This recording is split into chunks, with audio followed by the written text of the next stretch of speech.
Song of Siren and Blood. Book 1 in the Stone Singers' Hall.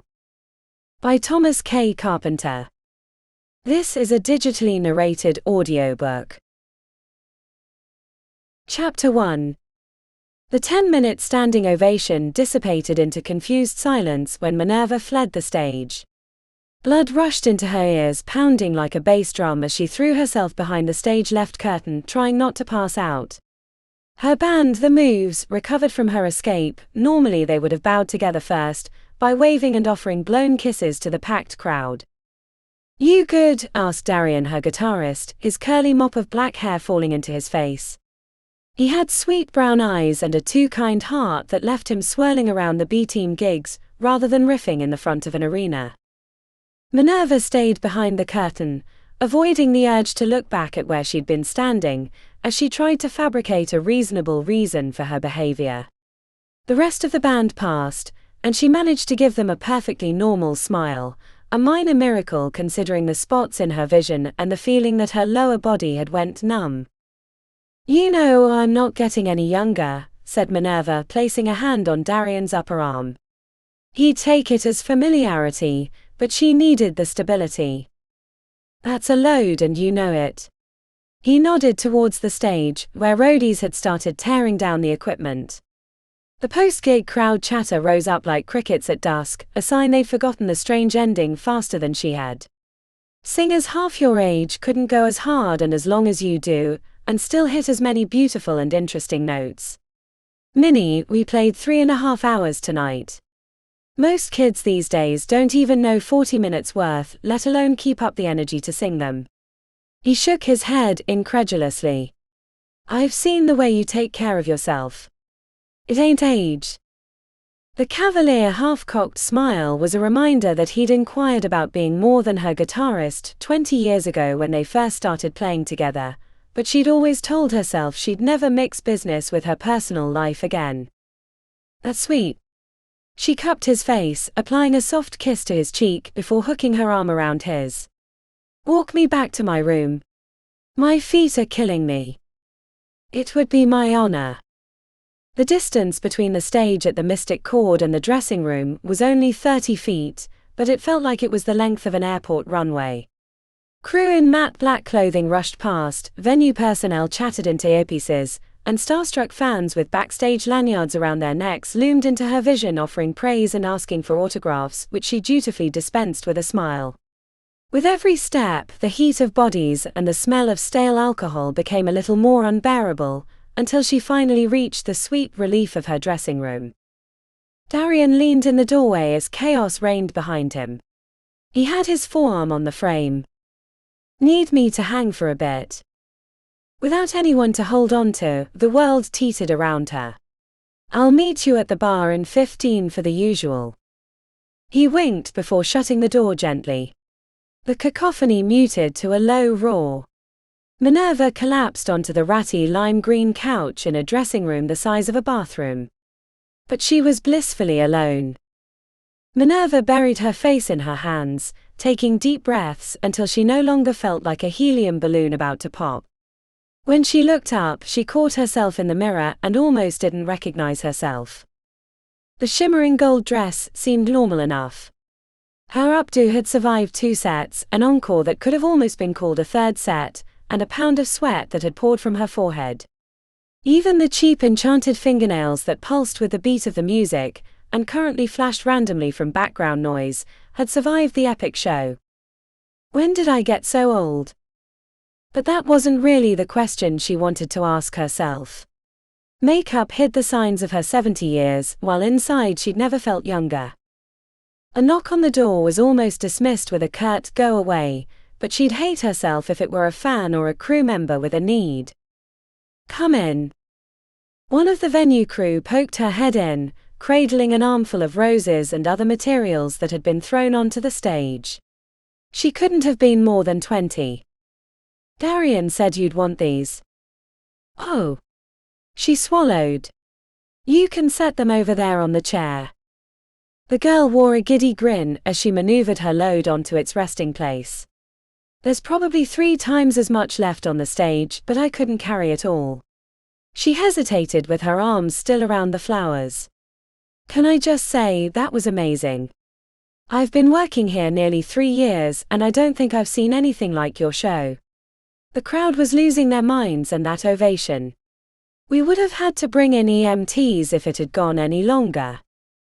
A glow of pride washed away the black tar that had glommed onto her heart. The venue was great. "I couldn't have asked for a better crew to run the show. I've played much bigger places that weren't as organized." The girl's expression broke into embarrassed relief as she shifted her arms out of the load that now rested on the chair. "Thank you." The polite exit was interrupted when an object dropped from the pile of roses, clattering onto the floor.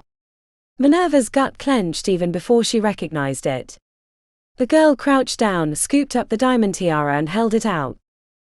"Did you?" The girl's question died in her throat. Minerva had tried to steal her reaction, but the retracted arm and pursed lips told her she'd failed. The girl looked to the item in her hands. "It's just plastic." "It's okay," said Minerva, forcing the words out. "Just tired. You can have it.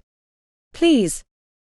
Confusion turned to professionalism, and the girl tucked the tiara into her back pocket before slipping out of the room, leaving Minerva to collect herself for a second time. Remembering that Darian would be waiting for her at the bar, she rose and slipped out of her gold dress, before carefully folding it and placing it in her gig bag. Jeans and a fuzzy pink sweater helped wash away her ill ease, but not as much as the cushioned running shoes that replaced her 3-inch heels. A trash compactor might be able to massage the feeling back into her feet later, but for now a tingling numbness would have to suffice. As she unpinned her jet black hair, letting it fall around her shoulders, the door swung open, revealing the sweaty club owner. "A knock is customary, Dwight." He wiped the wetness from his forehead with the bottom of his shirt. "Like I give a crap about seeing an old lady's wrinkled bones." He pulled an envelope out of his back pocket and tossed it on the desk. "Here's your take." As soon as it landed, she knew it was light. Minerva scooped it up and riffled through the crinkled bills. "Merlin's wrinkly balls, what's this?" The place was packed. "This is barely enough to pay for a taxi home. Our cut should be 20 or 30 times this." Dwight smacked his lips, not bothering to hide the derision in his meaty face. The deal was based on a percentage of regular paying customers. Half the crowd paid discount prices for their tickets, and you didn't cover the threshold for regular cut. Cover the threshold? The place was packed. Wall to wall. And what are you talking about discount prices? I don't control ticket sales. That's you. She squinted. You did this. You purposely tinkered with the sales so you wouldn't have to pay me what I deserve. A contract's a contract. My agent will be having a word with you. He smirked. Your agent approved the contract. See how far that goes? He tapped his finger to his forehead. Nice doing business with ya. The horror that had consumed her before was replaced with unbridled anger. She cupped her hand around her mouth, stared at the old cigarette stains on the ceiling and tried not to scream, because that would only injure her instrument after an extended show. A buzz from the couch alerted her to a message. 8 missed calls. 112 unread texts. Too many emails. She grabbed her phone, shoved it into her back pocket and marched to the door. For a moment, she thought about leaving the meager envelope of cash, but knew that it wouldn't bother Dwight one bit, and she needed the funds badly. After composing herself, Minerva opened the door and strode through the hallways, smiling and greeting everyone she passed. The band was at the far end of the bar, with a line of shot glasses ready for the final toast. The weirdness at the end of the show forgotten, everyone greeted her like a conquering hero. For those brief few minutes she smiled and laughed with her band. Darian gave her a few raised eyebrows, but she shook him off. No need to ruin their night with the news of how the club owner had screwed them. The shot of delirium spider-infused whiskey already warming her belly and kneading away the tension in her shoulders, Minerva grabbed Darian at the end of the bar as the band was leaving. She shoved the envelope into his hands. He checked the contents, frowning. What's this? Dwight screwed us. Darian scanned the room. This is all we get. It was a packed house. I'll talk to Flo. He claimed it was within the contract. Minnie, said Darian, waving the envelope. This doesn't even pay for expenses to get here. Most of the band doesn't live in town. This isn't going to go over well. Minerva closed her eyes. I know. I'm not even taking my cut. You can have it all. I'll find a way to pay out of my pocket. I'm sorry. You can't afford that. I'll find a way. Minnie. She inhaled through her nose. I know. The way Darian looked at her as he left the bar tore a hole in her heart. Music was everything, and without the band, she was nothing. She'd never played with such talented musicians. They sensed when she was going on a run, and could shift into a new song on the fly without missing a beat, as if they'd planned it. Minerva stared at the empty shot glass as fans wandered past, too shy to interrupt. She smiled while inside she wanted to throw the glass at the big mirror behind the bar. In a perfect world, the one hit would bring the whole structure down, shattering every bottle. But she knew it'd probably only bounce off and land impotently on the sticky floor. When the bartender came over smiling, she thought he was going to comment about the show, but then he slid a bill over to her. A bill. Contract states house liquor only, no brands or specialties. Her mouth tasted like ash. She hadn't chosen the shots. Her band had them ready when she'd come out of the dressing room. The venue morphed into a prison cell. Her thoughts felt like they'd been shoved into a barrel full of rocks and tumbled down a mountain. The bartender disappeared in back with an armful of empty bottles. No one stood near her. Without considering the repercussions, Minerva ducked under the server entrance and jammed her thumb against the cash register button. As her heart rode up into her throat, she grabbed the larger bills with 2 fists and shoved them into her pockets before anyone noticed her.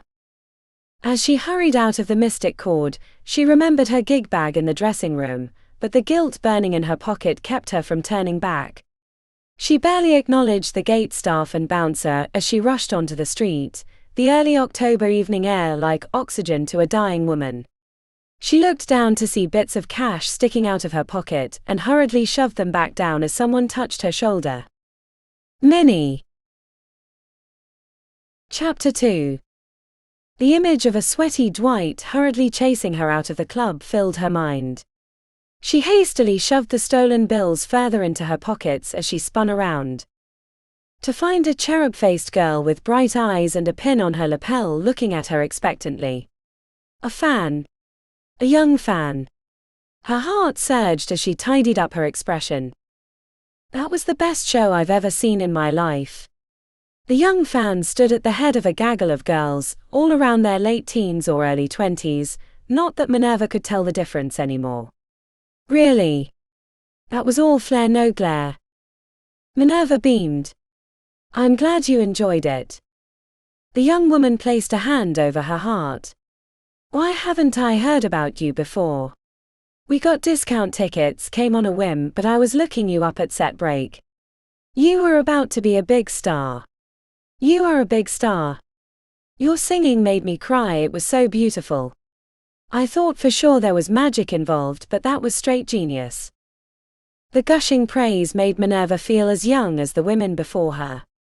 When she'd caught her big break, they'd called her the Siren of Savannah. More than one music review had tried to claim she had a supernatural background or had paid for enhancements, but she didn't have a speck of magic. Her non-existent Merlin score was proof of that. Can I get a picture with you? Asked the girl, holding up her phone. Minerva leaned in and let herself radiate. After the flash, the girl gave a little wave, then disappeared down the street with her friends, leaving her feeling empty inside. She was tempted to use the stolen cash for a taxi ride, but she wanted to save it to pay the band their cut. The nearest train station was 3 blocks away. The ride from the 2nd to the 8th ward would take an hour. Her feet and knees ached from the long night on stage, but she strode confidently down the sidewalk. Despite being after midnight, the second ward was as safe as a police station. Crime in the tourist section of Invictus wasn't tolerated. Sitting on the train with a giant advertisement for Wizard's Coffee as company, Minerva thumbed through her phone. Half the messages were from her landlord reminding her that she was 6 months past due, while the other half were rejections forwarded by her agent, proof that no one would hire her. "Flo, pick up," she muttered into the phone while she watched buildings flicker past the train windows. Cubes of light floated across the sky as mages rode the gondolas that crisscrossed the city. Minerva had been prepared to let her agent have it the moment she picked up, and she knew she would because the woman only slept a few hours a day, mostly in the afternoons, but the words died in her throat when Flo answered, "Min. What the hell did you do?" The wads of cash in her pockets felt like heavy rocks pulling her down while trying to swim. "I panicked. That bastard stole from me. He screwed us on the contract and now I can't pay my band." A heavy breath. "He did screw you, but I might have been able to fix it, at least get some of the money he owed, but now, he has footage of you pilfering the till. He's offering to drop charges if you give back the money and keep your mouth shut about the contract." Minerva shifted forward onto her knees. It was the best damn show we've played in a long time. The bar had long lines. He made a killing from us. How can he just do this? Flo. I need the money. The silence cut like a knife. Minimum. You're the client I've served longest. Hell, you made my career. I owe you everything, and if there was something I could do, I would. Dwight is a weasel and I told you that up front, but you wanted the gig. A singer who doesn't sing.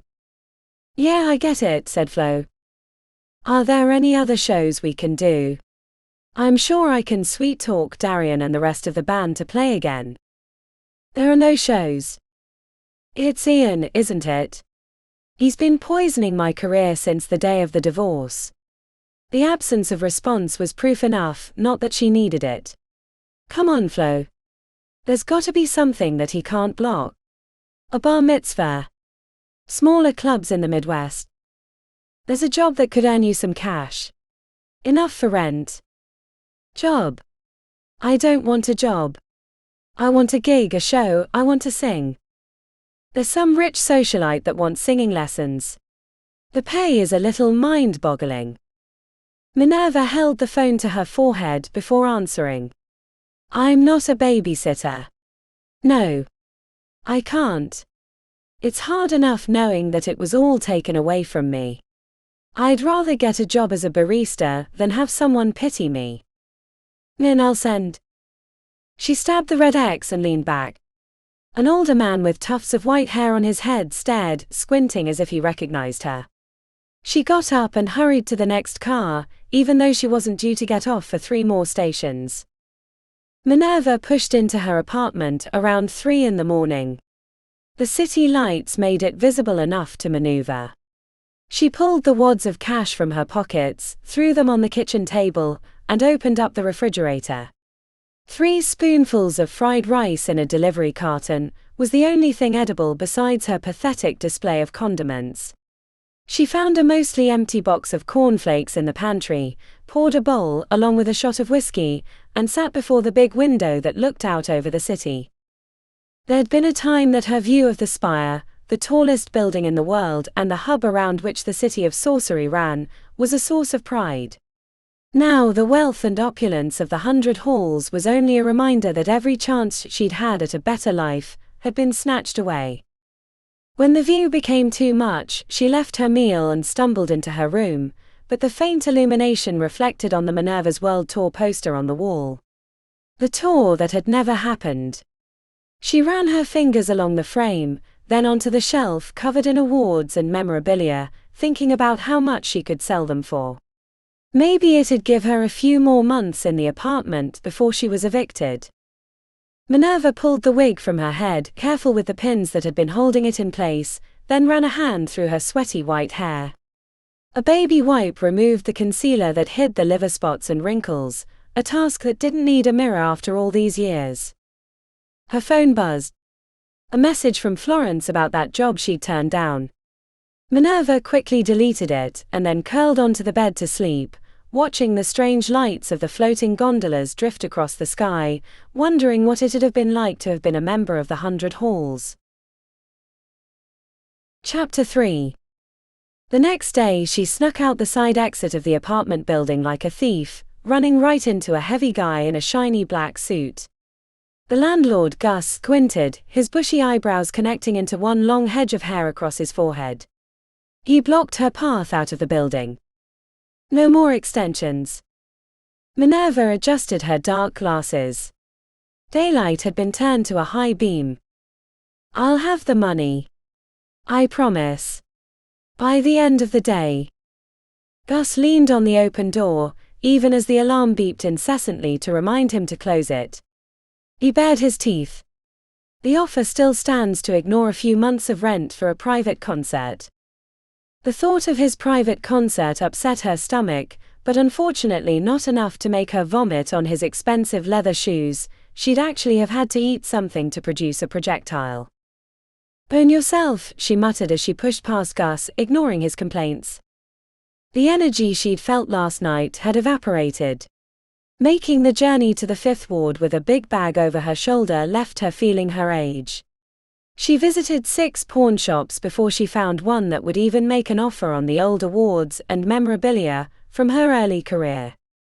The old lady behind the counter had an unlit cigarette hanging from her bottom lip.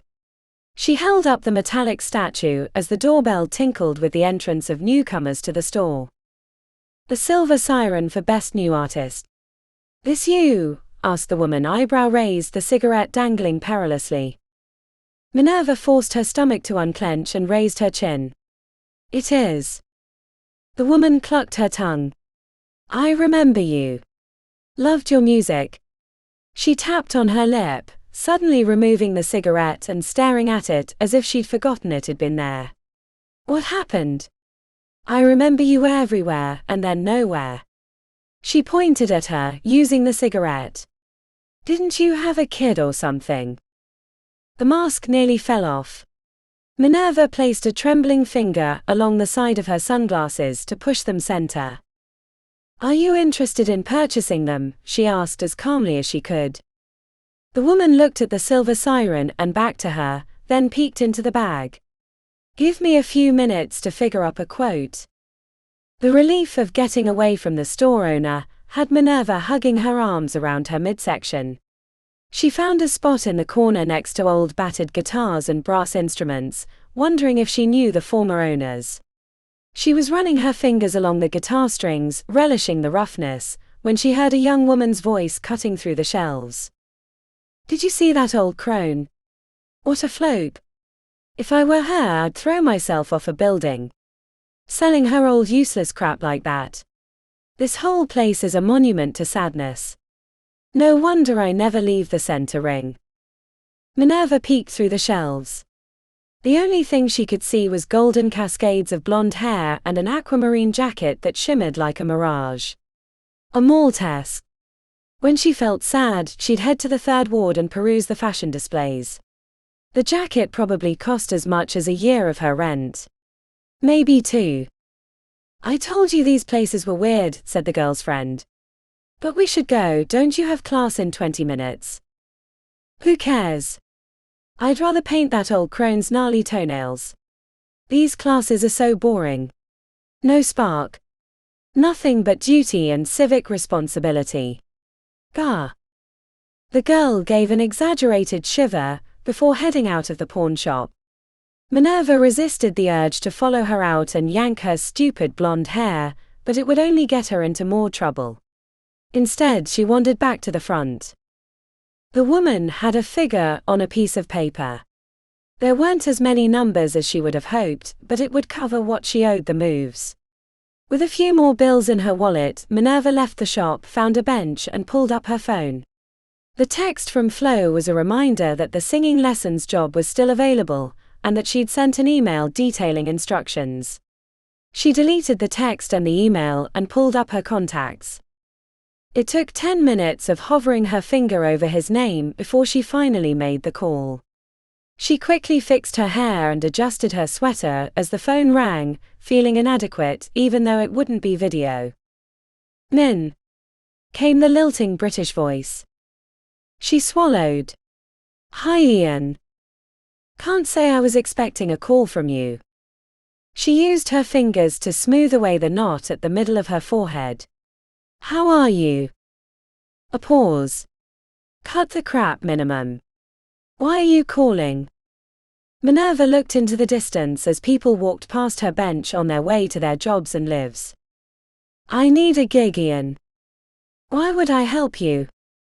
She bunched her hand into a fist. "I don't know. Old time's sake. You're the one that ruined it." Minerva licked her lips. He wanted her to grovel. She could hear it, even after all these years she knew how he ticked. A rotten clock that always managed to tell time even though it was broken. "Ian, I'm not going to apologize for what happened. There was a time you wanted a family too." "I have a family." "Ian, please. I need a gig. You're still a big player in the industry. A few kind words would open a lot of doors that have been closed to me for a long time. I'm not asking for anything big. I killed it at the Mystic Chord. Small venues, enough money to get by for me and the moves. I'd be happy." "I heard about the Mystic Chord." The tone in his voice meant he wasn't talking about the wild standing ovation. If she'd needed proof that he was behind Dwight's dirty business, this was as close as she would get. She didn't want to believe it. Better to think she had bad luck than a vindictive ex-husband. "Ian." She could hear the hardness in his voice even before the first word was spoken. Patterns that never really went away. She should have known. "You ruined both our lives. It was your bloody fault. I had to claw my way back into the good graces of the industry, make a career out of the ashes." "Those weren't ashes. That was our family. Goodbye, minimum. Don't call again." The phone went back to her home screen. She sat with her elbows resting on her knees for a long time. As she picked at her fingernails, a family of 5 walked by. The father had a little girl on his shoulders. The mother pushed a stroller with a baby while a young boy walked behind, each step a whimsical skip. Their happiness felt like a knife against her heart. A fleeting reminder of the past. Minerva dug through her deleted folder and found the email about the singing lessons job. The contact was buried in Flo's rambling message. A quick tap brought up the number. "Hello, yes, I'm calling about singing lessons." Chapter 4. On her way across the city, Minerva sent the money to Darian with a note to disperse it to the band. She even sent the money she stole because damn Dwight and damn Ian. Better to spend a night in jail for what she'd done than suffer the satisfaction that it would give them. The instructions for the lessons took her to the first ward. A Green Line train followed by a quick jaunt on the red brought her to the towering financial district. Glass buildings reached to the sky. She maneuvered around the suits, craning her neck. She'd never been in this part of the ward. No reason. The cafes endured countless business meetings, with chummy partners offering flat smiles and single men and women at tables barking commands over their phones. She even passed a few privacy enchantments, shimmering fields surrounding a table, keeping anyone from seeing or hearing what was being discussed. Minerva wondered how many of them actually needed the discretion, or if some of them were merely conjuring their shield to announce their importance. Minerva checked the directions twice, thinking she was headed the wrong way. 4th and Majestic was in the heart of major finance, the headquarters of multinationals like Dagastine Industries and Pyramid Health, not a residential area. She knew where the expensive neighborhoods were in the district. She'd been invited once when she was a burgeoning star. Gated community was an understatement. Fortress of wealth was what she remembered. There was a time she thought she was on a path to that life, at least until Isabel. The bottom floor of the high-rise had no metal detectors, but she had to pass a man with brilliant purple eyes and a small grey creature with a ringed tail on his shoulder. She hurried to the front desk near rows of elevators. Minerva was reading the sign that listed the businesses on each floor when the desk agent cleared her throat. "I'm here for a job. Supposed to meet a Mr. Thule." The woman had frowned when she'd mentioned the job, but at the name her eyes widened. "You should have gone to the back entrance, but I'll send a message." She turned in her seat. "Head past the elevators and down a hallway. You'll see a blue door. I'll ring you through. Then after the second left, there will be an elevator room. Wait there." Minerva didn't think anything of the directions until she reached the blue door. The runes etched into the frame gave her pause, but she dismissed the worry. Rich people were paranoid. When you had a lot, protecting it mattered. She found the elevator. It wasn't the stainless steel of the corporate lifts, but painted doors showing an idyllic countryside, suggesting that this was a private entrance. Minerva checked her phone again, wondering if there was a clue to the identity of the client. When she'd talked to Mr. Thule, he'd made it abundantly clear that secrecy was of the highest importance and that she shouldn't tell anyone she was even coming to this location. He had a strange accent that she couldn't place, only that it had a rough melody, like the way the clatter of a passing train could have a soothing cadence. The door dinged and Minerva jumped. Her heart was racing and she didn't know why. The open elevator revealed a tall, thin man with chalky grey skin, penetrating dark eyes, and slicked back hair. Not a man, she thought. A maitre. City fae. Minerva. The way he said her name made her feel like a serial killer had just chosen her to be his victim. She steeled her reaction, maintaining eye contact despite the urge to look away. "Mr. Thule, I presume?" The corners of his eyes creased. No, not creased, his skin was as smooth as a pool of poisoned milk, but something had bothered him. He gestured for her to enter the elevator, which made her feel like a rabbit being invited into a tiger's cage. She took a spot beside him, facing forward. He pressed his thumb onto a screen which lit up, then briefly showed his picture, then using his other hand to hide the keypad, he entered a code. When he finished, the elevator lurched into motion. Minerva swallowed as she thought about all she knew of the maitre, which wasn't much. She'd seen one once in a bar in the 7th Ward. He was the owner or something, but looking at him made her feel like she was rubbing her thumb over a fresh scar. The only thing she knew was that they came from a place called the Eternal City, and were innately powerful. His presence in the home of this family spoke to a certain level of authority. When she got over her rigid fear, she glanced at an angle, feigning adjusting her shirt. He wore a suit like a gangster. Pinstriped pants, charcoal grey vest over a cream shirt, and a collar on his coat that wanted to rise like dark wings. Her blue slacks and sleeveless cream shirt felt inadequate next to Mr. Thule, even though they'd been a gift from a fashion designer years ago. The elevator opened and reflexively Minerva moved forward, right into his outstretched arm. Without looking at her, he asked, "Did you tell anyone where you were headed and who you were going to be working for?" The quality of his voice wormed into her head. It was soothing. It wanted to be answered. But she was far too jaded and had worked in the music industry too long to be lured by a honeyed voice. "That would be a little difficult considering I don't know who I'm working for." When the arm didn't retract, she added, "I didn't tell anyone." With the barrier removed, she followed him into the suite, immediately gobsmacked by the painting on the wall of the Mage Invictus. The missing head of the 100 Halls stared out of the painting with lifelike zeal. She felt reduced by his centuries-old, withering gaze. "Is that an acacio?" A brief grunt was the only acknowledgement she received, but she knew she was right.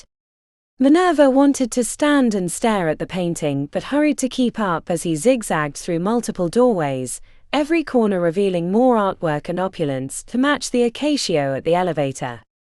Individual rooms were as large as her entire apartment, and it wasn't until he'd led her down a long hallway that she recognized the scope of their flat. Do they own this entire floor? 2 floors. The wealth required to own 2 floors of a skyscraper in the first ward of Invictus was astronomical. It made her wonder if the fee she was charging for lessons was enough. She heard the murmur of voices coming from other locations, but never saw anyone. He led her into a strange room covered with runes. A single chair sat at the center. "Have a seat." The direction was a command rather than a request, but Minerva held her ground. "What is this?" she asked, gesturing at the runed walls. He stared her down, and when she didn't relent he said, "We must confirm that you haven't been tampered with. Corporate espionage, that sort of thing. It won't take but a moment." "This is all a little more than I was expecting. I think my fee has gone up considerably." He had the flat gaze of a mortician removing an organ from a dead body. "Very well." Mr. Thule closed the door before she could protest. She made a fist and slammed it down as if she were hitting a table. "What am I doing?" Minerva paced the room, ignoring the chair as if it were a trap. She tried the door only to find she'd been locked inside. A quick check of her phone showed she had no coverage. When no one came after a few minutes, she examined the runes on the wall, finding swift brush marks in a style that seemed a cross between kanji and Celtic letters. She dared not touch them in case they had lingering magic. By the time the door opened, she'd half decided she wasn't going to take the job. Everything was too weird. Red flags for as far as she could see. "Mr. Thule, I think I've changed my mind." But it wasn't the matron that had entered the room, but a handsome ginger-haired man with a stern jaw, eyes the color of bright emeralds. The sleeve of tattoos on his left arm formed a blanket of leaves, and he smelled like autumn and wicker. "Hello, lass." The way he sauntered into the room, blocking the exit, and glowered with hunger, had her backing up until the backs of her knees hit the chair and she collapsed upon it.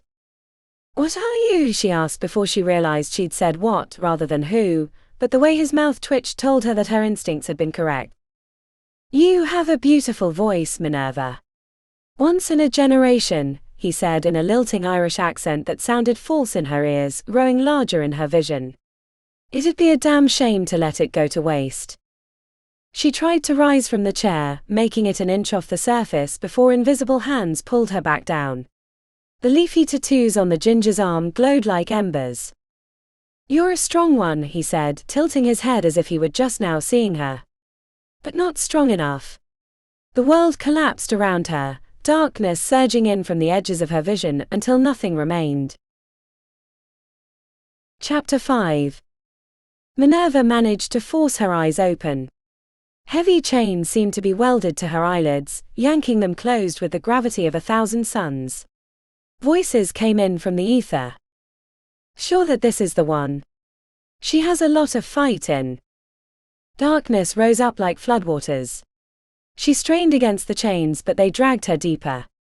The effort to fight drained from her limbs until she heard a familiar voice. "This old crone. What a trip. I saw her pawning her baubles the other." The voice of authority intruded. "But are you certain there's no danger to my daughter?" Minerva managed to push her right eyelid open for a brief moment, only to see the chalky Mr. Thule staring right at her. She fled back into the darkness to avoid his penetrating gaze. This old twat should be a pushover. In the depths of her mind, Minerva knew she was in grave danger. They were discussing her death. She knew that much, even if the method and reason were unknown. The words of the ginger man frightened her. It'd be a damn shame to let it go to waste. Go to waste, as if it were a gift that could be transferred. "What do you recommend, Mr. Thule?" Bright lights burst into her vision. Mr. Thule had used his forefinger and thumb to pry open her left eye. His grey complexion took up her entire world until he let her eyelids snap back closed. "She has not a spark of magical ability, yet. I recommend caution. But see, she's not a danger. Let's get this over with. I'm nervous enough about having that old bitty inside my head, even if it's just her voice." "My voice? How can they take my voice?" She struggled against the chains, realizing there were no chains, but she was being held by magic. No wonder Mr. Thule had agreed to her increased price. They had no intention of paying her, and those with the money to pay for such a service could easily get rid of the body. No wonder they'd ushered her in through the servants' entrance. It is settled. Her eyes were closed, but she could see the ginger man approaching just the same. The version she saw with her mind's eye wore matted blood-soaked leathers, and held a curved knife as he approached after descending from a throne of wicker. He reached his hand inside her chest. She screamed. A bonfire had been placed in the cavity that had once held her heart. Flames consumed her. The world tore in half, a great ripping sound that blasted her tender ears. She felt like a rag doll being shaken by hellhounds. The desire to let go, end the suffering and pain made her limbs shake. It would be easy to allow herself to be flung into the void. But her voice was everything she had. It defined her. To remove that part of her from her soul was akin to total annihilation, even if she'd be dead and would never miss it. The ginger man, the wicker god, had his hands around her soul as she clung to it like mountains to the earth. Disorienting nausea that went on forever was followed by spinning darkness, and then a sudden and horrifying stop. Chapter 6. Minerva fought for air as if she'd been buried alive. Stifling suffocation. She reached to her face but found she had no mouth. No hands either. Only formless void bumping against another shape, crammed in a space too tight for both of them. She'd once had a medical test during which they'd pumped her full of a warm liquid to be able to see her guts in the MRI more clearly. The claustrophobic uncomfortableness of not being able to escape the heat had been horrifying. That experience was a gentle breeze in comparison. She had no limbs, no mouth, no extremities, yet she felt that they were entangled with another, a cold, frigid chunk of a being that fought her for space. Ins were outs and outs were ins. She was trapped in a sack of hungry rats, or maybe she was the hungry rat clawing and biting her a way out, or through. It felt like she'd been thrown into a crowded lake, where everyone fought each other to reach the surface, pushing each other down, a scramble for air, for life. Except there were only two of them, and only one of them could truly fit. Her opponent had the upper hand. A knowledge of the space, and a stickiness that made the knifeless knife fight a struggle. But her opponent was weak. A pampered life that never provided obstacles to struggle over. Instead, those problems were wiped away with wealth and power. Her opponent had never known true pain. True exhaustion. Only the minor inconveniences of existence. Minerva placed her mental foot on the girl's head. Morrigan. Her name was Morrigan. For a brief moment, she considered letting her win. It was her body. Why should she take control? But the crass remark in the pawn shop, the naked contempt that she'd been shown by the young woman, hardened her efforts. They'd paid a man to kill her, rip her soul out, and deposit it in the young woman so she could have her voice and knowledge. This wasn't an innocent act. Screw them. Screw her. Minerva pushed. The sound of the girl's soul dislodging from its hold had no equivalence in her memory. Squelch was as close as her mind could fathom. It was the sound of screaming in a vacuum. Of the madness of confined spaces. The world rotated into view. But she was looking at it as if she were peering through a telescope. She pushed again and the world grew nearer. The screaming grew both louder and more distant. More demanding. Frightened. But Minerva had leverage now. The worst was over. The struggle for the last bits of control was like being born again. The world was distant, and then suddenly it wasn't. Chapter 7. 3 sets of eyes stared at her from 3 points on a triangle. The tugging of gravity against her spine confused her until Minerva realized she was lying on her back. 2 of the 3 sets of eyes she'd seen before. Mr. Thule and the ginger.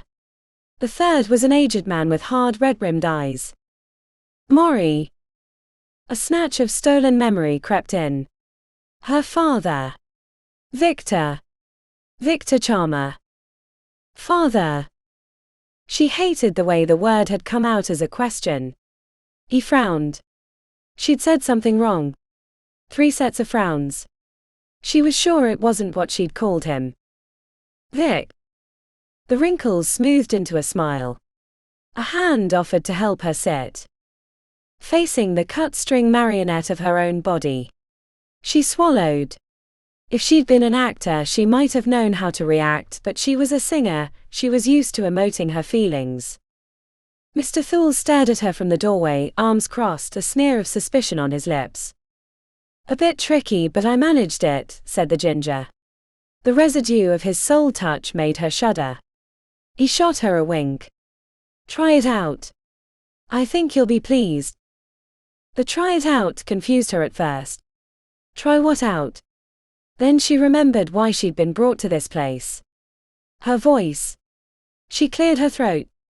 A bottle of water was shoved in her hands.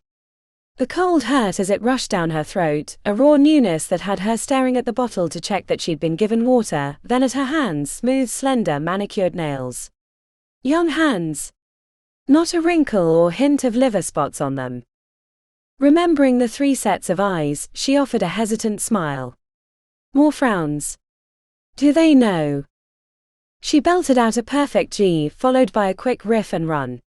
The tone lacked the imperfections of her old voice, the nicks and scratches that gave her the quality of honeyed whiskey, but it was pure. The upturned corners told her she was on the right track. Was it all right?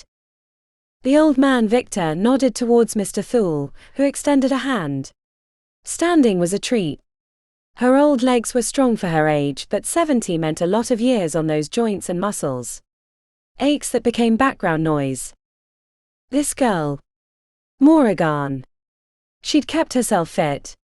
She glanced to her old body, discarded on the floor like an empty food carton. What will happen to? Victor grunted in the back of his throat. He studied her. He was a handsome man, older than she was, with a well-kept white moustache on his upper lip that framed his mouth along with the goatee. For his age he looked to be the paragon of health, except for the red-rimmed eyes. He placed his hand on the ginger's shoulder. Is everything as it should be? Green eyes sparkled with mirth. I never fail. The first question had been asked calmly, but the follow-up comment came out like a knife to the gut. If I find out that a whiff of that old bitch is still in there, Rutch, I'll hire a team of coterie mages to track you down and burn you on a wicker pyre, and none of your soul magic crap will mean a thing.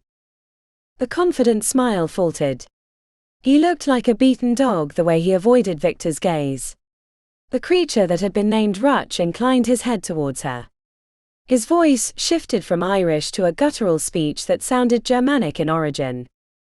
If there are signs that the old one still lives inside, I will wither her. Rip her out root and bough. The way he stared at her suggested that he knew he hadn't removed the voice only, but had shoved her whole into the new body. He licked his lips, glancing surreptitiously at Victor. And the payment? You promised. I know what I promised. I'll let you know when we've reached that phase of this endeavor, Victor growled. When he looked to her, she felt like she was expected to say something, but she had no idea who Moran was, except an entitled brat who'd bad-mouthed her in a seedy pawnshop in the 5th Ward. There should be a verification, said Mr. Thule, his nostrils flaring as he stared through her. Confirm the identity of your daughter. Victor looked like he was about to bite Mr. Thule's head off, but then he lifted his chin and the anger smoothed away as he checked back with her, squinting with interest. An excellent point, Mr. Thule. Please, what do you suggest? She thought they would ask about a childhood memory, or a bit of family lore. She was almost relieved when Mr. Thule said, security. She gave him a derisive smile, silently wishing she knew her relationship with the city fae. Were they friends? Was she a total bitch to him? Did she flat out ignore him because she was a self-centered twat? A fragment of the girl's speech floated up from her memory in the pawnshop. What a float, Mr. Thule. Of course I'm me. But I can do it if you want, she said, cringing inside at the attempted use of slang. She didn't even know what float meant. Mr. Thule extended his arm. Lead on. She stuck her tongue out at him as she walked past. What am I, 12? Then hitting the hallway, she hesitated. She heard the snort exhaled through his nose. Which way? She darted to the right, checking back covertly to judge whether or not she was headed the correct direction. There was a big room on the left, with a long mahogany table surrounded by chairs. It overlooked the city, staring directly at the impossible tower that was the spire. She willed herself to keep moving even though she wanted to press her face against the glass and stare at the top of the building, but she had to find the security system. She turned and turned again, passing priceless works of art and single pieces of furniture worth more than her entire apartment, frantically searching for the security system. Victor, said Mr. Thule in the dry voice of judgment, I think we might need to return to the room. The old man speared her with his red-rimmed eyes. Maury. She feigned a headache, placing her fingertips against her forehead. I don't feel well. All her thoughts are bubbling up, confusing me. I'd like to sit down. She doesn't know. This isn't your daughter but the old lady, said Mr. Thule. Victor studied her again. Vic. Come on. It's me.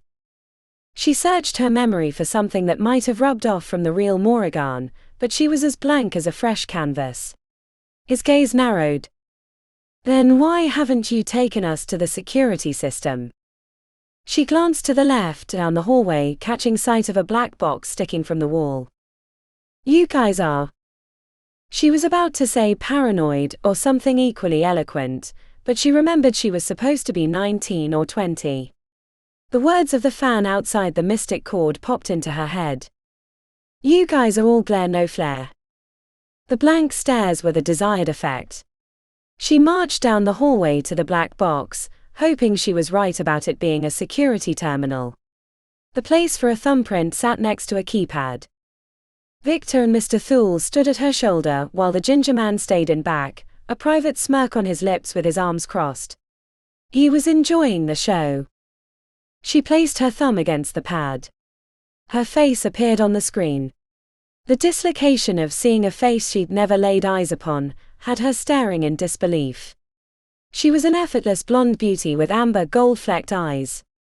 With her thumb removed, she hovered her finger over the keypad, hoping that muscle memory would provide the answer.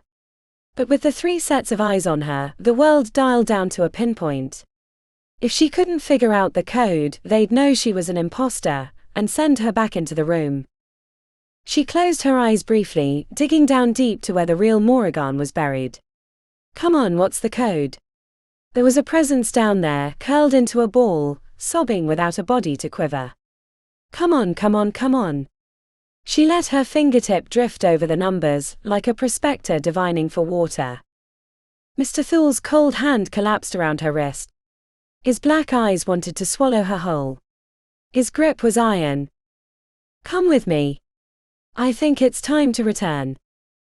The words that came to her lips did not require channeling a young, rich socialite.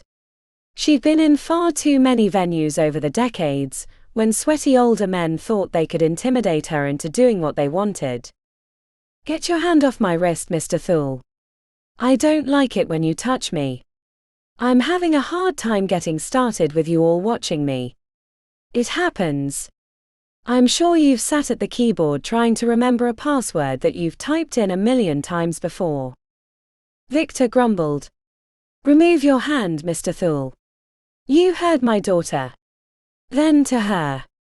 But if you can't remember, then we're going back to the room. Quietly and politely. She exhaled through her nose, staring at the keypad as if it was the Rosetta Stone. She reached without thinking, her finger falling upon the 8 key. A hesitation. She pressed the 4, then feeling more confident, the 2 followed by the 6 and then 5. Nothing happened. She was sure that it was the code. The numbers formed a diamond pattern. Victor reached towards her, his finger hitting the enter key on the bottom right. The security pad lit up with a green light, giving her access to additional commands. She fixed Mr. Thule in her sights, applying all her years into a withering stare. See? It just took me a moment to remember while having to suffer your creepy gaze. His nostrils flared, but he turned and marched the other way. She should have realized that a young woman would hate the imposition of a disturbing city fae, one that looked like he enjoyed sucking on the bones of young children for breakfast. Victor clapped her on the shoulder as if he were commending an ambitious subordinate. Well done, Mori. Now give yourself a bit to adjust, but this should help with school. Don't hesitate to tell me if you need anything else. He paused and glanced over his shoulder at the ginger man. What the hell are you looking at? Get out of here. Your work is done. Mr. Thule will handle the compensation. You'll return my property to me. Rutch licked his lips. I need it to be whole, the bridge. You'll get what I give you and nothing more, or would you prefer I call Mr. Thule back? The ginger man took a long look at her with his nostrils flaring. He knew. She was certain of it. After all, he'd been the one to place her in the body. Without taking his eyes off her, he said to Victor, if there are any issues, the old woman surfacing or old memories interfering, send for me, and I'll exorcise the bad bits like a priest after a demon. He held up a finger. But over time, around 6 months, what is left of the two souls will fuse, and removing one without destroying the other will become impossible. Victor faced him. Piss off. With the ginger man gone, the anger disappeared and the handsome older gentleman returned. Victor placed his hands on her shoulders and gave her a smile that almost felt genuine. Do great things. I'm counting on you. He left her in the hallway, in a strange flat at the top of a skyscraper in the wealthiest district in the world, in a body that was entirely not her own, a member of a grotesquely wealthy family of which she still didn't know a single bit. She floated down the hallway, fingers caressing the walls, examining paintings and sculptures that should have been in a museum. She came upon a newspaper article from the Herald of the Halls. Front page. It showed a smiling family of 8, including her, but much younger, maybe only 10 or 11. The title of the article read, Charming the World, How the Charmer Family Conquered the Business of Connection. I'm a charmer. The name was vaguely familiar, only in the way the world's richest were. Morrigan Charmer. Mori to my father. And if I can't impersonate their daughter, then they'll send me back into the room and have the ginger man rip out my soul. Chapter 8. The first thing she did was search for her room. The soul at the bottom of the well had no hints for her, so Minerva wandered the halls like a ghost, keeping her face carefully neutral in case there were security cameras, humming softly as if she were testing out her voice. The lower floor contained meeting rooms, a grand ballroom, and a huge kitchen run by servants that couldn't make eye contact. She found the boardroom with the mahogany table. It all seemed so impersonal. There were stairs going up. That was probably where the individual rooms were located. She crept up cautiously, fearful of running into anyone who knew her. What would she say? She'd known true divas in the music industry, singers that kept everyone at arm's length. Maybe it'd be as simple as that. The doors on the upper floor kept their secrets from her. Every one had a security terminal. Certain that Mr. Thule was likely watching her from a hidden room, she let her fingers drift across the handles, hoping for a spark of recognition. At the fourth door she tried, her feet shuffled to a stop. Minerva faced the security panel. The terminal flashed green when she pressed her thumb against the screen and punched in her code. When the door swung open, she choked on her own spit. What the? Minerva quickly shut the door behind her, hoping that private quarters were not monitored. She couldn't imagine that would be allowed. The entryway to her section of the floor was as big as her apartment. She hurried through the rooms, finding a small kitchen, a lounging area, a room with a massive canopy bed, and a small library and alchemical laboratory. She ran her fingernails across the titles on the shelves, The Art of War, Ways of Invictus, A Guide to the Wizard's Conquering of the Known World, Fist First Founding, 7 Alchemical Agents for Advantage, etc. There were numerous spell books and study guides for the Merlins. The presence of magical equipment and tomes had her rushing through her quarters. She found what she was looking for in the bedroom. A framed picture of Moran, standing next to her father at the entrance to a massive building in the shape of a stone flower. Stone singers. Minerva sucked air through her teeth. She was a member of the 100 Halls. The awful experience of having her soul pulled out of her body and deposited in this young woman seemed almost mundane compared to the realization that she was a member of the magical community. It probably didn't help that her mind and body were still in shock about the soul transfer, but the halls, that was a completely different level of weird. She'd never had a magical bone in her body, so considering the halls had never come up. But it explained her murder. The vanity of a pretty singing voice wasn't worth the effort. As a member of Stone Singers, the expense and risk became clear. She ran her fingers across the embossed plate at the bottom. Congratulations on entering the Acoustic Architectural Institute of Design. Minerva studied the picture. Her father beamed with pride, while Moran had a flat, resigned expression. She didn't know a lot about the 100 Halls, but she knew that prospective applicants and the halls themselves both had to pick each other for there to be a match. Yet she didn't seem happy about the choice of Stone Singers. Maybe it was because she had no singing ability, a requirement for a hall where voices were used for magic. She collapsed on the bed with her hands in her lap, staring at the picture. That's me. That's me in there. Drawn by a closet door, she found rows of expensive clothing in a space larger than most boutiques. The thought of looting the apartment, selling off what she could, and starting a new life was tempting, but Victor had a world of resources at his fingertips. He would have her found in short order and dragged back to have her soul ripped out. Survival meant impersonating the young socialite Stone Singer, though as she looked around at the expensive furnishings and lavish lifestyle, there'd be perks along the way, namely not being barely above destitute and almost homeless. Minerva went in search of a diary, but a quick search revealed nothing. A laptop in the study area resisted her efforts to conjure up the password. Distracted with thoughts about her predicament, she wandered to the window, only then realizing she had a corner suite facing the spire. In a family of 8, that had to mean something, to have the premier spot on the floor.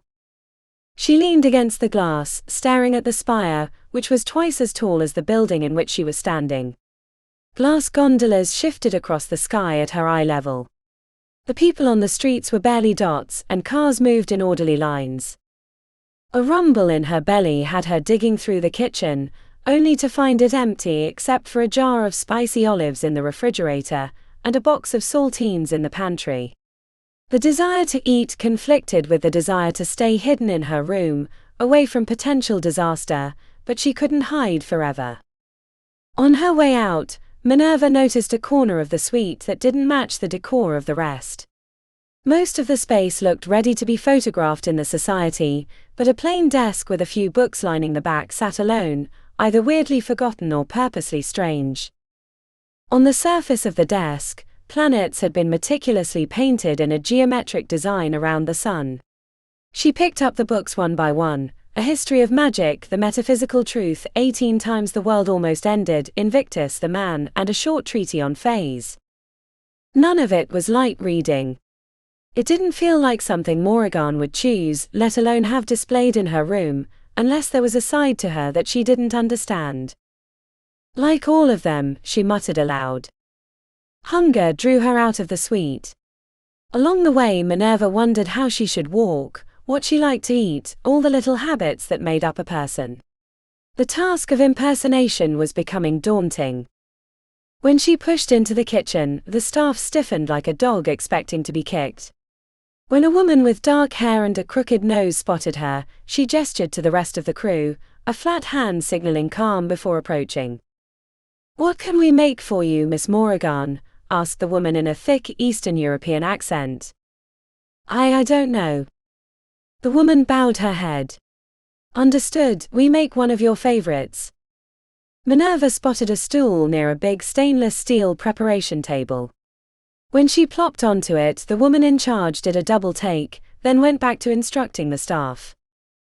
The way they avoided her space, as if she were contagious, and glanced surreptitiously in her direction, said a lot to Minerva about how Moran treated the staff.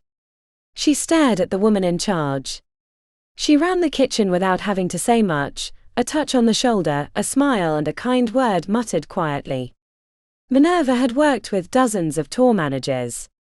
The worst had to shout and intimidate to get anything done, the best cultivated their crew to know what was expected.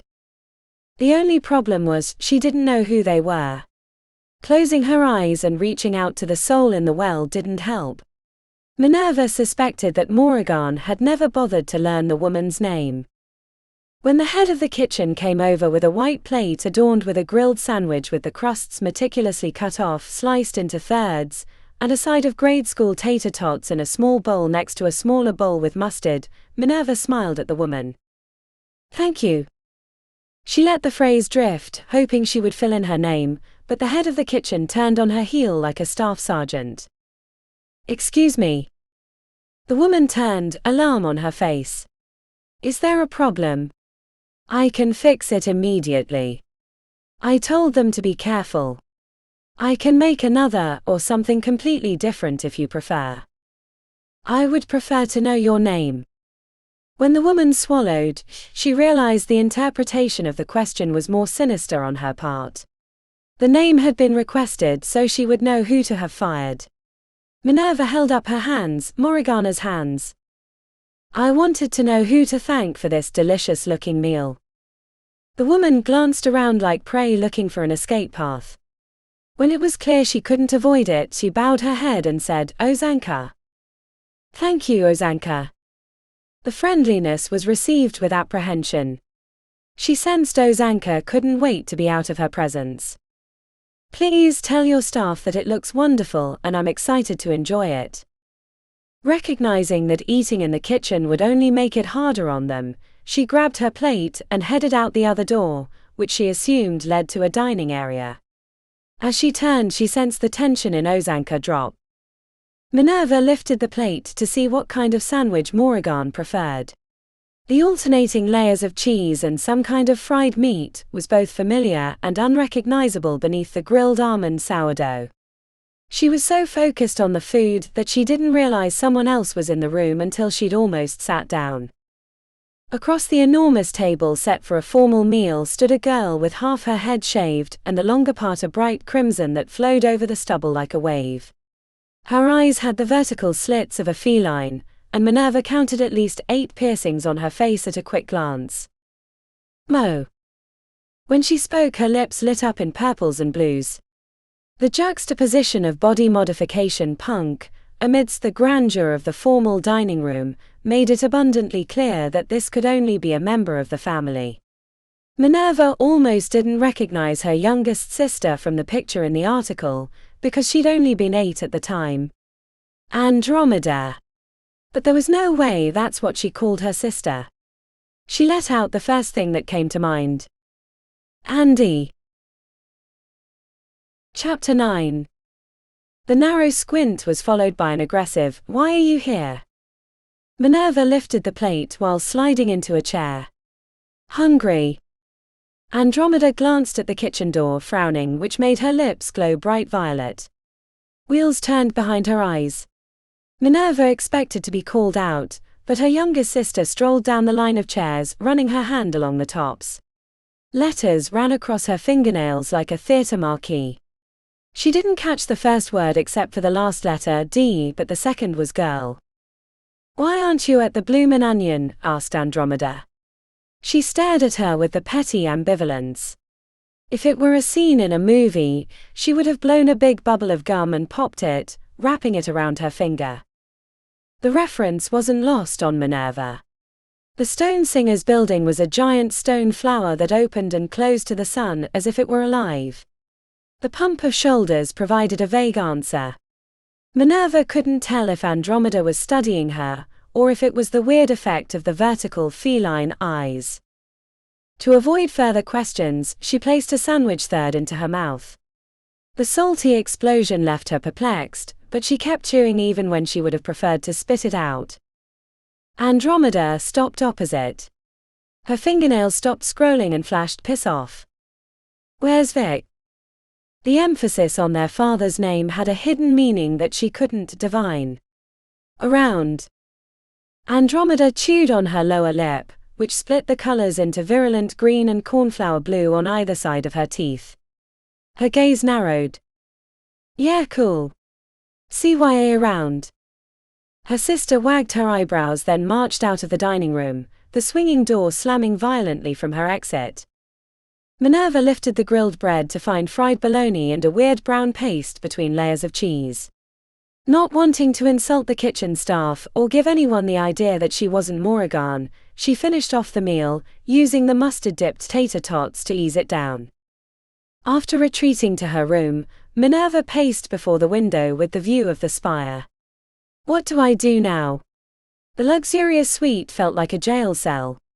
Every decision created risks, the chance for her identity to be discovered. She moved in front of the full-length mirror to get a better idea of who she was, or was supposed to be. Plaid skirt, white tights, navy vest over a white shirt with an autumnal orange jacket. A matching plaid headband held back her golden hair, leaving it to tumble effortlessly onto her shoulders in soft curls. Every piece exquisitely made, probably by hand. The whole ensemble made her feel like she was attending an elite boarding school for fashionistas, rather than a university for majors. It was undeniably cute.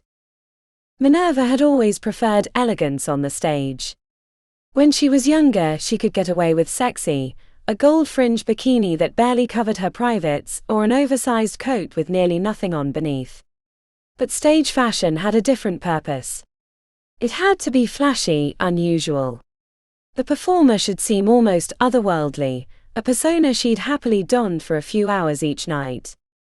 She jumped when someone knocked. A deep breath did little to calm her fluttering heart before she opened the door wide to find a handsome young man fiddling with a phone in the hallway, followed by the memory of his identity, not Morgana's but her study of the newspaper picture. Ares. Without taking his eyes off his phone, he handed over another phone with a gold case. "Lurky said you dropped this." He turned away, still glued to his device, before pausing. "Anything going on I need to know about?" The question was loaded with information she didn't possess. Did he mean the soul stealing? Did anyone other than her father and Mr. Thule know about it?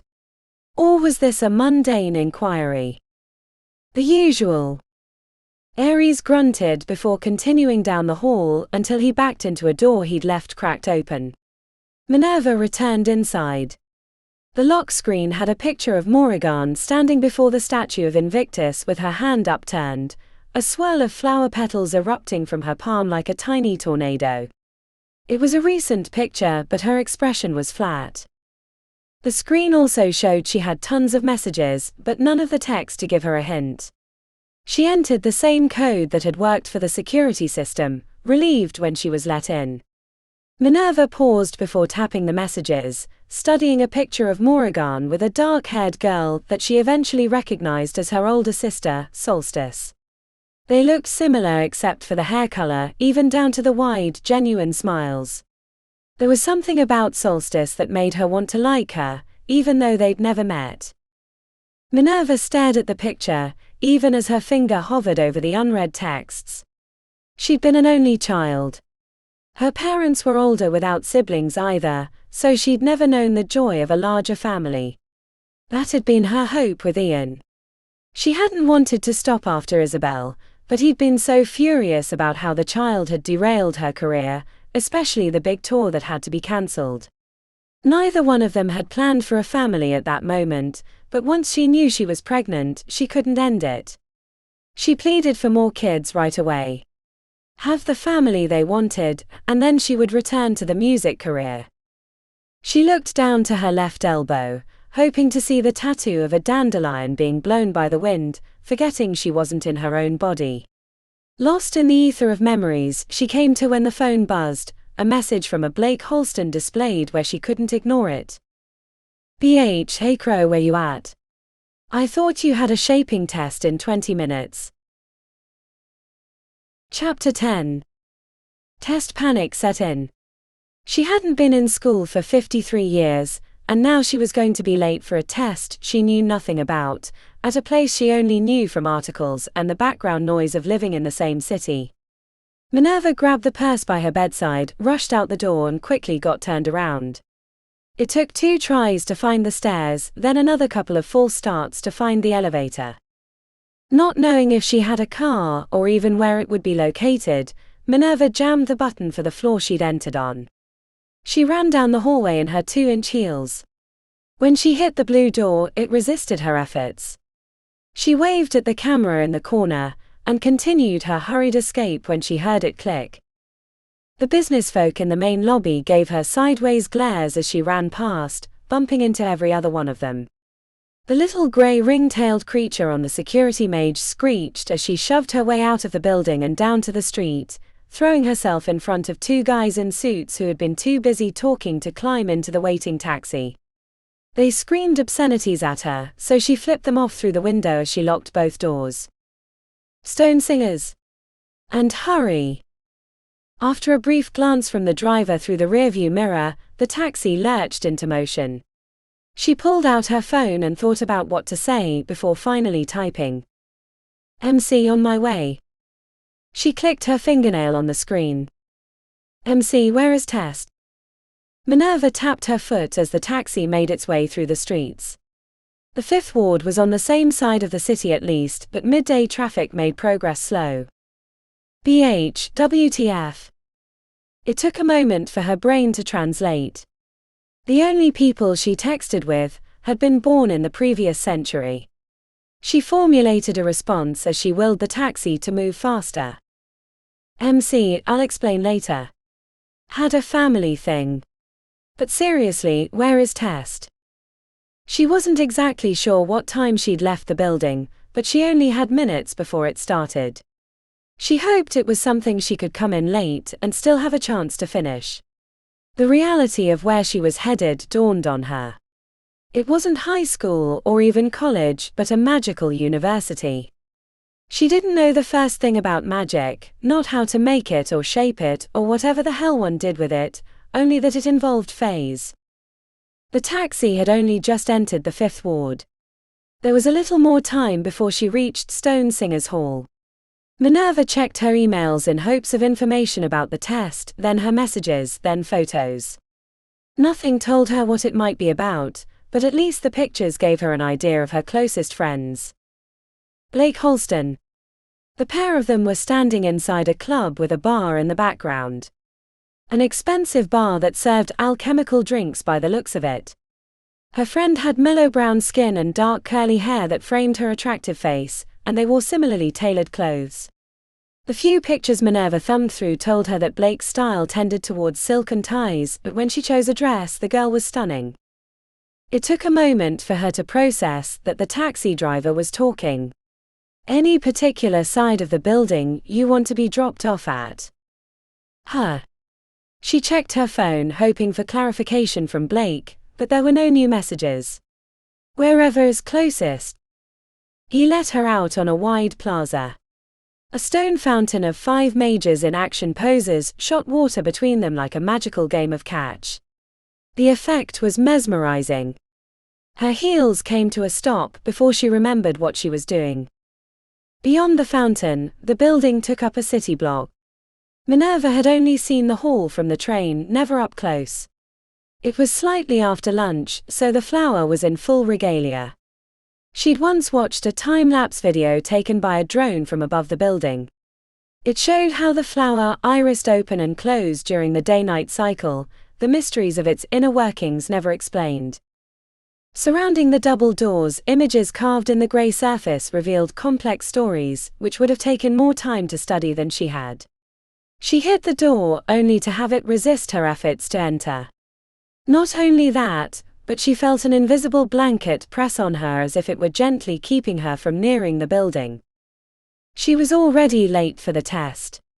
Minerva considered cutting her losses and returning home, but if she was going to survive this cauldron she'd been thrown in, she had to learn to swim, and quickly. Another student, she assumed, came up with a sagging backpack slung over his shoulder. His smirk only grew as he approached, until he reached up and tapped on a pin in the shape of a musical note on the strap. "Oh right," said Minerva as if she should have known. The older student went into the building while she searched her purse in hopes that her hall pin was inside. Otherwise, she'd made the mad dash for nothing. She found the pin in a small box at the bottom. It was smaller than a ring box and heavy, with runes etched into the sides. She clipped it to the lapel of her orange jacket. The door allowed her into the building. When she stepped over the threshold, it felt like she'd slipped through an invisible curtain. The foyer could have been the entryway for a world-class museum. Marble statues lined a sweeping staircase that led to a second floor while other passages went left and right. Minerva stepped forward, hoping latent memories might give her an idea of which direction her test was, and a statue of a bearded king with a trident turned his head. "Password." She tapped her foot but no answer came to her lips, so she furiously typed a text. "MC, what's the password?" "BH, new phone, who dis?" "MC, please?" "What's the password?" "I'll explain later." "BH, basso continuo." Repeating the phrase made the bearded king turn his head back to his original position. Minerva hurried up the stairs for no other reason than she thought she heard voices. A wide space with tables and cubbies for studying was followed by passages that went in various directions. She ran over to a pair of bobbing shoes sticking out behind a shelf, and found a girl in an unbuttoned black band jacket, big puffy headphones over her ears, nodding to the beat with her eyes closed. A touch to the shoe brought the girl's eyes open, followed by a deepening frown. "Excuse me." Minerva mimed taking the headphones off. The girl complied, but with a heavy sigh. A thumping beat echoed from the headphones around her neck. "What?" The level of sarcasm in that one word made Minerva stiffen upright. Her eyes darted around the room as her forehead knitted in the middle. "Where is the shaping test?" The girl leaned forward, scanning the room. "What kind of joke is this?" "Not a joke, please. I've had a weird day. I'm late for my test." The girl in the band jacket snorted under her breath. "Good luck with that." She leaned back, replacing her headphones, which silenced the beat. She pumped her eyebrows before closing her eyes with a self-satisfied grin. Based on what Minerva had overheard in the pawn shop, and Morgana's pained expressions in recent pictures, she had a pretty good idea of how the girl whose body she now inhabited had interacted with her classmates. She went off in a random direction, hoping that she might find a more helpful member of her hall, or a board with a map that would show a "You are here" bright red dot. Twice, she took turns only to find herself at an intersection she thought she'd already passed. The maze-like corridors kept her disoriented until she heard the faint hum of multiple voices singing. The room had big double doors. The singers improvised various notes, letting them gently rise and fall. With no sign on the door, she had no choice but to go inside and hope that if it were the wrong room, the professor would send her to the correct location. The first thing that hit her was the overwhelming sense she wanted to sneeze. A sharp tension erupted in her nose. She'd never been able to smell phase before, but the sensation made her eyes water. The second thing was a sea of eyes collapsing upon her like an underground mine, filling her with claustrophobia and the urge to flee. Roughly 10 students stood at individual tables with stone blocks in front of them. Each block appeared slightly different, rounder or with sections missing. Her entrance cut short the singing. She spotted a table without a student, the block a perfect cube of grey stone. Before she could take a step, a stern voice cut through the room. "Miss Charmer, why in the halls do you think you can show up to my test late?" Chapter 11. The annoyance at her entrance was followed by private grins. Not a single face appeared sympathetic. The urge not to look to the speaker and just back out of the room as if it never happened was strong, even if it was completely unrealistic. The professor flowed from the front of the room with her black robes fluttering like wings. Her short black hair would have made a general proud. Before Minerva could take a breath, the woman was in her face, staring down at her as if she'd just discovered a bucket of live baby vipers. "I'm sorry. I had a family thing." The professor's gaze narrowed, she could tell she was losing her. "It was my fault completely. I screwed up. I should have been here on time." The twitch of the professor's head was followed by eyebrows rising. "Miracles do happen," said the professor, turning to the rest of the class. She widened her arms in an exaggerated welcome. "Please, you may enter. I'm sure you'll do just fine with only half the time left."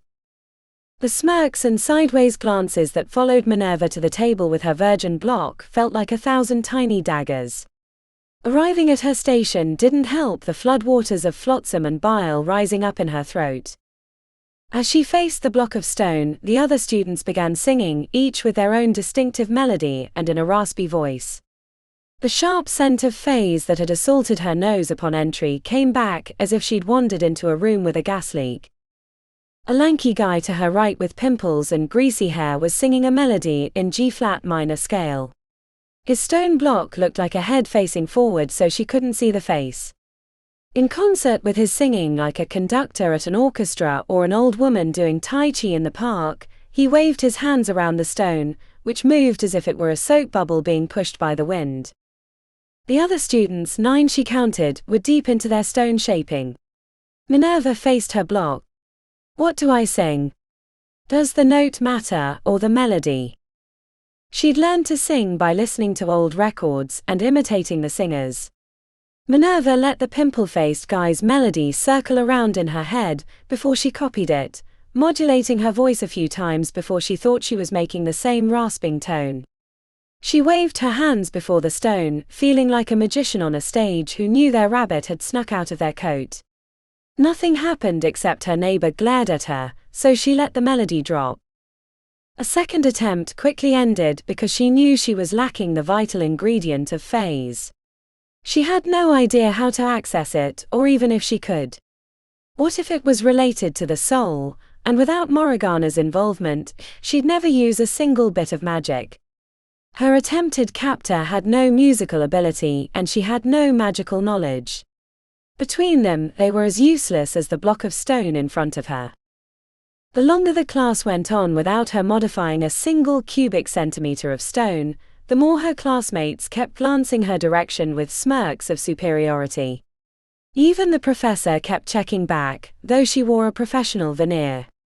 The only person in the room who didn't seem to be enjoying her complete and utter failure was the cherub-faced girl that she recognized from outside the mystic chord. Not that the rounded eyes of sympathy felt that much better, since either reaction meant she hadn't completed a single ounce of the task. "That's it, hands down, quiet," said the professor from the head of the space. "I will review your works afterwards. You may return to your rooms, or whatever you prefer to do between classes." The relief of the frustrating test being over was replaced by the little nicks and slices of comments she overheard on her way out. A message dinged her. How'd test go? Numb with regret for a problem she didn't create, Minerva trudged from the room. She reached the door at the same time as the cherub-faced girl, who offered a sad smile that felt like a brand against her heart. "Hey, I saw you at the Minnie and the Moves concert," Minerva blurted out, hoping to dispel the pity in the girl's eyes. She did a double take. "You were there? I wouldn't have expected that. I got a discount ticket and decided to try it out. Was an amazing concert. That woman can sing," she said, feeling a little weird about complimenting herself. "Totally. I cried during the encore." She gestured to her arm where goosebumps stuck out. "Gives me chills even thinking about it." That's awesome." The awkward silence, a measure of half smiles and sideways glances, was broken when the professor's voice cut across the studio. "Miss Charmer, I need to speak with you." When she checked back to the cherub-faced girl, she was squinting, while her friends were standing right outside the room, gesturing for her to leave as if she were about to be eaten by a shark. The slow procession to the professor turned the screws in her gut until she was sure she would throw up. "Follow me." The professor led the way through a passage out the other side of the studio. She felt like she was being taken to her execution, which probably wasn't too far off, considering her complete failure of a test. The only thing that made the procession bearable was the idea that if she got kicked out, then it would be easier to figure out who she was in this new body, but it could also result in new problems with her family, ones that had a more severe failure mode. Deep into the building, Minerva was sure they'd enter a room with a minotaur, and she'd be offered as a sacrifice. Such was the confusing nature of the passageways. The professor stopped at a random wall and waved her hand across the stone, which stretched open like a mouth ready to take a bite. The doorway was large enough for the tall professor to step through without having to duck. As soon as she entered the space, a low mournful tune like the singing of humpback whales deep in the ocean reverberated against her chest. She felt the music as much as heard it. The urge to curl into a ball and sob competed with the stern back of the professor she'd offended. They reached a central point in the cathedral which reached far overhead. Stained glass rainbows were scattered across the floor despite the lack of windows anywhere in the room. The echoes coming from multiple points made it difficult to find the source of the music, but once she did, her whole body went tingly as if she'd hyperventilated. On the far wall, a mass of alien tubes climbed over each other like vines competing for good soil. At the center of the fractally driven entropy was a woman seated at a massive keyboard and pedals setup, made from the blackest wood. The music assaulted her soul. In the span of a minute, Minerva felt everything from the elation of singing in front of a massive audience, to the creeping fear of near death. When the person at the organ let the song end, it vibrated in Minerva's ears, leaving her transfixed. "Professor Zeng," said the woman at the organ. The name of the person they'd come to see appeared in Minerva's mind. She recognized her because a musical career and the work of stone singers ran tangentially. Esther Starwood could have been a star of the stage like Frank Orpheum, but had chosen the path of a shaper of stone. Patron Starwood. My apologies for bothering you. Although Esther Starwood was a small woman barely 5 feet tall with messy auburn hair and a nose slightly bigger than her face, she commanded the space like all great performers. Minerva had watched recordings of Esther singing at charity events. The hall's patron could sing with multiple voices, not polyphonic singing using overtones but separate audible melodies. A nod and the two women wandered away from Minerva, who was split between wanting to examine the alien organ and eavesdropping. The secrets of the hall created a desire to stay in stone singers that she hadn't considered even hours before. Here were mysteries that could expand anything she'd ever accomplished on the stage. After a few minutes of conversation, during which Patron Starwood's lips kept curling downward, they returned. Moran tells me that you showed up to your shaping test late and refused to modify a single speck of dust on the stone. I've already heard reports of clashes with fellow students' poor singing technique, and spending most of your time at your father's high-rise suite rather than getting to know your hallmates. Is this correct? Minerva kept her profile small, shoulders squeezed and head down. She nodded. It is. Tell me then why I shouldn't release you from this hall right now. You've given every indication, despite the special considerations, that you don't want to be here. At first glance, there didn't seem to be anything she could say that would change the result. It was entirely possible that she couldn't use phase, and if she couldn't, then staying at the school was pointless. The whole day had been a whirlwind, and her thoughts were scrambled. Until about 4 hours previous, she'd been in her own body, which by now was probably finding its way to the bottom of the ocean or into an incinerator.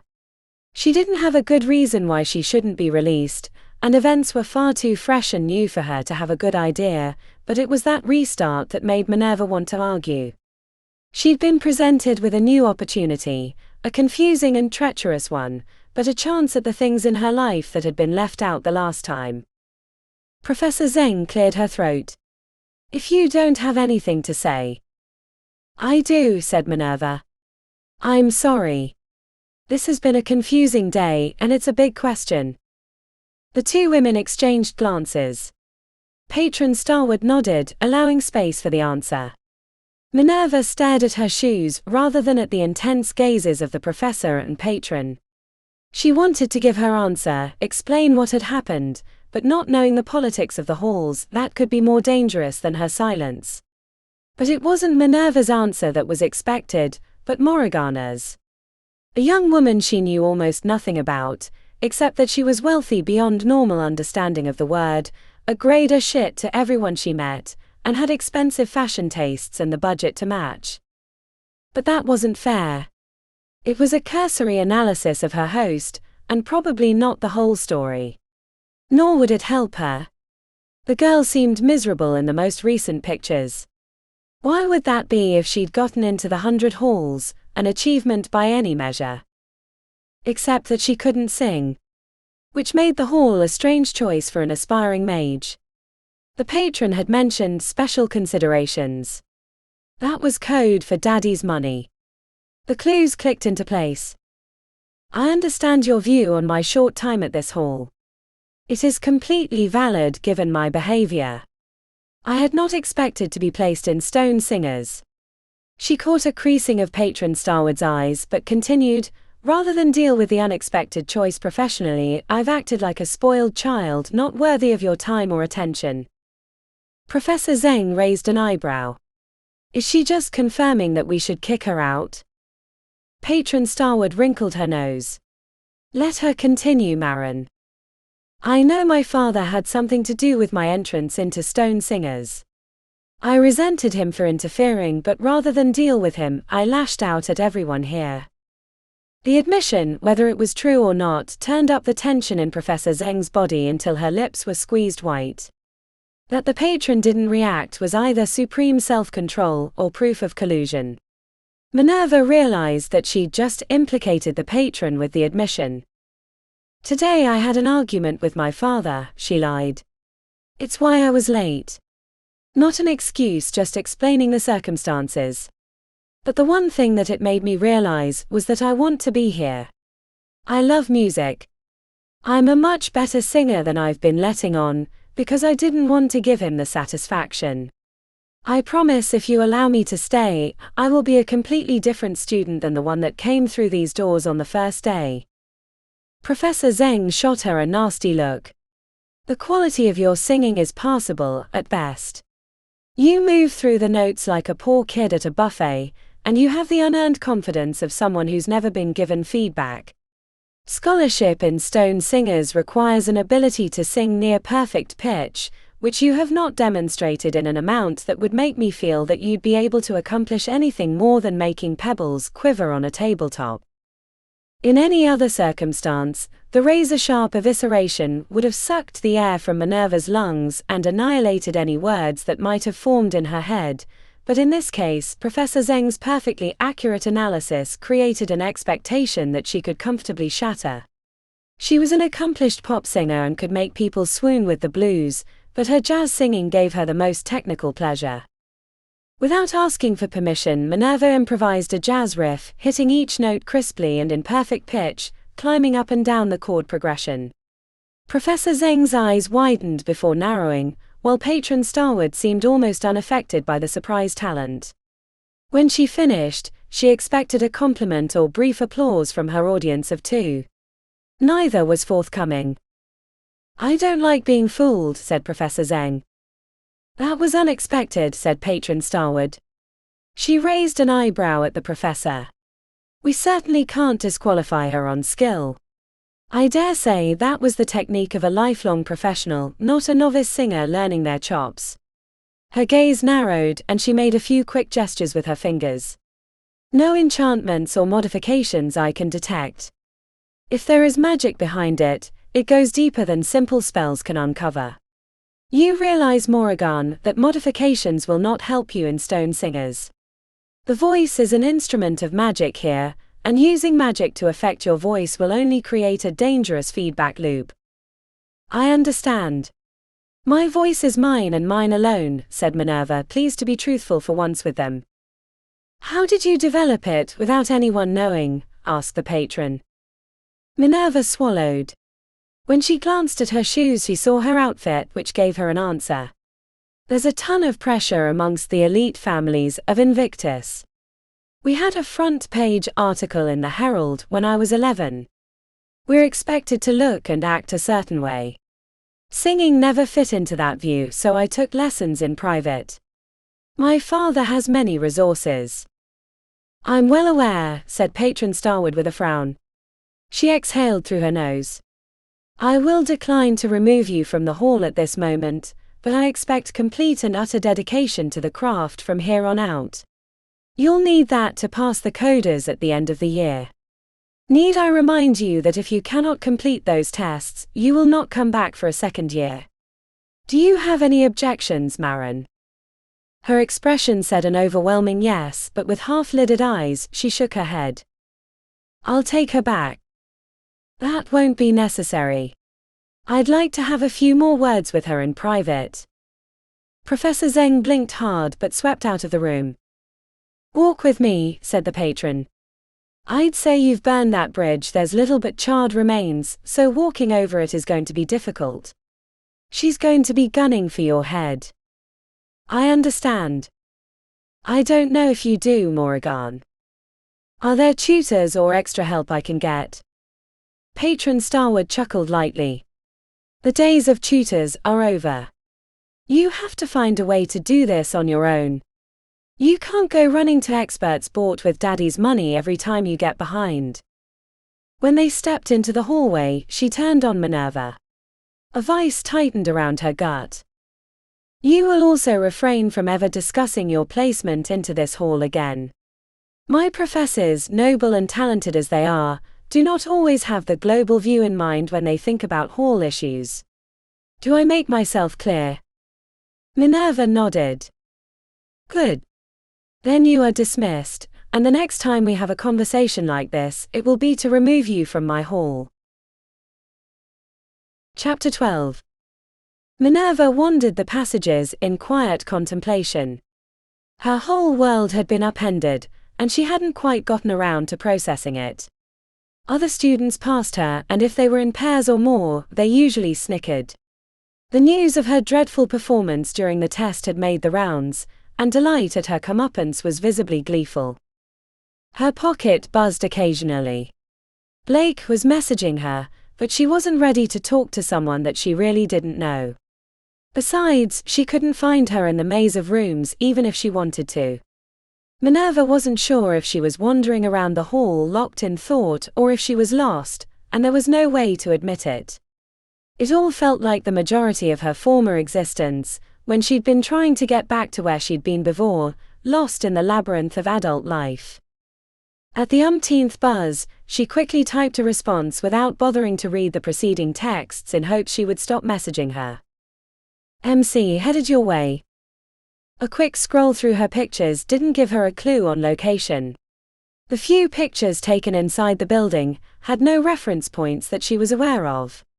But if she was going to figure out how to survive in Stone Singers, she needed a friend that could get her caught up.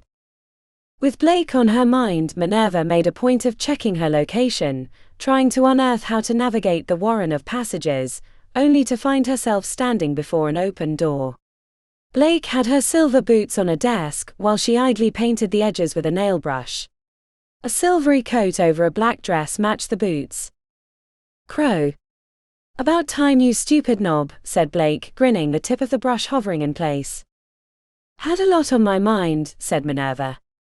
Was wandering around, and then when I thought about you, I was here. Blake rolled her eyes. That's how this place works, silly. You act like you just got here. Anyway, I heard about Zeng. What, a Major C didn't get kicked out or anything? Probation. No more second chances. I'm sure old Vic would find a way to smooth things out. Blake gestured to the line of glowing paint that ringed the soles of her boots. Check it out. I got this from a Becquet. Makes it so your feet don't hurt from a long night of dancing. Get dressed.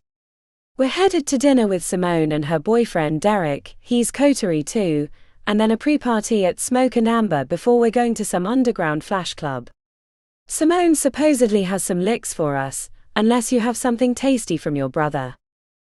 The non-stop avalanche of words overwhelmed Minerva's already taxed senses. It took a moment to wade through the information and lingo. Licks? Drugs? Did they hit you with a stupid hammer, Crow? Been a long day.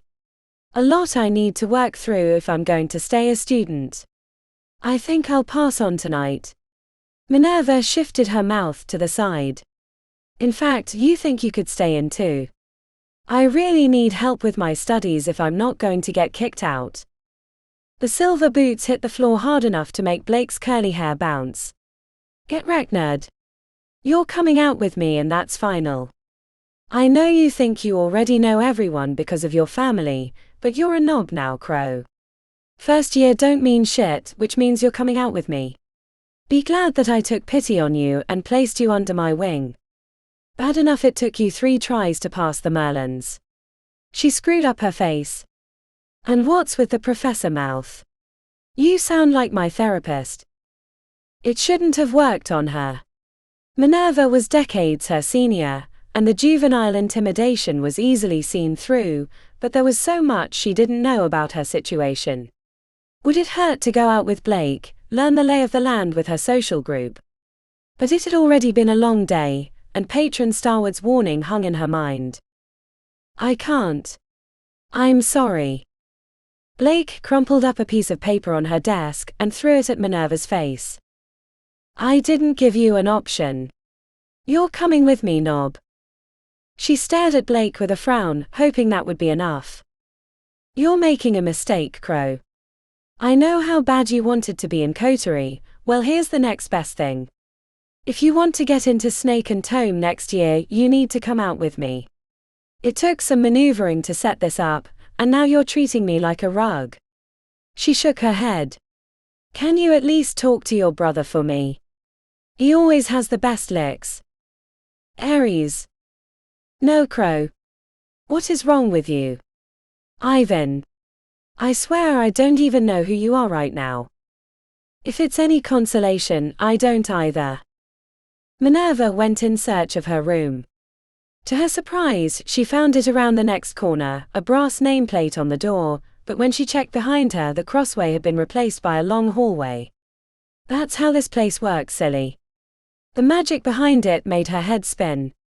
A life in the music industry hadn't prepared her to suddenly be a mage in a top hall. The nameplate proved to be about the only way she could identify that it was her room. The desk, bed and closet showed no signs of being used.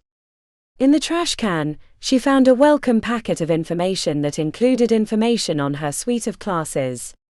Introductory stone shaping. Microtonalities. Structures and vocals. She hugged the documents to her chest. Finally, some answers. The only thing she needed next were the tomes that went with the classes. Maybe those were in her room back in the family suite, and she hadn't recognized them as being specific for stone singers amongst the general magical studies. The presence of Mr. Thule made returning less appealing. Better to wait until she knew more about the family that she was supposed to be a part of. Making a mistake like mixing up Aries and Ivan would probably go less well with her father, or Mr. Thule. And what kind of family had a matri as a house manager? The long day normally would have weighed on her body, but youth had its advantages. She could have gone dancing with Blake even without the weird shoe polish. Her mind, however, was her own, and the experience of being ripped out of her old body and shoved into a new one had taken its toll. Minerva lay on the bed, reading through the documents, until slumber reached up through the covers and dragged her to unconsciousness. Chapter 13. The hallway floated past. Fingertips reached out to caress familiar paintings. The Lushite. A mage amongst many. The door, once imposing like his careful mask, became an off-course ship finding a deserted island. She banged her fist on the rune steel. The wards would only sting a little, a fair price to be saved from this prison. Minerva woke with a start, papers and pamphlets spilling from her chest onto the floor. Sweat dotted her forehead and the stink of long sleep caked her mouth. The dream lingered. Not hers. Morrigan's. For a fearful moment, she thought the soul in the well had taken back control and found her way back to the suite. Without a window, she scrambled to locate her phone to learn it was early morning. Blake had sent pictures of their all-night affair. Frothy drinks in front of an expensive bar. Day-glow clubgoers. Drunken stumbling down rain-slicked streets. She threw her phone on the bed. The first class of the day, Elements of Notes, was in 2 hours. She'd intended to find someone to tell her what she needed to know, but exhaustion had claimed her. A gurgle announced a ravenous hunger. She hadn't eaten for nearly a whole day. First food, then to figure out what to expect in class. Minerva hesitated before leaving to find the hall cafeteria, assuming there was one. She was already at the bottom of the pile in Stone Singers. Wandering around in the same clothes as the day before was only going to give them more ammunition. After removing the music note pin, she jettisoned the coat and tugged off the white tights. The headband turned into a ponytail holder, and she set off through the halls with food on her mind.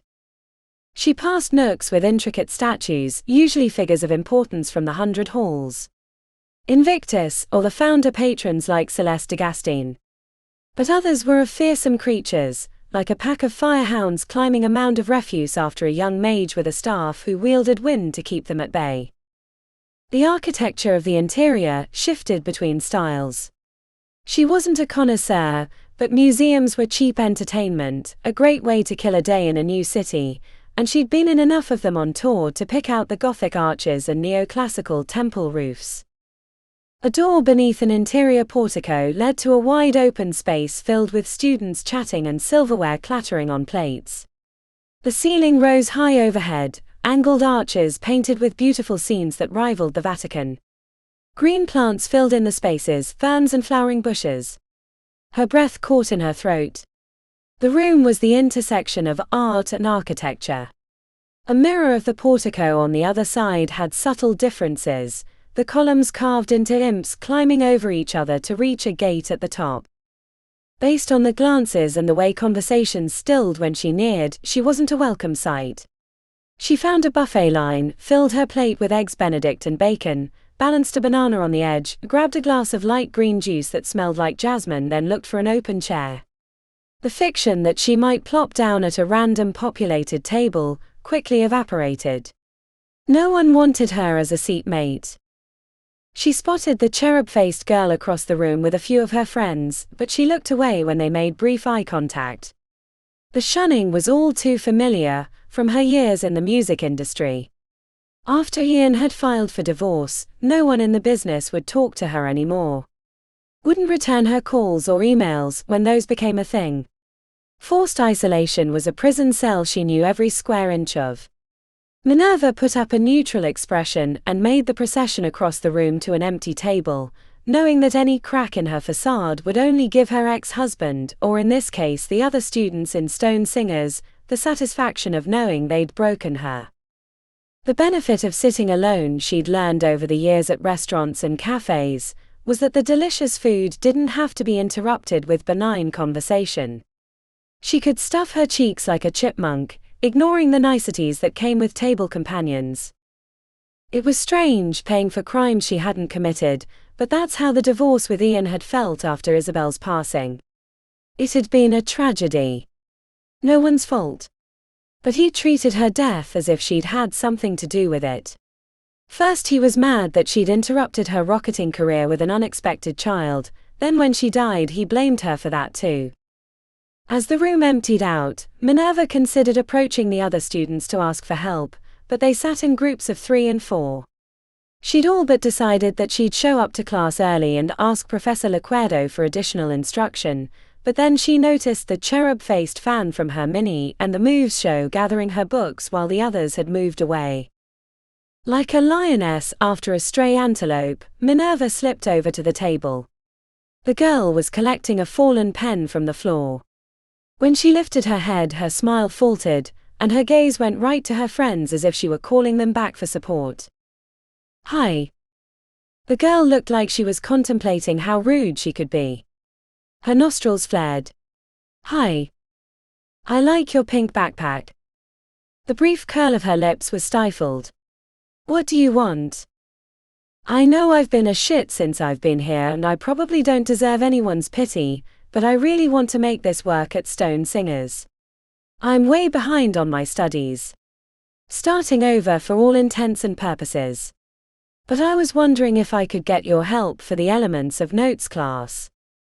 The girl held up a flat hand, and she thought it was for her until she realized her friends were coming back to rescue her. "Just because you caught me off guard with your mini and the moves concert admission, doesn't mean you can leverage that moment into a free tutor. You've been nothing but mean to me and my friends and frankly, everyone at the school. You're just a first year like me and I didn't come here with all your advantages. It was hard getting into the university and even harder to get into my preferred hall, which you've treated like a passing fashion, easily discarded." Minerva flinched but continued. "Like I said, I don't deserve it. I have no excuse, but I want to start over." The girl rose from the table, slinging the pink backpack over her shoulder.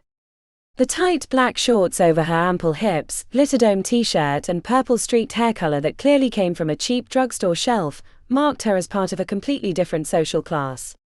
She stepped up close, a lifetime of being picked on burning in her hazel eyes. "Okay. I'll help you if you can answer me one simple question." Minerva nodded enthusiastically. "What's my name?" The hole that opened up in her chest could have swallowed the city. She didn't bother trying to consult the real Moran, because she doubted that she knew the answer. The silence felt like a knife to her throat. "That's what I thought," said the girl, storming past to join her friends who snickered and quietly asked what had been said. Minerva checked the room to find everyone was staring, and not with adoration like when she was on a stage. With her chin up, she collected her plate and silverware and deposited them in the cleanup area. With an hour and a half before class, Minerva went in search of the auditorium. She found it within minutes, wondering if distance mattered within a building that understood intention, or if it were an illusion draped over her mind. The room was shaped in a half circle with about 30 well-spaced desks on a rising platform surrounding the stage. It felt like an intimate performance venue. Her instinct was to take a seat in back, but she couldn't be that person here. The desk front and center would have to be her spot, assuming they weren't assigned, which she saw no evidence of. Boredom got the best of her, without a book or paper to review. She didn't feel like she belonged without a backpack filled with books and tomes, or even a raggedy number 2 pencil that snapped every time she pressed the graphite tip down. Not that Moran would ever wield a plain pencil. Surely the rich girl had a fountain pen that never smeared and always had ink, even after years of use. The stage-like platform lured her out of the chair. She stood before the desks, which even empty filled her with a serene meditative silence. She'd only used this new instrument twice, once after she'd been shoved into the new body and the second time for the professor, so she really had no idea what she was capable of. Knowledge and pitch were one thing, but her vocal instrument had barely been tested. Minerva flopped her arms and head around like a rag doll, loosening up her body. She took a deep breath in for a count of 4, filling only her chest, then out on a count of 8, slow and steady. Then she focused on the entirety of her lungs, repeating the cycle of breath. In and out. It only took a few breaths to know that Morgana's body had not near the capacity that her old one had. Despite her 7 decades, she could hold her air for 4 full minutes without passing out, and had learned how to use cyclic breathing to extend big notes. She worked through basic singing exercises. Humming warm-ups. Lip buzzing. Tongue trills. When her throat felt warm, she moved through 2 octaves with pitch glides, eing and ohing over the chromatic notes. Morgana's instrument wasn't near the quality that she'd had before. Reviewers called her voice honeyed whiskey that could convince you to sell your soul to the devil for another few seconds of listening. The Siren of Savannah. which she'd always thought was hilarious because she wasn't from Georgia. Savannah was just the location of the show that had been her big break, but the alliteration had stuck. The previous 24 hours had been a whirlwind of epic proportions that she still hadn't come to terms with. The stings and barbs of her fellow students, the near expelling from the school, the intense scrutiny from her father and Mr. Thule, all of it washed away as she sang a simple song, a children's rhyme about the founder of the 100 Halls. She picked it because of her location, having not sung it since she was a preteen. The robes that find you keep you unharmed. Alone he's mindful. His enemies run far. When the last note faded, the pleasant echo folding back upon her, a single pair of hands clapped enthusiastically. She turned to find a woman in rainbow-colored robes, with a smile that could charm the sun into glowing brighter and crisp red, thoroughly tangled hair.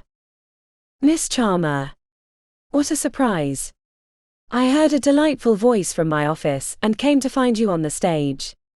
Why have you been holding back? The praise was a balm to her soul. Singing had always been her happy place. I don't know, Professor Lequerdo, said Minerva, instantly liking the woman despite only having just met. I've been a bit of a mess lately. It feels like I've been alone for a long time. The professor strode to the stage, hooking her arm around hers like they were old friends. Everyone hurts in their own individual way. We never know the trials that others go through. She squeezed her arm. But I'm delighted to hear that you've decided to join us. Minerva wasn't sure if the professor was talking about her encounter with the patron and Professor Zeng or her admission just now on the stage, but for once she didn't care. It was nice, more than nice, it was like having a lifeline thrown when drowning, so she smiled back in appreciation for being heard. Thank you, said Minerva, hearing a gurgle in her throat. Professor, I have a confession. I've been a terrible student in your class. I really know almost nothing that's been taught, which is my fault. Would you help me? A quick pinch of the cheek, as if the professor was her grandmother, was followed by the woman facing her, holding the arms of her rainbow robes like lightly fluttering wings. What sort of help do you require? The very basics. As if I've never been in your class. I feel like I'm missing something fundamental. Good, Miss Charmer. The fundamentals are the building blocks required to grow. Shall we start with note infusion? Give me a note, any note, but I want to feel the magic in it. Minerva briefly closed her eyes. Could you explain it in simpler terms? Any other teacher would have questioned reasons, but after a brief creasing around the eyes, the professor reached back to the base of Morgana's neck, her neck, and tapped where the skull had a protrusion. For those of us lucky to have a relationship with Fays, the raw material of magic, it comes from the region of the brain associated with these complexities. We draw on the well, pulling it out and through our bodies, which parts depending on the magic we're trying to create, and shape it into the desired effect. Minerva nodded, not truly understanding. Now give me an infused note.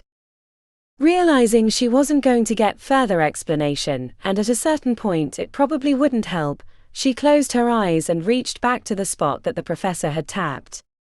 She hadn't noticed it before, but there was a strange heat there. Not quite heat, but it had an energy, a pressure, like a headache without the ache. The sensation of accessing Faze was like having a worm covered in icy hot pulled from the base of her skull. It was both uncomfortable and pleasurable. Her exclamation was pure reaction, but she let the unformed sound condense into a middle G note. When she finished, Professor Lequerdo was staring at her with her mouth screwed to the side. If I didn't know any better, I'd say that was your first time, but you managed infused notes earlier in my class. Yet. This was different. She blinked as she accessed her memories. Before was overcoached, the kind of thing I see from students who come from backgrounds with ample resources. This time the sound was purer, but the phase barely coated the note. I'm trying to let go of what I knew before, said Minerva. The professor made a noise of understanding. Good. Try again, but remember that phase, like music, is a form of energy, and all energy vibrates.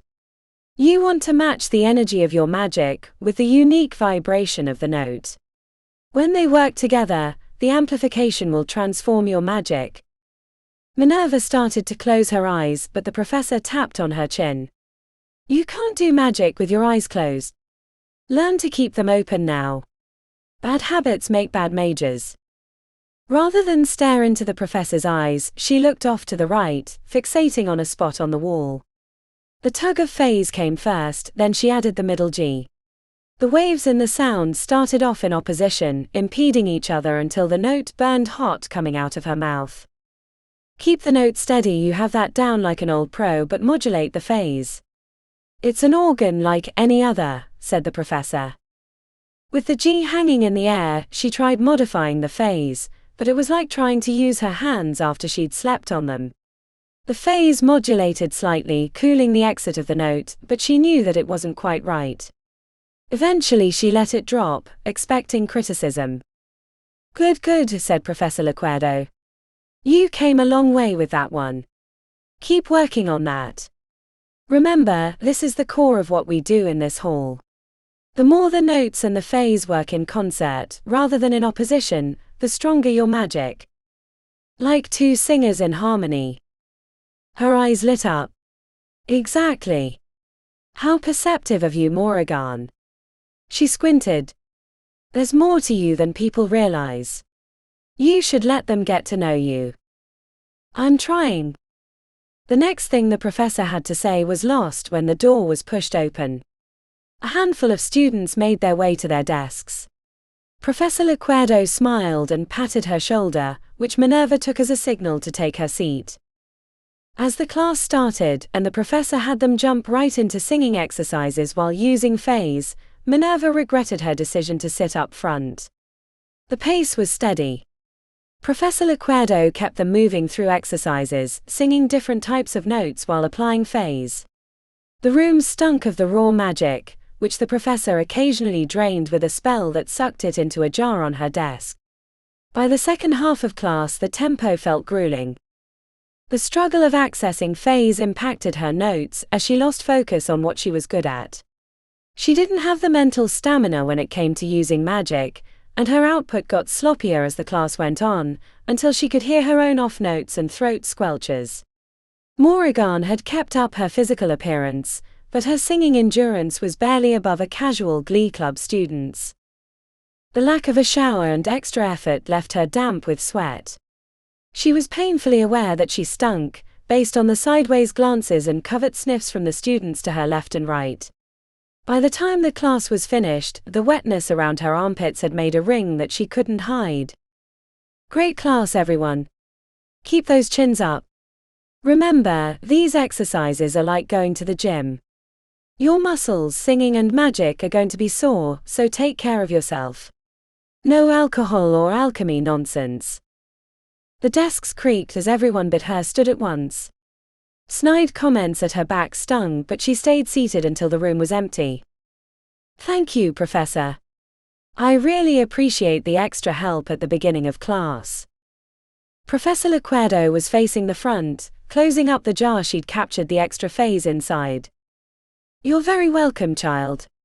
You could be a decent mage if you apply yourself. About that, said Minerva, is there any chance that I could get some extra lessons with you? I clearly have a lot of room to catch up. Professor Lequerdo turned, the corners of her lips already tugging to the floor with regret. She knew the answer even before it had been said. Work those exercises, keep up with your studies. I can't hold your hand through the experience of becoming a mage. I can explain how to walk through the door, but you have to move your legs. Thank you, Professor. Outside the auditorium, Minerva massaged her neck and jaw, which already felt stiff from the long hour of singing. But despite the struggles, a warm glow rose up from her belly. I was doing magic, she thought. It was the bare minimum of magical output with no tangible result except for an itchy nose, but it was magic, something she'd never thought she'd be able to do. Buoyed with possibilities, she stood outside the door, taking deep breaths and considering what she needed to do next. Minerva, you stink. Chapter 14. The next class, Architectural Appreciation, wasn't until the afternoon, giving her a good stretch to put some things to rights before she had to be around her fellow students. She hadn't wanted to return to the family suite, but she had no choice if she wanted to change clothes. Throwing her orange jacket back on to hide the pit stains, Minerva called a taxi. While she rode to the financial district in the first ward, she poked through her purse. She shouldn't have been surprised by the wealth contained in the designer bag, but the credit limits alone on the 5 cards could have bought a flat in another part of town. The billfold was stuffed with hundreds, and a change slot had the strange gold coins required for the ghost taxis. Minerva knew there had to be another entrance to the suite elevator, but didn't want to spend the time finding it, so she had the taxi drop her off in front, along with the press of business people heading into the high rise. No one disturbed her as she went through the main area, though she did receive a few sideways glances. A wave at the camera got the blue door opened. Inside the elevator, lower floors were listed, including a B for basement. Minerva was stretching her mouth with yawning exercises when the doors slid open, revealing a pale Mr. Thule licking his lips and running a hand over his slicked back hair. She jumped a little, which made his mouth twitch with glee. "Why are you always creeping around? Don't you have anything better to do?" she asked, pushing past the city fae. He grabbed her upper arm, fingers digging into her muscles. The deadness in his eyes made her stomach clench. For a moment, she thought that they'd figured out she wasn't who she was supposed to be and she'd returned to her death, but then he reached out and plucked the music pin from her shirt. Forgetting something? She stared at the pin, trying to make sense of his behavior, until she remembered the little box in her purse that had held the pin. "Sorry," she said, infusing it with as much sarcasm as she could muster as she dug into her purse for the little box. "The world nearly collapsed because I forgot. Remember, I keep this family safe from those that would do you harm. Need I remind you about the Hasha, or the Volok when you were vacationing in Greece? Learn from the patrons of the halls if you must, but do not trust them." She couldn't quite decide if he was making up events to test her, so she yanked her arm from his grip and placed the pin in the box right before his eyes, making a production of closing the lid and placing it back in her purse. "Excuse me," she said, extracting herself from him. "I have to gather my things." She found her way to her room quickly, rushing to the bathroom, not only to remove the day-old sweat, but Mr. Thule's touch on her upper arm. The shower was larger than her room at Stone Singer's, with 5 separate heads to cover her body in luxurious cleansing water. There was brief curiosity for her new body. Mostly she couldn't get over the lack of wrinkles and stretch marks, pinching the skin to find it springing back into place. To her surprise, there was a small tattoo on her pelvis of the earth, half in shadow. The placement meant that no one would see it, even if she was in a bathing suit. After the shower, Minerva was intimidated by the options in the bathroom, but discovered most of the hair styling equipment had been enchanted. When she used the brush, her hair formed into the golden coif that she'd seen through the shelves at the pawn shop. The makeup, which probably cost a small fortune, conformed to the contours of her face. The ointments had labels that read, "Formulated for Moran Charmer." Hair and makeup had been made easy by the expensive tools, but picking out clothes was a different challenge. The closet was bigger than most boutique shops. She lost an hour just perusing the aisles, until she remembered she had to get back to Stone Singer's for class in a few hours, and she hadn't even packed. The pictures on her phone gave her an idea of Morgana's fashion sense, but trying to copy it was harder than it looked. She picked out a pair of crimson tights because that was one part of her look that was mostly consistent, a black pencil skirt and a charcoal grey jacket to layer over another white shirt. A matching black headband completed the look, but she didn't feel like it captured the essence of what Moran had picked out the day before. After a little searching, she found 2 large luggage cases and stuffed them full of clothes. A pre-organized bathroom travel kit lay under the sink. She threw the jars of makeup in with the other supplies. Her backpack was next. She filled it with the books she'd seen in the notes from the trash and her laptop, even though she hadn't figured out the password. Ares came out of his room as she struggled to maneuver both large suitcases into the hallway, while wearing a backpack loaded with books and a laptop. "I've always thought about moving out, but I'd hate to give up the credit line," said Ares, smirking. He had a handsome face, broad shoulders like a football player, and bright blue eyes. The last time they'd met, she'd been too overwhelmed to really realize how good-looking he was, but up close he made her heart pound faster. She had to remind herself that as Moran, this was completely inappropriate and gross, even if she were a 70-year-old lady trapped in his sister's body. "I need to focus on school." He leaned against the wall casually with his eyebrows raised. "Not doing so well, huh?" "How'd you guess?" He snorted. "You barely spend any time there except to gossip and go out with Blake, who doesn't have your best interests at heart." "I'm beginning to figure that out. I spent my first 2 years at coterie as much as possible. You have to win over the teachers as much as your fellow students."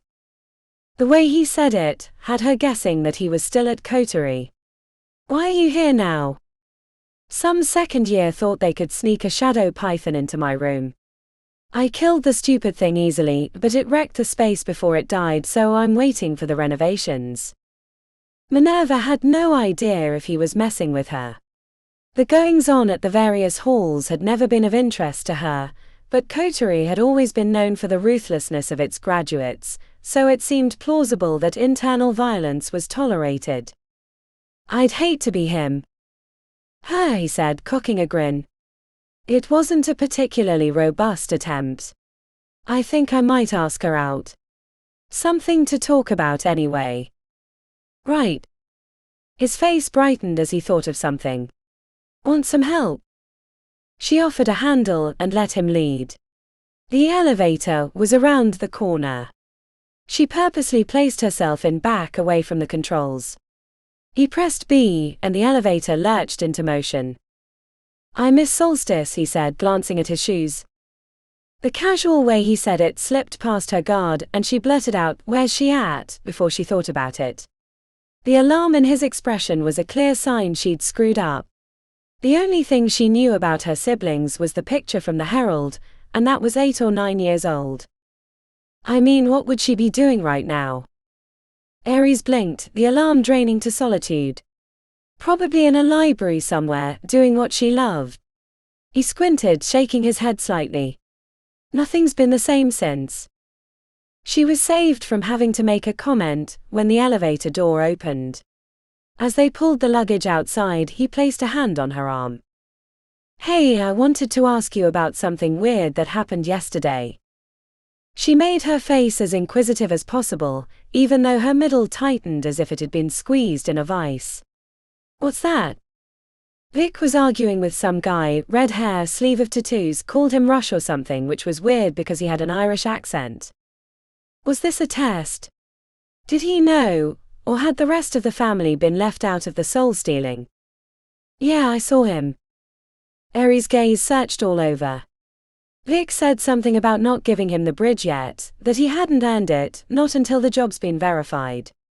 "Do you have any idea of what he's talking about?" "The bridge?" she asked, the response natural because she truly had no idea. "Didn't think so, but I thought I'd ask. Lurky has been acting weird lately. It's just, I don't know, he's more unusual than normal, which is saying a lot. Whatever it is, it's probably something from the vault that he's offering as payment. Weird. Anyway, let's get your stuff to the old coffin carrier." "What?" "Limo. Did you hit your head or something?" "Limo." She blinked. "No." "Yeah, let's go." A long black vehicle was waiting in the garage. The section was blocked off from the rest of the parking area. A gentleman in a black suit hurried to collect her luggage, placing it in the trunk before opening the door. There were 4 other limousines in a line waiting. Minerva couldn't imagine the expense of having the vehicles on call at a moment's notice. It was the kind of luxury that made even rock stars look poor. As she was climbing into the limo, she thought she saw something out of the corner of her eye. Someone watching. But when she looked, no one was there. "Did you see someone?" asked Ares, following her gaze. "Thought I did." He said, as if the meaning should have been apparent to both of them. Minerva slipped into the expansive back seat. Ares leaned into the door. Hey. He drummed his fingers on the roof, working up the nerve to ask something. "If push comes to shove, do I have your support?" Surprise slipped into her expression, which had him glancing away. "Not saying anything's happening, but the old man's getting up there and his health is shit." "Yeah, of course. Family first." The relieved smile told her she'd said the right thing, even though she didn't entirely understand what he was asking. "Thanks, Moran." He threw in a wink as he closed the door, tapping on the roof to let the driver know he could leave. As the limo glided through the underground parking, Minerva sat back, fingers running along the ridges in her bottom lip, trying to parse his meaning, but she didn't know the first thing about the family or the company they ran. For that matter, she didn't even know who was alive. "Another thing to learn," she whispered to herself.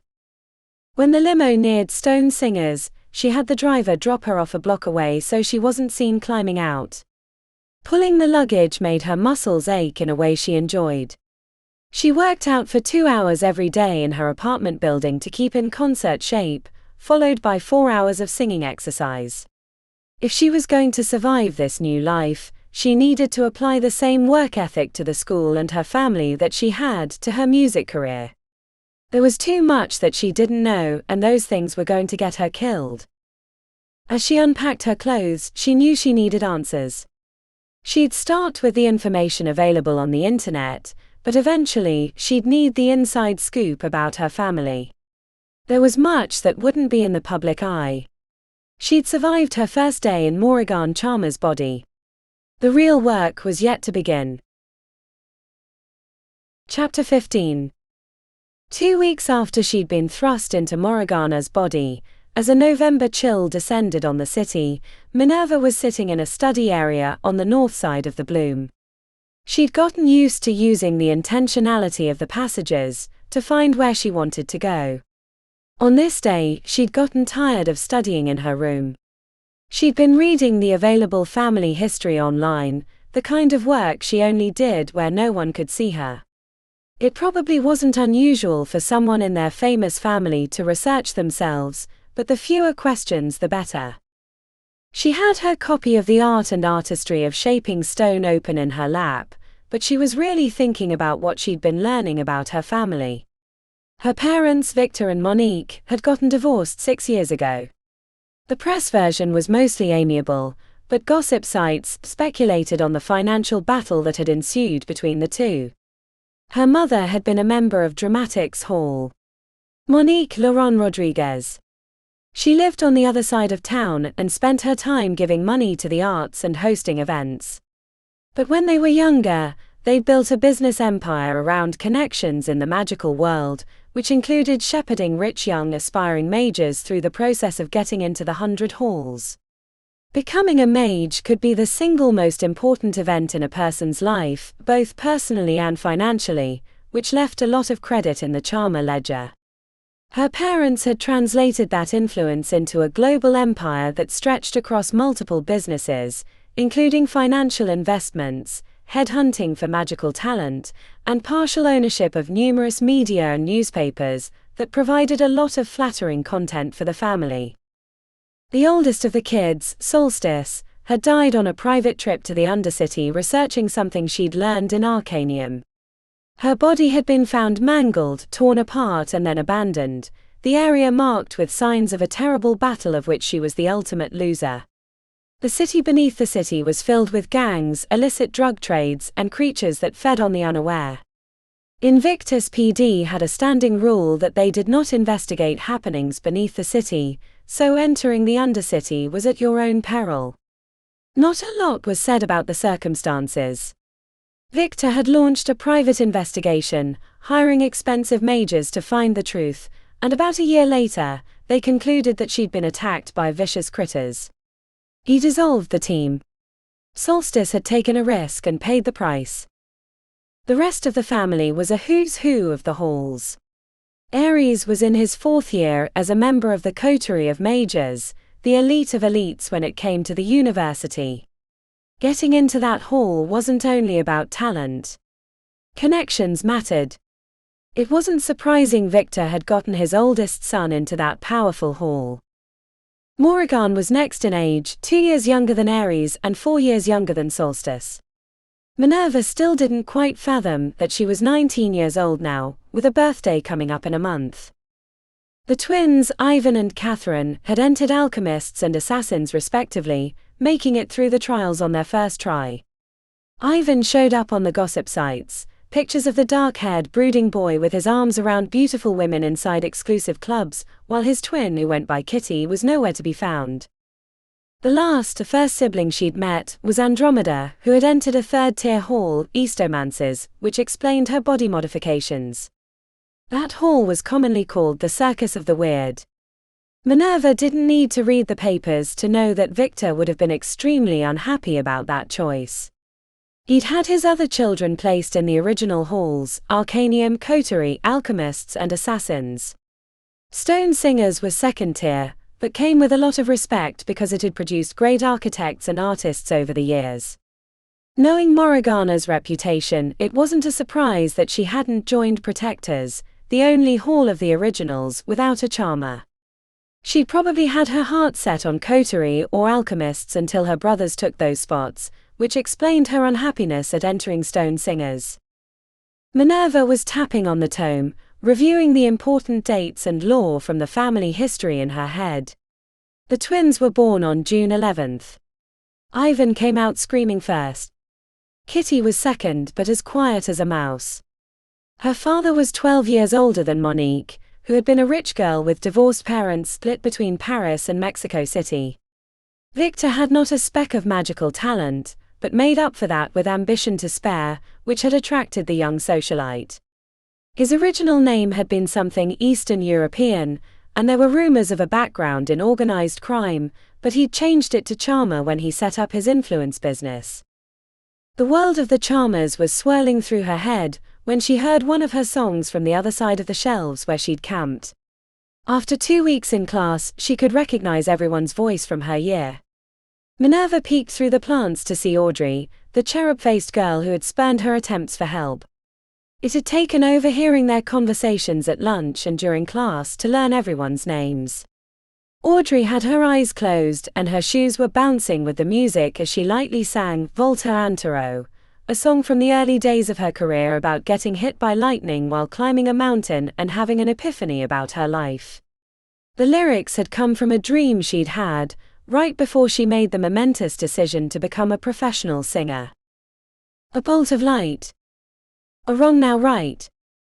Everyone's a fake and I'm mirror time legend. Just pretending until I've ascended. When Audrey reached the refrain, Minerva joined her, but came in on backup. The girl faltered, barely a hitch in a single note, and then continued. They sang through the last half of the song. When Audrey improvised over the bridge, Minerva provided counterpoint, until the last note hung in the air long after they'd finished. The surprise on Audrey's face when Minerva came around the shelves stung, only because it was combined with great disappointment. But the joy of singing with another human kept those negative emotions from affecting her. You shouldn't have joined me, said Audrey, sitting up straight with her shoes flat on the floor and arms crossed. You sing great and I love that song. I couldn't help myself. Audrey checked around the room to confirm that no one else was present. It was good. You sang backup like you've done it before. Only with my headphones on in the privacy of my room. Audrey squinted. You don't seem the type to ever want to be backup. I don't. I prefer to be center stage, said Minerva, but sometimes it's important to support someone else's song. Have you been practicing that? All last night. How'd I do? Audrey rolled her eyes. You probably looked up the lyrics on your phone while you were over there. Minerva tried not to smirk, but it was hard. She'd just been challenged on a song she'd written and had sung a few thousand times over the decades. She wrote it in 1966. It went to number 10 on the pop charts for a few days that year, but most reviewers call it ahead of its time and too angsty for female artists of that era. She said it was about the moment in her life when she had to make an important choice. Since the concert at the Mystic Chord, I've listened to the song a bunch and gone back through her catalogue for all the other gems in there. Favorite song? The Loneliest Road. You. Audrey's nostrils flared. The Loneliest Road. She shook her head tightly as if she were trying to rid her brain of its thoughts. Why are you being so nice?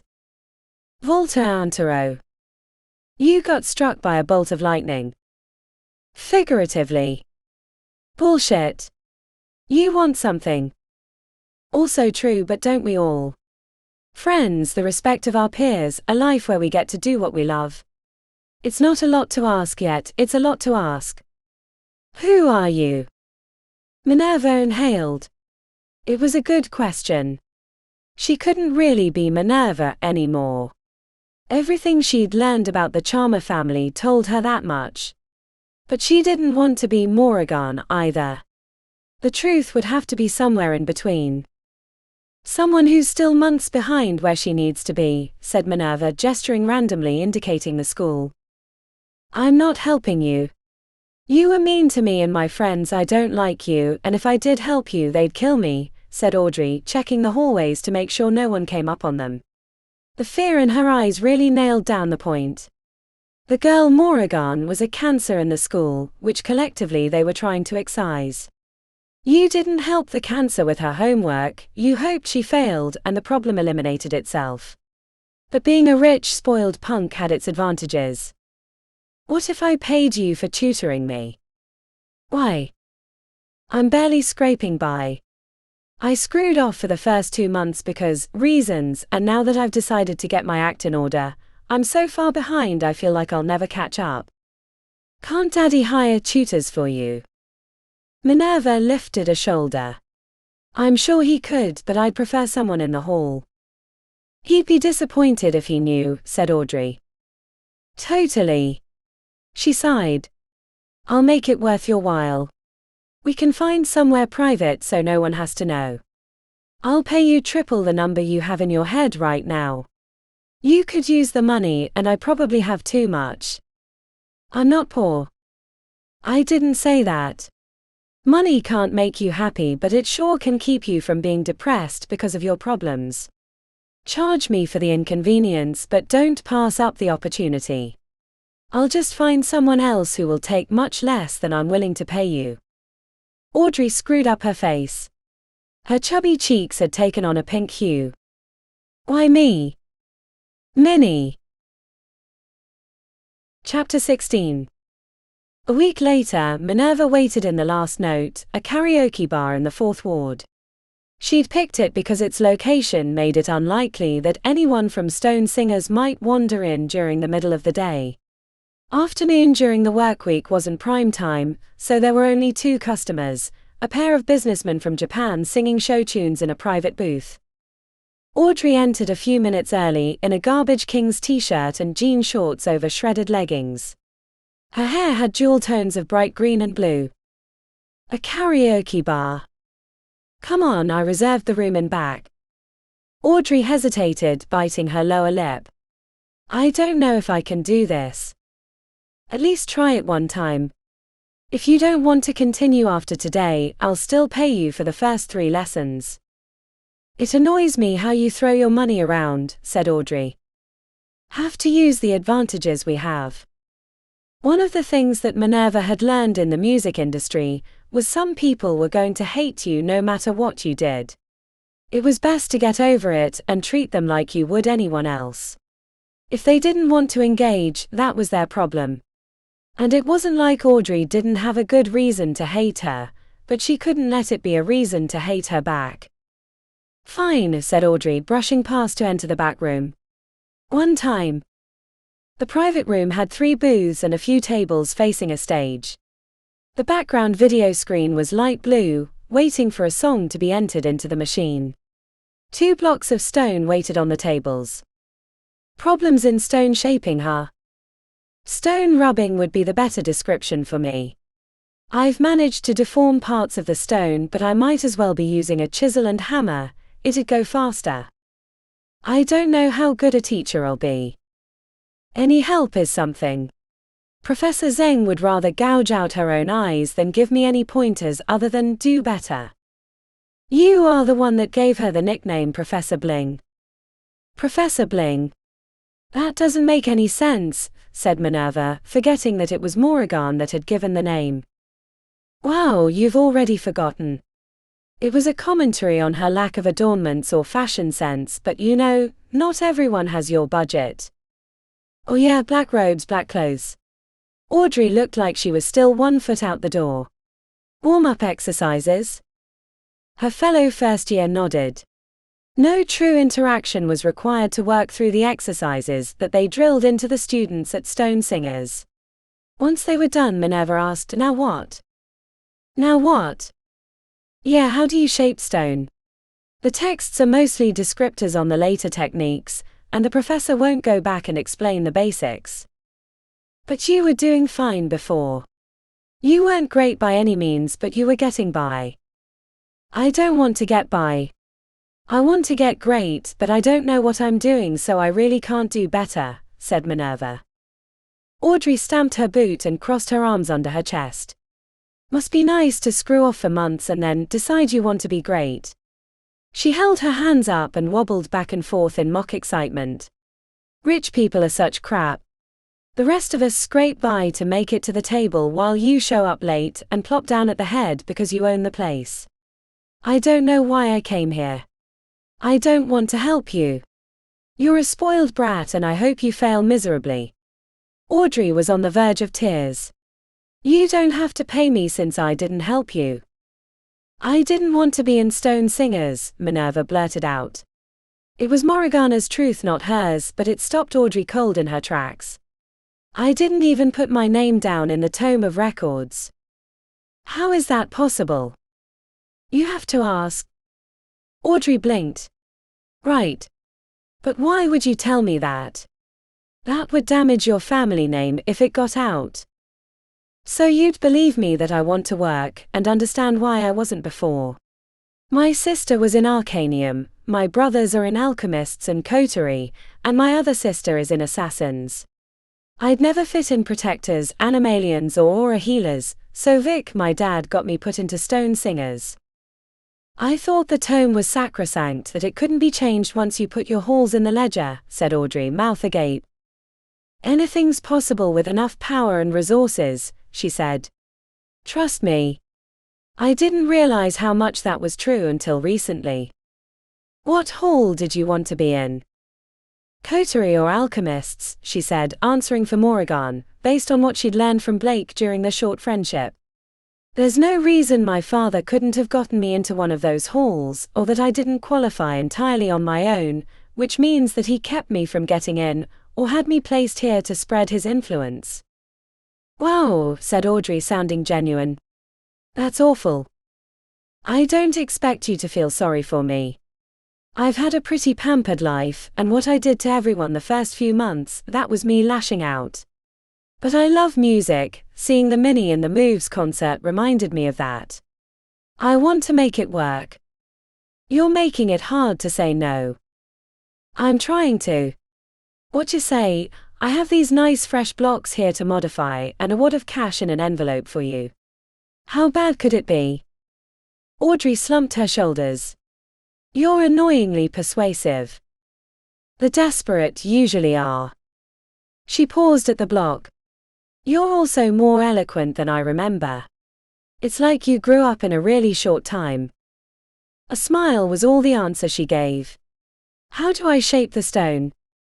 Show me what you're doing, said Audrey. Minerva positioned herself before the block. She closed her eyes, then opened them, reminding herself of Professor Lecurda's advice. Accessing phase felt clumsy and weak.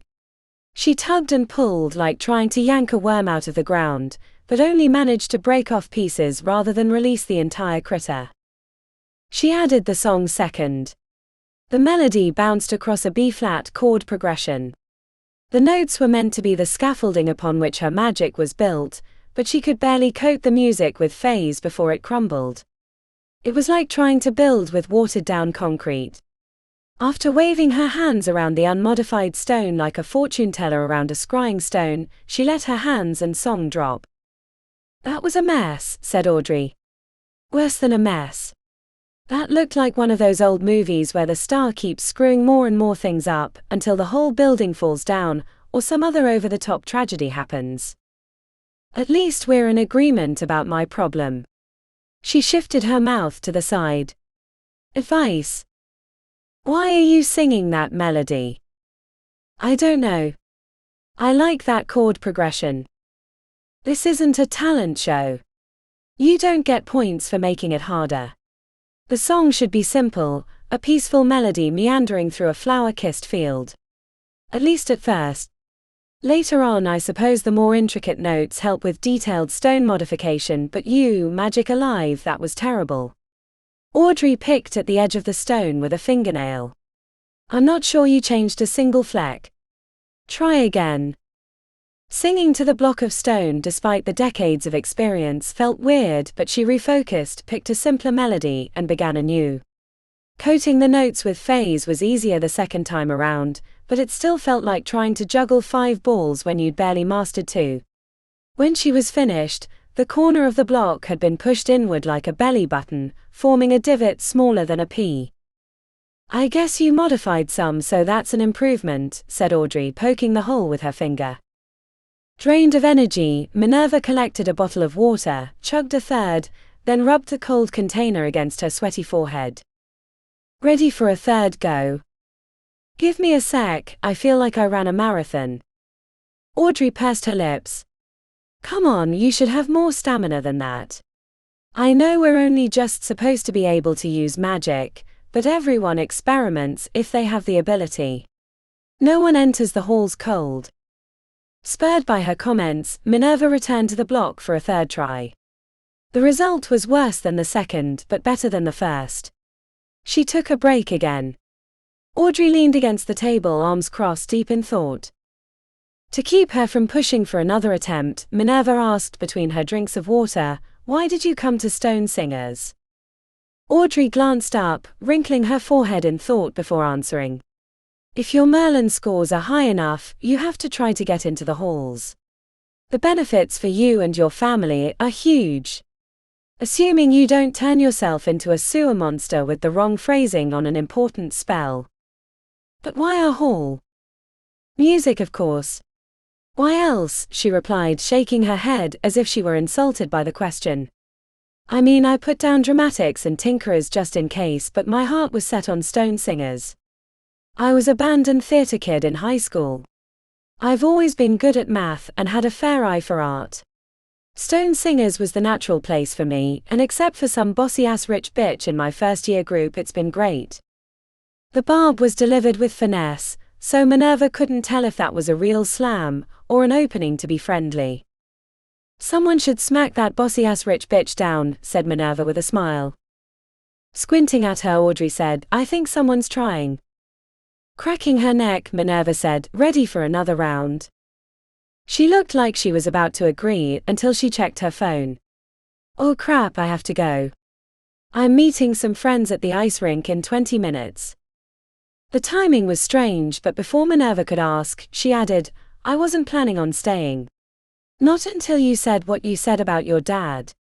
I haven't decided if I'm coming back again, but I won't tell anyone what you told me. You can cut my payment based on how much time I actually helped you." Minerva retrieved the fat envelope from her purse and tossed it to Audrey. "No. You've helped a ton. I'll keep working with what you showed me. I need to work on my stamina." The cherub-faced girl peeked into the envelope, eyes widening with surprise. She tucked it into her purse and disappeared without another word, leaving Minerva to lean against the table, wishing that her host hadn't been such an awful person to everyone in the school. With her frustrating singing career, it had been a long time since she'd had friends, something she'd convinced herself that she was too old to need anymore. Seeing Audrey rush off to join her friends at the skating rink was a reminder that she desperately wanted the same thing, but her life had always prevented that simple act of human kindness. "You don't need friends," she told herself as she faced the nearly unblemished block of stone again. "You need to keep from getting kicked out. Friends are a luxury you can't afford." Chapter 17. 3 times Minerva received messages confirming that she would be attending the family dinner. 2 from Mr. Thule and the last from Aries, wrapped in brotherly concern, despite her giving answers in the affirmative each time. She guessed the reason for their concern was that she hadn't been back to the family suite in the first ward since she'd packed 2 bags and officially moved to Stone Singers. The stated reason for the dinner was her 20th birthday. If it were a normal family, she might have accepted that story, but in her quest to understand the people that she would have to make think she was Moran, she'd been keeping up with the gossip sites and reading old issues to better understand them. There were rumors about Victor's health, and what would become of the Charmer Corporation when he could no longer run the company. Aries' request to support him helped confirm her conclusion about the true purpose of the dinner. She wasn't concerned about the Charmer Corporation and who might run it at some later date. Minerva was terrified about interacting with her new siblings and ruining the fiction of who she really was. The soul in the well, Moran, had been restless recently. It felt like she had constant indigestion without the burping that normally came with an upset stomach. The first month or so, Moran had stayed in a constant state of sobbing. Sometimes when Minerva dreamed, they were her dreams, which made waking a strange sensation. But the last few weeks it felt like Moran had become restless. A prisoner testing the bars of her prison. To complete the fiction of who she was, Minerva ordered a family limo, taking care to be picked up blocks from Stone Singers. It was only important that she show up acting like family. Minerva stayed in the back of the limo even after she'd arrived, checking her outfit and running over the facts she'd memorized about her family. She'd read every newspaper and magazine article she could find, and she'd watched videos of Moran on the internet to make sure she would move and act like her, but she was a singer, not an actress. She was used to emoting, being the most outrageous version of herself on stage, not hiding in the skin and habits of another person. Picking out her clothes had taken days because she'd oscillated between various looks. Should I be trendy? Should I look more business-wise? The evening was meant to be a birthday party, but she sensed it would be something else. She settled on a bright yellow jacket over a white shirt with a tie and a black A-line skirt. When she climbed into the elevator, a wave of vertigo hit, forcing her to lean against the wall and close her eyes until the sensation passed. Get me out of here. The thought hit like a lightning strike. But it wasn't hers. It had been Moran. Not now, she muttered between clenched teeth. The brief war for control was quickly squashed because Minerva had the leverage, but as she was shoving Moran back down, the elevator beeped and slipped open, revealing Catherine, one of the twins. "Kitty," she forced out through a pained expression. The younger twin looked the most like their mother, Monique, except angrier. Her black hair was pulled back in a severe ponytail that made her forehead strain into a widow's peak, and a black turtleneck and pants hid her shapely form. Minerva lurched out, intent on throwing her arms around her sister, but the blank expression stilled her effort. Her arms flopped at her side. Moran. The way her eyes searched her as if she were detecting for intruders left Minerva apprehensive. Everything okay? The question was loaded with insinuation. With a family as rich and powerful as the Charmers, it was hard to pass it. Minerva placed a hand on her stomach. Cramps? Kitty's expression fell. Her forehead wrinkled with suspicion. Why didn't you take something for it? It just hit on the way here. I'm sure I have something in my room. The elevator beeped since she was standing in the door. Can I come in? It's my birthday party after all. For a moment, Minerva thought Kitty wasn't going to let her. She kept looking her down, the corners of her eyes creasing, until she stepped to the side. After you, birthday girl. Minerva had gotten used to being in Morgana's body, but inside the enemy camp, every choice, how she walked, the way she swung her arms, felt wrong and completely obvious. To her knowledge, only Victor and Mr. Thule knew about the soul stealing, but Ares had seen the ginger man. It wasn't hard to imagine in a family with such resources that the truth could be discovered. For all she knew, her siblings could have been talking behind her back, speculating on who was really in the body. She caught herself gawking at the paintings as she moved towards the sound of a party, but reminded herself that she'd probably seen them hundreds of times. A light cheer went up the moment she stepped into the room. Morrigan.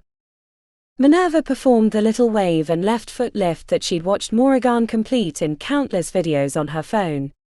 Her entire family minus her mother was present, including a few other people, some she recognized from pictures, others she hadn't gotten a close enough look at.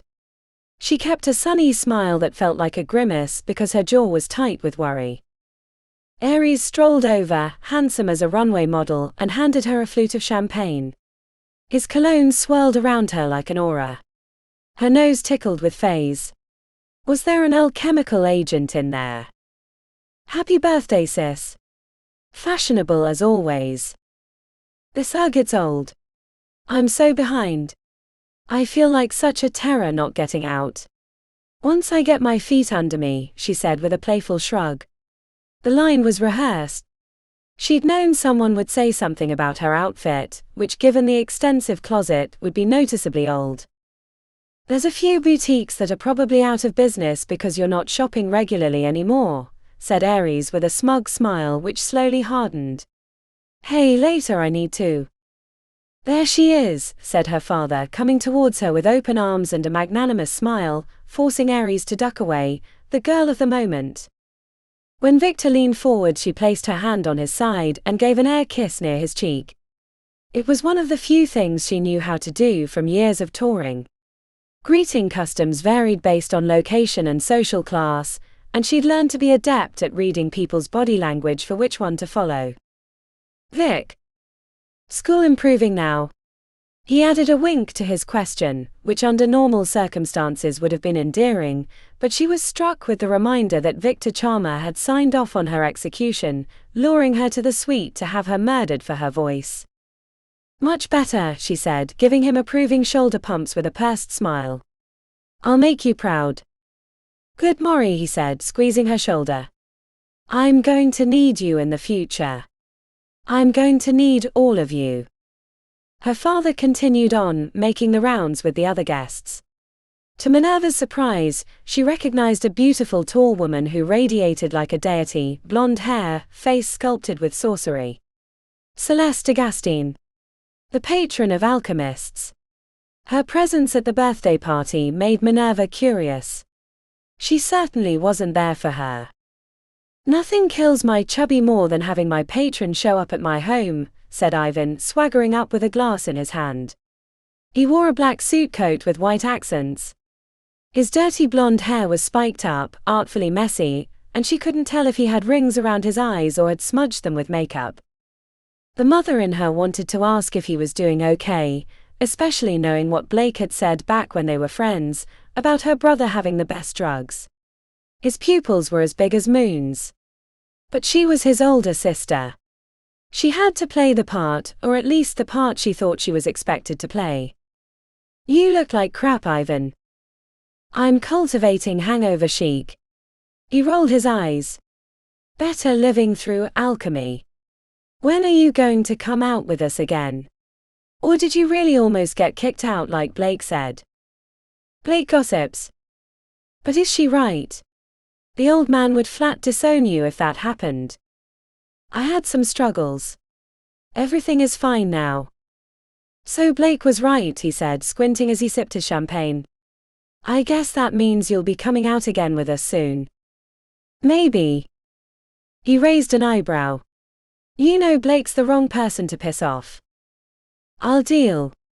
She's a major C anyway. Ivan knitted his forehead. Oh, music joke. Nerd. Watch it or I'll build you a bridge or something, said Minerva. He laughed, a genuine chuckle, but once it grew too loud his gaze scattered and he caught himself quieting. He cleared his throat, slammed the rest of his drink, and raised the glass, indicating he needed another. Minerva looked around for the youngest, Andromeda, wondering if she'd conformed to the business or fashion dress of the evening. As she spun around, she nearly ran into Celeste d'Agastine. "Oh hi," she said, looking up at the statuesque blonde. The woman's presence was like staring into the sun. When she'd first met Mr. Thule, there'd been a tug of matronly charisma that had scrambled her thoughts momentarily, but the head of alchemists made his light seem like a candle in comparison to her bonfire. "Miss Morrigan, you look stunning tonight. I do hope you're having a lovely birthday party."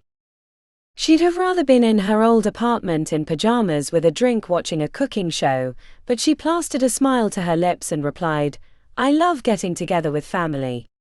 "Thank you." Celeste leaned down conspiratorially. "My apologies for crashing your birthday party, but it was the only way announce this to the family without alerting the paparazzi or regulators." "Oh, of course," said Minerva, as if she knew what the woman was talking about. Celeste gave her that smile that she knew all too well. The woman had no interest in talking to a 20-year-old brat, but had to make the smallest gesture before she could move on and talk to the important people in the room.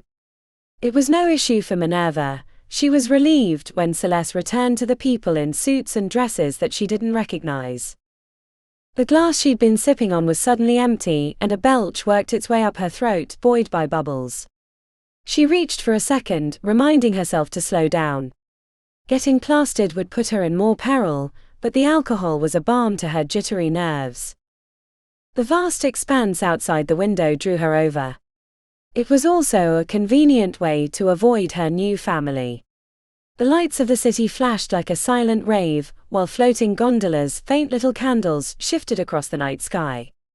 Illusionary giants in the second ward did battle near the glitter dome.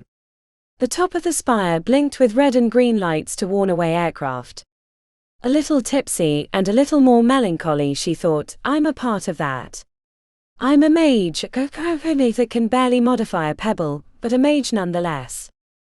Not like you to not be milling about the room soaking up their endless praises," came a voice to her left. "Especially on your birthday." She found herself looking into a bright red eye shaped like a jagged star. Andromeda's lips twitched with a smirk. "A dare." Minerva gave her youngest sister the once-over, black and pink frilly skirt, white tank top revealing tattoos that pulsed with an inner light. The look was familiar, but she couldn't place it. "Dressing down tonight? I picked this outfit just for you." Andromeda stared at her as if she was supposed to know the reference. "You never answered my question," she said, nodding towards the party. "School wore me out. It's been harder than I expected. What about you? How's your first year going?" Andromeda blinked, which was a little disconcerting with the one star-shaped crimson eye. She didn't know what to make of her question. It had probably been a mistake to ask. Her youngest sister checked to make sure no one was around them, then she held out her forefinger. The black fingernail had skeletons etched into the surface. "Watch this." Andromeda's eyes fluttered. Minerva didn't notice anything at first, then slowly, as if some sort of movie CGI effect was being applied, her finger grew an inch until it was a long hook that hung past the others. When she was finished, Andromeda dangled it before her eyes. "Dopa." The experience had made her queasy, but it was better than talking to the others. "Very." Andromeda beamed. The smile on her face had nothing in common with the masks in the room. "What do you do with that?" asked Minerva, genuinely curious. The question made her sister's grin falter, and the casual conversation died. Her next words were hardened by past experiences. "Not everything has to have a purpose. We're explorers of human possibility. There's value in pure transhuman research." Before she could explain that her question wasn't a challenge, Andromeda rushed away, head down, and left the room. The urge to follow was mixed with the expectation of her position in the family. A cold tingle passed down her neck, and she turned to find Mr. Thule staring at her from across the room. She raised her glass with one hand and then extended her middle finger with the other. "He's not so bad when you get to know him," said Ares, approaching from the side. "He keeps us safe after all. You call him lurky. Behind his back, but otherwise I try not to antagonize him. I've never been able to learn what Vic has over him to get him to work here. City Fae are notoriously independent and power-hungry." "Fits right in then," said Minerva without thinking about it. "A consequence of the glass of champagne." He checked around them, lowered his voice. "I was wanting to talk to you about the corporation." The way his cologne swirled around her made her feel heady and falsely awake. There was something in it modifying her feelings. "What about?" "You know, with Vic's health, someone has to grab the dragon's horns when he's gone." The mention of failing condition wasn't a surprise. The red-rimmed eyes and pallor was hard to hide, even with the kind of sorcery available to one of his wealth and power. "And you want that to be you?" "I am the oldest now, and coterie gives me a lot of access." He flashed a smile she'd seen 1,000 times from music producers during contract negotiations. "I'm the logical choice." From the quiet of their corner, Minerva reviewed the room, checking on her siblings. Ivan was talking too loud to a couple of Victor's business associates, while they looked ready to escape at the first opportunity. Kitty was talking to Celeste, who seemed to barely notice the conversation, and Andromeda was nowhere to be found, not that she was remotely interested.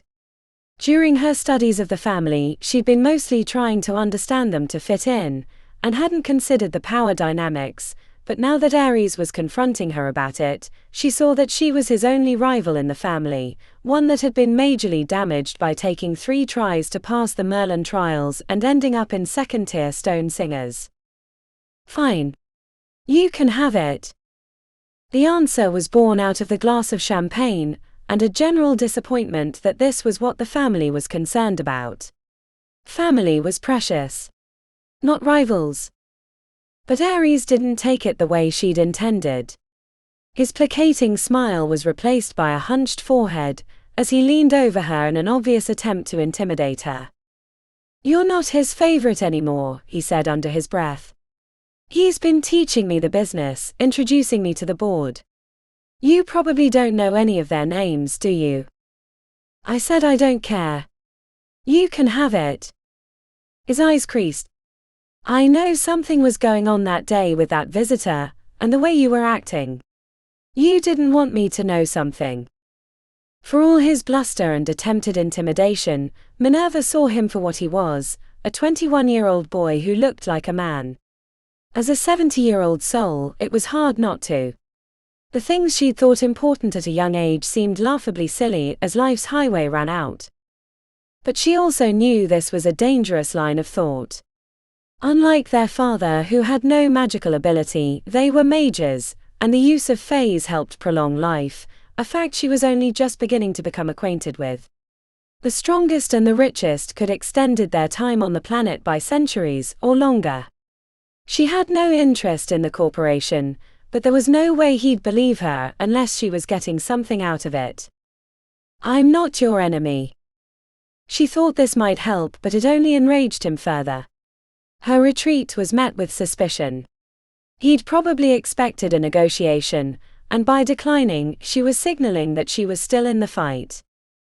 "We'll see about that," he said, storming off. "That went well," she muttered to herself. The urge to find a quiet room to hide in was stifled when the sound of a pen on a champagne glass brought everyone's attention to Victor. "Attention everyone, dinner is about to be served. Let's move to the next room." Minerva lingered behind in case there was an expected seating arrangement. If she went in last, it would be easiest to figure out where she was intended to sit. There were 3 spots open when she went in, and Andromeda was nowhere that she could see, which meant one other person was missing. The first spot was to the left of Ares, and to the right of Victor, who had taken position at the head of the table. The other was opposite Ares, next to Celeste, who had a position of importance on their father's other hand. The final opening was near the opposite end of the table, where the people she didn't recognize were seated, which was mostly likely reserved for the absent youngest daughter. Making the choice worse was Mr. Thule at the back of the room, standing near the servant's door, speaking quietly to the head of the kitchen, Ozanka, while keeping his gaze firmly on her. Her indecision was starting to be noticed, so she surged forward, taking the open spot between Ares and her father, since she was the birthday girl. The boisterous chatter of conversation from the other room had moved to a softer cadence and volume, but a low level of noise had still rung in Minerva's ears as she shuffled across the rug.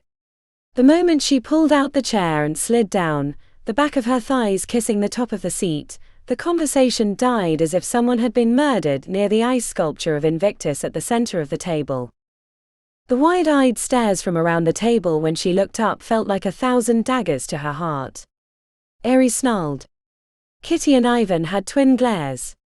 The only person who didn't seem to understand her faux pas was the patron of Alchemist's Hall, who looked on, bemused by the evident blunder. With the weight of their gazes upon her, it dawned on Minerva that the empty spot had been left for Solstice, the daughter who was no longer with them. The error was naked proof that she was not who she said she was. Mr. Thule had locked on her, his lips curled sickeningly into the grimace of affirmation. The heat from her left made her not want to look to see the expression on Victor's face, but she could feel it as if it were the heat of the sun blasting off her skin at close range. She hadn't even made it all the way onto the chair. Her legs were angled but half off the side.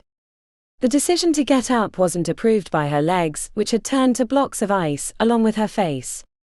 She'd never had stage fright. Her voice had always been able to charm even the most disinterested fans, but now she understood the fear of it. The painful, crystalline silence was shattered when the last dinner guest entered the room. Andromeda. Her unusual dress and late entrance would have normally drawn stares, but not a single person glanced her way. In the hierarchy of status, she was no longer the bottom rung. Since Andromeda was the only one who didn't look like she wanted to cut Morgana's throat, Minerva found refuge in staring at her youngest sister. So she got to see the complete reaction as she scanned the room and saw where she'd sat. A bubble of laughter burst from Andromeda, followed by an exclamation that cut through their collective disapproval. "Oh, Merlin's hairy and enormous balls, that is hilarious." Chapter 18. Mori. The question hung in the air like an executioner's axe at the apex before the swing. The disapproval in her father's voice was threaded with questions. She'd made a grave and terrible mistake sitting in Solstice's spot. A second voice came from across the room. "Victor," said Mr. Thule. He took a step forward as the head of the kitchen fled into the back. The matri's black eyes made accusations as he strode towards her father. This was the proof that he'd been waiting for. She'd violated the unspoken agreement to leave the dead daughter's chair open. They would excuse themselves and then she'd be led away, never to be seen again. They'd play it off somehow. Explain the reason. Minerva had no idea what they'd say, but she knew they'd find a plausible answer. The monstrous nature of magic made anything possible. She glanced to her right, noticing Ares' smoldering anger, and realized there was a second explanation. He saw her move as a power play, made worse by her earlier denial. She had only one chance to save herself. Before Mr. Thule reached Victor, she blurted out, "We have to let her go. I loved Solstice as much as any of you, but we have to move on. An empty chair is an empty gesture. Let's honor her by expanding the Charmer legacy. Right, Vic?" The red-rimmed eyes, the wrinkled lips, everything had been filled to a point. Suddenly she was under the microscope. The entire room waited for his reaction. She had no idea if anyone other than Victor and Mr. Thule suspected that she wasn't really Morrigan, but they were the only ones that mattered. His eye twitched. The weapon that was about to be brandished had to be calmly set aside. "I couldn't have said it better myself." He looked past her to Ares, who had yet to control his expression, and the barest hint of a smile climbed to his lips. To the Charmer legacy. The uncomfortable spell broken, everyone was pleased to raise their glass and repeat the phrase. To the Charmer legacy. As she sipped her champagne, she caught Celeste watching her closely, amusement in her gaze. When the glasses were set down, Victor gestured towards the extra place. Servants scurried in and removed the chair and setting. Everyone on the opposite side expanded to make up for the extra room. Dinner was served. Wagyu fillets in a cranberry port wine sauce. Kikila mushrooms imported from the realm of harmony. Thimblefuls of fey wine. The luxurious food upset her stomach, but she dutifully ate at the right hand of Victor, participating in small talk about the state of the city of Sorcery. What do you think happened to Invictus? What's going on with the strange golden building in the second ward? Have you heard about the new hall that opened this year? The questions were the same ones asked around every table. The presence of one of the original patrons didn't offer any new insight. Celeste made speculative noises but declined real analysis for their table. When the meal was cleared, there was an embarrassing birthday celebration. The cake looked like it had been crafted by Michelangelo, a replica of the stone singer hall with a merciful 20 candles rather than the 70 she would have had in her own body. Minerva had experienced many highlights in her life, but the strangest had to be hearing Happy Birthday sung to her by Celeste D'Agostine in a high rise in the first ward in someone else's body. Now for the presentation of the gifts, said Victor in his smooth baritone voice. If any of you skimped on my daughter, I will hold a grudge. He said it jokingly, but she caught the nervous laughter from the board members at the far end of the table. I'll give mine first because it's the best present for the best daughter. Something snapped at the table near Kitty, but she was focused on Victor and missed what had happened. Her father handed over a long jewelry box. Minerva made a show of it, revealing a necklace with a smoky ruby at the center of a diamond-encrusted setting. It's beautiful, she cooed for real. Victor arched an eyebrow. I had a coterie friend make this for you. He weaved a number of enchantments onto the gem to protect you from harmful magic. You should keep it on you at all times. He rose, took the necklace from her, and slipped it around her neck. There was no way she'd wear it on the outside normally, but for the dinner, she'd keep it visible.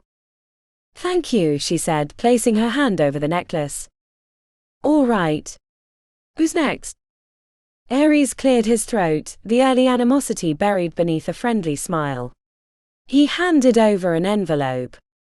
For your 20th birthday, a momentous occasion because had you not gotten into the halls on your third attempt, you'd never be able to try again.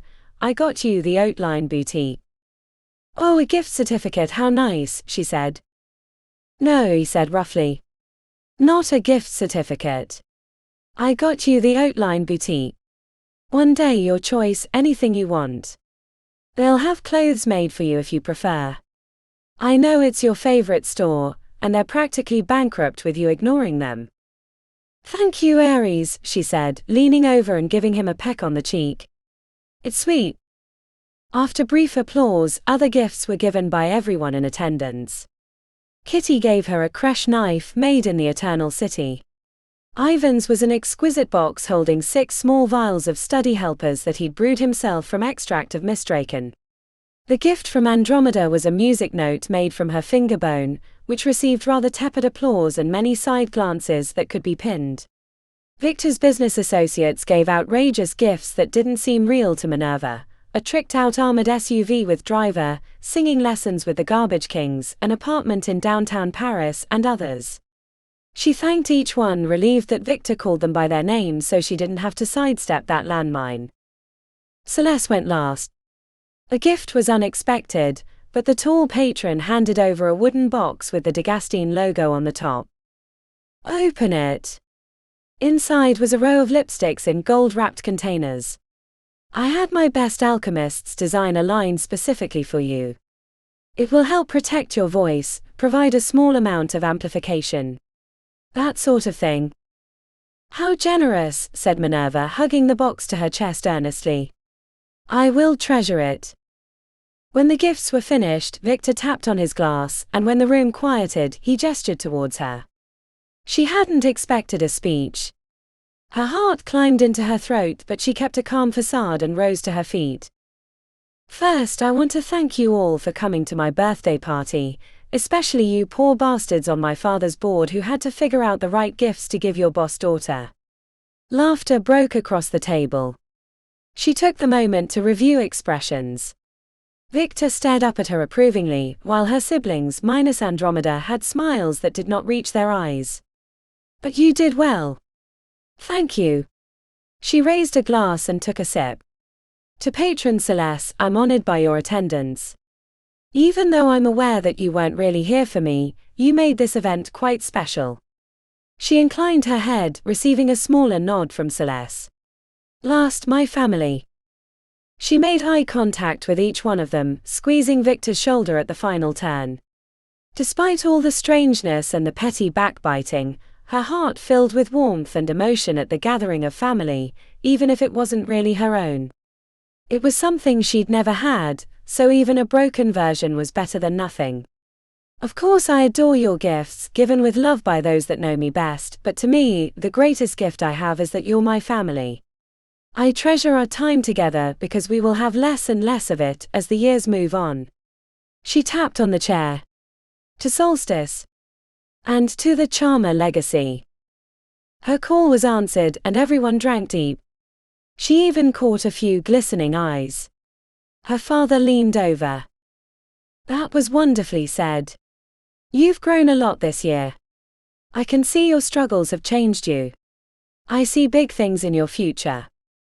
He gave her a kiss on the cheek. When she leaned back in her seat, the flat expression from Aries told her the speech had only gone so far. She opened her mouth to offer another thank you for the gift, when a pit opened in her stomach and the water drained from her knees. Had she not been sitting, she would have fallen over, but she managed to clutch the table long enough to stay upright. The vertigo was followed by a voice rising from her interior.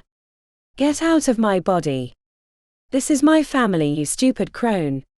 For a moment Minerva thought the voice was audible to others, because Aries tilted his head at her, at the same time that Celeste furrowed her perfect brow. Are you well? Asked Celeste. Minerva wanted to smile and play it off, but she barely had control of her body.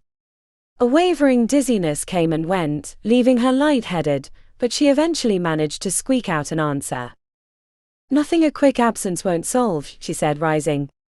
Victor arched an eyebrow. I'll be right back. Everyone will have dessert served, then we can get to the announcement. The walk to the bathroom felt like a journey of 1,000 miles. Her vision wavered as Moran fought for control. The unexpected battle put her on her back foot. As she cut into the hallway, she caught Mr. Thule watching her. It required too much effort to smile or give him the finger, so she stumbled into the bathroom, quickly locking the door. She hoped her makeup was waterproof as she splashed her face from the sink. This isn't fair. It's my body. The storm raged in her head. Minerva stared at the strange body she now inhabited, while she gripped the sink with both hands to keep from tipping over. Go back in your hole, she muttered through gritted teeth. Minerva closed her eyes and tried to exert control, but Moran wasn't stopping. If she took too long, her absence would be unusual. She needed to get back to the party. You've ruined everything. Get out. Get out. Minerva had hoped that her strength would fade, but the girl kept getting stronger. The event had worn her out, and Moran had attacked at an opportune moment. She pinched her arm to stay alert, and to her surprise she sensed a reaction from Moran, so she pinched harder. The pain provided a conduit to assert control. She turned on the hot water, waited until it was steaming, and shoved her hands beneath it, grimacing.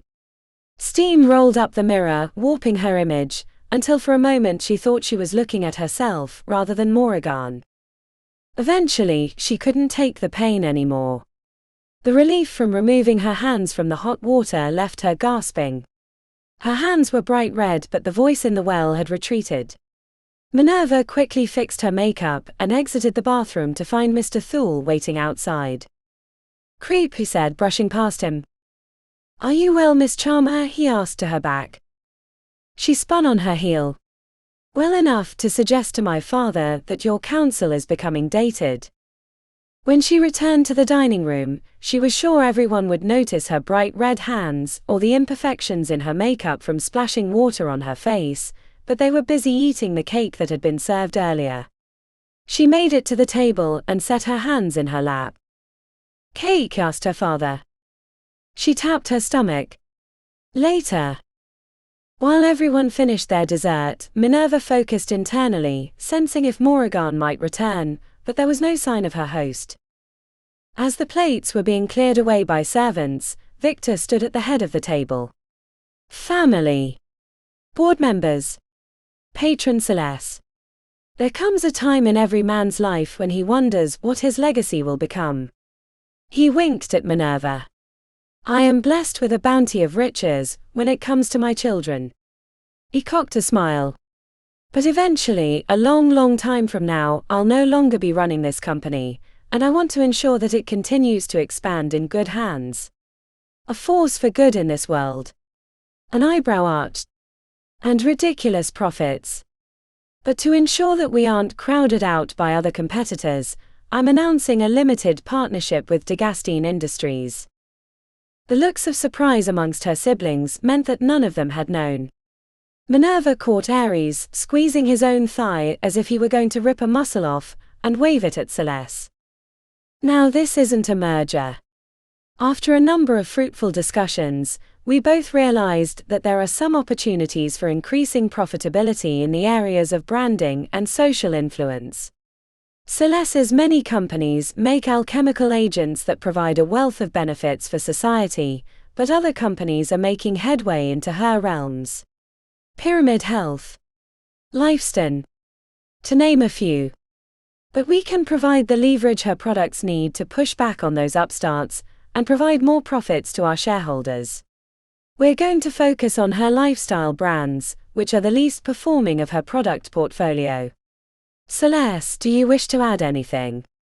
She placed a hand over her heart. I'm thrilled to be a part of this company. While my company is one of the largest in the world, we can never become complacent. The world is a dangerous place, and risks will only grow larger as time goes on. Through this limited partnership we can shore up our weakness and double down on our strengths. She smiled, and Minerva couldn't help but be charmed by her glow. More importantly, I'm excited to be a part of this family. As Moran so deftly said, family is of the utmost importance. You can count on me to be here for you if you need. Call me Aunt Celeste if you'd like. She winked. Just not Auntie Celeste. Applause broke out across the table. Everyone smiled and nodded and laughed as they were expected to. As the party returned to the other room, she noted the quick disappearance of Kitty and Andromeda, while Ivan had 2 champagne glasses in his fists. Minerva was going to follow their lead, but Ares, his previous animosity forgotten amidst the new threat, captured her in the corner, glowering at Celeste's back. She's weaseling her way in. Probably dosed him with some alchemical charm or offered something in return. We can't let this stand. We're family. She's not. Minerva patted his arm. Today's probably not the day to start scheming. Need to give it time. Her intent was only to get away from Ares so she could return to Stone Singers, but he nodded enthusiastically. You're right. I need to understand the score. I'll talk to the board, find out what they know. Can you rally the others? They'll respond to you better. We need a united front against this invasion. She said what he wanted to hear, then excused herself, claiming an early class in the morning, making sure to give her farewells to Victor and Celeste. She'd survived the dinner but felt like she'd stirred up new problems. Maybe this Celeste thing was a gift. It would keep them from focusing on her. She didn't care one lick if the patron of alchemists took over the company. Her priority was getting through Stone Singers and dealing with the awakening of Moran. Chapter 19. Minerva waited outside Outline Boutique while the winter storm blasted the city. Her shoulders and fuzzy blue hat were kissed with snow, but the cold didn't reach her.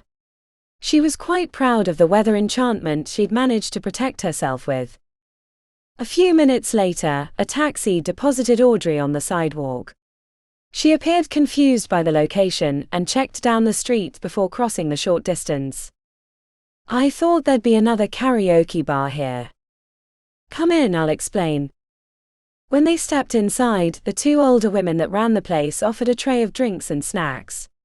Audrey accepted a hot chocolate, so Minerva asked for the same, waving them off after they had their cups.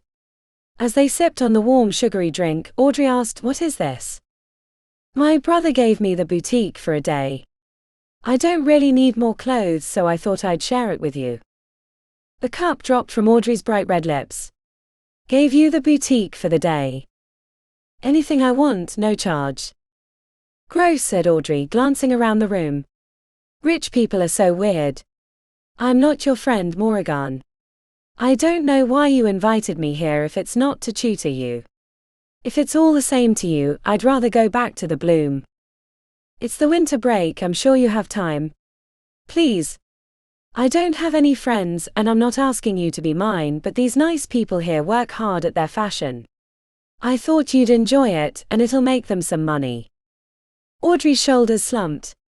She looked pained as she examined the room from the front entrance. "My dad is a truck driver, and my mom is a kindergarten teacher.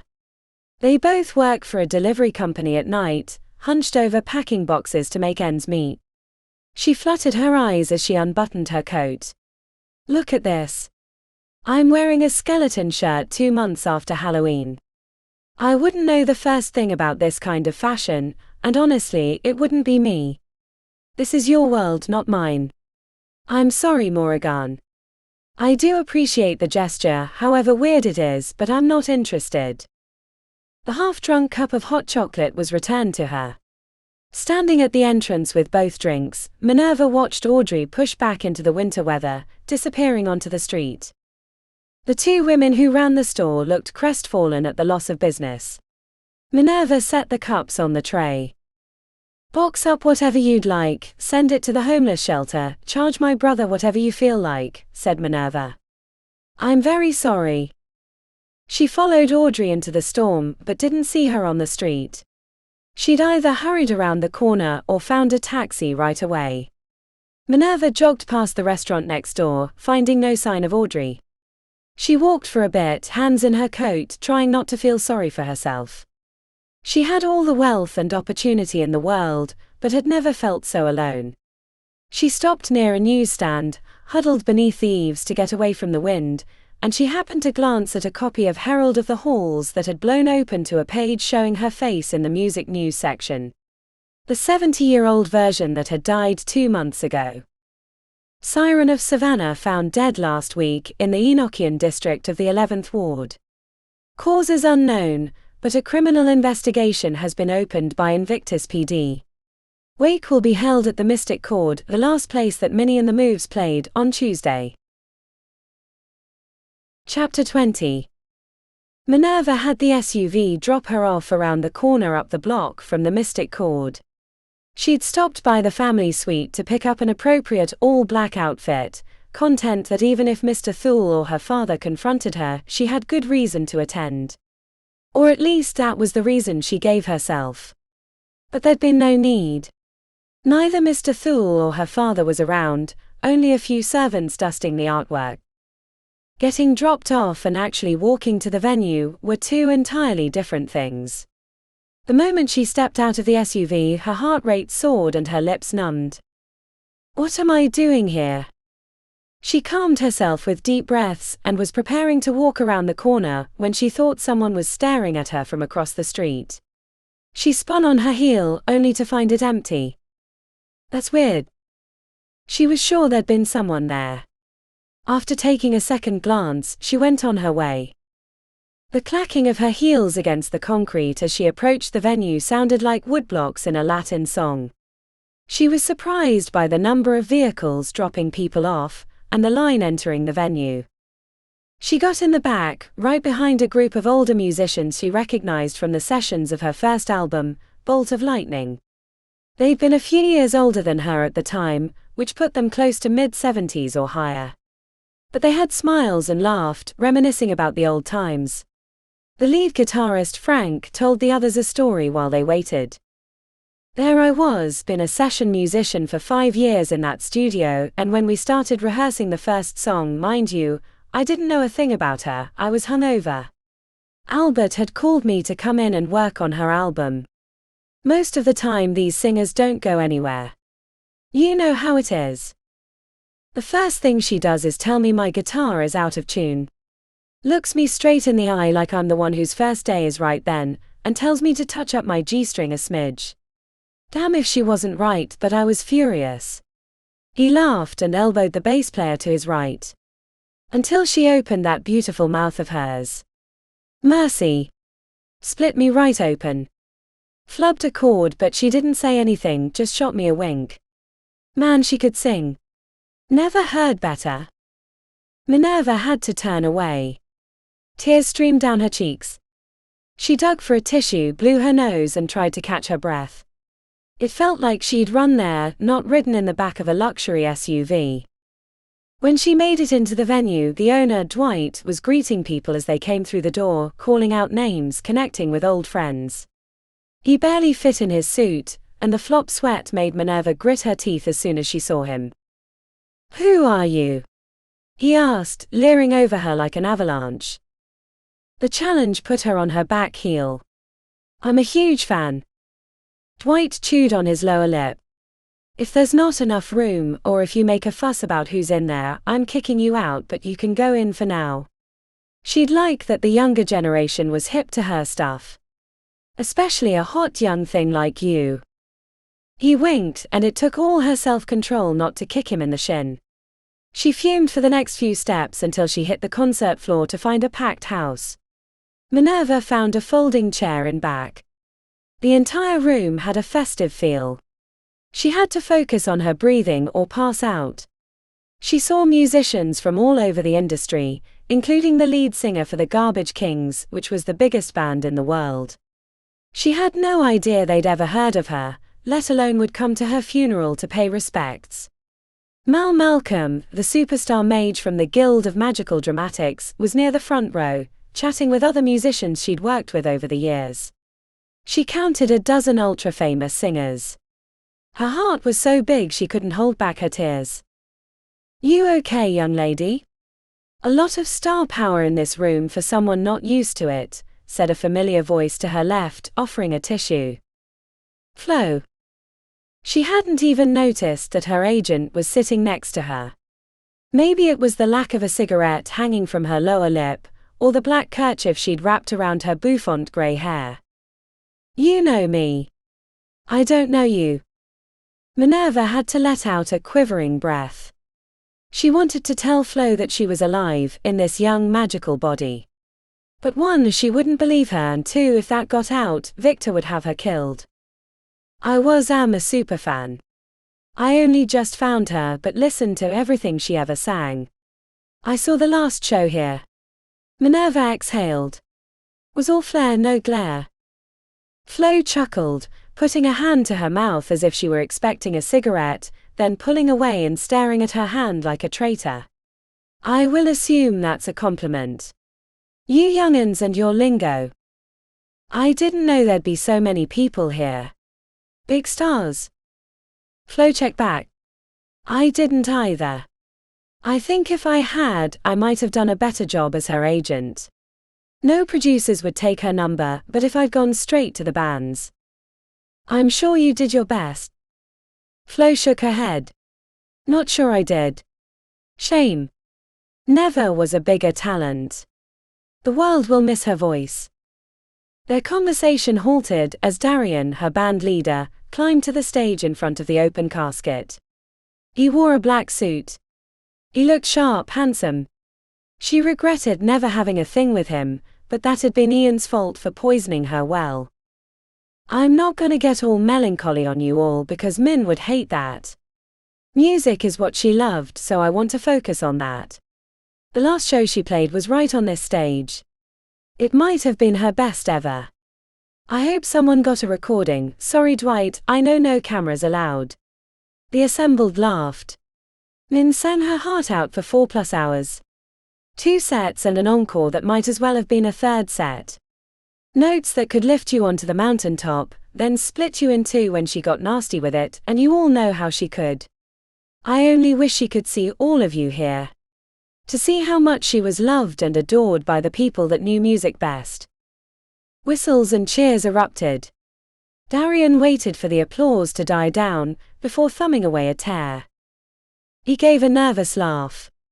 I said I wouldn't, but you know. Min. Anyway, we're not gonna talk about Minnie. We're gonna honor her the way that she loved life. With music. From the back row, Minerva hadn't recognized that the stage had been set up. A drum kit sat to the side of the casket, and guitar techs ran onto the stage.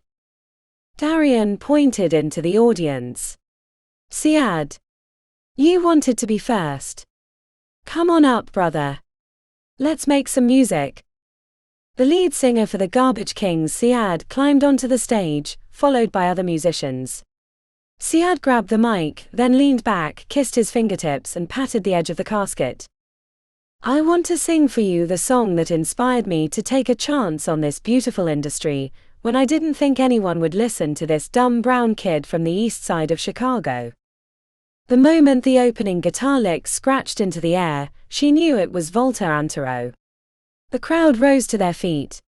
Minerva wasn't sure if she existed as a person, and not as a mote of dust floating on the wind blown by the amps. The concert, her wake, went on for 2 or 3 hours. She lost track of time. Musicians rotated up to the stage, and they played her songs in tribute. She wanted to climb up there and sing with them, but she was a know-nothing socialite, not a famous singer. The longer she thought about it, the faster her breaths came, until her head became as light as a balloon. The world rotated around her. Minerva rushed out of the venue, afraid that she'd pass out and cause a scene like some screaming fan. The packed crowd had turned the heat up. She burst outside, tugging at her button-down shirt, sucking in the cold air as she leaned against the wall, listening to the throbbing music from inside. Her words sung through other lips. Moran. Audrey was standing at the entrance to the Mystic Chord, wearing black jeans and a Minnie and the Moves concert shirt, mouth agape. Are you okay? Minerva couldn't catch her breath. She knew how silly it looked but couldn't tell Audrey the truth. That was her body inside. Those were her songs. She couldn't even get the words out. Audrey reached over and rubbed her back. Bend over. You're hyperventilating. She leaned on her knees, trying to catch her breath, but it kept coming in waves. I didn't expect to see you here. I honestly thought you told me you'd been to her show as a way to ingratiate yourself. I didn't realize how much of a super fan you were, said Audrey. It's not that, said Minerva between breaths. I mean, I'm a fan. But it wasn't. She closed her eyes. What the hell do I say here? Then she thought about the songs, and why there was pain as much as excitement from all those legends singing her work. It was because she wouldn't be able to do it again. Not as Minerva. Not as Moran for sure. The Charmer family made that impossible. Even if she wasn't an impostor, they wouldn't let their daughter be a singer. That was beneath them.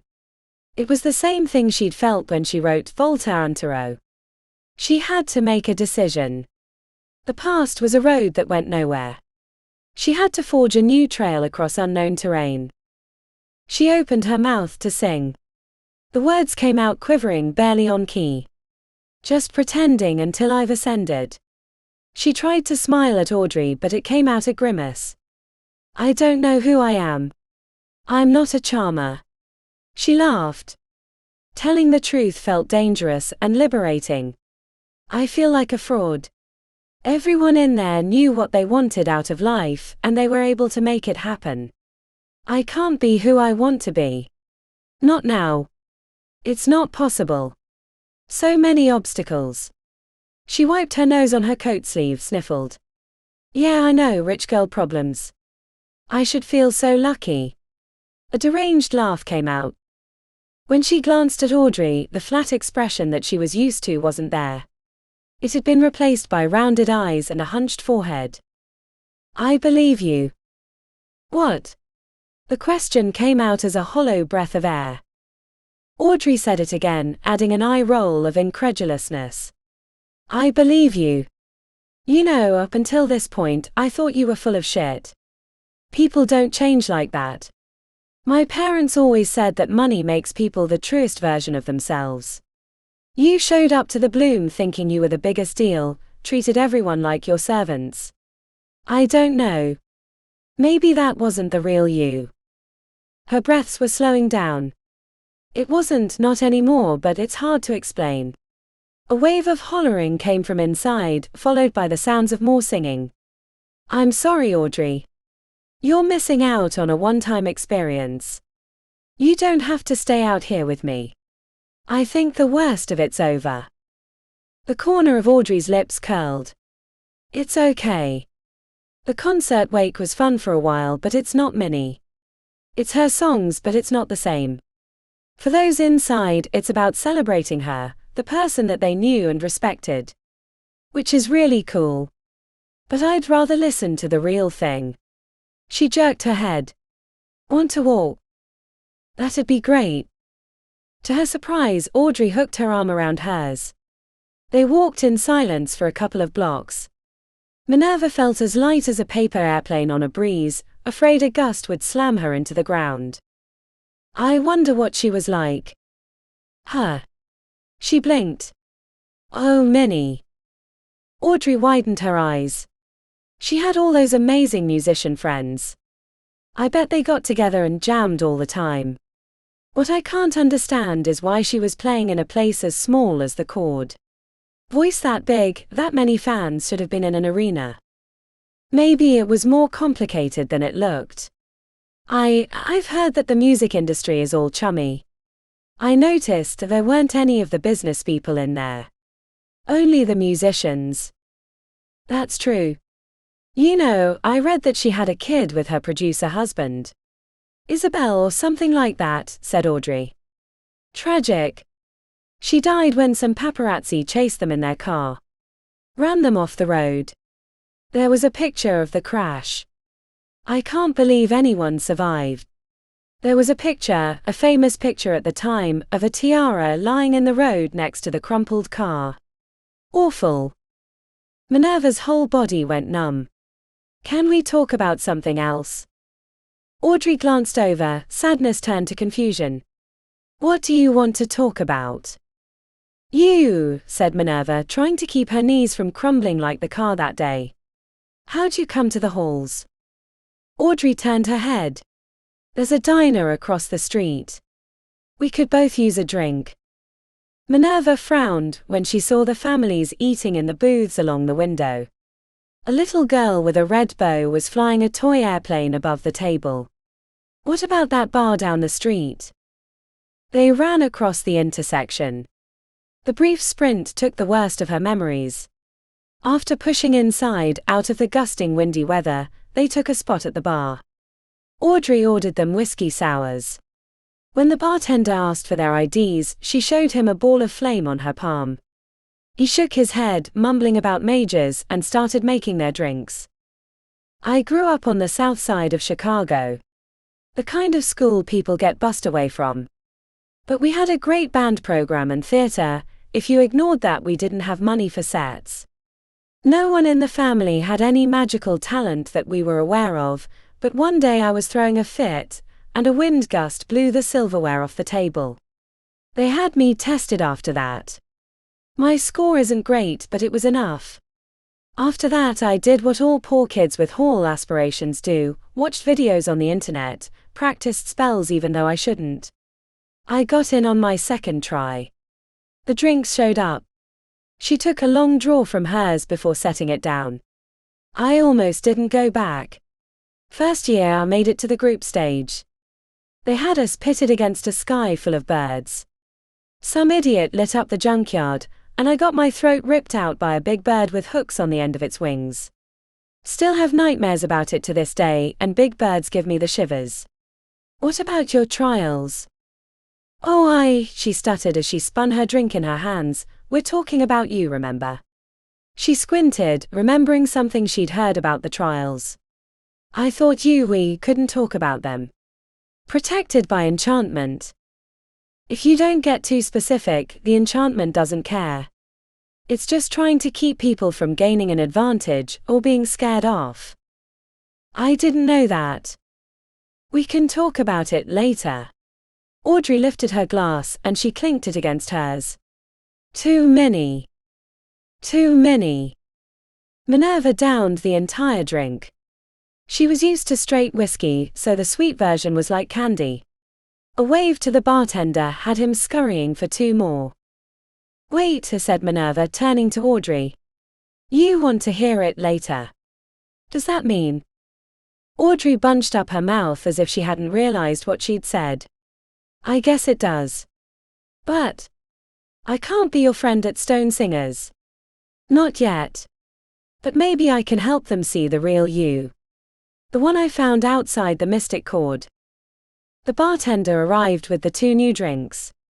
Minerva grabbed hers and held it out. Pretending until I've ascended, she sang on key. Pretending until I've ascended. The glasses hit the bar empty, and Audrey leaned over as the bartender was walking away. Hey there, my man, you'd better not go too far. She winked at Minerva. We're celebrating a death and a rebirth. Chapter 21. In the weeks after the funeral, Minerva made a visit to each of her former bandmates, slipping an envelope of cash under the doors of their apartments. It wasn't like she would miss it. She would have done more but didn't want to create suspicions or money trails back to her former life. School changed after her funeral too. Not visibly. Audrey remained aloof, clustered with her friends, but when no one was looking she slipped her a half-smile. It was enough to know that at least one person didn't hate her at Stone Singers, and when it came to their study sessions the tension was no longer present. There was actual laughing, and for brief moments Minerva forgot she was actually a 70-year-old woman in a 20-year-old body, and started thinking of herself as Moran. The soul in the well quieted after the family dinner, at least during the waking hours. But she had more dreams that couldn't be hers. She traced the memories of the wood-paneled halls and manicured lawns to St. Jude's Preparatory School for Aspiring Majors, which was on the north side of the First Ward near the residential areas. There'd been enough material online to memorize facts and faces from those years in case she ran into someone from that stage of her life. Your voice is an instrument, said Professor Zeng as she paced in front of the class in her long black robe, swinging her arms, which made her look like she had wings. Minerva snuck a glance at Audrey, who'd seen the same thing, and wagged her eyebrows in acknowledgement. I'm sure you've heard that 1,000 times. 1,000 times, 1,000 times if you had any formal training before you came to this school, but I'm here to tell you that it's wrong. For our purposes, it is not your voice that is your instrument, but your whole body. Your lips, your throat, your stomach, your chest, the air you breathe, the connection to phase, your hands, everything. Even the toes on your feet. Some of you, she glared at Minerva, sing like you're expecting applause at the end. Stone Singers leverage vibration, which is a form of energy, combined with your natural magical ability to shape the world. When the professor was in one of her moods, she paced across the front, projecting information at them at increasing volumes. Minerva didn't understand it most of the time, but this lecture put a crack in what she thought she understood. We're going to begin again, but I want you to sing with your whole body. The professor paused and faced them. Put your ass into it. The class of 10 chuckled. Minerva found herself smiling as she realized that Zeng had meant to be funny. Levity aside, said Professor Zeng, face your block of stone and sing with everything. Most of you have learned how to modify stone, but it takes a painfully long time. You'll never accomplish anything without learning to harness your power. Later, when you can demonstrate you have the vocal leverage, you can learn to be more subtle. Look to the bloom as an example of what can be accomplished with your voice. Patron Starwood built this place by herself in under a year. That's the power she commands. The professor faced the block of stone on her table, lifted her arms briefly, which turned her robes into wings again, and opened her mouth. What came out was a tunnel of sound in the octave above middle. The block quivered as if a giant hand had taken hold, then the corners smoothed, pressing upward like a tube of toothpaste being squeezed, until in the span of a minute the stone had been deformed into a tower roughly in the shape of the Washington Monument. See that? That's what you need to be able to do by the end of the year. 4.5 more months. We've got a lot of work to do. You may begin. Minerva placed her hands on the block. Only in the last 2 weeks had she modified the stone enough that it was no longer cube-shaped, and that was after 2 full hours. The professor had rebuilt the stone in a minute. Some of you sing like you're expecting applause at the end. The barb stung, but it was the truth. Decades of being on a stage meant she had a lot to unlearn. She'd thought she'd be ahead of the game when it came to learning the techniques, given her perfect pitch and extensive singing knowledge, but these days she realized it was a curse, not a boon. The thing that she'd always thought set her apart was the ability to translate her emotion into the words in a moving way. That wasn't the case here. If singing on a stage was building an intricate sandcastle with voice, then stone singing was the equivalent of digging a ditch meant to transport rainwater. You have to make noise to shape the stone, not stare at it meaningfully, said Professor Zeng as she placed her hand on the opposite side of the block. Yes, Professor. The professor moved on, sweeping between the tables and giving advice to the students. Minerva refocused. Her heart wanted to belt out an intricate melody. When she sang on stage, she preferred melisma, which meant she covered multiple notes across each word, but that's not what she was doing here. The thought of ditch digging made her want to craft an ode to the workers of the world. Something folksy with rhythm and growl, but she thought even that was too much. She had to give up the song aspect of her new craft. She started in the alto range. In her old body, she sang comfortably as a mezzo-soprano. She was capable of reaching soprano notes, the higher end of the scale, but they lacked the emotive character, so she rarely hit them except when she felt like showing off. Morgana's voice was a touch huskier, not quite a contralto, which was the lowest female range, but it didn't have the lyrical quality of her old one. As Minerva, she'd been the siren of Savannah. Morgan wasn't her, and never would be. Combining the notes and phase came more naturally than it had when she first found herself in this body. It felt like weaving 2 threads together, but her mental fingers had lacked the delicate dexterity required. Months of practice had given her a better feel for crafting her magic. She focused that energy into the stone, cheering internally as the corner slowly shifted. You're still singing, Morgan, and not projecting. Think of yourself as a horn being blown because Viking raiders are attacking your village. You're going to give it everything you've got, down to the little hairs on your toes, said the professor as she stopped at her block. The melody dropped. Yes, Professor. Don't yes, Professor. Just do it.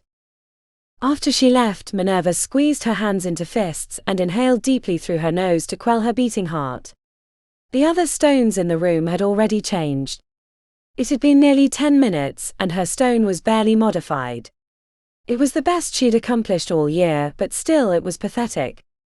She tapped her fist on the stone and opened her mouth to sing again, sticking to the same alto range. She poured her gut into it, sang with her shoulders, her hands, all the things she'd been taught not to do as a singer. It felt like she was getting into a fight, not singing. The stone morphed as her notes fell upon it. She imagined the shape the professor had formed, squeezed it with her mind as the melody exited from her lips. After a few minutes of straining, she'd managed to modify a larger section of the stone, but she was out of breath, exhausted. Better, Morgan, better. But you're still not leveraging the vibration. Think resonance. Think about what you've learned in my physics classes about the Tacoma Bridge collapse. Mechanical resonance is reinforced with your voice, powered by phase, but most importantly it must become like waves in the ocean, combining until it rises up as a towering cliff of sound. If you sing it correctly, you could crumple a car with your voice. The image of a crumpled car brought her back to the accident, when she'd lost Isabel. Pain spiked through her chest, but she kept up a stoic expression. Before she lost the nerve, she began again. On her third try, she started lower, feeling the way the sound vibrated in her chest, playing with the notes until she caught the resonance. The whole time she kept the image of the crumpled car in her mind. She wasn't sure why she did it, except that it kept her from using her voice as performance. Instead, she used it as an engine of energy. She'd barely acknowledged the stone block nor accessed her phase. Her focus was entirely on the way the notes vibrated in her chest, adding more volume as she sustained the sound. She knew she was on the right track when she caught the professor staring at her with head tilted. Minerva almost lost the reverberation, but put her energy back into her voice, pushing away the other distractions in the classroom. She built and built the sound, keeping the resonance above all else, until a hurricane blew from her lips, powered by the memory of her lost child. Sense of self was lost when the sound rose in a crescendo. In the eye of the hurricane, she could feel her arms around Isabel, holding her tight and promising that nothing bad would ever happen to her. A promise she couldn't keep. Somewhere in the storm, Minerva felt her arm being shaken. Her voice had risen in octaves, stretching the range of Morgana's body, until it hit a painful resonance like 100 nails on a chalkboard. The stone block snapped into 3 pieces, dust exploding upward as they tipped off the table, crashing onto the floor. Professor Zeng jumped out of the way. The crack of stone startled Minerva out of her singing trance. Everyone in the room was staring at her. It wasn't just her stone that had cracked, the blocks on the 2 nearest tables had also split. Minerva blinked. What happened? Professor Zeng's jaw hardened. Class dismissed. We'll return to the exercise next time. If everyone could stick around and help clean up, while I take Miss Charmer to see Patron Starwood. Chapter 22. Am I being expelled? She asked the professor as they marched through the passages. The professor's head swung around, her silky black hair briefly blocking her expression. She didn't acknowledge her question, but the look in her eyes didn't make Minerva feel any better. She'd split the stones in half. That had been her, but it was the opposite of what she'd intended. They found Patron Starwood in her office. The room was surprisingly a cluttered affair, instruments lying about, shelves stuffed with tomes and knickknacks. A sword made from a single crystal rested precariously against the desk. The head of the school was strumming on a strange instrument made from metal tubes that looked like a cross between a lute and a trumpet. A mouthpiece hovered beneath Starwood's chin, but she was only humming under her breath as she ran her fingertips across the metal strings. The patron's gaze hardened when she saw who had entered the room. She set the strange instrument on the lumpy couch next to her and rose to her feet. I thought I said that if we had to speak again I would be asking you to leave my hall, said Patron Starwood, clasping her hands in front, chin tucked. Professor Zeng swung her arm towards Minerva. It's not that. Starwood arched an eyebrow. It's not. She's a tempest. The word had a capital T sound to it. Patron Starwood's expression fell. She cupped her chin in her hand. How unfortunate. A tempest. What does that mean? It means you shouldn't exist, said Patron Starwood, pacing the length of the room. She froze on the spot. Have you ever been cursed? Anything unusual in your upbringing? No. Nothing that I'm aware of. You would have noticed last time, said Professor Zeng. Blast, you're right. Patron Starwood. Professor Zeng. What's wrong? You're scaring me. A tempest is a mage that can destroy things with their voice. The reality is we can all accomplish that task if we put our minds and voice to it, but a tempest has a particular knack for it. In history, tempests could summon storms or create whirlwinds with their voice. In the instances I'm aware of, this power only came about with time and tragedy. You're too young for such power, unless there's something tragic that has happened to you. She screwed up her face. No, that's not possible. You don't have the experience either. Maybe we don't know how they're created, but they're dangerous if not trained properly. I don't have to leave the school, do I? No, but it means you'll need to be more careful, and I think it might limit the type of work you can do as a stone singer unless you can learn to control your emotions. Were you thinking of anything particularly powerful at the moment? My daughter's death. Nothing in particular. Mostly about myself and how so much has changed this year. Patron Starwood didn't look like she believed her. I'd prefer if we knew there was a trigger, so we would know to avoid it, but if that's all it was. I will be more vigilant now that I know, said Minerva. It wasn't immediate, said Professor Zeng. It took a few minutes for her to get worked up to the point the winds picked up and the stones cracked. The stones cracked. 3 of them. Patron Starwood chuckled under her breath. You could probably find a living as a demolitions expert.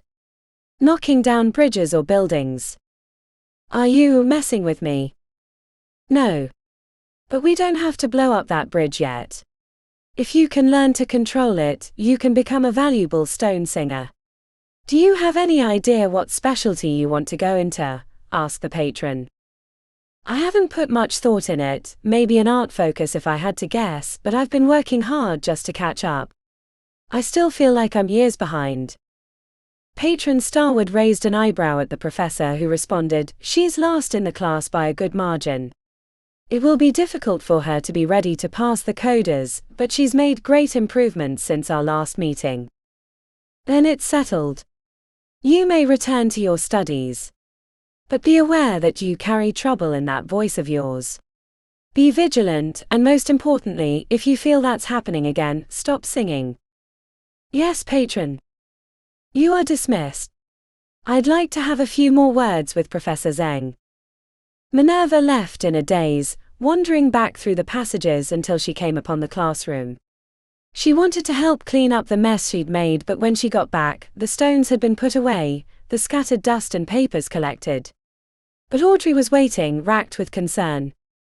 They're not going to kick you out, are they? You couldn't have meant to destroy those blocks.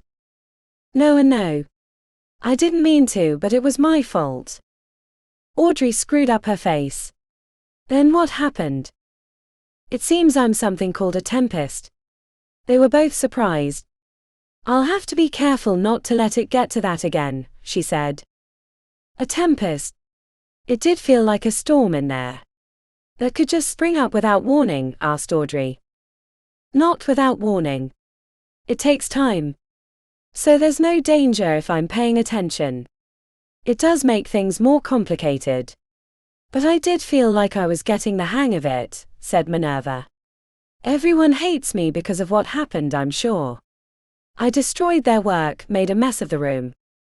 Actually, they were pretty impressed. Almost curious, said Audrey. We're getting together tonight to play some singing games in the North Auditorium, to help us prepare for the end-of-year coders. You should wander by, on accident. I've been talking you up, getting them to notice how much you've changed. Maybe they'll invite you to play. The thought of getting rejected was a vice around her chest, but the hopefulness in Audrey's eyes helped her push past it. That would be great. I'll do that. After Audrey left, Minerva found the broken blocks in the trash. She ran her fingers over the split.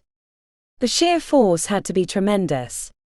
The power scared her, but for the first time it made her feel like she might have a shot at becoming a stone singer. Chapter 23. The weeks of winter flew past until spring was on the doorstep. After the initial, accidental coming upon their singing games, Minerva was invited back for the regular events. The first years played games involving who could hold their breath the longest, or picking out pitch from songs on the radio. It was fun but serious too, as it helped them prepare for the end-of-year tests, the coders, which were coming faster than she'd like to think. Minerva found her lung capacity wasn't nearly as large as the others, but her willingness to endure lack of oxygen was much greater. The others had grown up singing and preparing their bodies to be stone singers, while Moran had spent her years doing other things. She had a lot of catching up to do, but she wasn't as daunted as she was when she'd first arrived at the hall. It was a warm February day. Heavy downpours had soaked the city that morning. Mist rose from the roads, the smell of petrichor in the air. Minerva was on her way to the nearest wizard's coffee to study for their architectural engineering exam. They weren't expected to know the detailed calculations for design unless they were going to specialize in civil engineering, but they had to understand the basics. She found it wasn't as boring as expected, but the math challenged her after years away from school. She thought the buzz in her pocket would be from Audrey, but found it was from Andromeda. Since the dinner in December, she'd managed to avoid her family. Ares texted her occasionally, asking about support, but she usually replied that she was on her way to class or in the middle of something, and never bothered to answer back. The others were too busy in their own little worlds, or at least they were until this moment. AC need to talk. Important. In the area. Minerva checked around her, as if she expected to see Andromeda. The urge to avoid the youngest sister competed with curiosity. She was much different than the rest of the family. She replied, and they set up a location to meet. A Korean barbecue spot on the edge of the Fifth Ward called Woodens. The sound of sizzling and the smell of cooking meat filled the air in the restaurant. Andromeda had already found them a spot. A two-person grill in a secluded booth in the back. It was early for lunch. The only other people in the restaurant were a couple of older Korean men laughing and talking near the front, and a trio of businessmen in suits at the bar. "Hey," said Minerva, taking the seat opposite. "Hey Mo." Andromeda's eyes were bright purple and her hair had been swept up into a faux hawk. Beneath the skin of her neck, vertical lights pulsed, turning her skin translucent so she could see the veins and inner muscles. Her clothes were a mishmash of goth and kawaii fashions. "I ordered for us." The glint in Andromeda's eyes gave her pause. A bottle of soju was brought to the table. Andromeda poured the drink into small glasses. "To being a charmer," said Andromeda, clinking glasses and taking a sip. "To being a charmer. What's up? Everything okay at Eastomance's?" "Great," said Andromeda, refilling their glasses. She looked down at her chin. "Oh sorry, you probably don't want to look at my muscles while you eat." She touched her neck at a couple of points and whispered a spell under her breath, and the translucence faded to regular skin. "Things like that used to gross you out," said Andromeda, leaning back in her chair with an appraising stare. "I'm too tired for drama. Stone Singers was never in my top choices, so I've had a lot of work to do to find my way." The waiter brought little dishes of banchan, radish kimchi, potato salad, fried rice cakes, spiced broccoli, and turned on the grill. She wasn't that hungry, but the smell of cooking meat from the other tables made her stomach grumble. "Yeah, third time's a charm getting into the halls. Father would have been pissed if you'd failed," said Andromeda, as she grabbed a piece of broccoli with her chopsticks and threw the greenery in her mouth. 3 tries was bad enough. "Which is why I'm in Stone Singers and not a top hall," said Minerva, lifting a shoulder as she picked at the kimchi, hauling a piece of cabbage to her waiting mouth. Andromeda's eyes creased as she watched her eat. The lunch date didn't feel like a normal sisterly get-together. Minerva regretted coming. She did much better with the family when she had a chance to prepare. The youngest sister had an agenda. The tray of meat appeared right after. Bulgogi and spicy pork. The grill sizzled as Andromeda threw the sourced meats on. "I've never gotten a chance to ask. What did you think of the group game? I wasn't expecting a lake. Thankfully my big sister was there with those water spells, but it was tough getting broken up when the wave hit." The beat of her heart tripled. She shoved a piece of cooked bulgogi into her mouth, while making noises of agreement. "How did you get those mermen to help?" Andromeda asked as she flipped the meats on the grill with the tongs, her gaze never leaving her. You know we can't talk about the details. Enchantment and all, said Minerva, and she slipped another piece into her mouth. But it's just the two of us, and since we were there at the same time, said Andromeda with a raised eyebrow. Minerva grabbed from the nearest banchan and shoved the potato salad in her mouth. She felt trapped by the line of questioning.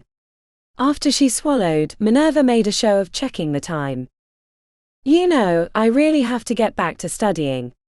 What did you want to talk about that was so important? The trials. Andromeda's flat expression and the way she'd narrowed her gaze made Minerva feel like she'd been stabbed with a long spear in the shoulder and wasn't being released. She knew. Her cover had been blown. How long have you known? She asked. A smile stretched across her face. The day we first met. You were too nice to the kitchen staff. You asked Ozanka's name. You never gave a shit about them, or anyone but yourself. And you called me Andy, not Android, your petty nickname for me. Why have you waited this long? Andromeda stared at the ceiling. For one, I didn't know why you weren't my sister anymore. This is a messed up family. Being a charmer is a heavy burden and things sometimes get weird. Then I thought you'd cock it up and that'd be that. I thought for sure you were toast at the dinner, sitting in Solstice's spot. Nice recovery, by the way. But then I didn't know who you were, or why you were impersonating my sister, or how. Any of it. I've worked out parts of it since then, but not everything. Her nostrils flared. Victor knows, doesn't he? A strange relief overcame Minerva. She'd been worried about being found out since the day her soul was ripped out of her body. I guess I'd like to know what you're going to do with this information. Andromeda tapped on her plate with a fingernail. Depends on what's going on. Her forehead hunched. You're Minerva Sune, aren't you? The famous singer. The one that died last year. Minerva took a deep breath. Hearing it from someone else made her a little heady. I am. I accepted a job to be a singing tutor for some rich family, no details given. When I showed up, there was a strange ginger-haired man who spoke with an Irish accent but had a German name. Rutch, I think it was. She took a drink of soju. It felt good to be telling someone about what happened, but it didn't feel real either. He ripped my soul out of my body and put it in here. I think the plan was that Moran was only supposed to get my voice, but I managed to hold on, and when it was just the two of us, I won the war. As she talked, Andromeda's eyes widened. OF, is my sister in there? Yes, but I can't talk to her or anything. Andromeda stared out the window, shaking her head. I knew she was a bitch, but wow, this is beyond normal mean girl stuff. I guess she got what was coming to her. Minerva leaned back in her seat. You're not mad? Andromeda screwed up her face. Hell no. I hate my family. She stared at the burning meat, pushing it around the grill with the tongs. Did you always? No. Her eyes flashed up. I mean, Victor's always been a prick of a father, but the divorce and then Solstice's death. They screwed everything up. We haven't been the same since. Ares is huffing whatever Dad gives him. Ivan's a druggie. Kitty is a paranoid mess, and oh yeah, she saw you at your funeral. It's one of the reasons I decided to come to you. That was months ago. She lifted a shoulder. Kitty mentioned it recently. We don't talk much either. You have to be careful around her. Since she joined the Academy of the Subtle Arts, she hasn't been the same. But anyway, she saw you outside the funeral bawling your eyes out. Which is totally not Moran. Does she know? About me? No. She explained it away on your new friend. She's convinced you're just sucking up to your fellow first years because you know how screwed you are. She narrowed her gaze. Is that what you're doing? No, said Minerva emphatically. Andromeda made a noise in the back of her throat. Well, that's gonna cause problems later. Blake is busy poisoning the well for you. I don't care about Blake. If you're gonna be a member of this family, you need to care about Blake. She's not the top of the social food chain, but she has a pipeline to it. There's snake and tome during your second year, the parties. It's expected. At least for you. What about you? Andromeda grinned, spreading her arms as if she were accepting applause. I've thoroughly made myself persona non grata. Victor tried getting me shoved into protectors. Thought it'd toughen me up, make something out of me, but I'd reached out to the head of Eastomancies before the trials, so he knew that whatever influence Victor had, it was not with my consent. And given that our hall loves making others uncomfortable, Artis was only too happy to oblige. I'm probably written out of the will, but I don't care. Then why did you come to me? To warn me about Kitty.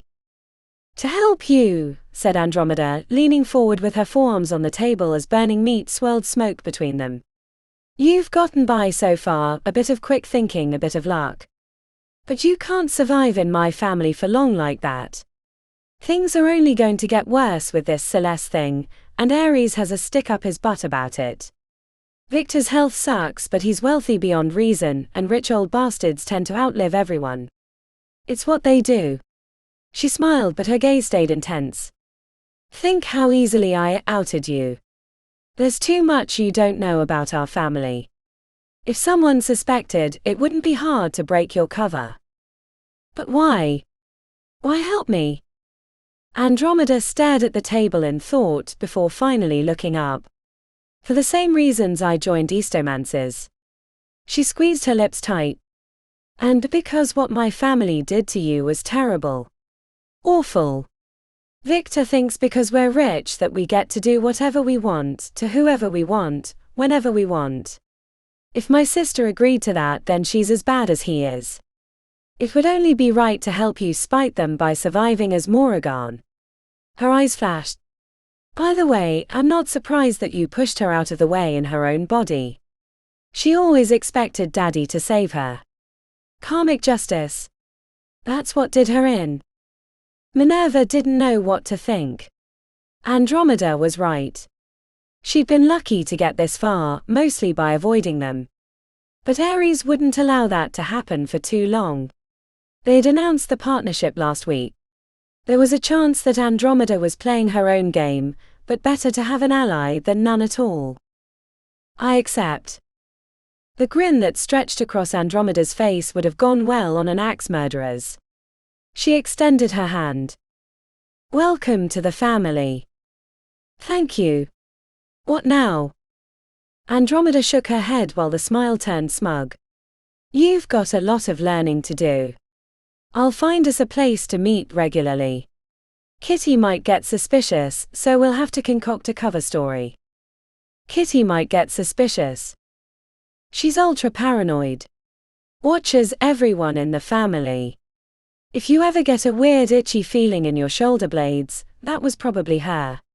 Keep that in mind. Minerva nodded as she recalled multiple instances.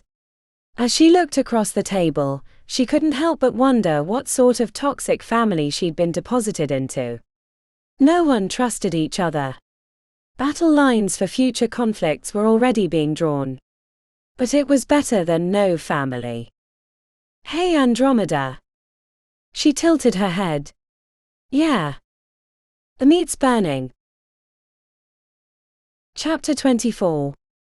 The old woman was asleep. Filthy Crone had the audacity to squat in her body like a bum under a bridge. She paused when she passed by the mirror over the dresser. It almost didn't feel like her body anymore. Her sense of fashion was crap. Even with all the clothes available, she'd fallen into wearing the same few outfits that fit in the tiny closet. It disgusted Moran every morning. If only she was sleeping in the family penthouse. She could drag her old body into her father's room and explain what had really happened before the old hag woke up. Moran crouched down and dug through her discarded clothes. She found the phone stuck in a back pocket. The password was the same. She had to hurry, the old woman could wake up at any moment. Contacts. Charmer. Aries. Father didn't carry a phone, so she'd have to go through her brother. He could use this against her, but anything to get control of her body again. She started typing snort no she's waking. Minerva woke on the edge of the bed, elbows on knees, bent over typing on her phone. She was in the middle of sending a message to Aries. MC, this is Mori, help I. Seeing it made her go cold. Minerva deleted it, then searched through texts to make sure nothing had gone out. This wasn't the first time that she'd woken up in a strange place. Twice in the last month, she'd found herself in the hallways. She didn't know if her host was a sleepwalker, but now she had proof that it was the real Moran trying to get a message to her family. This was a problem. She had to sleep every night, and it seemed Moran had learned how to slip back into control. She'd have to take precautions in the future. Keep her phone hidden, change the password. Andromeda might have ideas. Her mind was already chock full of information about the Charmer family. It was hard enough studying for the coders, and now she had to worry about Moran alerting her family that she was an impostor. Minerva spent the next hour tidying up her information, changing passwords on her phone and computer. She didn't know if Moran was watching her, or could sift through her memories and figure it out. She wished it worked the other way around. She'd never been able to get into Moran's original laptop, so she'd left it in the penthouse suite and bought a new one. After the Power of Microtones class with Professor Liquedo, she found Audrey and the other first years having an early lunch in the cafeteria, while they discussed what they'd learned. The smiles only extended to about half the group, but no one said anything as she pulled up a chair, placing herself in the back. Audrey was the focus of the group. She had her palm facing up, holding a koroket, an origami paper bell used for practicing stone modification without having to use actual rock. Audrey finished a slide from F sharp to G with only the barest of wavering between the two notes, and only a puff of phase as energy. The koroket barely rose above her palm. Joran, a fellow first year with messy blonde hair and a forehead dotted with acne, held out his paper bell. You weren't hitting all the shrutis between the two notes, that's why it wasn't rising. He was the most naturally talented singer of the group, but he tended to think he was the only one who ever understood the newest concepts. All right, Mr. Shruti, demonstrate for us, said Audrey. Joran plucked the bell from Audrey's palm and after clearing his throat performed the same one-note, 22 Shruti slide. His koroket lifted the same amount as Audrey's. See? That one was higher. Audrey rolled her eyes. That was not higher. Just because you said it more confidently doesn't make it true. The group devolved into a minor argument about whose koroket was lifted higher, before shifting into everyone giving it a try. No one's paper bell lifted significantly higher. Why don't you try, Moran? The paper bell was passed over. The entire group had turned in their seats and were watching her. Minerva opened her mouth, holding the F sharp as she coated the notes with a light amount of phase. It felt like a cold nose on the back of the neck. Too much phase and the paper bell would crumple, too little and it wouldn't move, which made it a good test of control of both sound and magic. She slid to the G note, hitting the shrutis like tiny braille bumps in her voice as she focused her energy beneath the bell. The condensed force heated up the air beneath the flared wings of the paper construction, lifting the koroket a few inches above her palm as if she'd given it a puff of air. Nice, Moran. I think we have our winner. The other first years patted her on the shoulder or gave her approving nods. Heat rose to her cheeks at the attention. You sang that like you've used shrutis before, said Audrey, beaming. In her decades of singing, she'd experimented with many forms of song, including the shruti microtonality. Lucky, I guess. She shrugged off the attention and handed back the paper bell. Joran, did you get a chance to ask Professor Larson if loading calculations will be part of the coders? Asked Audrey. He was cagey as always, but if I had to guess based on his vague response, I'd say we should be ready to make basic calculations. None of the slab thickness or detailed span stuff. Is that you guessing, or did he actually say those things? Asked Audrey. Joran screwed up his face. I was reading between the lines, but I'm a really good, the entire group groaned. What? I am. Someone asked, what do we know so far? Audrey held out 4 fingers, then as she listed the sections, pulled one down to her palm until she was making a fist. The first section is the written part. Music theory. Some math. Basic engineering calculations. She looked at Joran and rolled her eyes as she exaggerated the first word. Maybe we'll have slab thickness or span calculations. Second part will be stone sculpting. This is the part that is clearest, but we won't know exactly what will be asked, if it will be purely artistic or actually load-bearing. Minerva's stomach tightened with the thought of stones sculpting on the coders. It was her worst class by far. The best she'd done was when she'd destroyed the 3 stone blocks and got sent to see patron starward. The third part will have to do with demonstrating musical theories like the Shrutis. We'll have to show we can control phase levels on our notes. Professor Lequerdo has made that clear. Maybe we'll do a pointillism exercise or spectralism. Some of the upper class say they like obscure theories on the test, others say they keep it basic. I don't know who to believe. They probably switch between years to keep everyone guessing, said someone. Be ready for everything we've learned this year, I guess, said Audrey. And the last part. The freeform test like the trials. Since there's no real way to prepare for it, no need to worry. Plus we've all beaten the trials, so the theories and techniques apply the same. Unless you've never actually been through the trials, thought Minerva. She kept up a brave face. Well, if it isn't the first years, said Blake, strolling past their table with 2 of her friends, both upperclassmen, clustered together like sheep, hoping the wolves don't come and get 'em. So worried about the coders. The over-under on your class is 6. I bet the under, of course. You're the saddest group of first years we've had in a long time. Which I guess makes sense since we were the best ever, all 12 of our year passed with high marks. Good luck, Flopes. Blake never once looked at her, but Minerva knew the performance had been for her benefit. Audrey held up 2 middle fingers as Blake strolled away as if she were a lioness after a quick kill. Is that true that they're betting on us? Joran nodded. There's a betting sheet that the upperclassmen run. You can pick individual students. The over-under on the group. Just like a horse track. You can even bet on the order of coda finishing. Everything. The betting was news to some of the group. It was the first Minerva had heard of it. She barely heard what was said afterwards, as she thought about her odds of passing the coders. The scores of the 4 parts were combined, but her stone sculpting would likely be so terrible that it meant she had to score high on the other 3. As the group dissipated, Minerva found Joran as he was slipping his backpack over his shoulder. Hey, she said sheepishly. Hey Moran. What's up? You haven't by any chance heard what my odds of passing the coders are? He bit his lower lip. You sure you want to know? No, but tell me anyway. It's pretty bad. 30 to 1. 30 to 1. News about the exploding blocks, how far behind you are, everyone knows about it. Sorry. He held up his hands. Just the messenger. No, she said, sighing.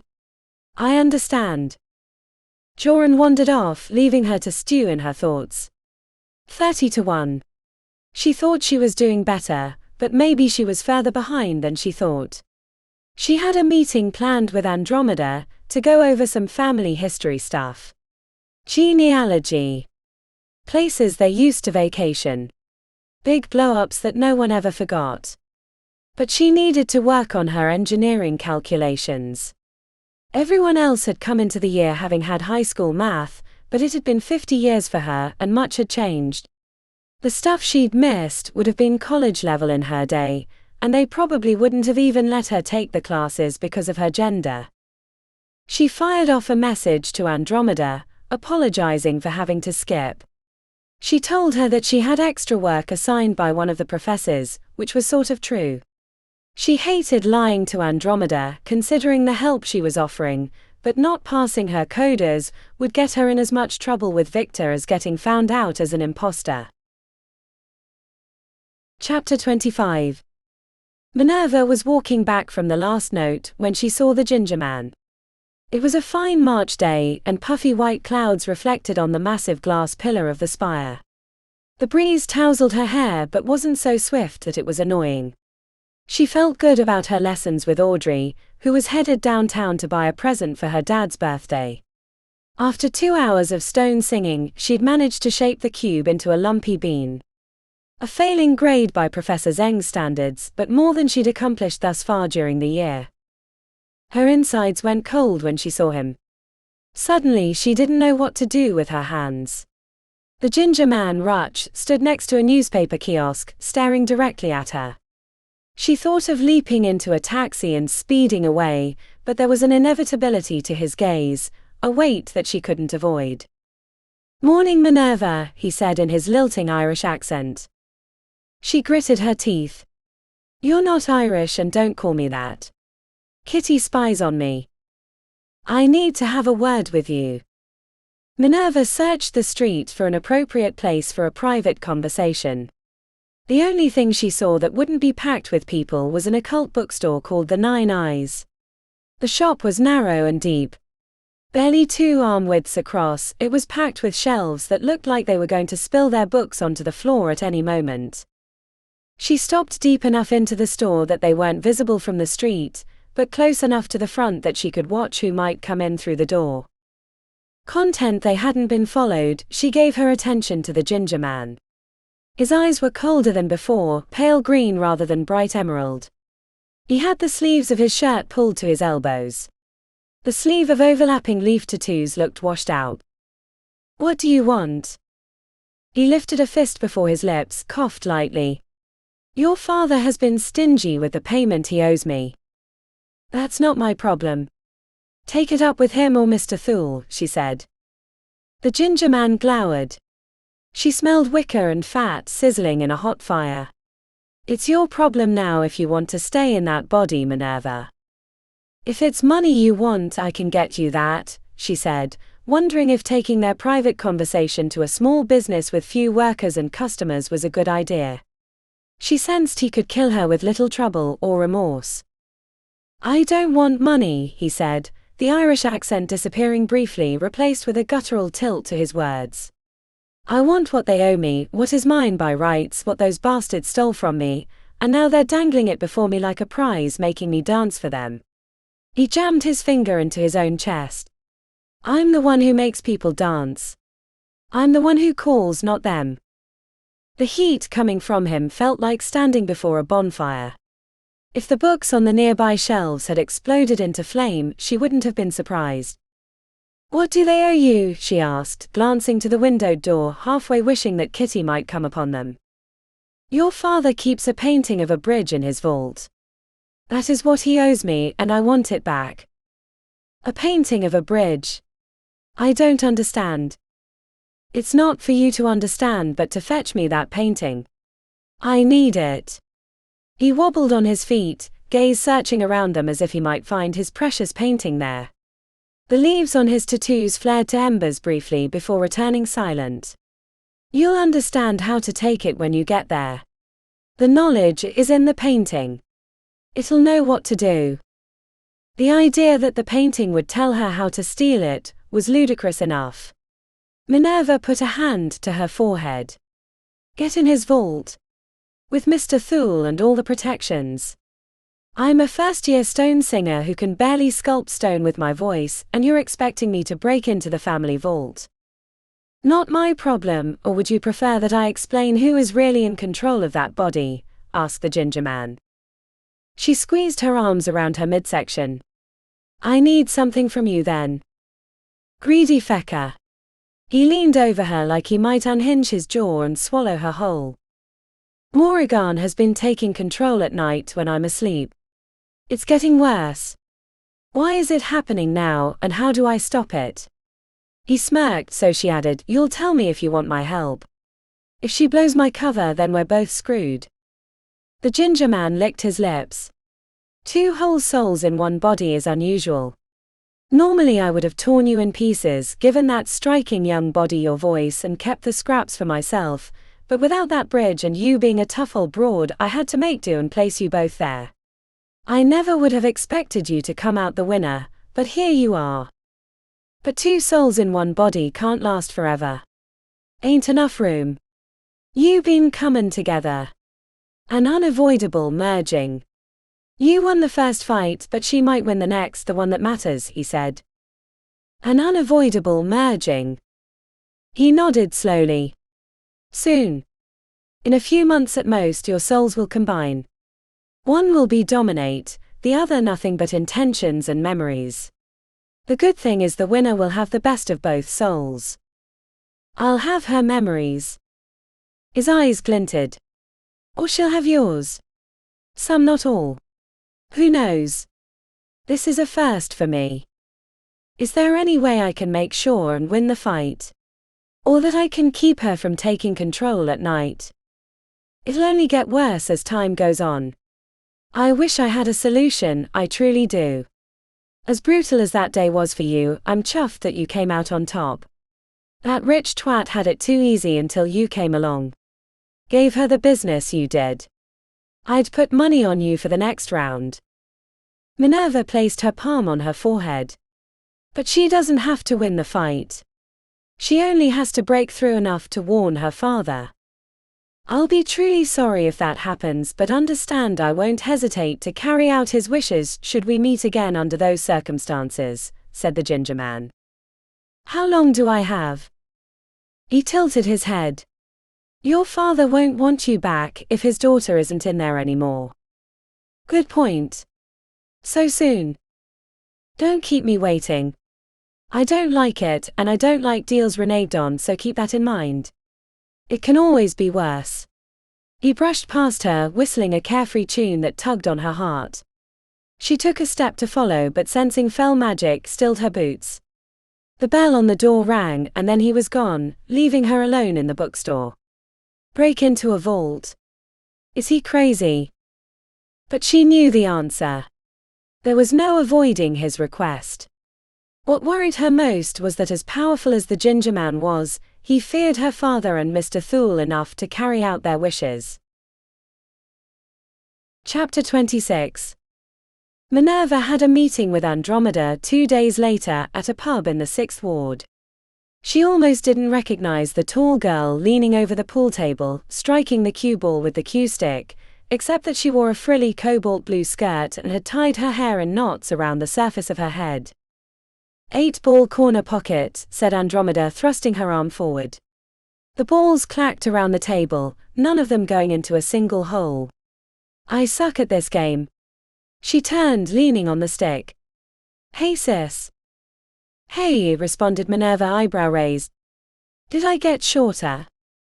Andromeda extended her arms wide and gave a curtsy. The challenge was to see how tall we could grow our bones. She pushed on her ribs and grimaced. I think my liver got shoved into my lungs. I would have shrunk back, but it takes hours and hurts. Good marks. She bounced her shoulders 1-2. Best in class. 6'7", if you're wondering. Hakeem was tallest, a hair over 7 feet, but he started at 6 feet while I'm normally 5'4". Next week I'll be learning how to grow working gills. That's amazing. Gross. You wanted to say gross. She bugged out her eyes. It's okay. Some of the stuff we do is pretty weird even for me. She leaned against the pool table. You said you've got some good news and some bad news. The good news is that I won't have to fake my way through Morgana's memories in a few months. Our souls will combine and the winner will get most of the chips. That's great, but you don't look excited, which means the bad news is, on the balance, much worse, said the youngest charmer sibling. Minerva grabbed the 6-ball and ricocheted it around the table. The ginger man visited me. He says I have to steal a painting of a bridge from Victor's vault or he's busting me. A painting? If he wants money, we can get him money. It's not that. Sounds like this painting has some magical quality. Holds a spell or something like that. He mentioned that the only reason he didn't break up my soul like Victor wanted was because he lacked the bridge from the painting. And I thought I was weird, said Andromeda, dark clouds in her eyes. You're weird, the ginger man is scary. Every time I'm near him, I imagine dark places in the forest and human sacrifices. I knew beings like him existed, but never expected to meet them. You never expected to have your soul stolen from your own body either. Andromeda's eyes flashed up. There are worse. Much, much worse. I've been with my father when he met with the head of coterie. That guy gave me the creeps. What's he like? That's the thing. You can't actually see him. Has some privacy enchantment that doesn't even allow you to get a look at him or know his name. What are you worried about if that's your shtick? What do people like that even worry about? Mused Minerva. Acquiring more wealth, more power. Father's been obsessed about Invictus being gone. He makes it sound like he's worried about our realm without the head patron in charge, but he just wants to take over the school. Can he do that? No, said Andromeda, screwing up her face. He has no magic. He's not a member of the halls. The best he can do is suck up to the main patrons, which is probably why he's going into this terrible business deal with Celeste. It's not good.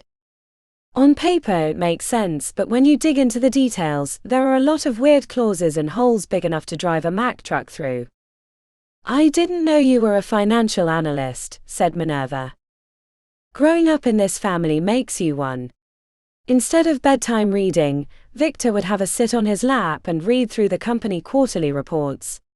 I know more about real business than your average MBA student. When you get to see the knife fighting up close, the lessons really stick, said Andromeda. Why, if you don't mind me asking, did you pick Eastomances? I haven't really interacted with the twins, but Ares is enamored with himself, and Moran cared more about fashion than real things. You seem like the smartest, the most well put together of the family. The flat look told Minerva she'd gone too far. Andromeda flared her nostrils, looking askance. Don't underestimate them. Any of them. Ares might look like your stereotypical joke/frat boy, but he's cunning and ruthless. After Solstice died, he modeled himself on Victor, and he's been doing a good job of it. He might not be as smart as Dad, but he'll get there. He's a hard worker. And Moran.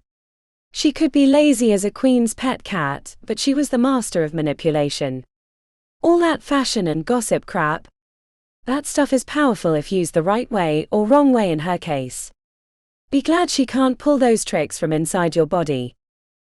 As for the twins, Ivan's still on a drug-fueled bender, mourning our eldest sister, while Kitty channeled that into secrecy and paranoia.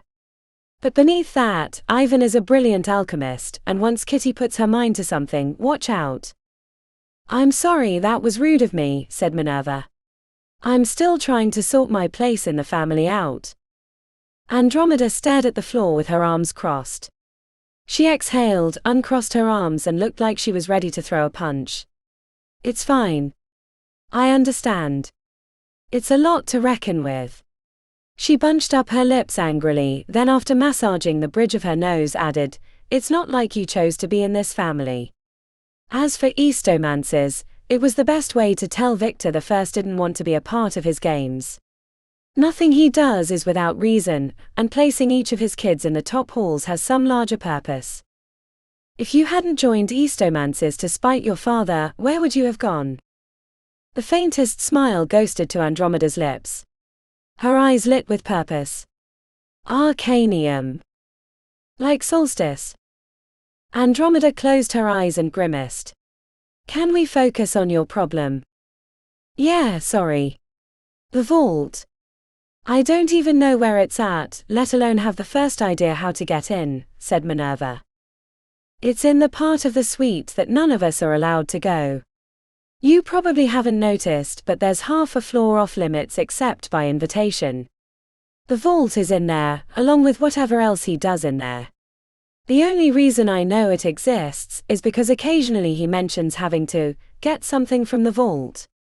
Its existence isn't a secret, but the protections are. I'm sure that's part of Mr. Thule's responsibilities. Great, said Minerva, sighing. I can barely shape stone, and now I'm expected to break into a highly enchanted vault overseen by a creepy city fae. At least we don't have to worry about getting into the suite, said Andromeda. And budget isn't an issue. I'm sure we can find some great enchantments or spells to help us get past the protections. You make it sound so easy, said Minerva. How did you learn new songs in your former life?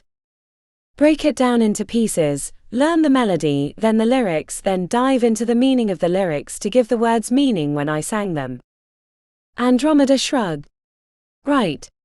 You didn't learn it all at once. We'll do the same. Break it into manageable pieces. Kitty's probably not watching me, so I'll inquire around the city for things that might help us. You should start going back to the suite more. Spend the night, get to know the family.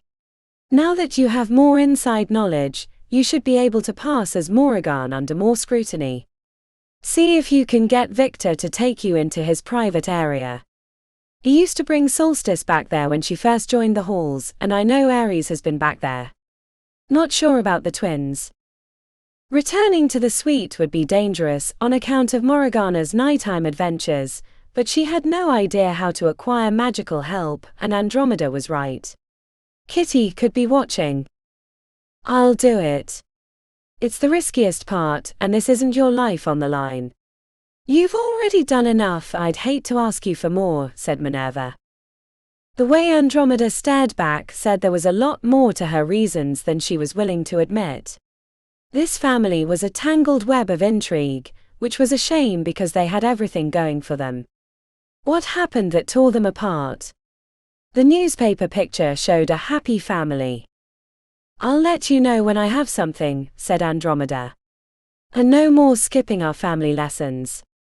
Do you want to pass your coders, or do you want to continue to live in that body? I want to do both, said Minerva. Andromeda set the pool cue on the table.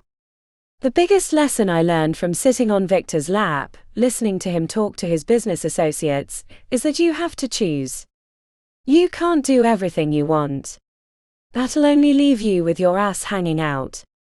Leverage your strengths, ignore your weaknesses, and make sure you strike the heart when you're going for the kill. Chapter 27. Minerva didn't get around to visiting the family suite until a week after she met with Andromeda. Between studying for her arcane musicology midterm and the regular meetings with the other first years preparing for the coders, she kept finding reasons not to go. She went shopping for a new outfit before she made the trip. It was unlikely her father or Mr. Thule would notice, but little errors might add up to an unhealthy suspicion about her true self. Songs were like that. If they didn't sound quite right, little mistakes made the music hit the ear falsely, leaving the listener unimpressed. The real trick to writing a hit was smoothing out the little imperfections while keeping the flavor of what made the song catchy. The same thing applied to Victor. There'd been a time that Moran had been his favorite. Andromeda made that abundantly clear. Even when Solstice had been alive, it was Moran that had her father's favor. Failing the Merlins hadn't helped, but the youngest sibling said the change had happened before that. To be invited into Victor's private area, she would have to regain that favor, or at least the trust that he'd once held in her. It wouldn't be enough to impersonate the old version of Moran. Minerva didn't think she could accomplish that, and it wouldn't help because things had changed between father and daughter. She had to overcome that severed link. Do great things. I'm counting on you. It had been Victor's request after he thought he'd given his daughter an improved voice. Using the photos in her phone, Minerva pieced together an outfit without copying something she'd already worn. She noted that in pictures with the family and especially her father, she wore suit jackets over a darker colored dress with white tights. The typical spark of color was left to a headband. Minerva could recognize the brilliance of the outfit, but copying it was much harder than it looked. A visit to the haute line boutique made it easier, since the women who owned the store had worked with Moran over the years. They were delighted that she was back. She let them pick her outfit, with one caveat: it had to include reminders that she was a member of the 100 Halls. The end result was a navy blue jacket with a hand-embroidered university badge over a matching blue dress. A touch of business. A touch of feminine. The purple navy in her headband was repeated in the badge. When she stepped into the elevator that would take her to the family suite, she felt appropriately dressed for battle, and armed with the knowledge that Andromeda had given her. Past the second study and near the library, Minerva ran into Ares, who was strolling down the hallway with an open tome, muttering under his breath. After 5 months in the halls, she recognized the cadence of practice spellcraft. The words lacked the gravitas of real magic, as misspoken words could lead to unfortunate results. Hiding out from shadow pythons, quipped Minerva, startling Ares. His eyes searched her. Hey Mori. He tilted his head. You look different, say maybe. I don't know. You look like you should be at the obelisk, said Minerva. Or have they not finished remolding your room? He tapped on his tome. I didn't want to be distracted with staying alive while I'm working on my end-of-year project. If I can't impress Professor Sinclair, then he won't mentor me for my 5th-year project. The name was familiar, from her studies with Andromeda. Remind me again of which professor he is. The corners of his eyes creased. Demonology. You met at the Christmas party 2 years ago. Oh yes, the handsy fellow. I wanted to stomp his heart out. Andromeda had told the story of Moran fuming after the party, smashing plates and throwing a fit. Ares' suspicion rounded into a smirk. You were flat pissed. Vic had to promise that he'd talk to the coterie patron for you. I hope that doesn't screw up your chances with the professor, said Minerva. Come on, Vic's not stupid. He wouldn't screw up my chances at coterie. If anything happened, it was anonymous. Sinclair probably just thought he had bad luck, said Ares. Do you know what he did? Asked Minerva, genuinely curious. Ares arched an eyebrow, which reminded her of the saying that Andromeda had drilled into her. Yeah, right. Knowledge is a double-sided sword. She added an appropriate eye roll, which wasn't an affectation of Morgana's but her own feelings about the quip. You haven't been around much, said Ares. You barely respond to my text. School has been kicking my ass. I'm finally climbing out of the hole I dug for myself at the beginning of the year. But I can breathe again. A little. She sighed. I know I was supposed to talk to the others about the deal. I'm getting on that now. Andromeda thinks it's a giveaway. I already talked to the twins, said Ares. They'll back me if we need to throw some weight around. Will you? Of course. Whatever Vic's up to, we can't let it jeopardize our futures. Minerva wagged her eyebrows at the ceiling. Not concerned about Lurky listening in. The level of incredulousness as he tilted his head back and screwed up his face told her she'd erred. Privacy enchantment. They're not perfect. He paled, glancing around with his eyes only. I'm sure it's fine, but be more careful, she said without the slightest clue if that was true or not, but it felt true, and that was enough to sway Ares. Minerva left him in the hallway. She internally breathed a sigh of relief, but didn't allow that feeling to change her expression. Ares was the easy one. She was glad she'd run into him first. It gave her the confidence that she could pass as Moran, with more scrutiny from the others. A circuit through the lower floor came up empty. If Vic was still in the suite, he was in his private area. She went to her room, picked out some outfits to take back to the Bloom and hovered over her old laptop. She considered guessing the password but decided she'd rather not get locked out. Her room in the Bloom wasn't even a third of the size of her entire closet. An entire family could live in her part of the suite. She strolled through it, peeking into corners and looking under furniture in case Moran had hidden things, but found nothing. The strange desk with the geometric patterns and the heavy reading still mystified Minerva. After satisfying herself that there wasn't anything hidden, she returned to the suite and headed to the dining area to order lunch. Victor was seated at the head of the table, reading from a datapad as he fed himself onion soup using hunks of fresh sourdough. "Well, isn't this a surprise? What are you doing back, Maury?" He wore a grandfatherly smile, but his red-rimmed eyes studied her approach as if she were an intruder on friendly soil. Minerva leaned over and gave him a peck on the cheek. "Coming back to check on you, Vic." She winked. "Make sure you're on the up and up." He patted her arm as she pulled away. The head of the kitchen, Ozanka, leaned into the room. "May we get you anything?" Minerva tapped on her chin, feigning thought. "My usual, and a bowl of the onion soup." Victor set a half-dipped piece of sourdough on the plate. "You've never been a fan of onions." "I need to try new things. This last year has informed me that I'm stuck in a rut." She took the spot she'd claimed during her birthday party. "I need to get back involved with the family business."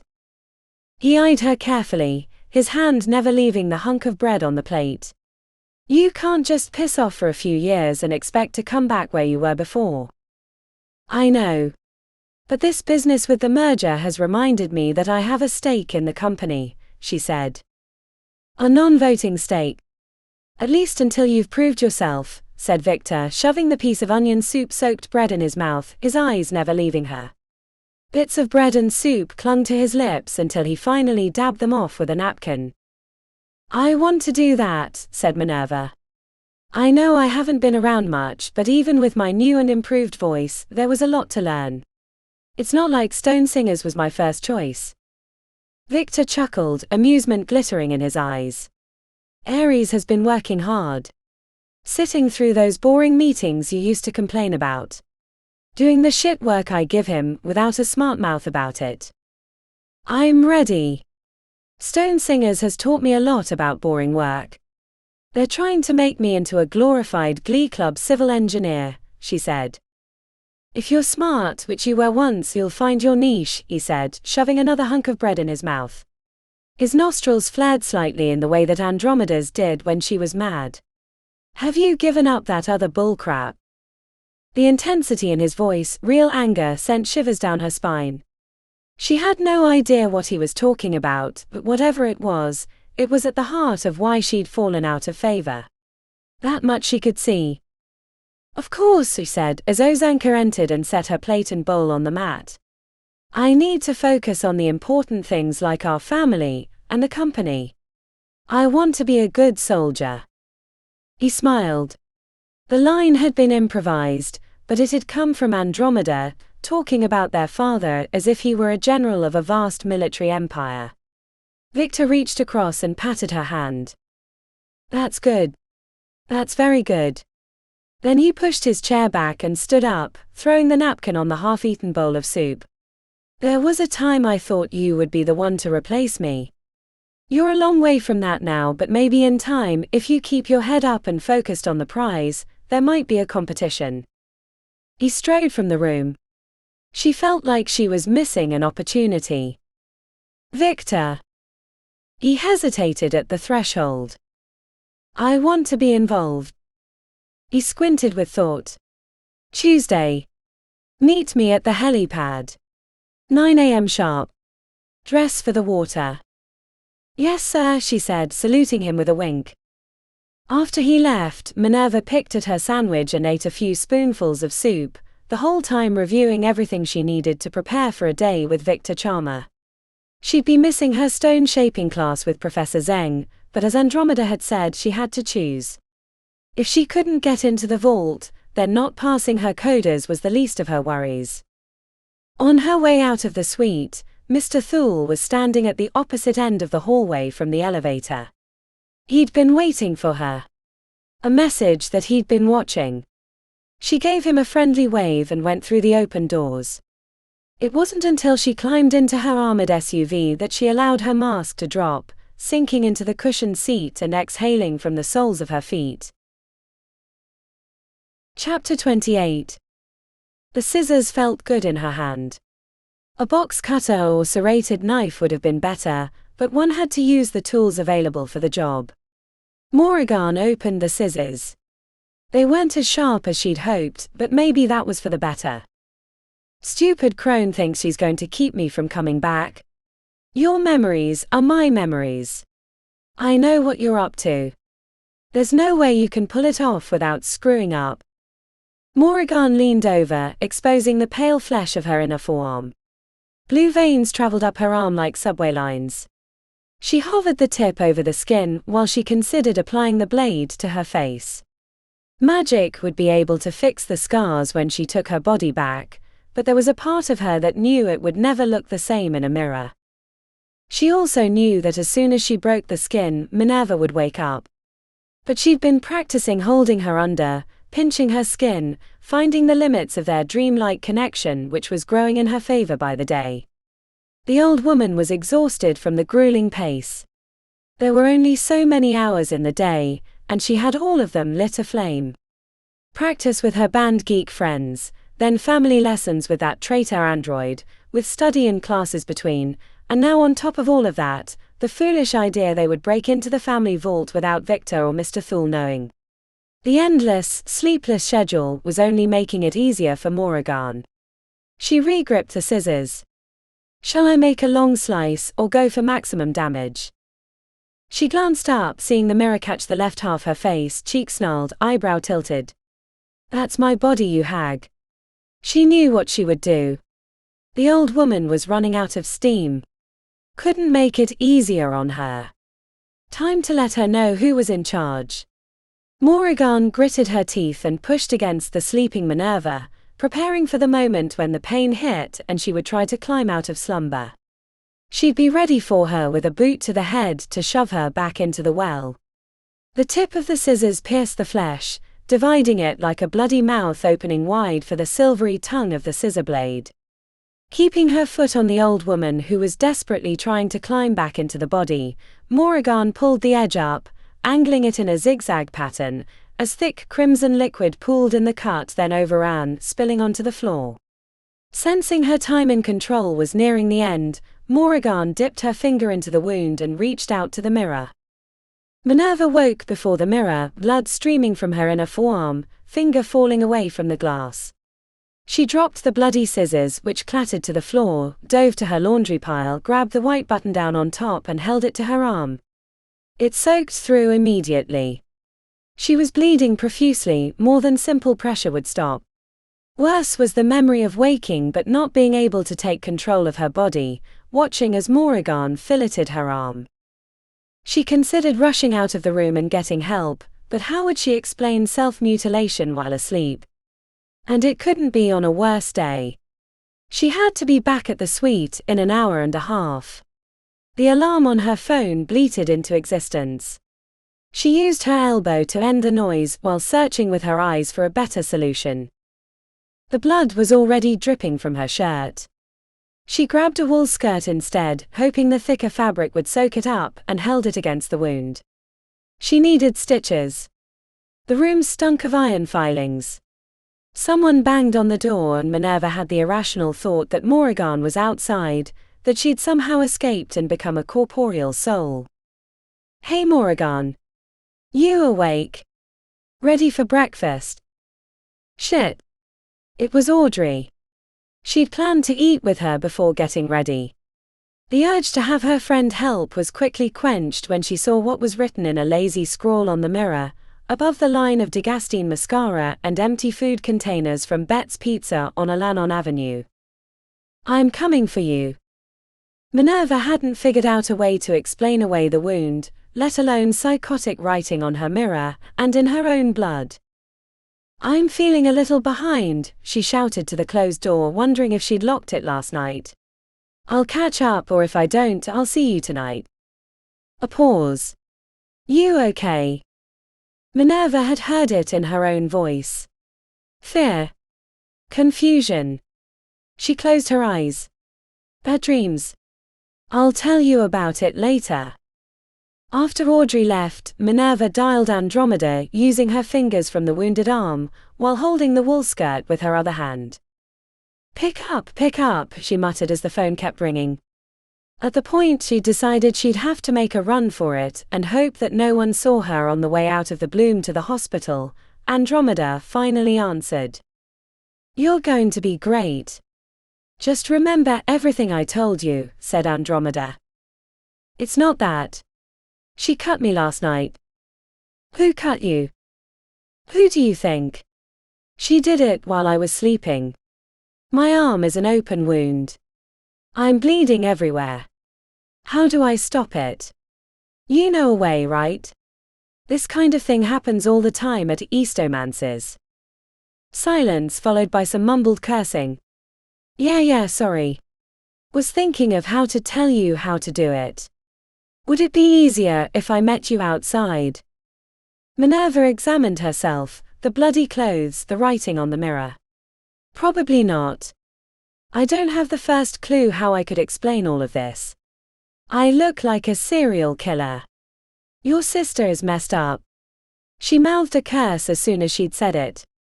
The pain and adrenaline had her speaking before she thought about who she was talking to. You'd do the same if you were in her shoes. A pause. But that doesn't change what we're doing. And she is messed up. Look, we just have to get it closed up enough that you can clean up and get the hell out of there.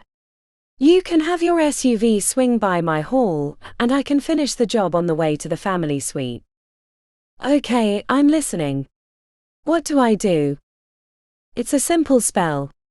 It slows the flow of blood and gets wounds to close up enough that you're not going to bleed out. It's kind of a quick patch whenever we make a mistake. I grew my finger bone out the side of my hand on accident and it sliced right through a vein. I looked like a bloody fire hose. Andromeda. Write the spell. Repeat after me a few times. It's mostly somatic. Minerva spent the next 5 minutes repeating the phrase that Andromeda taught her. Learning the words was easy, but hitting the proper enunciation was key. OR rather than OR. A guttural RRR at the end of the final word. Andromeda made her repeat it flawlessly 3 times in a row before she gave the okay for the spell. The whole time the sticky liquid dripped from her forearm like a rain gutter after a heavy downpour. You have to see the wound when you cast the spell. Use your pointer finger as if it were a laser sealing the wound. It helps focus the spell. Setting the phone down. If I pass out and you don't hear from me, call the ambulance. Just get it right. Minerva pulled the soaked wool skirt away. Blood pushed out of the open wound. Her heart raced, which wasn't helpful. She took a deep breath and concentrated on the back of her neck where she was drew phase from. She let the phrase roll from her lips, focusing on each individual syllable, as if she were singing opera at the Met. The draw of phase felt like someone injecting freezing water into the base of her neck, as she ran her finger along the length of the wound. The flesh squeezed together, puking out a dollop of blood, then sealed closed, leaving a line of beaded crimson. It's done, said Minerva, picking up the phone. There's a little blood leaking out, but it's manageable. Can you leave now? She looked around the room. In her haste to staunch the wound, she'd upended her laundry basket, which was dotted with blood. The blue jumper she'd bought looked like a surgery rag, and her arms were covered as if she worked in a slaughterhouse. I have to wipe down, wash off in the shower before I can even touch my stuff. You don't have that much time, said Andromeda. The spell is only temporary. Clean up as best you can. Throw your clothes in a bag and call for your SUV. I'll meet you outside the Bloom or somewhere along the way. We can fix the rest on the way to the suite. Keeping her damaged arm, which she'd wrapped in an undershirt, held to her chest, Minerva hurried around the room. Using another shirt and a bottle of water, she quickly wiped down her skin, removing the worst of the blood. Getting clothes into the travel bag without contaminating them was tricky, but she managed by picking them up with a back scrubber. She left her room feeling like a homeless person who'd gotten into a knife fight. On the way out of the Bloom, she passed a few upperclassmen, who looked at her as if she were a demon crawling out of the sewer. She knew it would get back to Blake, maybe even her first-year friends, but it didn't matter. She had to make the business meeting with her father, or they'd never have a chance at getting into the vault. Her personal armored SUV was waiting for her on the street outside the Bloom. It's not like they didn't know she was stupid rich, so climbing into the vehicle wasn't going to change their opinions of her now. A text from Andromeda came through, giving her a location to meet her on the eastern edge of the First Ward. Stone singers and eastomancers were on opposite sides of the ward where her family's suite was located, which meant they would have to backtrack some once they picked up Andromeda. The wound was starting to open up around the time that her youngest sister climbed into the SUV. There was no doubt she looked like a train wreck based on the look she received. "Wow, she did a number on you.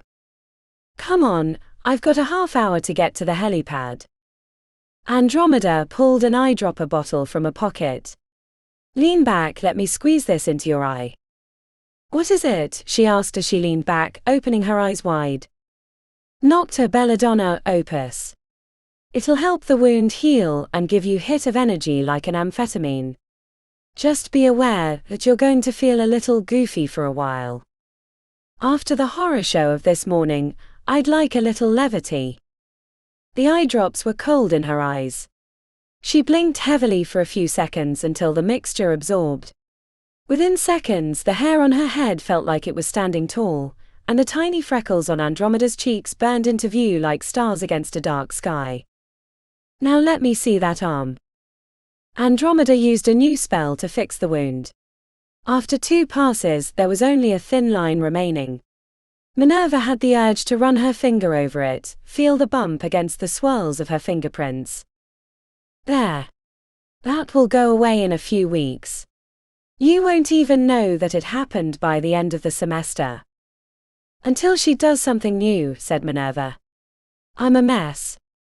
Andromeda winked with an eye that was shaped like a cat. The other was a normal blue. "We're not called Circus of the Weird for nothing. I'll get you cleaned up in no time." She pulled out a plastic container of baby wipes. "Better than most spells." Over the course of a few minutes, they cleaned the blood from her arm, and the bits that had been hidden away on the other parts of her body, including a splotch on her neck that the upperclassmen had probably seen based on their wide-eyed stares. Scrubbed clean of blood and smelling like antiseptic, Minerva slipped into a floral pattern dress and added a thick pink belt and matching shoes and purse. It wasn't what she would have picked, but they'd hashed out the outfit during a long conversation over the phone. Andromeda assured her that this was the dress that was expected.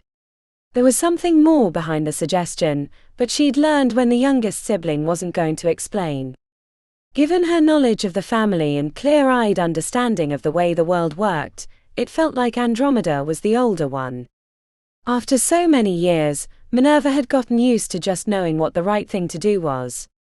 All of that was upended, and she felt her new age in both body and mind. With the time crunch, Andromeda did her makeup, muttering an incantation as she ran her finger over her lips and eyes. The end result was heavier than she would have applied herself, but the hints of pink in her lips and eyes matched the final look. "That's pretty handy, having a makeup kit in your fingertip," said Minerva. "It'll wear off by the end of the day, but you should be back home by then." She tilted her head back and forth, examining her with her strange eyes. "There's nothing we can really do with your hair, so it'll have to be a ponytail." By the time they were finished, the SUV pulled up to the door in the basement of the high-rise. 5 minutes. Enough time to get to the roof. Minerva sighed. "I don't know what I would have done without you." Andromeda looked into her lap and bounced her shoulders. "You look cute." "Thanks. I'm a mess inside, but the ride to the roof should give me a chance to collect myself. I just wish I knew what I was going to do about my nighttime problem." Andromeda squeezed her hands. "Let me worry about that. I'll come up with something. Do you remember the other spells I taught you?" "Enough to muddle through them. Not as critical as this morning's little bloodbath." "Oh, here's the elixir." Andromeda handed over a small bottle which she shoved in her purse. Not until you're on the yacht. Otherwise the warding enchantments might detect it.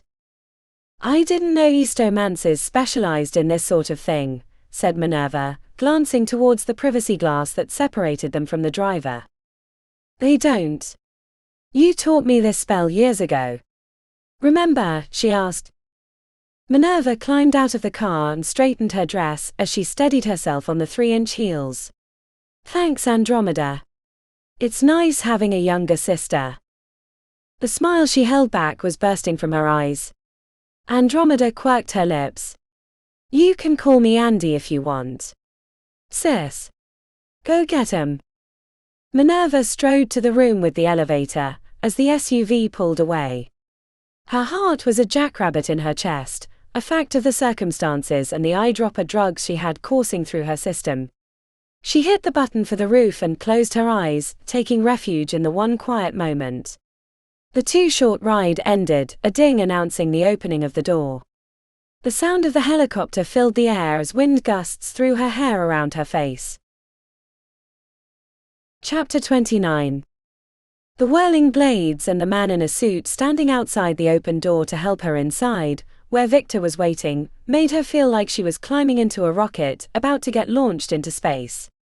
Victor was seated with a headset on, scrolling through a datapad with a sour look. Minerva didn't know how to read his glance when she climbed in with a minute to spare. She took a headset which drowned out the noise from the man in the suit.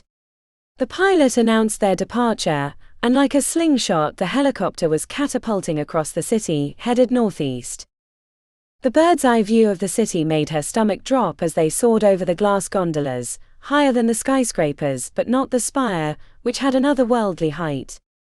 In a time that felt impossibly short, given the distance they'd covered, they landed on a helipad in a harbor in eyeshot of New York City. Then an SUV whisked them to the end of a pier, where they boarded what she'd thought was a cruise ship when she'd first stepped out of the helicopter. The super yacht was called Charmed Life. Andromeda had warned her that it was big, but she'd had no idea what that meant. The ship had 3 decks, a pool near the bow, a ship's cabin overflowing with antennae, and dozens of windows along the side, signaling as many interior rooms. Minerva kept her face neutral, as it wasn't the first time that Moran had been on the yacht. Victor led them to the backside of the control cabin. That he'd said nothing to her thus far warned her that this was a test. She covertly watched as his bristling exterior smoothed away as he entered the open-air room, where 3 men and 2 women waited with drinks in their hands. Professor Sinclair, greeted Victor, extending his hand to a thin man wearing a checkerboard sweater vest, as if he were a high school science teacher, rather than an expert on demonology from Coterie of Mages. The professor's limp handshake wasn't acknowledged, as Victor greeted the remaining guests with equal aplomb. Minerva almost missed the names because Professor Sinclair had focused his attention on her, smiling as if they were old friends. You've grown quite a bit since I saw you last.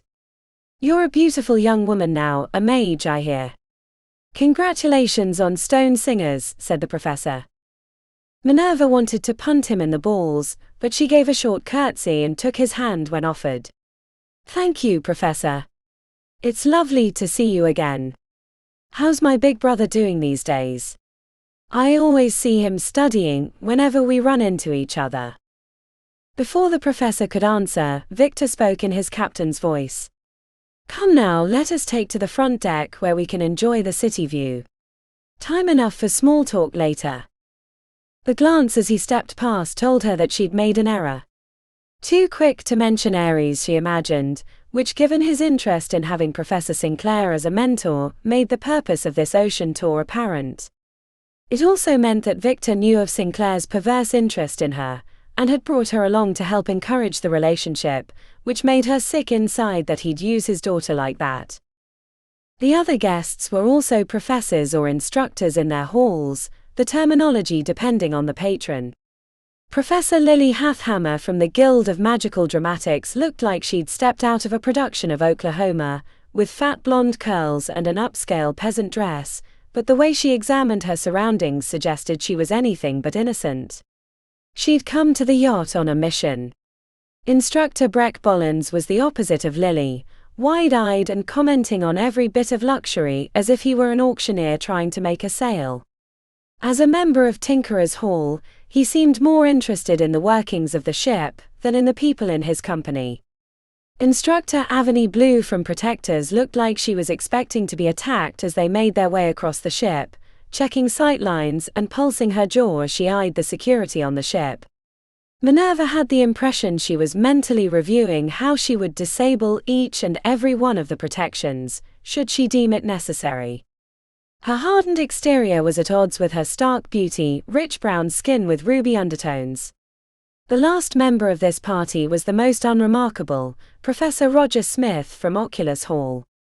Those of his hall were known for their auguries and prognostications, but maybe knowing the future meant you were generally unsurprised by even grotesque amounts of wealth. With drinks in their hands, they stood on the bow and watched the city slide past. Victor kept the conversation firmly on the teachers, getting them to talk about themselves, smiling and nodding even as they blathered about the most arcane and trivial parts of their responsibilities. He was quite good at getting them to reveal their inner thoughts. More than good. He was like a master in martial arts, deftly striking with a question or comment, then leaning back to a seemingly casual pose, having incited the subject to speak more freely. The eyedropper drugs helped her focus, but even without them, she would have recognized his genius from her years of hobnobbing with producers and executives who made their living off the backs of others. Minerva kept her lips clamped shut except when questions were directed at her, which usually had to do with the opinion of a new student at the 100 halls. Playing her part, she gave glowing answers, filling them with gooey warmth that would help Victor with whatever he'd brought them for. In time, she figured that Professor Lily from the dramatics had come to solicit funding for a play she'd written and hoped to have performed at the top theatres in the Second Ward. On the flip side, Instructor Breck seemed to have joined them merely out of curiosity, a fact that he mentioned more than once during the conversation. The Oculus Hall professor gave no clear indication of why he'd come. Maybe a vision had told him that his presence was necessary, which was what Instructor Avony kept joking about with him. As for her intentions, she made that upfront and clear when not even a half hour into the journey, she noted that the security team wasn't up to her snuff, and that Blackstone Security, which was owned by the patron of Protectors Bannon Creed, would provide tighter protection. Last was Professor Sinclair. Minerva knew why Victor wanted him on the yacht, but not why the professor had agreed to join them. "Is anyone else as famished as I am?" asked Victor, gesturing towards the back of the yacht, receiving murmurs of agreement. "I took the liberty of picking your lunches. I hope you don't mind my imposition." A table and chairs sat beneath a sunshade near the jacuzzi tub. The engines had been idled, and seagulls screamed high overhead, occasionally drowning out the light jazz that played in the background. 4 waiters stood at the ready when they took their seats, quickly bringing small plates and bowls filled with a variety of delicacies. Minerva quickly noticed that everyone, herself included, had different foods before them. Her small bowl contained a motley mix of sugary cereals. The variety suggested that multiple boxes had been purchased, and specific parts of the cereal removed to make a special mix for her.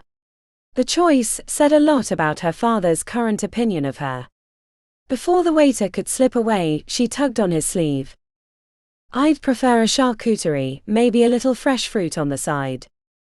The bowl of cereal was removed unobtrusively. The other guests compared their appetizers, which seemed to be favorites for each one: herring and anchovies in a sour cream on crackers, plain cashews and a sliced apple, short ribs in a sweet barbecue sauce, fresh cucumber gazpacho with a side of jalapeno stuffed olives, and 2 bowls of onion soup with sourdough. Victor ate 2 bites of his soup, then asked the group, "What's the current thinking about your missing headmaster?" "It's been 12 years. A long time to pass without official comment." The real reason we've been invited on this day cruise," said Lily, wagging her eyebrows at her fellow teachers. "I'll admit," said Victor, offering her a generous smile that acknowledged her insight, "it's more than a professional inquiry. I have 5 children currently attending the 100 halls. I want to know they're safe and maximizing their potential. Avani let her spoon clatter in her bowl of gazpacho. Aren't those two somewhat mutually exclusive things in the halls? Safety and pushing limits? Victor raised an eyebrow. Do you not follow weapon safety when you're on a mission? True safety is an illusion, but that doesn't mean we should be reckless. The halls are the spoke on which the world turns. If it snaps, then the whole world will crash. If Invictus was dead, the patrons and those with the longest connection to him would know, said Breck. He lifted a shoulder, tossed a cashew into his mouth, and spoke around it. It's not something I worry about. Avani tapped on the table. I hardly think you care about the opinions of the five of us. You have the ear of patrons of the top halls, and haven't you recently entered a partnership with Celeste? The patrons are a host unto themselves. Many of them have been in their positions long enough that they forget how the rest of the world lives. Unlike yourselves, who are tasked with the most important job, preparing our future mages and leaders. It's your opinions that I value above the patrons. Minerva didn't believe a word of it, but the softening expressions told her that his message had gotten to them. Some anyway. The Oculus professor hadn't spoken much and barely touched his short ribs. Lily cleared her throat and dabbed the corners of her lips with her napkin. What do you all make of the rumblings in the Undercity? Any concerns? The waiters removed the appetizer plates. We've had more demonic sightings in the last few years, said Avani. Other strange events. It's been good business for Blackstone, but sometimes there can be too much of a good thing. Professor Sinclair. You're the resident expert on demonology, said Lily, leaning on her elbows. Care to share any insights? He blinked, cleared his throat.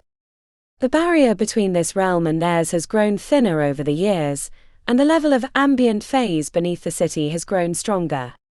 While I lack the complete picture of information that I would prefer before making an assessment, what I know troubles me. His eyebrows wagged up as he realized how dour he sounded. I'm not claiming an imminent apocalypse, but it's concerning. Are you saying that we need more experts in the field? Asked Minerva. She ignored the flat look from Victor. He didn't appreciate her transparent hint. Is Stone Singers volunteering? Professor Sinclair asked with a smirk. I'm only a first year. I can barely spell demonology, let alone understand the implications. But as I've learned from years watching my father run his business, it's hard to win a battle on unfamiliar terrain. It sounds like we don't understand what's happening enough to know if we should even worry. As the lunch plates arrived, a variety of bespoke sandwiches, Lily set down her glass of champagne and leaned forward. You've been quiet, Roger. Does Oculus have anything to say about what's happening in the Undercity or Invictus' absence? Unofficially, of course. The professor from Oculus looked uncomfortable under the collective gazes of the group. He cleared his throat before saying, prediction is a messy business and these days are even more challenging. Avani snorted, slapping her hand on the table, glaring at Roger. Why not just say you don't know? I've always wondered how Oculus calls itself a hall, when it never actually does any real magic. Kind of like when a fortune teller agrees to read your palm and then gives you vague bullshit information. The friendly air left the space. Silverware clattered uncomfortably. I'm sorry, Roger, said Victor, you don't have to respond to that. Please, Avani, we're all friends here. Let's be more respectful. Let us not forget that Oculus Hall predicted the Matri Wars with frightening accuracy, which allowed our realm and the halls themselves to position themselves neutrally, sparing a spillover here. Thank you, Victor, said Roger, lifting his chin. That was my prediction. I'm glad someone appreciates it. He swallowed but kept his gaze averted. As for the rumblings in the Undercity, the head patron missing, all of it. The portents are not clear, they swing more wildly than a leaf in a storm, but they are consistent about one thing. Something terrible approaches the city of Sorcery. Not in the next few years, but we estimate whatever is going to happen will happen between 5 and 10. I would stake my reputation on it. The news seemed to alarm Professor Sinclair most of all.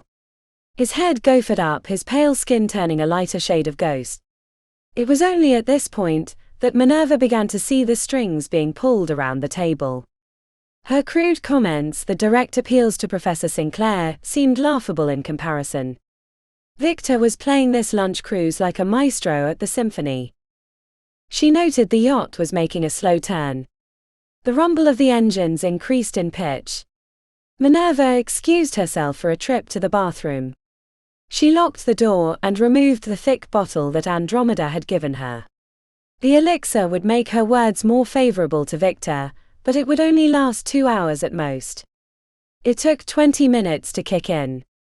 If she drank it now, it would give her a window towards the end of the day cruise, maybe when they were headed back to the family suite. The elixir had been brewed with a single hair from Victor's head. Andromeda had acquired it and mixed the potion. Now Minerva just had to complete the spell for maximum potency. She set the bottle on the marble sink, then after a moment's consideration, flipped on the fan and turned on the water, to create enough background noise to drown out her spellcasting. She practiced the words until she was comfortable with the enunciation. Using her hands as conduits for the phase, she uttered the spell, drawing on the magic. A heat built up in her throat as if she'd chugged hot soup. She waited until it made her uncomfortable before breathing it onto the elixir, using her hands to keep the incantation from dissipating. Content that she'd performed it as well as she knew how, Minerva downed the bitter anise and jasmine elixir, washing it down with handfuls of water from the sink. On the way out, she found Avani waiting by the door. "Excuse me, Professor Avani." "Instructor Avani." "I do not profess theory, I instruct the practical," she said with a wink. "My apologies." As the instructor passed, her head tilted this way and that, as if she detected the lingering phase left over from the spell. Minerva clenched her gut and kept moving, checking over her shoulder, running directly into Professor Sinclair as she came around the corner to the dining area. He captured her in his arms, holding too tight around her waist. "Careful there, Miss Morrigan, don't want to injure yourself when the boat shifts. Could twist an ankle," he said, licking his lips. His touch made her want to push him away, then shiver with revulsion, but she stood in sight of Victor's seat. He'd glanced up, surreptitiously observing the encounter. Minerva put a hand on his shoulder to wedge her arm between them, but he didn't get the hint. "Thank you, Professor Sinclair. I appreciate that you were looking out for me. You're a real friend of the family." His breath smelled like coffee and onions. He was uncomfortably close. His hip was pressed against hers and his fingers clutched the back of her dress. "You're a beautiful young woman," he said, breathing shallowly. "It's a real shame that you didn't end up in coterie. You would have performed wonderfully in our hall. I feel you're wasted in Stone Singers." "Coterie was my first pick, but you know you don't always get what you want in life," she said with a grimace of a smile, hoping he would release her soon. "Well, if you ever wanted private." When Instructor Avani came around the corner, the narrowing of her eyebrows instinctively made the professor release her. Minerva kept up her cheerful expression. "All yours, Professor," said Avani with a smirk as she strode past. Minerva returned to the table, feeling the heat of Victor's gaze upon her. She feigned interest in her fried bologna and mayonnaise sandwich, even though her appetite had evaporated. The rest of the lunch went without controversy. As the yacht pulled up to the pier, everyone said their goodbyes, half hugs and air kisses where handshakes had been the incoming greeting. Professor Sinclair mashed his sweaty lips against her cheek, which she tolerated, promising herself a long hot shower later. With everyone else gone, Victor gave instructions to the crew, then they headed for the car to take them to the helipad. "That seemed to go well," she said. He grunted but said nothing, clearly in thought. She needed more than a distracted Victor to make the elixir work, so she said, "Professor Lily was working with you, wasn't she? She was asking the questions that you couldn't ask." She couldn't help but beam a smile, proud that she'd detected the subterfuge. Maybe she could learn this game after all, a thought she maintained until he wrinkled his upper lip. She wasn't the only one, he said as the limo door was opened for them. Minerva climbed in after Victor, taking the seat across. Not Sinclair and certainly not Roger. Avani and Breck, but I won't be inviting him back again, said Victor, nostrils flaring. He wouldn't shut up about the ship and all the little gadgets that make it run. He wasn't here for playtime. So this wasn't about getting Professor Sinclair as Ares' mentor. Victor's nose twitched.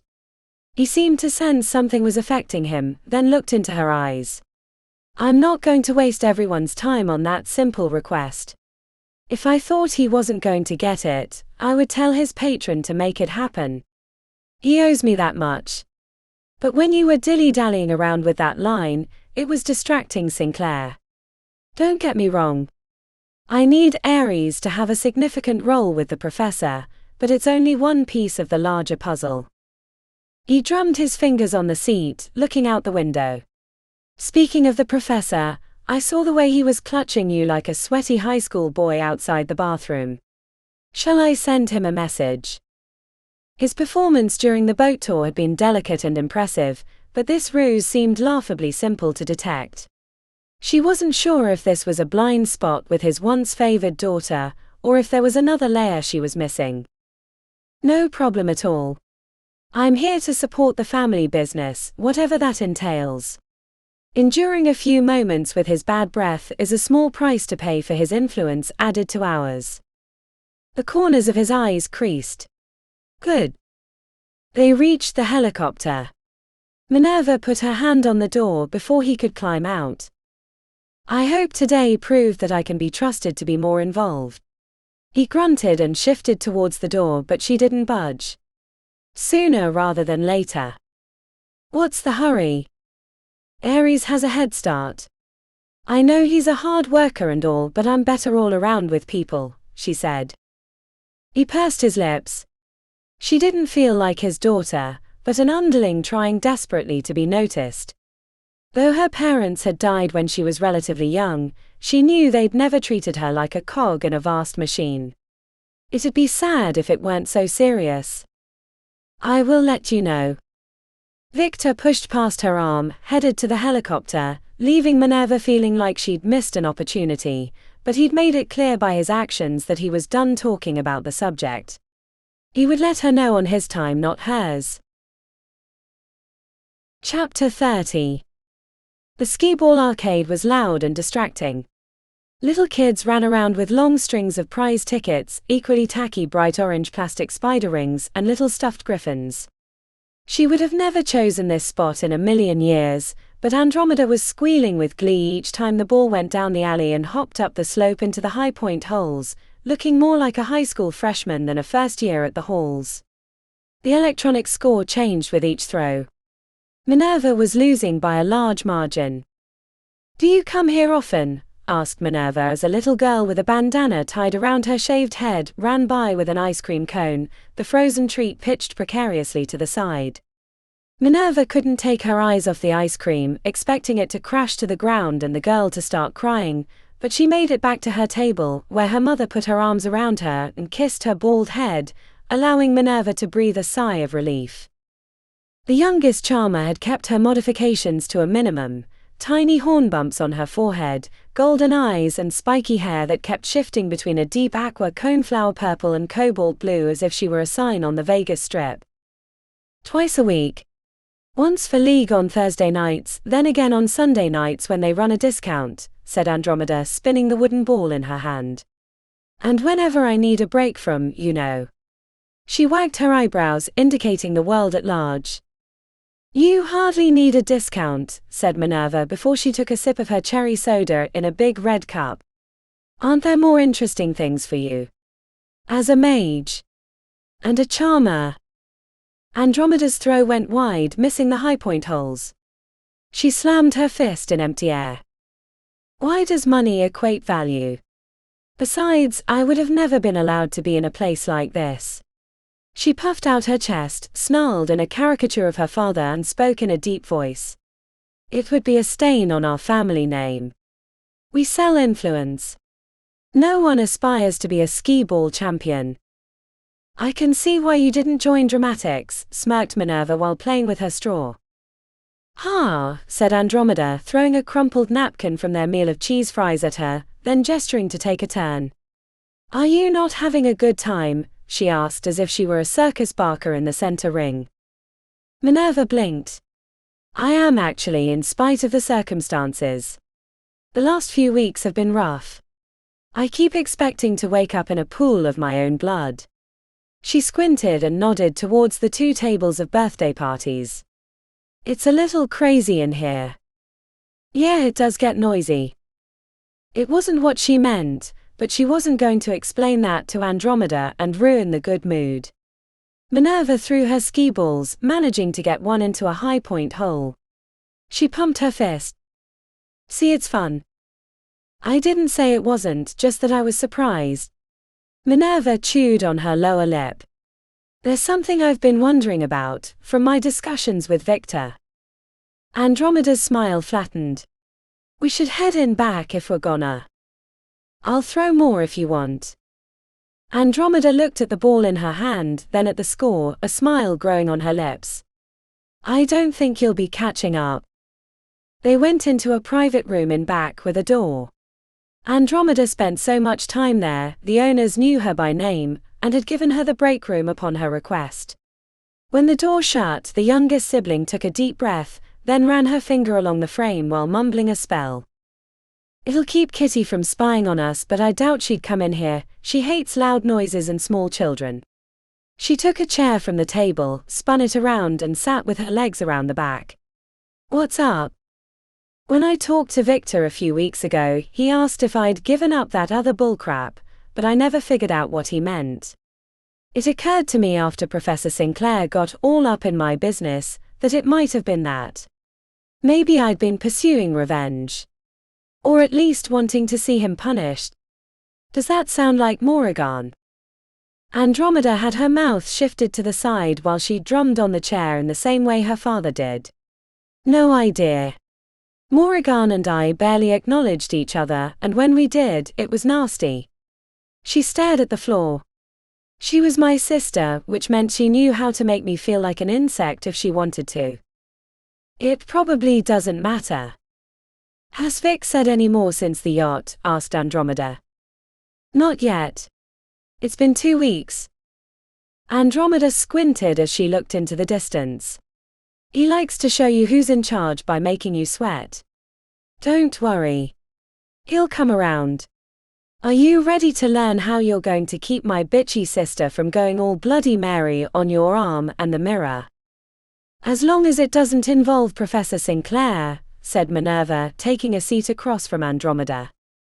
Oh, I hadn't thought of that, she said, flashing a grin, then reaching under the table and pulling out a cheap cardboard box.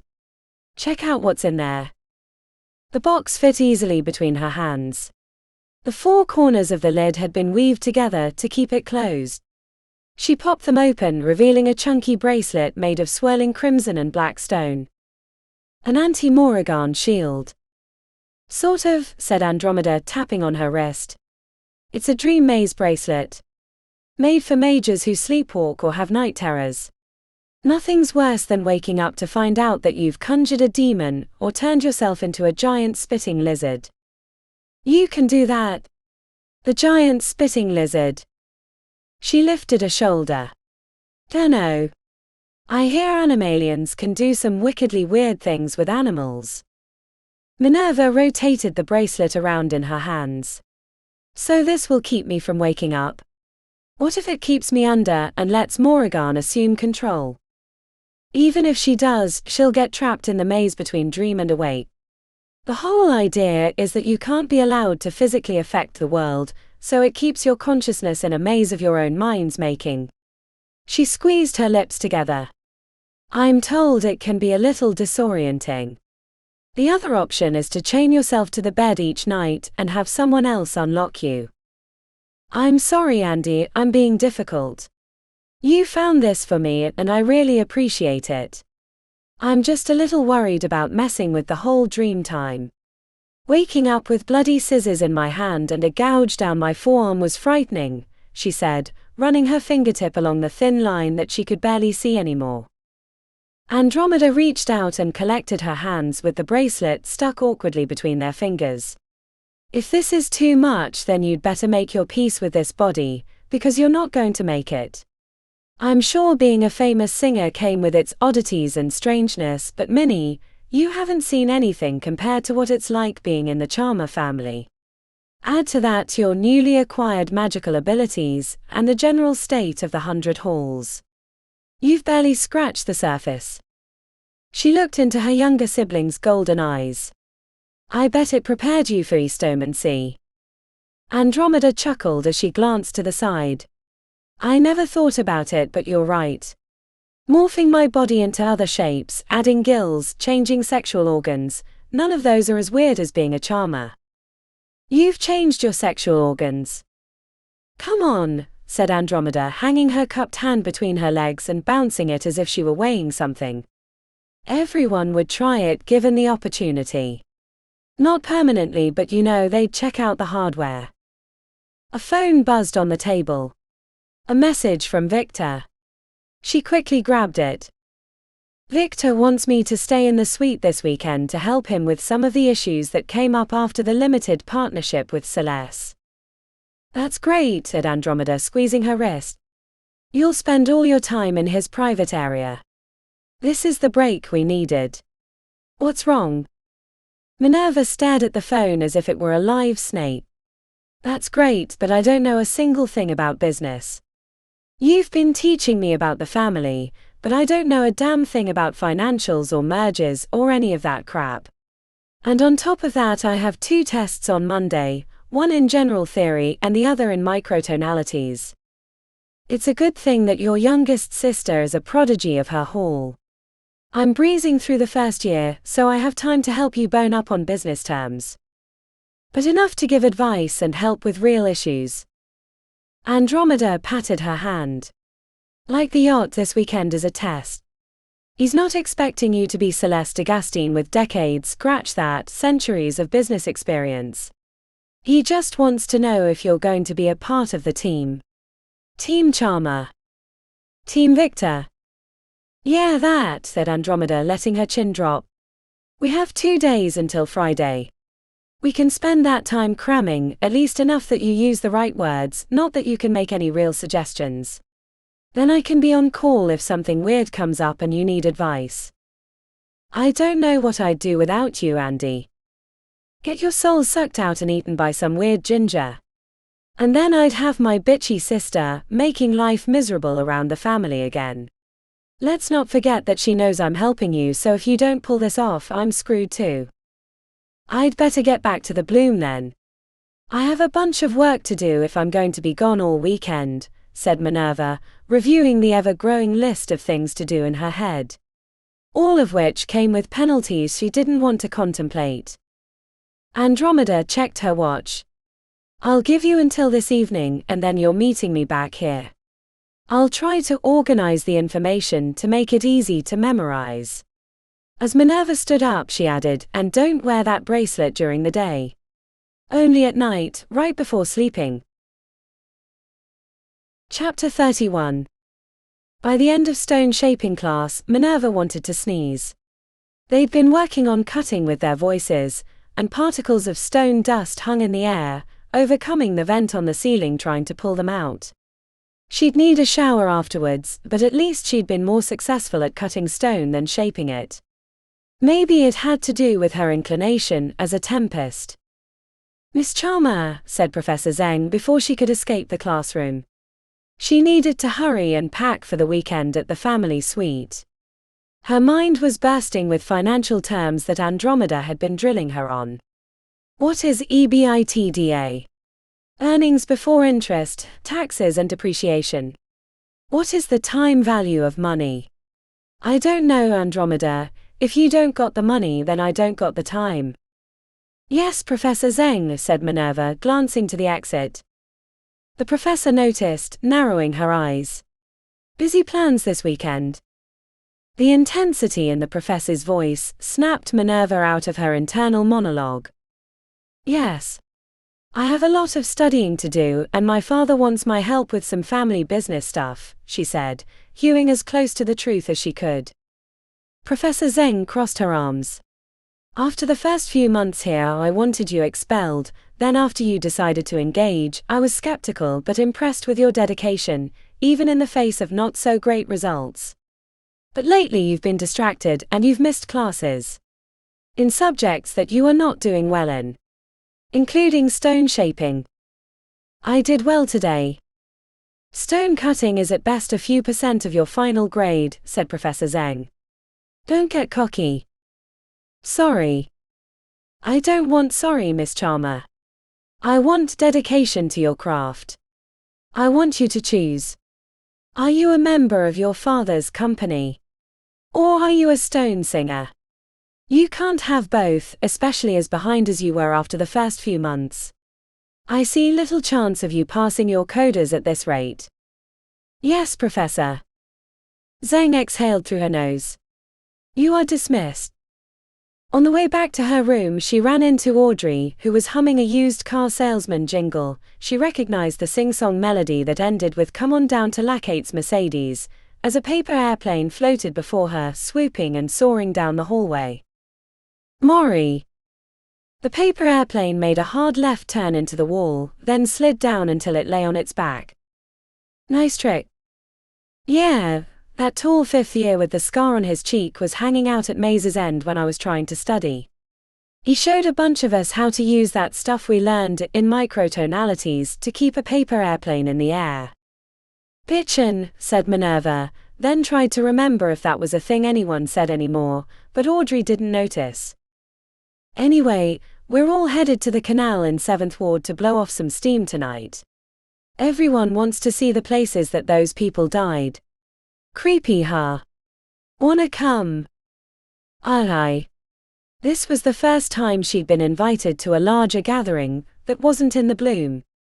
She was 70 inside, it shouldn't matter, but it made her all twisted inside. I really want to go.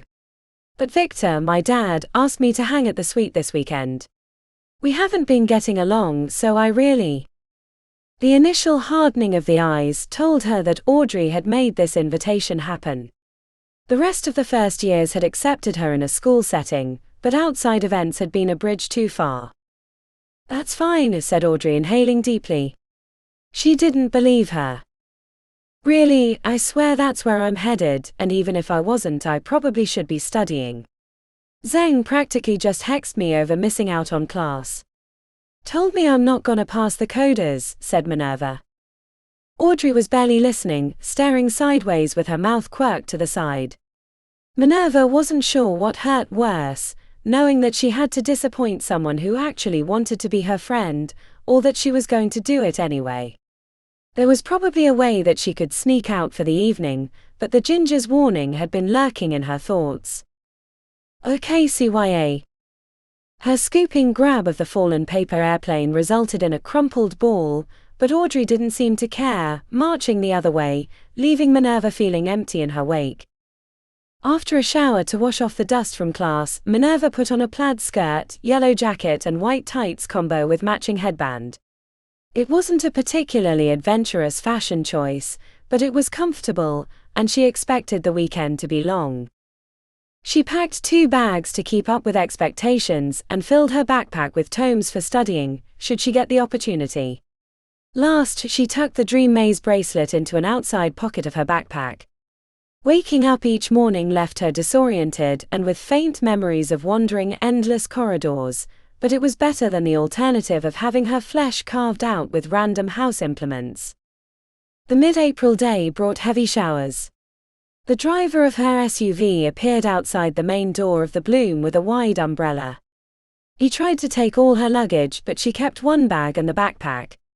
On the way to the 1st Ward, she chewed on her lower lip as she watched the rain streak down the windows, trying to keep all the new terms in her head.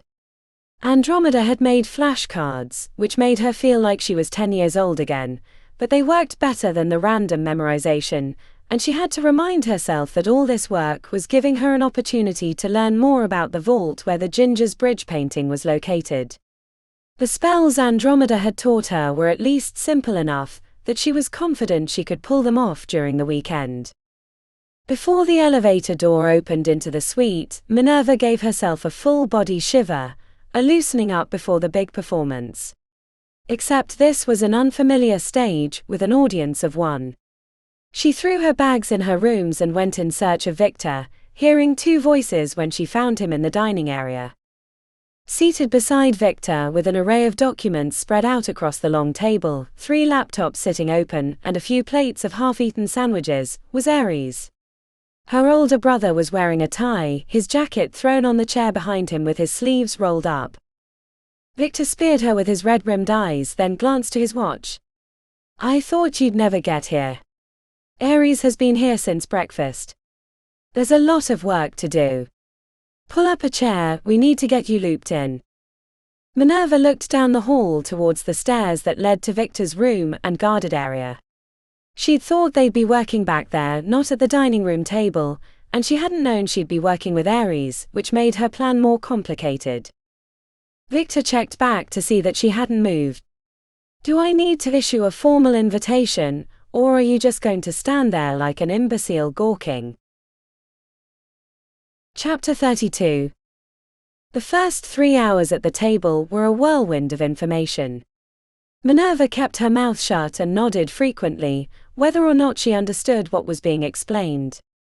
The gist of the problem was that the limited partnership they'd formed, which was supposed to be focused on improving the branding and influence of Celeste's lifestyle products, was doing abysmally.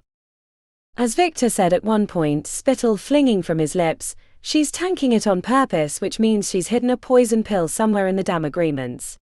Once we find it, I'm hanging whichever lawyer signed off on the language."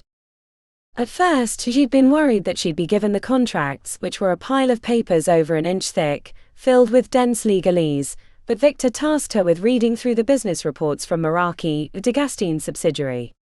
The lifestyle company sold products related to wellness, spiritual travel and food. The catalogue reminded her of the artists she'd worked with over the years that used harmonic crystals on their stages to improve the ambience. The enchanted stones changed colors like mood rings or Andromeda's hair along with the music, but the time she'd observed them she couldn't detect that they'd improved the band or singer. To Minerva, they were shortcuts for avoiding the real work that went into success. Buy this pretty but benign product and be whisked away to a new amazing life. Minerva learned Meraki meant doing something with soul or creativity. She hated everything in their catalogue. She had a good idea that Moran would hate it too, a rare thing that they would have in common. Her body host might be, as Andromeda put it, a drum of toxic waste in hot girl form, but she knew fashion and, in her own twisted way, authenticity. It was easy to see the thought process behind her choices, and while difficult to mimic, they had a purpose to them she'd eventually understood. Making sense of the business reports was like trying to guess what was at the interior of a Matryoshka doll by examining the outermost one. The sales information all referenced each other like a Mobius strip, and she found herself back with the same documents that she'd started with, the whole time painfully aware that she was no closer to learning about the vault. The 3 of them worked until 2 in the morning. Minerva was exhausted, but she vowed to stay as long as Victor and Ares. A storm hovering over the city was their only reminder of the outside world, the occasional flashes revealing the spire. After a strike hit a building nearby, rattling the windows with thunder, Victor checked the time and set his pen down. "All right, you two, let's call it a day. These graves won't be dug in a single night. Back on the hunt in the morning." Relieved, Minerva trudged back to her rooms. She'd keyed in her code and was about to push inside when Ares appeared at her shoulder. "Why are you here?"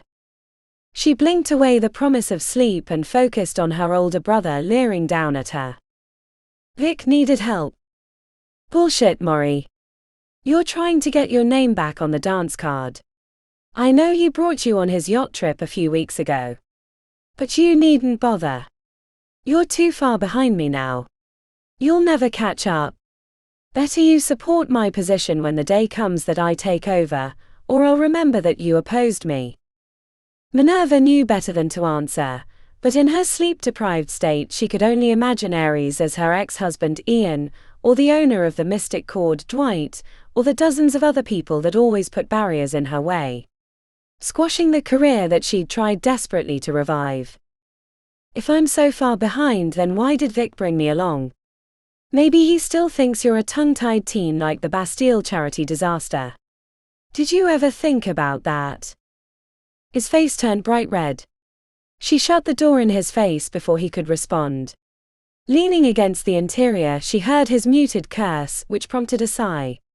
Why in the abyss did I do that? The comment about the charity event had come to her lips without thought. Andromeda had explained what had happened during one of their family law sessions.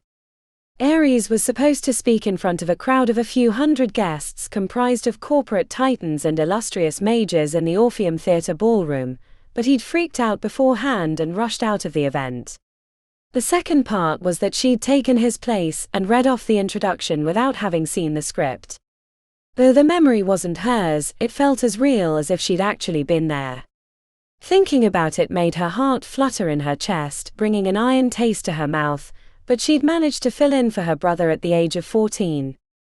The glowing smile from Victor as she returned to the table had been the equivalent of winning an Olympic gold medal.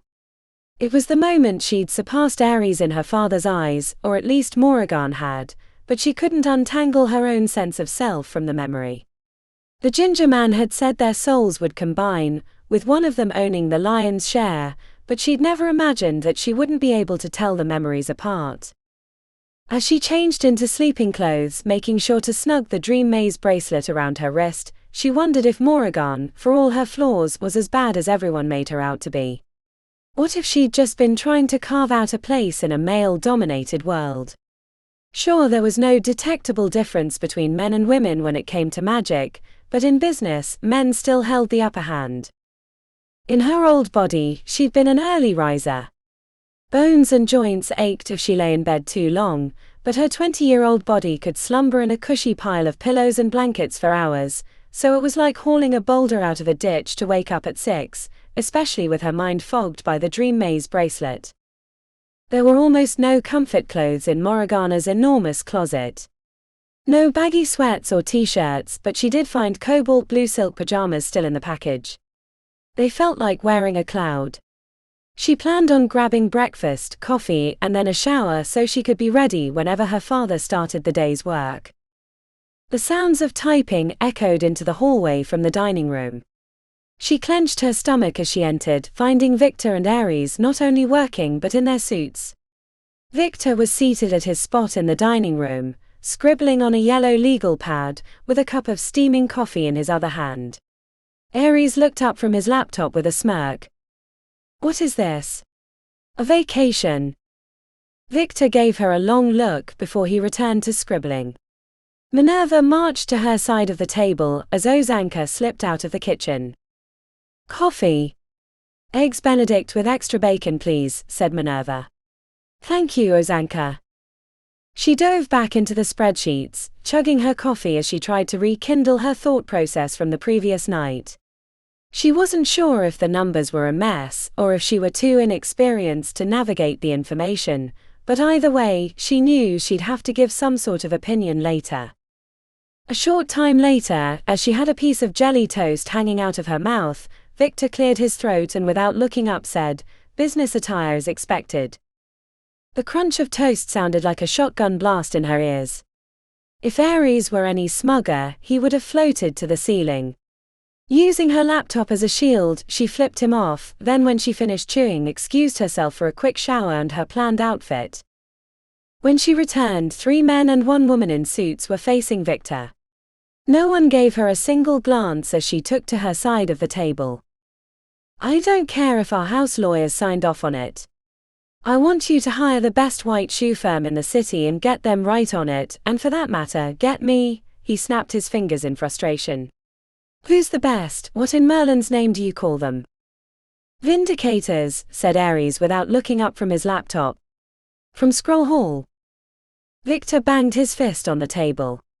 "Yes, get me one of those." Have them review the documents for magical fuckery.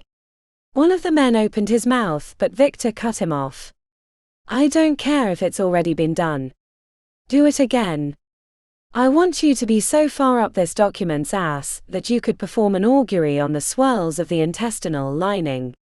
If you come back here without results, I'll fire you and fire anyone you've had lunch with in the last month. There were no more interruptions for the morning. Mr. Thule swept through a few times to whisper into Victor's ear. The matron barely acknowledged her existence, which she counted as a win. Either he no longer suspected her, or he knew that this was a bad time for their normal sparring. By the afternoon, the words and figures looked like they were trying to float around the page. Minerva massaged the bridge of her nose, wishing she hadn't bothered with this masquerade, since she wasn't getting a chance at the vault and had not one idea of what the financials were telling her.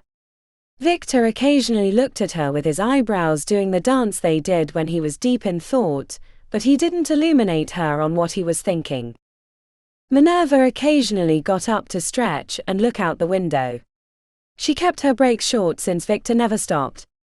He rotated between his documents and the occasional phone call, sometimes moving into the study to shout profanity-laced instructions at whoever was on the other side. We're going to have a working dinner, he told them, pointing at the table. I want to hear what you've learned. No fancy footing around.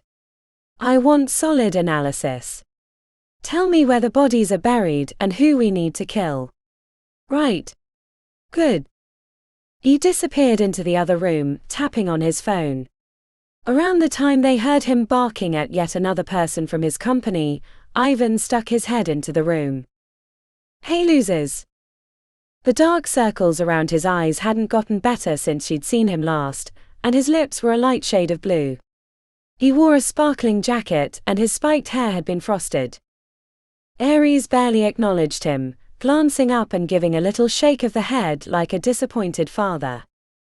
Ivan, said Minerva with a smile.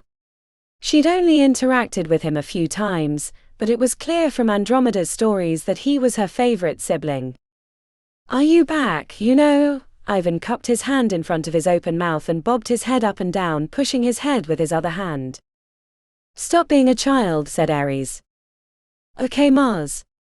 Ivan mimicked straightening a tie while he bobbled his head. I'm so important. Call me Mr. Charmer. Chroma and Key. 4th year coterie. When I lick assholes, I do it with the most amazing swirl. It was childish and juvenile, but Minerva couldn't help but chuckle, which received more glowering from the eldest living sibling. Anyway, why are you here? I thought you'd give up on the family battle royale, said Ivan as he pulled a flask out of his sparkly jacket. He wagged his eyebrows and took a draw, which resulted in a grimace and a deeper shade of blue on his lips. There's a problem with the Celeste contract. We're trying to figure it out, said Minerva. Bummer. Not going to affect my inheritance, is it? Asked Ivan, leaning on the inside of the door. Not if we can help it. Good, because I'm trying very hard to squander it prematurely. Ivan tapped on his eye. Vic allowing you to sleep, or is it the old 20 and 4 schedule? 20 hours of work followed by 4 hours of brandy-induced sleep. The reminder made Minerva stifle a yawn behind a fist. Coffee just isn't doing it. You want a little pick-me-up? She glanced to Ares, who huffed under his breath. Not a party drug, is it? No, you won't see pink elephants or the whistling man unless you'd like to, and I've got something for that, said Ivan, patting his jacket. Sure. If it's not going to affect my work. Ivan dug into his pants, pulling out a dark eyedropper bottle. He tossed it to her. 1 drop every 2 hours. It'll keep you going with no edge, but once you're done the crash is pretty hard, so you don't want to be in the middle of anything.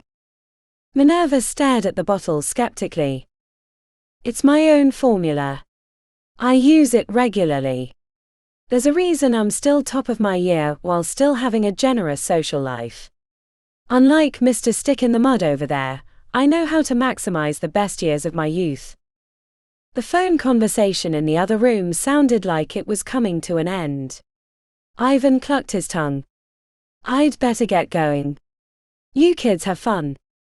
Before Victor returned, she squeezed the pick-me-up into her eye. The liquid was icy cold, provoking a shiver, followed by the details of everything in the room coming into focus. She felt like she'd been jammed onto a rocket and launched into outer space. Dinner followed Victor's return. He'd ordered fillets wrapped in peppered bacon with a loaded potato. The meat oozed blood. She poked it with a knife. The thick cut bunched and shifted like a living thing, pink juice leaking where the tip had gone in. But the drug awakened her hunger, and she found herself devouring the steak. "Aries, what's the score? Do we punt or call in a bomb threat at the stadium?" asked Victor, pointing his sharp knife at his eldest. Aries quickly swallowed the piece of meat in his mouth, his Adam's apple going up and down. When he set his knife on the side of the plate, it clattered loudly in Minerva's ears. On the surface, the agreement is a souped-up Maserati with ghost tires and a monster under the hood, ready to burn with favorable escalation clauses. The white shoes won't find anything out of place, not even a comma, which is weird, right? Because there's always something wrong. A spelling error. Something. It's too perfect. Aries pushed his plate to the side, licked his fingers, and dragged the stack of legal documents to the spot before him. He flattened his palm on the paper. "I'm not a vindicator, but I looked up a spell that might tell us something, anything. The verifications before signing are usually Fort Knox." He leaned back, typed on his computer and mouthed a few words, practicing them before the real spell. The casting was brief. A breath of phase, a gesture. The phrasing was appropriately Latin-sounding given the subject, but it was probably coincidence. When he finished, he sat back and gestured at the stack of documents with a victorious glint to his hazel eyes. "This isn't a game show," said Victor. "Don't make me guess." Without getting into the weeds of magical theory, most tampering verification spells are looking for the presence of phase, the proof that something was changed and is being hidden. But supposedly, if you can afford it, you can hire a team of mages from Scroll Hall to weave a verum obfuscation, which not only hides the change but hides the presence of magic. Victor leaned forward, forearms on the table. The knife was still in his hand, dripping with juice. "Be a window, son, not a damn funhouse mirror," said Victor. The spell I cast should have applied a faint glow across the paper. It's a basic form of modification, but the fact that it didn't appear means that there's a really clever enchantment on these documents that will require a vindicator to unravel. Victor's knife clattered to the table. He put his hand to his chin, eyes creased with thought. "I knew she'd try to put the shiv in. Should have hired better lawyers and vindicators." He looked like he was scheming already. "Maury. Go. Make me proud like your brother." An avalanche of numbers crashed through her thoughts as they stared at her. She hadn't come to a conclusion with the analysis yet, and now he was expecting a succinct and clever answer like Ares had.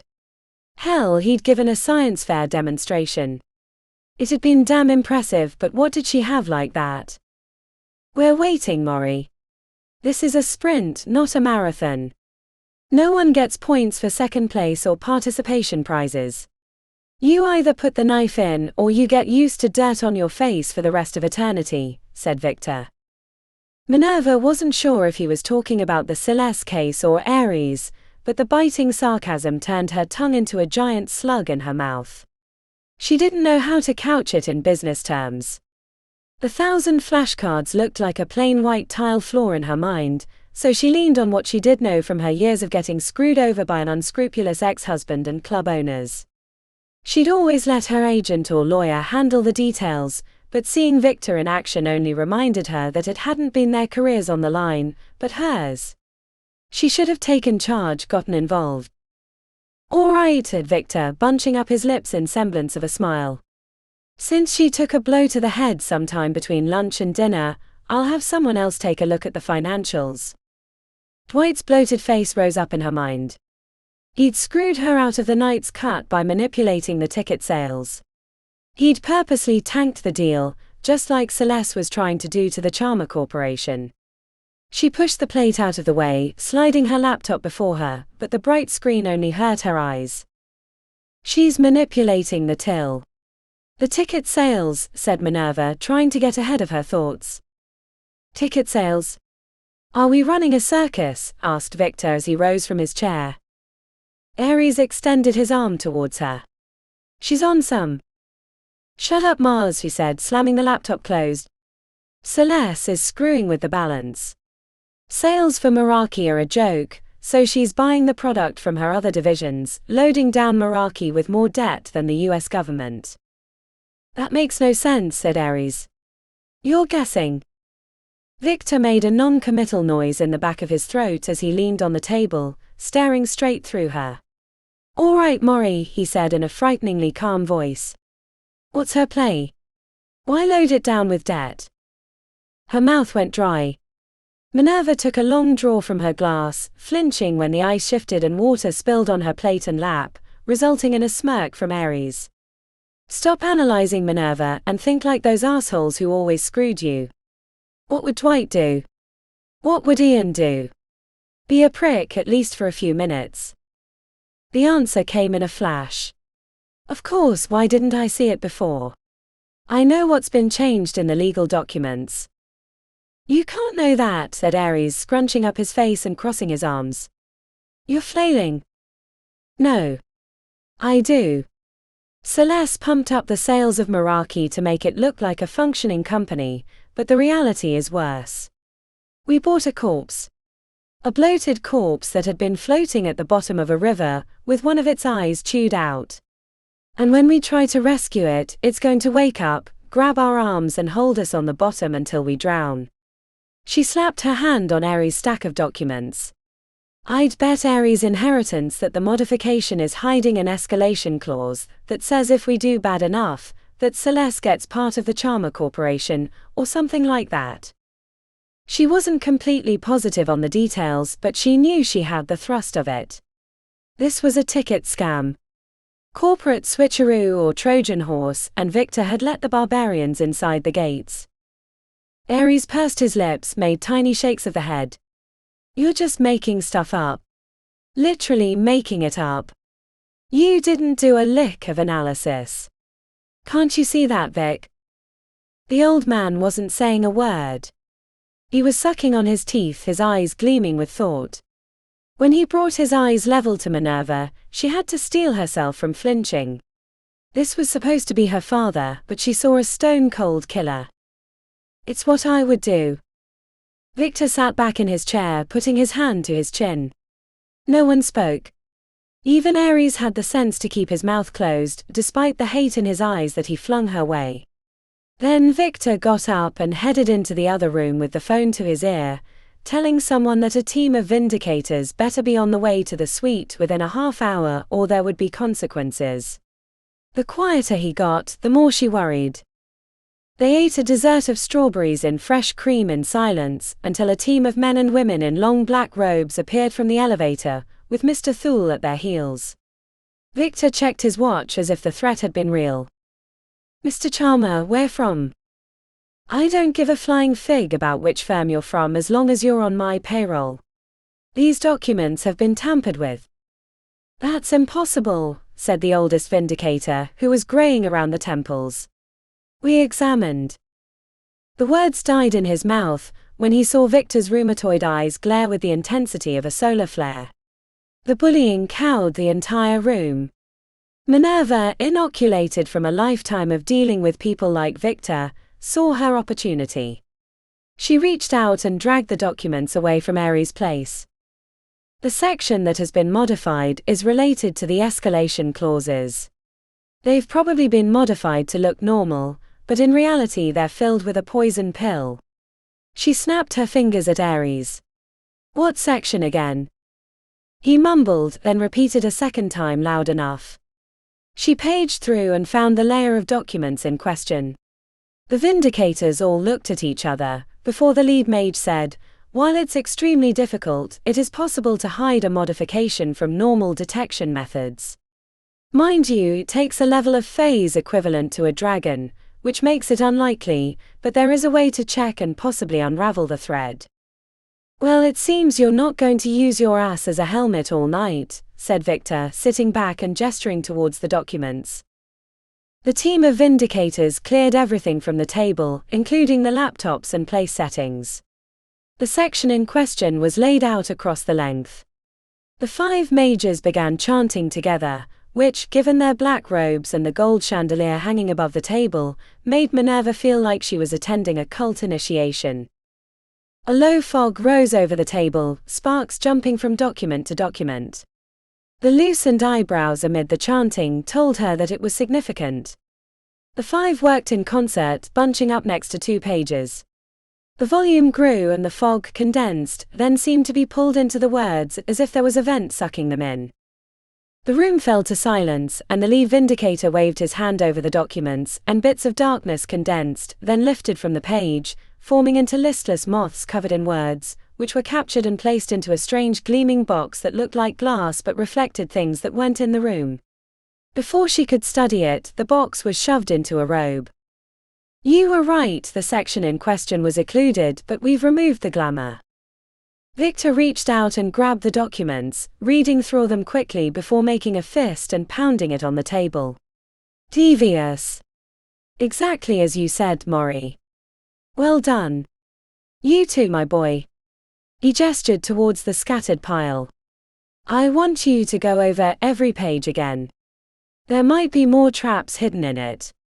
Whatever it costs, whatever resources you need. After the vindicators left with the legal documents, Victor grinned out the window, eyes glittering. Let's celebrate, he said, standing abruptly. I have a bottle of that brandy George Washington distilled after the Revolution. He led them to his private section of the suite. When she passed through the double doors, it felt like a membrane or spiderweb had covered her body. A hallway led to multiple doors, and he took them to a study with a full bar surrounded by leather chairs that looked both 100 years old and brand new. What was the point of wealth if you couldn't show it off? The room didn't have the feel of excess or exclusivity. This was the wealth of comfort. Victor poured 3 snifters from a bottle that looked like it should have held a note from a survivor on a deserted island. The greenish-black, completely opaque antique liquor bottle had been sealed with a cork and red wax. How are you going to get her back? Asked Ares, swirling the amber liquid in his snifter. Minerva mimicked his underhand hold of the glass, smelling the brandy which warmed her face, while checking out the rest of the room, looking for signs of the vault. But the room held no secrets, and given the sanctuary nature of the room, she knew it wouldn't be here. This was a place Victor came for refuge, not to be reminded of secrets. It wasn't lost on her that the pair of them had earned a place in his comfort by solving the contract issue. We're going to do nothing and let her think that the trick is still in place, said Victor, eyes glinting. But the company will drag us down, Ares said. Then we need to fix it, said Victor. We signed the contract. Glamour or no, we're on the hook, but she hid it for a reason. Without those clauses, we might have been content to let it fail, but now we know that it's a dangerous proposition. She has a knife to our back, but she thinks we don't know. That's the task now, to figure out how to bring back this zombie company from the dead. He lifted his glass towards Minerva. You know her business best and you know this lifestyle crap. What's the play? Minerva didn't have the first clue how to run a business. The only thing she knew was her experiences in the music industry, and that licensing her early work had been the only thing that kept her afloat through the lean years. Celebrity endorsements. Preferably a celebrity mage. Frank Orpheum or someone like him. Those twins that have that practical magic show online. Or the group with that series on how to get into the halls. Charmer Corp is in the influence business. We should spend that influence. At least until we can revive the corpse enough to shoot it ourselves. The line about shooting the corpse amused Victor because his lip twitched. Either that or the long days had caught up to her. Minerva couldn't remember when she'd taken Ivan's pick-me-up last, but it felt like it was wearing off. Her suggested course of action turned into a brainstorming session about who they might be able to get as a spokesperson. Minerva was shocked at the names Victor threw out. By the end, if he'd claimed he could get the Pope or the Queen of England, she wouldn't have been surprised. Everyone owed him a favor or wanted something he could make happen. Get this actor a role in that movie he desperately wants in return for lending support to the cause. No decisions were made, but Victor gamed out multiple scenarios in the back room, surrounded by crinkly old leather furniture and a stocked bar that looked like it belonged in the 1950s. It gave her a window into his mind, how he'd built the empire that spanned the globe. The glow of their success, coupled with the warmth of the brandy in her belly after non-stop work, had her yawning sometime after midnight, but Victor was still strategizing mostly by himself, the two kids sitting quietly. Ares had his shoes off and his feet up, giving Minerva the idea that she could get comfy in the embrace of the big-backed leather chair that at least had the decency of having an old hand-knitted Afghan thrown over the top. There was a point she planned on excusing herself and returning to her rooms to crash in the oversized king bed, after piling pillows and blankets around her like a soft cocoon. That thought was solid concrete and most of all important. And then it was gone. And she was asleep. Chapter 33. Not in the maze. What luck! The old hag forgot her stupid bracelet. Moran reviewed herself in the bar mirror, tugging on her shirt, smoothing the jacket. Not what I'd pick, but not terrible. She pushed into the hallway. At the end, wooden double doors carved with the scene of Victor being crowned by the towering figure of Invictus blocked her path. She'd never understood the artwork, since her father had never met the head patron, at least that he'd ever admitted. Reaching out, Moran let her fingers float towards the smooth wood, readying a flinch. When the tips were an inch away, a warning shock jumped out and zapped her hand, which she cradled to her chest. Damn it! I don't have time for spells. Moran wasn't sure she could get through them. The creepy old matri had designed the wards. From deep inside she felt Minerva waking. No. Not enough time. Moran hurried back to the bar. A smashed bottle and sliced open arm would create a lot of questions, but she'd managed to get around that problem last time with Andromeda's help. Oh, little sister, you're gonna find yourself on the bottom of my boot after I'm done with you. She found a pad of paper on the bar, ripped off a blank sheet, and wrote a note to her father explaining the truth of who was in her body. Then she folded it up and jogged back to her father's door. Minerva was stirring. She didn't have much time. See if you can figure this one out, you old bitch. Moran steeled herself for the shock and thrust her arm forward, sliding the note under her father's door. Minerva sucked her arm back, as the electricity turned every muscle into stone for a second. The fleeting image of a yellow paper disappearing under the door left her covered in night sweats, as she knelt in the hallway. No. The bracelet. She'd fallen asleep in Victor's study without the bracelet. He'd probably thought he was being a good father by not waking her, but it had given Moran a chance to get back in her body. My body, she told herself. You tried to steal my voice, I should get to keep this body. But the door. There was no way she could get through on her own. She was a first year in Stone Singers, barely scraping by, and probably not going to pass her coders in a month. Minerva dug out her phone, dialed Andromeda. Pick up, pick up, pick up. But the call went to voicemail. Time is an illusion and so is my voice. She tried again, but with no luck. She was on her own. The sense that, deep inside, Moran was smirking made her want to punch herself in the gut. The door she knelt before, for all intents and purposes, was impenetrable. The ward laid upon it would stop her heart if she tried to grab the handle. Even the brief brush as Moran had shoved the paper beneath had made her whole left side seize up. Mr. Thule had designed the wards. Thinking about him made her worried about cameras, but as she scanned the hallway and thought about her night in the bar, she remembered no ceiling spies. Victor wouldn't want the city fays spying on his private residence. It was enough that it was warded, and the outer portion was protected. Minerva assumed she could leave, but she wouldn't be able to get back, which meant if she was going to retrieve the note, it had to be with materials from inside his residence. She went in search of a hanger or a long stick that she could stick under the door. There were 5 rooms in the private area that she could locate: the study per bar, a fully stocked kitchen, a bathroom that looked like it had been stolen from a sultan in ancient Persia, and 2 doors that were warded, including his sleeping chamber. In the kitchen, she found an arrow stuck on a plaque with the phrase "Alia Jacta Est" below it. After reviewing the width of the projectile and space she would have to fit it through, she knew it wouldn't work. Very little would. Paper was about all that could slide beneath. The second door that she couldn't get past was probably an office. The vault was probably behind it, though she couldn't be sure.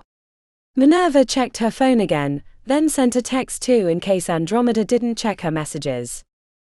When she didn't have any new ideas, or any ideas at all, Minerva decided to do what she'd come to do in the first place.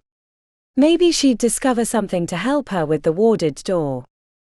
The spell Andromeda had taught her would help identify wards and other protections. The highest levels would probably be the vault, which she hoped wasn't behind either of the locked doors. It worked like enchantment radar. Send out a pulse of carefully coded phase, and upon encountering wards it would quickly dissipate as not to trigger them, but leave a faint greenish aura for locking spells, and other colors depending on the type of magic. Andromeda had made her try it on the necklace that Victor had given Morrigan for her birthday, and then she'd practiced on the wards around the bloom until she was confident she could perform the spell without error. The somatic contents were 2 nonsense words that sounded like partui in her head, along with a hand motion like flicking away water from fingertips. In breath, capture the phase, send it out with the trigger words. The first attempt revealed the bar had a low-level enchantment, probably to keep it naturally clean. She moved around the room, finding a few of the liquor bottles glowed, including one with a heavy aqua blue illumination that she stayed far away from. The bar was relatively empty of serious enchantments. The same was true of the kitchen. The ones that she detected were probably related to easy operation of the facilities, rather than true wards. When she hit the warded doors, she understood why Andromeda was afraid to trifle with them. Both glowed with an intense marbled shifting aura of crimson, sickly green and bright yellow. The effect made her think of northern lights if someone had dropped food coloring into them. The last room she checked was the luxurious bathroom with a blue-tiled tub that could hold all the Sultan's wives. There were a dozen dials and handles for operating it. The mosaics along the walls showed scenes of a king overseeing his subjects. Minerva was certain the figure was meant to be Victor. The mirrors and wash basins had the same low-level enchantment she'd come to expect, but when she examined the tub she found a strange mix of light pinks and dense oranges on the tiled bottom. She checked the entire room at a micro level, eventually finding that one of the dials glowed in a similar manner to the floor. Minerva spun the knob and bottom slid away, revealing stairs that went into darkness. She stepped down, crouching to peer into the passage without going too deep in case there were guardians. Her bare foot touched the 3rd step. It was colder than the others. What am I doing? It appeared she'd found the vault. A place where Victor stored important magical items, one of which might help her get through Victor's door to retrieve the note before he found it. What other choice did she have? It wouldn't matter if she came back another day with Andromeda, because Victor would already know she wasn't his daughter. That she was an impostor. I either do this now or don't do it at all, Minerva said out loud as a pep talk. The next step was even colder than the last. She cinched her yellow jacket around herself for warmth and considered returning to the bar to retrieve her heels, but bare feet would be better if she had to run. On the 5th step, her body half in the passage, a light wind picked up, swirling in the dark space, followed by a faint whistling. She checked for enchantments, finding nothing in the immediate vicinity. The end of the hallway was beyond her vision. She knew a few personal spells for warmth and protection from severe weather, but hadn't learned the one for seeing in the dark. She'd barely kept up with her studies and learning to be a charmer. Who had time for frivolous spell work? There were 3 steps left. On the next, the winds picked up, and the whistling turned to howling. Her foot shook as she extended it forward to the second to last step. The tile was icy and the winds blew her blonde hair around her face. She clenched the coat around her midsection, forcing herself to keep moving forward. At the last step, the winds became a torrent, and in the darkness ahead, a shape formed, coalescing from white mist that entered from the edge of her vision into a vision of a wailing woman. Chapter 34. The keening rose in volume until Minerva was driven to her knees. Frost exhaled from her lips as the winds assaulted her. The white woman approached, her flesh smooth as glass, hair and skin burning bright. The high note was a whip to her ears, flogging and thrashing her mind, leaving her shivering, no possibility of defending herself left in her thoughts. She would accept the fate that would beset her, her only solace the fact that she would deny Moran that same life. Rage emanated from the white woman, a son of negative emotion. Minerva felt like she'd been thrust into the heart of a nuclear reactor, and the radiation was burning away her mind. The thought-scrambling melody rose and fell like wind born of chaos and pain. In a fit of frustration, Minerva screamed back, hand quivering at the sides of her mouth, a last gasp of sanity before the final door closed. At the peak of her yell, she detected a lessening of the woman's wail, and a strange pocket of awareness within her own volume, as if the sonic waves of her scream had interfered. Minerva inhaled, filling her lungs before letting loose with a second volley, this time modulating her scream for a resonance that gave her protection. The white woman stepped back, her open mouth sawing with confusion, the oral assault deflecting.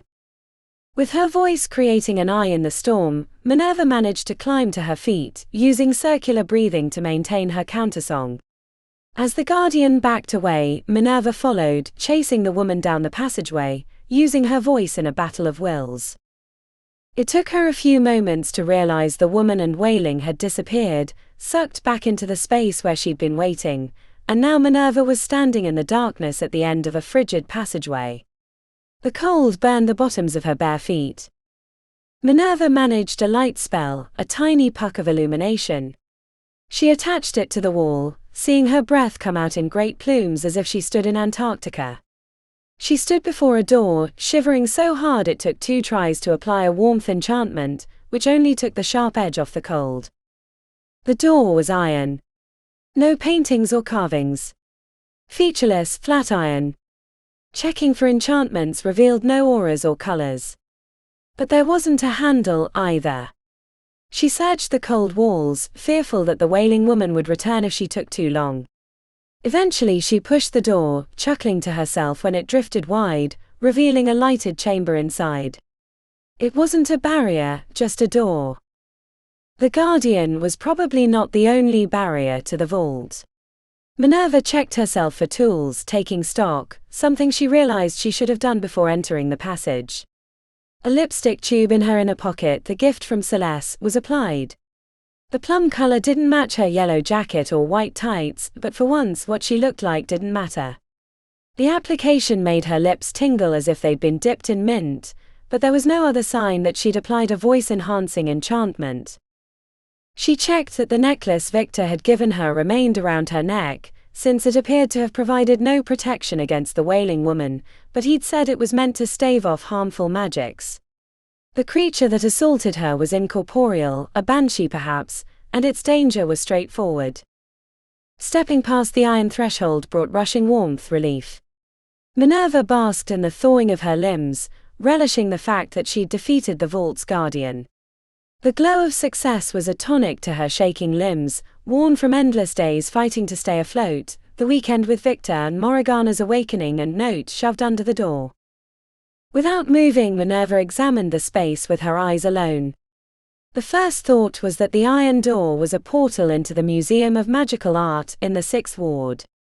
She'd visited with Daryl and the rest of the moves on a day off, when they first started playing together.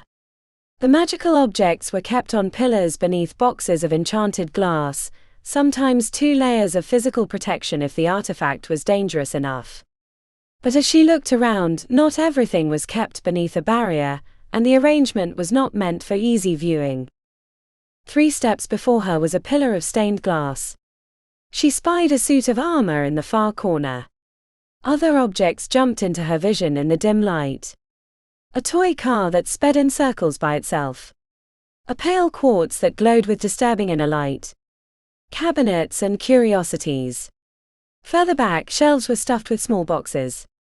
The museum-quality art in the main living quarters was nothing compared to the objects in the vault.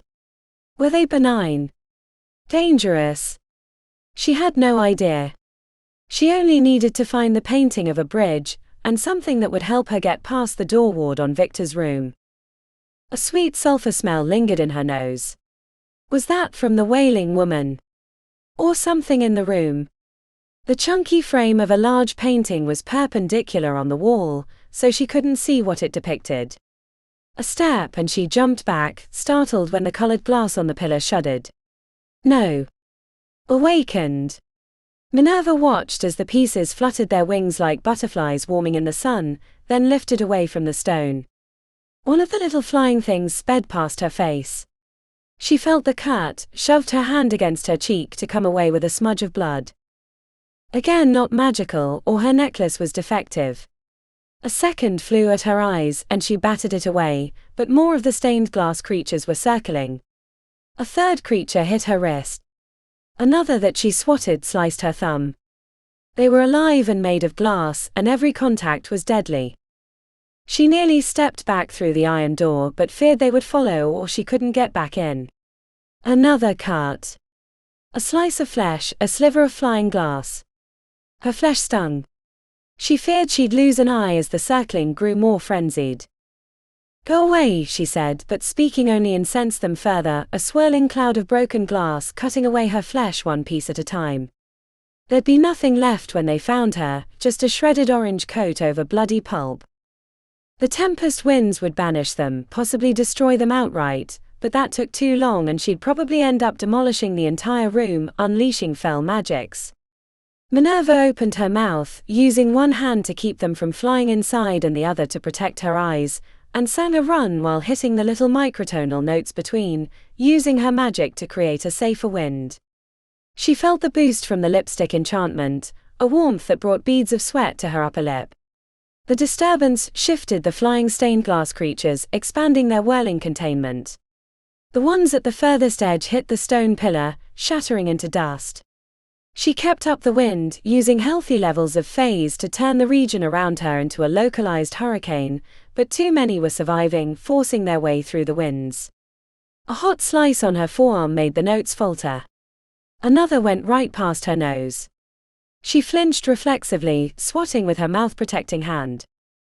If there'd only been a few dozen butterfly glass creatures, she could have handled them with the tonal winds, but the pillar was nearly empty and a cloud of 100 or so circled. Minerva paused her notes and breathed a phase-detecting breath onto the creatures and the pillar. The stained glass flying things radiated no phase, they were, as she suspected, creatures, but the pillar glowed in light blues and streaks of charcoal grey and rusty orange. The pause allowed the inner flyers to slice her arms, bouncing off her jacket, and one cut her deep across the chin. The rage of pain, the frustration, boiled up in a scream that was part shout, part vocal growl. During their stone-shaping classes they were taught to smooth the melodies, more pleasant pop song than scattered jazz noodling. Minerva reached for the harmonics she'd achieved when she nearly destroyed the classroom, but rather than building up to them, used the note like a saber strike. A small section of the pillar sliced clean off at an angle, the stone crashing to the ground and shattering into chunks. Stunned by the effect, her hands fell, but the glass creatures wobbled through the air as if their puppet strings had become tangled. Minerva shouted at the stone a second time, but only managed to snap off a smaller piece, then sang again, the third sending a crack through the middle section, ending whatever magic sustained the flyers. Dozens of them exploded into powdered glass, while the rest fled from the front of the vault, heading deeper into the space and leaving her alone. Minerva let her voice fall when she was certain no more of them were trying to attack her. She bled from dozens of cuts on various parts of her exposed body, mostly around the forearms, hands and face. She dabbed the blood away with the sleeve of her yellow jacket. A few of the cuts, like the one on her chin, wouldn't stop bleeding, but the flow wasn't dangerous. No arteries or major veins had been hit. They'd probably close up on their own, but she didn't want to linger longer than necessary. Minerva stepped past a glass case containing an ancient helmet in the shape of a lion's head, with 2 feathers sticking out where horns might be located, and a crimson plume down the center. Curious, she checked for phase, finding it radiated deep blues and blooms of orange around the feathers. Her passage towards the painting brought her near the glowing quartz. It shifted from dark green to black, and inky tendrils rose from its surface, caressing the inner glass as if it wanted to capture her. The longer she looked at it, the more she found her thoughts muddled. Strange figures moved in her mind. Her breath grew shallow. Minerva took a step and received a shock against her breastbone, and upon waking realized that the pendant beneath her shirt had broken the spell. She quickly looked away from the quartz, hurrying past to the far corner of the vault, near the display of medieval plate armor, which wasn't contained by a case. But it wasn't the armor that had brought her. On the wall was a painting that was at least 10 feet wide and another 6 feet tall.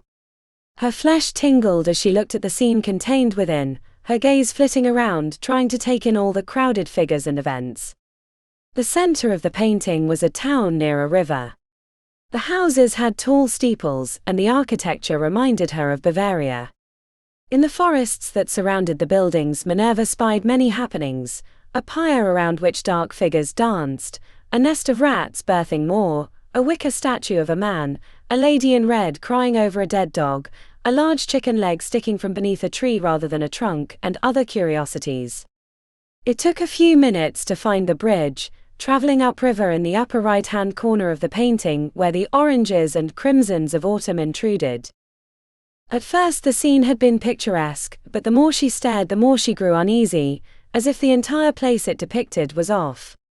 The faces of people in the town weren't singing as she first thought, but screaming. She found dead bodies in the shadows, the faint image of a child hanging by a rope through a window. A reflection in the river showed a man sitting on a throne of bones, and his hair had the same color as the ginger man's. But analyzing its malevolence wasn't her charge. She needed to steal it. If this was the painting of the bridge, which it had to be since there were no others visible, how could she remove it from the room? Cut out the canvas and roll it up? She hated to damage what looked to be a priceless work of art. And how did the magic work? Minerva stepped close to apply her phase-sniffing spell. A faint creak had her spinning around, expecting to find Mr. Thule grinning with the perverse thrill of finally catching her, but the vault was empty. Ramped up on adrenaline, her mind was playing tricks on her. She needed to get the painting and get out before she was discovered. When she breathed out the spell for a brief moment, the entire painting lit up in a kaleidoscope of the rainbow, before blanking out, returning to the disturbing scene. That was odd. It was like the amount of magic contained within the painting overloaded her simple spell. Would it even let her cut the canvas? Assuming she could find a knife. She let her fingers rest upon the chunky gold frame in idle thought. At the clank of a heavy boot against the stone floor, she spun around to find the suit of armor stepping off the pedestal. Its ponderous beginning fooled her into thinking this new guardian would be sluggish and easy to avoid. It crossed the gap between them in 2 short strides, slamming its heavy metal fist into her shoulder. She nearly blacked out from the sharp pain of a dislocated shoulder, her vision growing hazy. The gauntleted fist grabbed her by the hair and whipped her across the room, slamming her against the stone wall between an armoire and the pillar containing the animated toy car. Her whole scalp was on fire. Minerva looked for a weapon against the suit of armor, but there was nothing that looked safe to grab, and she doubted she would find anything that would do much against her armored foe. Scrambling to her feet, she set herself right as the suit of armor punched her in the side. It felt like a spear had been shoved into her lungs. Multiple ribs were broken, and she looked down expecting to see white bones sticking out. The suit of armor flung her away like a rag doll. She hit the stone floor, coughed up blood in her hand, and tried to think of something that might help her, but with the broken ribs, singing was out of the question. She could barely breathe. Minerva made it to her hands and knees, but the suit of armor punted her in the gut like a football, flipping her over and into the wall beneath the painting. She'd solved 2 of the guardians, but the third would be her end. A punch to the head glanced off her skull as she tried to scramble through its legs. The metal edge tore her scalp. A hunk of hair came away and landed like a tuft of blonde grass in her vision. A real mage would at least know the 5 elements, but she hadn't time to practice those between trying to become a charmer and a stone singer. That gap in her magical knowledge was coming back to haunt her. She pulled herself through the suit's wide stance using its iron calves, then upon struggling to her feet tried to push it over, finding it unmoving. She might as well have tried to knock over the spire with her bare hands. The suit spun around, grabbing her by the throat and lifting her off her feet. The metal gauntlet was crushing her windpipe. Blood ran into her eyes, blocking out the vision of the helmed guardian. She beat at the metal arm uselessly, an insect captured by a cruel child, about to have its wings ripped off. Chapter 35. The walls closed in around Minerva. Her blows against the armor were slowing down. The will to survive was draining away like a struggling wind-up toy. "Fight, you old hag." Beaten, bloody and wheezing for breath, Minerva couldn't help but laugh at the irony. Moran had tried to warn her father, triggering the mad rush to find a way out, which would be their undoing. "Maybe you shouldn't have tried to steal my voice," thought Minerva as she shoved her hand between the gauntlet and her neck, providing a tiny space to breathe. "You were going to die soon. Your voice would have gone to waste. What does it matter? And you don't understand the pressure I was in. If I couldn't stay in Stone Singers, then nothing else would matter." The wedged hand had given her a tiny intake of air, but the armor brought its other hand around. Now her bones were breaking at the same time her neck was being crushed. "Lend me your strength then," thought Minerva. "Or a spell. Something to free us."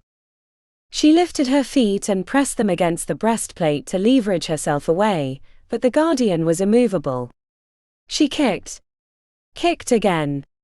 Nothing. The spots in her vision started to connect. "The bridge," said Moran, the ginger man, the ancient one. "He said the knowledge is in the painting. It's an old magic. The artist captured his power and transferred it into the painting. Touch the bridge." "Now you tell me," thought Minerva. "My hand is stuck in his fist." She worked to unwedge her hand, caught beneath the fist of the armored guardian. "Come on." At least 2 fingers were dislocated and another was broken. Minerva pulled and pulled and pulled until her hand came free. Then she reached out, her fingertips brushing the autumnal bridge over the river. A shock traveled up her arm, the flesh burned. Minerva couldn't see the picture, but the magic traveling up her arm informed her. The bridge had faded from the painting and was busy searing itself into her arm. But with her broken hand out of the gauntlets, her neck was being crushed again. She thought she'd pass out until a surge of energy ripped through her like a tidal wave hitting a busy shore. Minerva choked on the iron-filling taste in her mouth, the sulfur filling her nose, the loose blood on her tongue. A kick against the guardian's breastplate dented the thick armor. Minerva brought her broken hand down on the metal armor, bending it, relieving the pressure on her neck. This kernel of hope fueled her rage, powered by the bridge and survival. She punched and kicked, slamming her hands and feet, breaking bones but not feeling the pain. The guardian dropped her when she caved in the left arm. Minerva jumped up like an orangutan on speed, leaping onto the guardian's helmet, ripping it off to get at the creature inside. She yanked the metal tin away, only to find nothingness, but as soon as the lid clattered to the floor, the guardian stopped fighting. Minerva slid off the back of the suit of armor, crashing to the stone as the cumulative injuries claimed her. Blood had crusted in her eyes. At least 6 bones in her left hand and 2 ribs were broken. She had a dislocated shoulder, and part of her scalp had been torn off. Using her fingers, she clawed the blood away from her eyes so she could examine the bridge burned into her forearm. It glowed like embers. Before it had powered her battle with the suit, now it was knitting her broken flesh. The fire raged in her body. It was one thing to have a bone broken. The blow was swift, the pain sharp, but the reverse was slow-motion agony. She wasn't sure how long it lasted, the bridge on her arm stapling her body back together, but when it was over her voice was hoarse. She wanted nothing more than a giant glass of water and to lie in bed for weeks. But it was almost 5 in the morning. Victor was an early riser. She had to get out of the vault and into his chambers to retrieve the note before he woke up. Her body wasn't entirely healed, but she didn't have time to wait. Minerva limped around the room, looking for anything to help her with the warded door. She found herself drawn to the shelves in the back. The bridge burned faintly, the fuel that had powered her almost used up. When her hands fell upon a wooden box, she popped it open, knowing instinctively that it wasn't warded. Resting in a bed of velvet was a glossy black stone that reflected nothing. She held it up to her face, only to find that she couldn't see herself. But the knowledge in the bridge told her that this was what she needed. It was aiding her escape to return to its master. She limped out of the vault, wondering what Victor would make of the damage to his guardian, and if he'd noticed the missing bridge. If she was lucky, he rarely entered the vault. If she wasn't, well, no use worrying about that now. Back in the blue-tiled bathroom, Minerva spun the dial that closed the door to the passage. As she passed the mirror, she surveyed the damage. The bridge was healing her bones, but bruises and cuts littered her body, and the chunk of hair would take time to grow back. The door to her father's suite remained closed. She heard no signs of his awakening, which meant she still had time. Using the knowledge of the bridge, she held up the glossy black stone, and words came to her lips unbidden. Guttural ancient words, the speech of lost souls and hidden places. Her breath stayed in her throat as she reached for the handle, expecting a shock. When her fingers gripped the metal, she finally exhaled. She cracked the door open enough to spy the note on the floor, grabbed it, then leaned back out, closing the door behind her and shoving the crumpled paper in her pocket. Minerva crept from her father's chambers on bare feet, keeping her head down as she hurried back to her room. If Mr. Thule saw anything wrong in the cameras, there was nothing she could do about it. The relief of making it out of the vault was not a boon she could yet enjoy. Minerva gathered her things, checking in the mirror again to see that the slice on her cheek had closed up, but purple bruises clouded her flesh. She changed into street clothes, threw her things into a bag including the damaged materials, and found a wide-brimmed hat and big dark glasses. Halfway to the elevator, the silvery doors in sight, a voice drifted into her ears from somewhere behind her.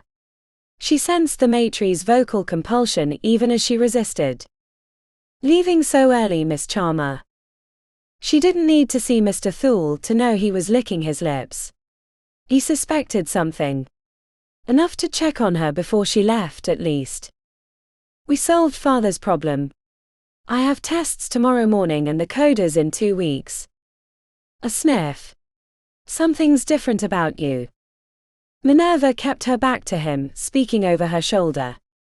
"Ivan's pick-me-up potion. Leaves an awful hangover and I stink.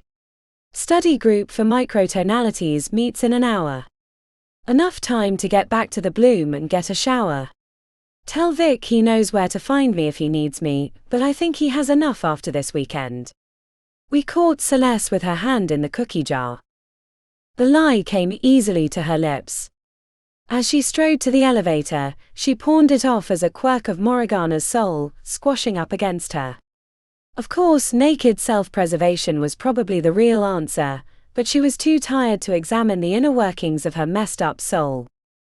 The solitude of the descending elevator was ruined by the ache in her left foot. The bones were healing but hurt as if they were stuck in a vice. As she climbed into the armored SUV, her phone buzzed.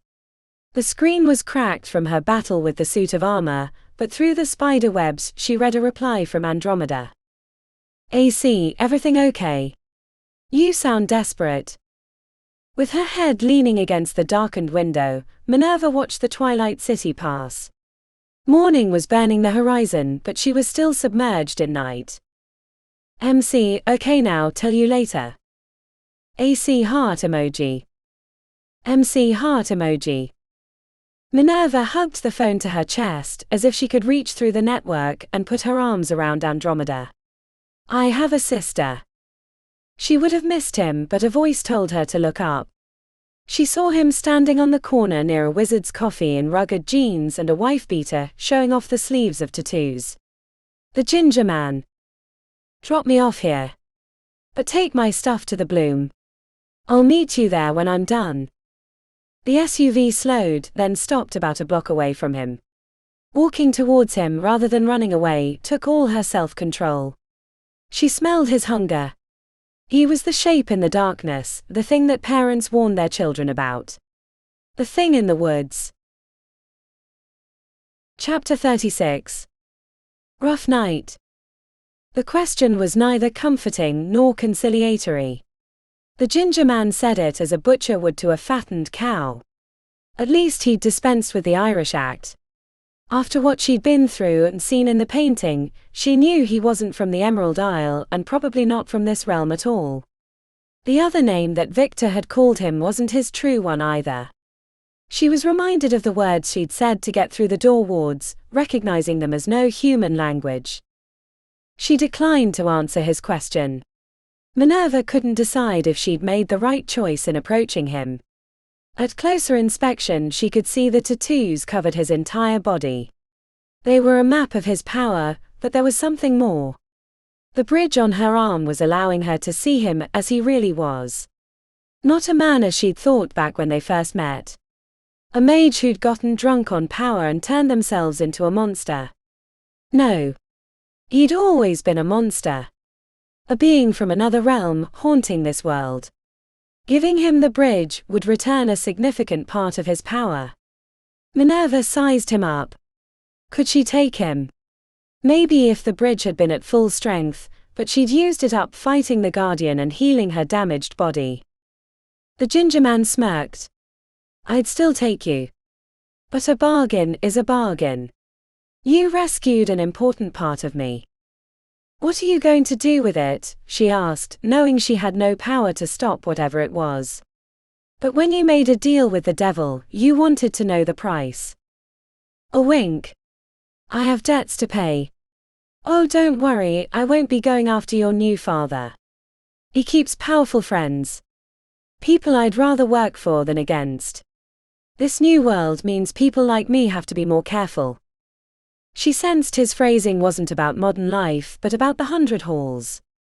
At one time he'd been a power unto himself, a blood-soaked god amongst the trees, but now he was just a killer like any other. You're not people, she said, the exhaustion of the long night loosening her tongue. The ginger man's eyes creased with smoldering anger. He licked his lips. Minerva was suddenly aware how empty the street was around them, even though it was almost morning. A chill went down her spine and he smiled in response. Don't get cute. I could kill you easily, even if the bridge hadn't been drained. But I rather like you. I've tasted a lot of souls, and I can't remember the last time someone put up a fight like you did. I'll even remove that troublesome soul if you want. You can own that body free and clear, no more monthly payments, no more nighttime insurrections. The offer was tempting, but letting him rip out Moran would make her the same as her once captor. And she wasn't so sure that he wasn't offering because he was hungry, not generous. Moran was a misguided rich girl in a twisted family, but she didn't deserve to be his meal. A weekend with Victor had taught her how he treated his children. Some, but not all of the sins of her choice could be laid at Victor's feet. I'll manage on my own. His smile faltered. He grabbed her forearm tight like a vice. She thought he was going to take Morgana's soul anyway, but then the bridge burned like 1,000 suns. Minerva fell to her knees. In her mind her flesh had turned molten, bubbling into pink goo, but when she opened her eyes the arm was whole. The faint image of the bridge, including the leafy swirls in the scrollwork that hid objects much as the painting had, remained even as she saw the tattoo copied in full on his arm nestled between the trees. The ginger man stared at the etching on her arm with a frown. She sensed him reconsidering his decision not to kill her. The bridge had been returned to him. She saw the tattooed leaves shifting together, covering up a significant source of his power. But was it everything? When the faint lines disappeared, she breathed a sigh of relief. The ginger man rotated her forearm, looking for signs of its residue. His gaze was littered with thoughts, few of them good for her. She felt like she was sitting before a mob boss, waiting for them to decide if they were going to alter the deal in their favor again. Minerva resisted the urge to shudder when he released her. She didn't want to give him that satisfaction. She met his level gaze. "Don't get cocky." The ginger man turned and strode away. She watched him until he turned the corner and disappeared, and to her surprise, the streets awoke, vehicles and pedestrians returning like a movie set after the director yelled action. Minerva dug her fingers into the place where the bridge had been, trying to detect if something of his magic remained. If it did, it had gone deep where she couldn't sense it, but yet she was certain that something had been left behind, as if it knew what it would be used for, and didn't want to commit its whole self to the ginger man's awful endeavor. It was 8 blocks back to the Bloom. Minerva walked it in a daze. Her foot ached from where it had been broken, but it served as a warning to her about the new life she'd been forced into. There were 2 other reasons she hadn't wanted to give up Morgana's soul. The first was selfish. If she did, then she'd lose that knowledge when they eventually combined. She was aware that the ginger man might have been playing that angle, sabotaging her so she'd screw up eventually. The second was Andromeda. For all of Morgana's sins, she was still Andromeda's family. Minerva couldn't be the one to make that final judgment. Better that she linger inside, with a chance to redeem herself by proxy. Minerva didn't hate Morgan, not as she had when her former life was ended. This world of money and power could twist anyone, especially when the ones who were supposed to teach right from wrong believed that might made right. She reached the Bloom, retrieving her things from the SUV, then heading inside, feeling the weight of her efforts and fantasizing about her bed. Stumbling through the hallway, she found herself before Audrey's door instead. Minerva checked the hallway to see if their rooms had mysteriously moved, but the magic of the Bloom's maze didn't work like that. The door opened before Minerva could leave. She tried to hurry away, but there was no way that Audrey wouldn't see her. "Morgan, are you okay?" "Sorry," she said, keeping the brim of the hat lowered. "I meant to go to my room." Audrey appeared by her side, touching her bruised arm. "What happened? You look like hell." She peeked under the hat, eyes widening with concern. "Did you get beat up? Or?" "No. I guess I did get beat up, but nothing worse." "Who was it? Do we need to go to the PD? Or your father?" "No," said Minerva, "neither of those. I'm fine. I don't look like it, but I'm better now." Audrey maneuvered her to a chair in her room, removing the bags and other gear she'd been hauling. "Let me get someone to help you." "No." Minerva heard her own voice, saw her friend flinch. "Sorry. No. But I don't understand. You look like you were caught by a gang of thugs or worse. In the city of Sorcery, worse was a big range. People went missing all the time, even when they were staying to safe places." Minerva realized that she had to give Audrey something. After all, she'd showed up on her doorstep. Let's just say that being a charmer comes with certain dangers. And no, I don't want to tell my father. He worries enough. But my life isn't as simple as, well, as I'd like it to be. "If there's something you need to tell me, you can," said Audrey earnestly, sitting on the bed with her hands clasped in front. "That's what friends do. They share each other's burdens." The admission of friendship cracked Minerva's resolve. She broke into a sob. She wasn't sure how long she cried, but Audrey kept feeding her fresh tissues, rubbing her back and whispering that it was over now. When Minerva could finally communicate again, she said, as she gestured to herself, "As if I wasn't looking awful already." She exhaled and stared at her boots. "I can't share my burdens with you. It would put you in danger. But I appreciate the offer. It's been a long time since I've had a friend, and I hope you can respect that I can't tell you." Audrey nodded as her lips pinched. Minerva had to look away or start crying again from her friend's unspoken support. "Do you want me to talk to the professors? See if I can get your tests moved back or other considerations?" asked Audrey. "No," she said, thinking about the last conversation with Professor Zeng. "I don't want to trouble them with my petty problems. Those bruises and cuts hardly look petty. You know what I mean. When's the next study session?" "I have a lot of catching up after a weekend away," said Minerva. Audrey shifted her mouth to the side. "We're meeting in 2 hours," she said apologetically. "Perfect, enough time to get a shower. What are you going to tell everyone about the bruises?" Minerva smiled wistfully, thinking about Andromeda's skillful healing and cosmetics magic. There won't be any. There was no need to further explain in a world that regularly administered miracles. After Audrey helped her back to her room, Minerva contacted her youngest sibling. They met at a nearby laundromat. Andromeda brought a nasty-tasting elixir to speed the healing, what the bridge hadn't managed already. The liquid tasted like dirt and rotten peaches.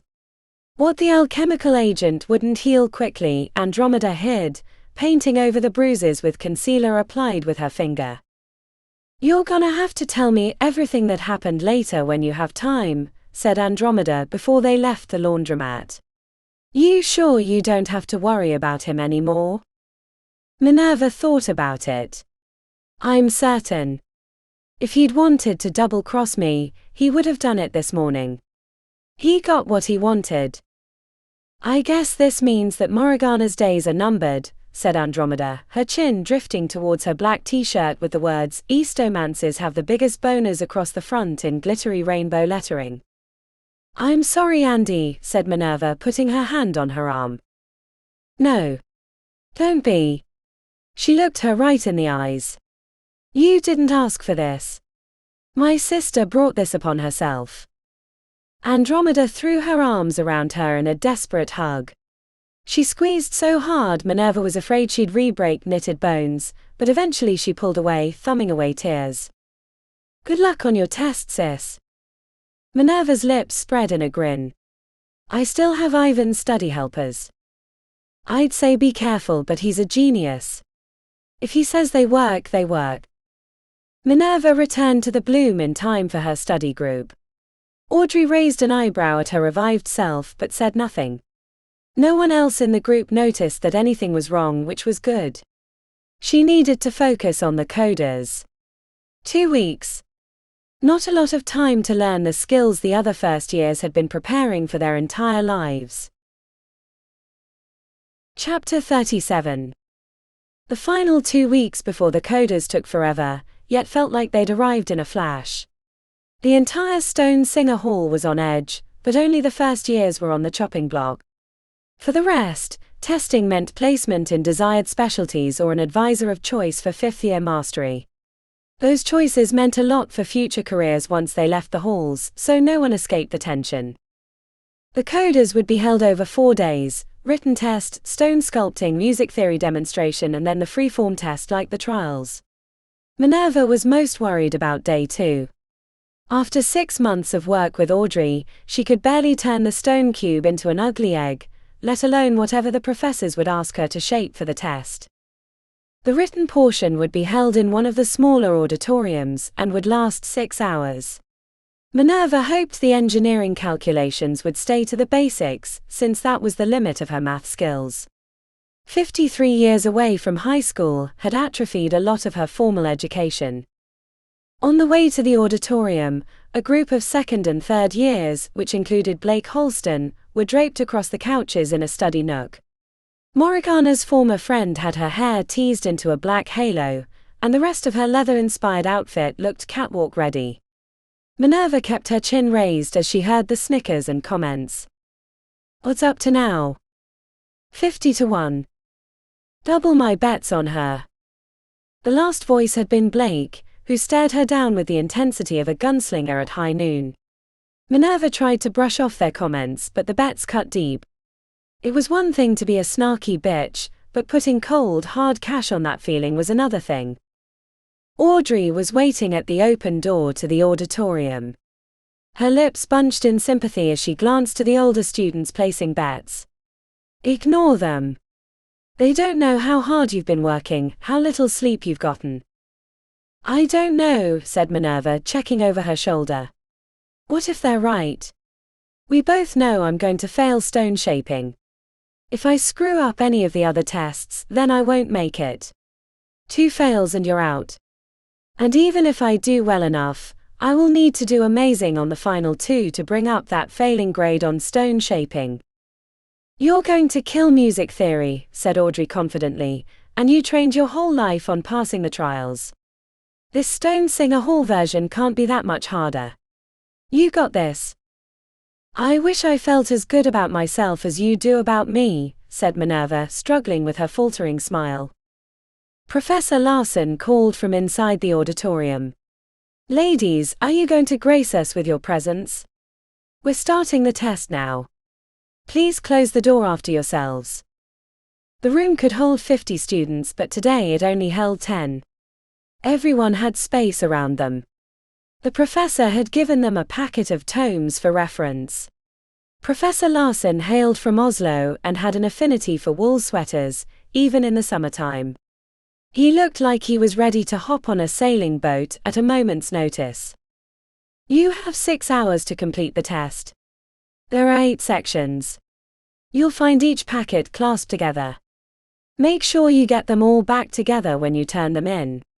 It's okay to finish early, but if you do, I suggest going over your work and confirming your calculations. I'm going to be a stickler for the basics, and I'll give you a little more leeway on the advanced stuff like the span calculations. The entire class silently groaned. Minerva looked to Audrey, who mouthed span calculations at the same time. Maybe it won't be a big portion of the test, thought Minerva, then upon paging through the packets, found an entire section dedicated to the advanced engineering topics the professor had taught them. The formulas and theories might as well have been written in Cyrillic, for all she understood them. After a deep breath, Minerva turned to the first packet. It was material she was confident she could handle. Mostly the basic physics and math that Audrey had drilled into her during their study sessions. Minerva finished the first section, feeling good about her answers until she noticed that it had taken her over an hour. With 8 sections, she needed to work faster. As she looked around the room, she realized that the rest of the class was well into their 2nd or 3rd packet. The next section covered the musical side of their work, the chord structures and how they affected shaping, which harmonics were dangerous, the best notes for the different types of jobs. Minerva breezed through the 2nd in 25 minutes, bringing a sense of relief that she could get through the test in the allotted time. The 3rd section involved the administration and safety portions of architectural stone shaping. How do you support the structure during shaping? What are the 6 safety rules around underwater tunnels? The long-form answers cramped her hand. She was writing so fast, but she felt like she managed to hit the major points for each question. When she started the 4th section, which was a massive multiple-choice general question list, she was nearing the halfway point. Working through them required a lot of deep thinking. Some were trick questions, and others so obscure she wanted to reference the tomes Professor Larson had provided, but she knew she didn't have the time for a deep dive into each one. Finishing the 4th section, which was only half the test, put her at the 4-hour mark. The rest of the class was on the 6th section or later. Moran was working on the final section with a faint smile on his lips, while Audrey was on the 7th, scribbling away with the intensity of a surgeon. Realizing she was going to run out of time, Minerva dove into the 5th packet with the idea that she should only answer the questions she knew, and throw down something close for the ones she didn't. Her mouth went dry when she saw what the material was. It was a picture of a bridge with distances and weights listed on portions, and letters where missing information would have to be calculated. The problem was the civil engineering version of a Sudoku puzzle. Minerva didn't know where to start, so she skipped to the 6th packet. She could come back to the 5th after finishing the easier work. But the 6th and 7th packets were versions of the same problem, but with a tunnel going through a mountain and an enormous stone tower respectively. The 8th, as promised, was 36 questions related to the most advanced calculations they'd been taught, none of them she was confident she could remotely answer. The urge to walk out of the auditorium and forget that she'd ever been a member of Stone Singers was strong. The only thing keeping her from escaping was Blake and the other upperclassmen who were probably camped outside.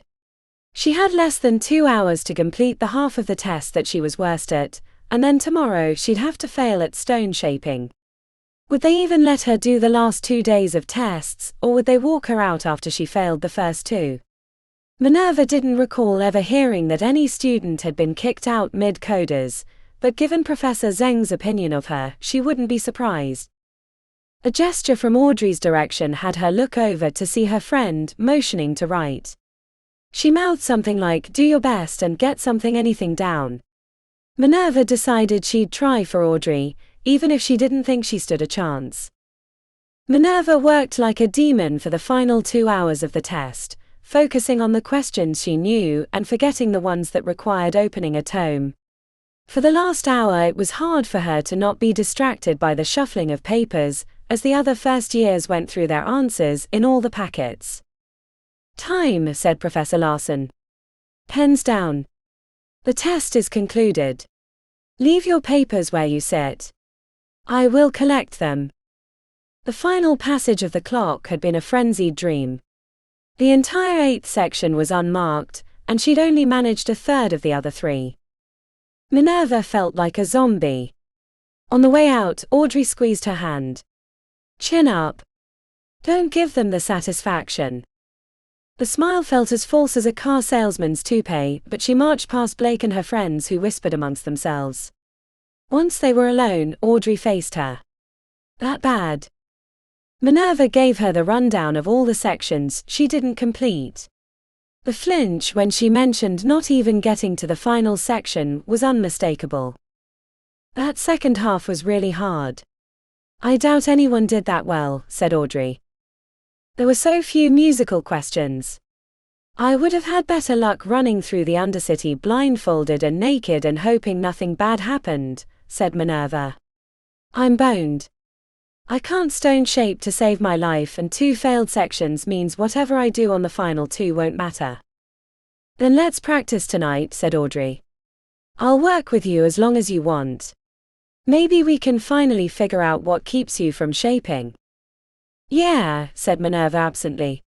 "That'd be great. I'll meet you at the last note in an hour." Chapter 38.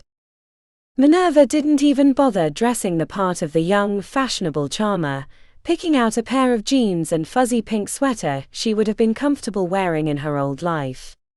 The only nod to who people expected her to be was a matching headband and purse. Audrey made no comment about it, but she caught the slight eyebrow raise.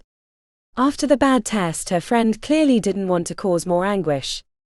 The back room of the karaoke bar had 3 tables, each with a stone cube and a tarp covering the floor. After the first few sessions, the owner had made her pay for a cleaning service, so they started duct taping the tarp to the floor beforehand. "You ready to get started?" asked Audrey, leaning on a block. "No," said Minerva. "Doing the same thing we've been doing for months isn't going to help. I'm not going to suddenly get it in a night." "Then why are we here? Can we try something else?" "Anything." Audrey jawed at words, bit her lower lip. "I'm not a professor. Nor a prodigy. I do well enough with stone shaping, but beyond what Zeng's teaching us, I can't help you."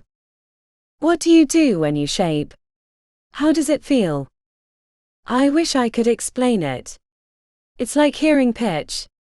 I know it when I hear it." "That isn't helpful," said Minerva. "Yeah, thanks, friend. I'm scared. I don't want to get kicked out, but I don't know what to do different." Audrey looked like she was holding something back. She kept looking to the stone cubes and then back to her with tension in her brow. "What? Just say it. What if you can't stone shape? I'm not saying you can't because you were doing better your first few months, but what if you can't? Wouldn't that be like not liking animals in Animalians, or like not being stupid rich in coterie? At first, Minerva flat agreed with her. She felt out of her depth in a number of stone singer subjects. The disastrous test was proof of that. 53 years away from schooling had left a lot of holes. Some of the subjects they didn't even teach back then, and especially not to women. But then a burning anger rose up from her gut. All the doors that had been slammed in her face. All the times she'd been told no. She tasted sulfur and bile. Do you want me to fail? Audrey flinched. Of course not. Why would you say that? You just told me that I didn't belong in Stone Singers. That's not what I mean, said Audrey. I think you're amazing at microtonalities and the other raw singing techniques. You have crazy pitch sense, and sometimes when you're singing I don't hear a 20-year-old girl but a literal goddess with decades of experience. Sometimes when you sing I think, anyway it doesn't matter. I think you belong. But I'm not the one in charge of the coders. Then tell me something useful. I'm drowning and need a rope, a log to grab onto. I don't know anything. Please. Moran, said Audrey, pleading. If I knew something I would tell you. Forget it then. If you can't help then I'll work alone, said Minerva. You won't have to bother with me much longer. Maury. Get out please. I need to work, and if you're not going to help. Audrey's face rotated between anger and sadness. The words on her lips died and she marched out head down, leaving Minerva alone with 3 stupid stone blocks. Minerva stewed in her anger. She hated the way it felt not to be good at something. The halls had never been a consideration in her lifetime, but now that she was here and had tasted what was possible, she didn't want to let it go. There would be repercussions from Victor if she wasn't a member of Stone Singers after this year. That much had been made clear. The boiling cauldron of frustration and regrets in her chest was made worse by the smirking sense from inside her mind that definitely didn't come from her. Except for the occasional comment, she hadn't had any problems with Moran since the vault. The bracelet was worn without fail, and her unfortunate companion's nighttime shenanigans had been put to rest. The ginger man had said their souls would combine and some skills and memories would be transferred, but she hadn't detected any changes, except for the occasional flash of recognition at random moments, giving her a sense of déjà vu. You could stone sing before, why can't you now? She asked herself. There was something fundamentally lacking in her approach to the craft. Once, she'd tried to learn Mandarin before a trip to China. She'd thought her skill at singing and forming notes would translate easily to the tonal language, but she hadn't grown up hearing them, so replicating the words had left a lot of blank stares when she tried to communicate. This felt the same. There was something in her use of phase that she couldn't understand because she'd only come into the use of magic in the last 6 months. Even now, drawing on the phase felt like a conscious act. She was a beginner. Or maybe she was just flawed and would never be able to learn stone singing. Get wrecked, hag, bubbled up a voice from her mind.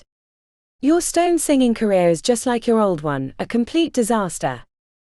There was no one to yell at. No one to punch. No ex-husband, producer, or duplicitous club owner to blame. She wasn't even sure if it was her mind or Moran's, so she let loose with a primal scream that rattled the TVs hanging on the wall. The yell scratched an itch in the back of her mind. Minerva inhaled deeply and upon a second shout, focused her anger at the stupid block that had thwarted her.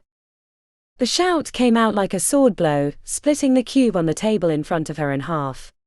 The 2 ends fell over, slapping against the surface and startling her into silence. Minerva hadn't meant to split it. She'd drawn on her phase without thought, and unlike when she'd destroyed the pillar in the vault, she hadn't been singing first. Upon review she realized she had hit a note. B flat.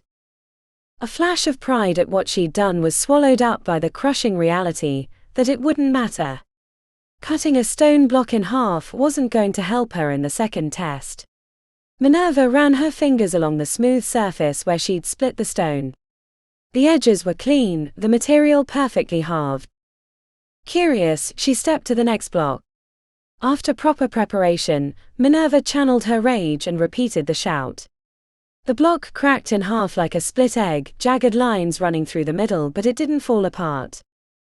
The first one she'd accomplished unintentionally. It was harder to repeat what she hadn't meant to do. Minerva stared at the third block for a long time before she attempted to split it. She imagined it as the face of her ex-husband Ian, or the club owner Dwight, or Victor's face as he shouted through the phone. For a moment she considered Morgana's face, but that was hers now, and it was confusing, so she centered her anger on the former faces. The shout rattled the tiles. The block split almost as cleanly as the first. A section near the bottom had broken off, rather than be sliced, which made one half larger than the other. But it gave her a measure of pride. Useless pride, but after a bad test, a little good feeling went a long way. She spent the next hour cleaning up the mess, which meant dumping the stone in a dumpster in the alleyway, removing the tarps and vacuuming the leftover dust. Minerva paid the owner on the way out, with a bonus because it was her last session.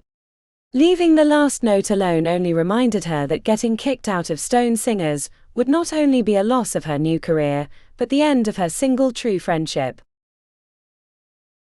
Chapter 39. The look on Audrey's face told her that she hadn't expected her to show up. The plump girl wore a cardigan sweater over a white t-shirt with "Remember the Canal 7" on the front. "Hey," said Audrey, bunching up her lips. "Hey." Minerva stared at the floor. "I'm sorry about last night. Whatever happens over the next few days, you've been a big help and a good friend." Relief broke across Audrey's face. It was clear that the way they'd left things last night had been haunting her. "Did you figure anything out last night?" she asked tentatively. "Yes, but nothing useful for the test." Further conversation ended when Professor Zeng came out of the auditorium in her black robes. An eyebrow rose slightly when her searching gaze drifted past Minerva. "Good. Everyone is here. We can begin. The test will be performed one at a time." Zeng taped a paper to the door. "This shows the location of your exam. 2 students to a room taking turns. You decide the order. Once you are complete, you are expected out of respect to remain outside until your partner is finished. Good luck." Everyone shuffled to the paper to find their name and location. Minerva was in Harper Hall with Joran. When Audrey saw the pairing, she looked to her, and they rolled their eyes together. She set off for the testing location with Joran, who launched into his usual unaware banter. "I'm so ready to be done with being a first year. I have an internship lined up with Caracal's construction this summer on the West Coast. We're building tunnels for subways, and I hope they let me sing stone. I'm super ready. I'm totally going to nail this test. Yesterday was such a breeze, I bet I got the highest score. Did you know no one bet against me to not pass? And I'm highest on the bet rankings. Which is good, really good. I bet I'm one of the highest in a long time." "That's really great," said Minerva when he finally had to take a breath. As if he'd forgotten who he was talking to, Joran opened his mouth, then thinking better of it, closed his lips. The rest of the walk was in blessed silence. When they neared the door, Joran cleared his throat. "I'd like to go first if it's okay with you." "Whatever." Minerva sat on the chair outside the room. The walls were insulated, but she could hear the muted melody. Joran had 2 hours to replicate the shape Professor Zeng had chosen, so it was going to be a while. She settled in, leaning her head back, arms crossed, and zoned out for a time. Sometime later, a voice startled her out of her trance. "Ready to fail another day?" asked Blake, standing opposite her with a smirk. "I heard all about how behind you were on the test, the look of panic as you fluttered through your papers like a poor little baby bird who'd fallen out of their nest and couldn't get back up. What do you want, Blake? You shouldn't have turned me down. I could have helped you. I know neither one of us wanted to be in Stone Singers, but there's a lot we could have done for each other." She screwed up her face. "But instead you're hanging out with that dumpy first year with as much fashion sense as a blue hair with a disco fetish." "I prefer less transactional friends." Blake didn't know what to make of her comment. At first, Minerva thought she might not have understood the word, but then she realized that the second year didn't understand the concept. It was true in the music business, and even worse in what she'd seen from her family's interactions. Blake and her kind only saw the world with dollar signs attached to every person or object. A game to be played, where favors and friends could be converted to a monetary value. "It's sad," said Blake. "Years ago, I looked up to you. Your clothes, the way you held yourself. I so remember when you took the stage at the Bastille charity event, after your older brother blew it. I wanted to be you." She narrowed her gaze, staring at Minerva as if she were a bucket of dirty mop water. "Then you failed the Merlins twice. How does that happen with your training, your connections, your father? And now you're going to flunk out of Stone Singers, a second-tier hall.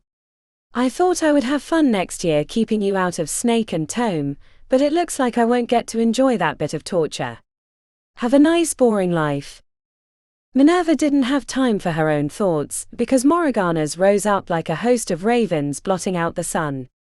First as a cloud of curses, then an angry diatribe against Blake that she only partially heard. It was the first time her host's soul had focused on something other than her. "At least we have that in common," thought Minerva. Morrigan fell silent, as if she had no intention of letting that happen. But there was something else inside, a feeling that Minerva hadn't noticed before. Pain. An ache that went deep, not related to Morrigana's predicament, but something that Blake had said relating to failing the Merlins twice and how that seemed improbable. It wasn't anger and frustration. It was a deep sadness. Betrayal. Minerva sucked in a breath when she realized why. Victor. There was no way a student as talented and bright as Morrigan could fail twice, which meant that Victor had been behind it. But why would he sabotage his own daughter? A miasma of tarry emotions bubbled up from Morrigana's soul. For the first time, Minerva felt sorry for her host. There was more there, but then the auditorium door opened suddenly. A grinning Joran strode out like a victorious conqueror. "You're up, Morrigan. Good luck." With no time to question Morrigana's soul, Minerva headed into the auditorium, where Professor Lequerdo waited in her rainbow robes and the smile of a kindergarten teacher greeting a new class.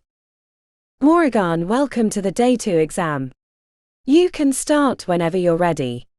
The focus block is right in front, which is a replica of the fearsome Camazots," said the professor cheerily.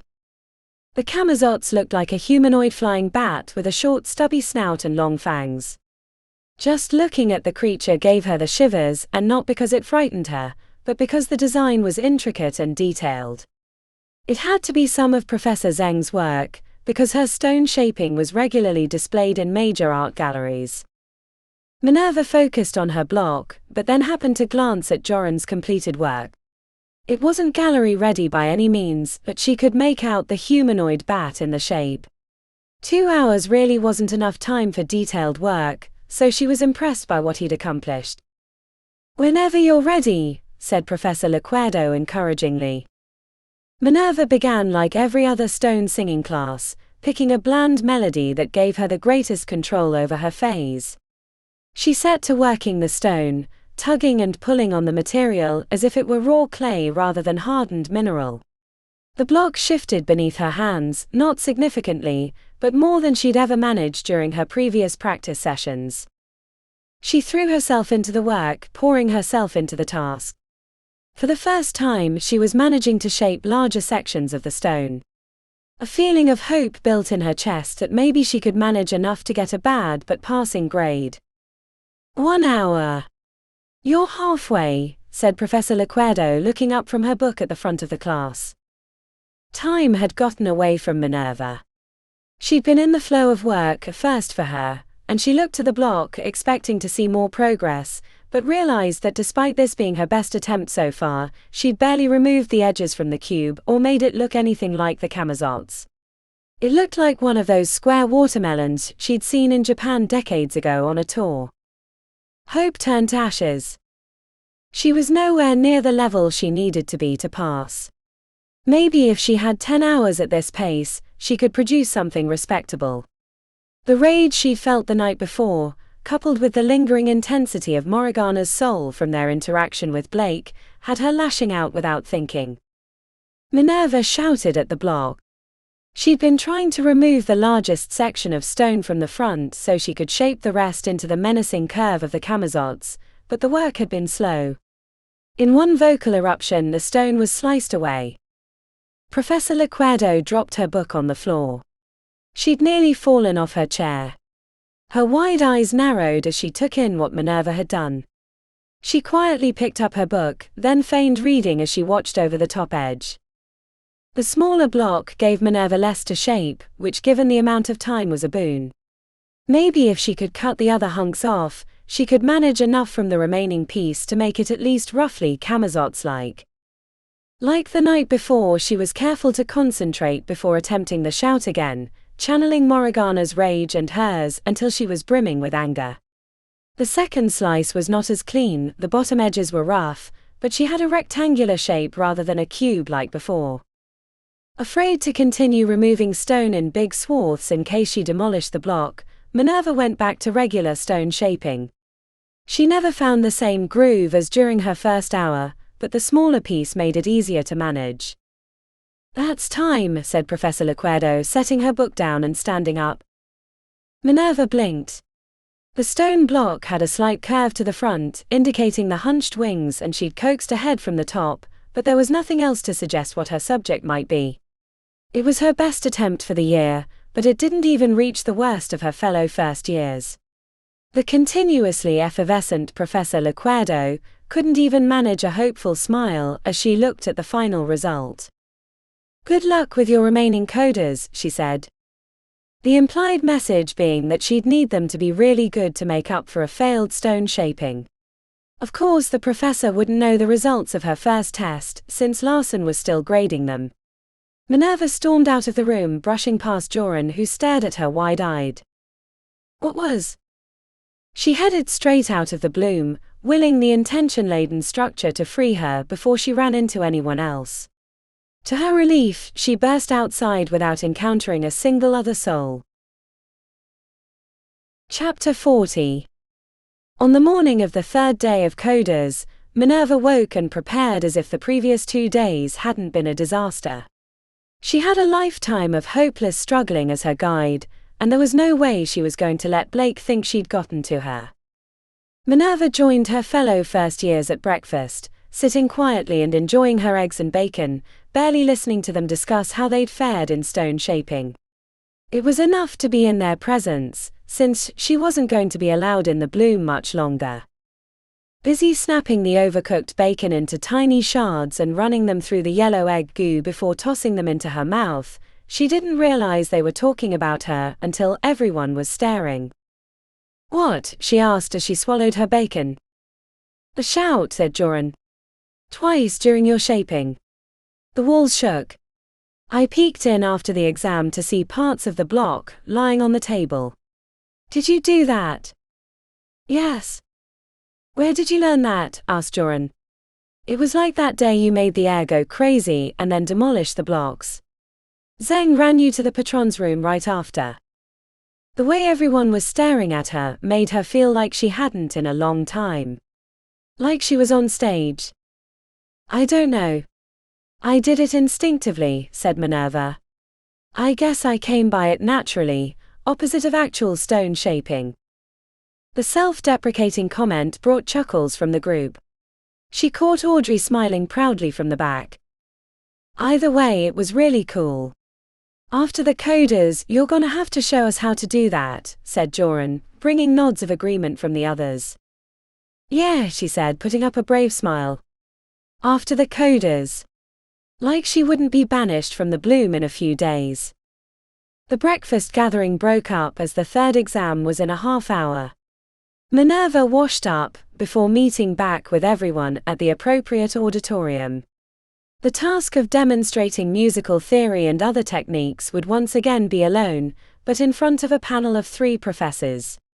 Random ordering was drawn. Minerva got the 3rd position. At least she'd be able to get it over with quicker. "Nervous about tomorrow?" asked Audrey, her eyebrows shifting while the other first years were warming up their voices. "No," said Minerva. "Not really." Audrey blew out a big breath.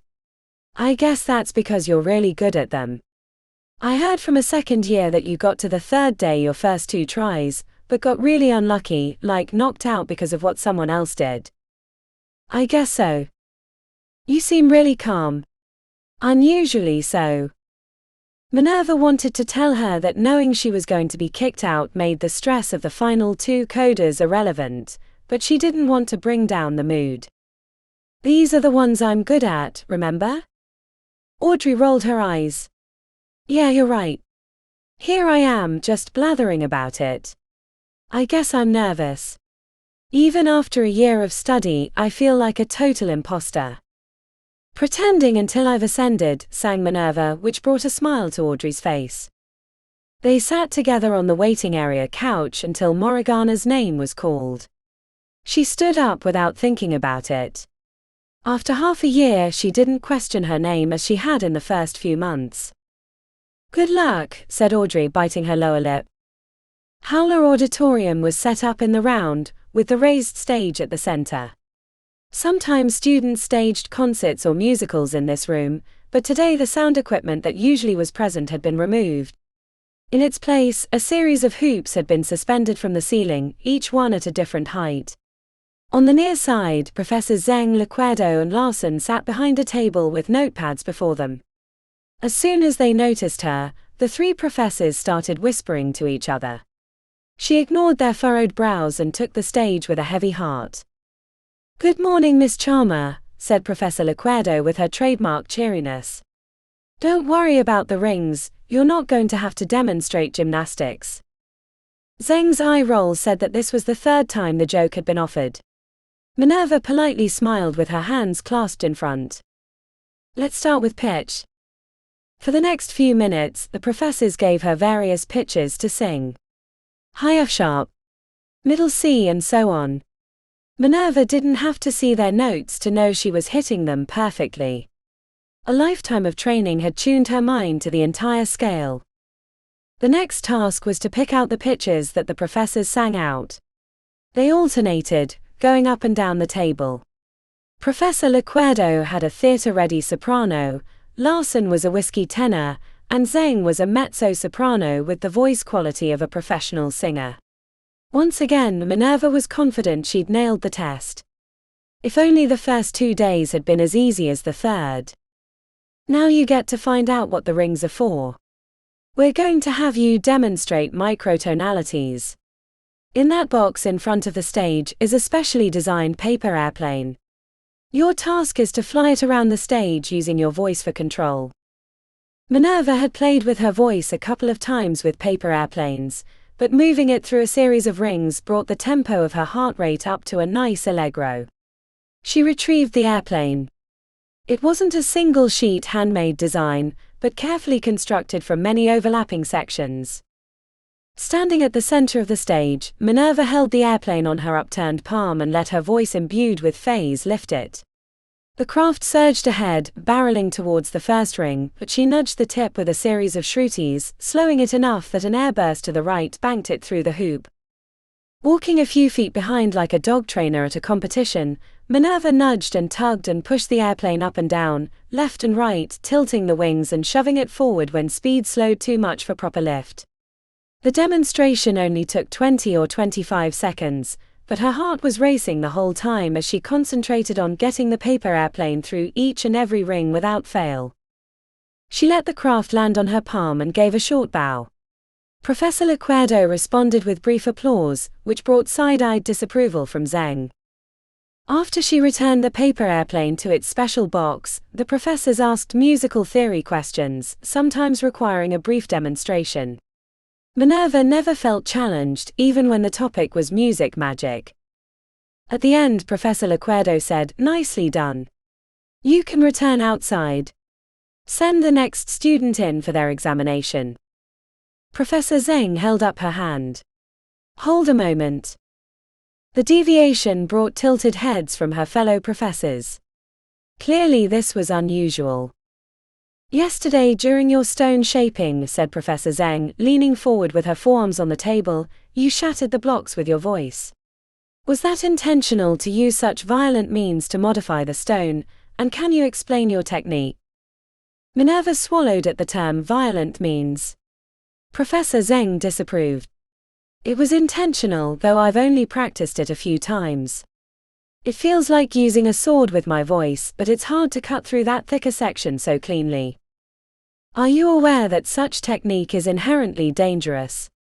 A stray slice could injure someone, or if the stone explodes like it did in my class, an eye could be lost from a projectile. Or worse." "No. I did not realize it was that dangerous." Professor Zeng stared at her with pinched lips.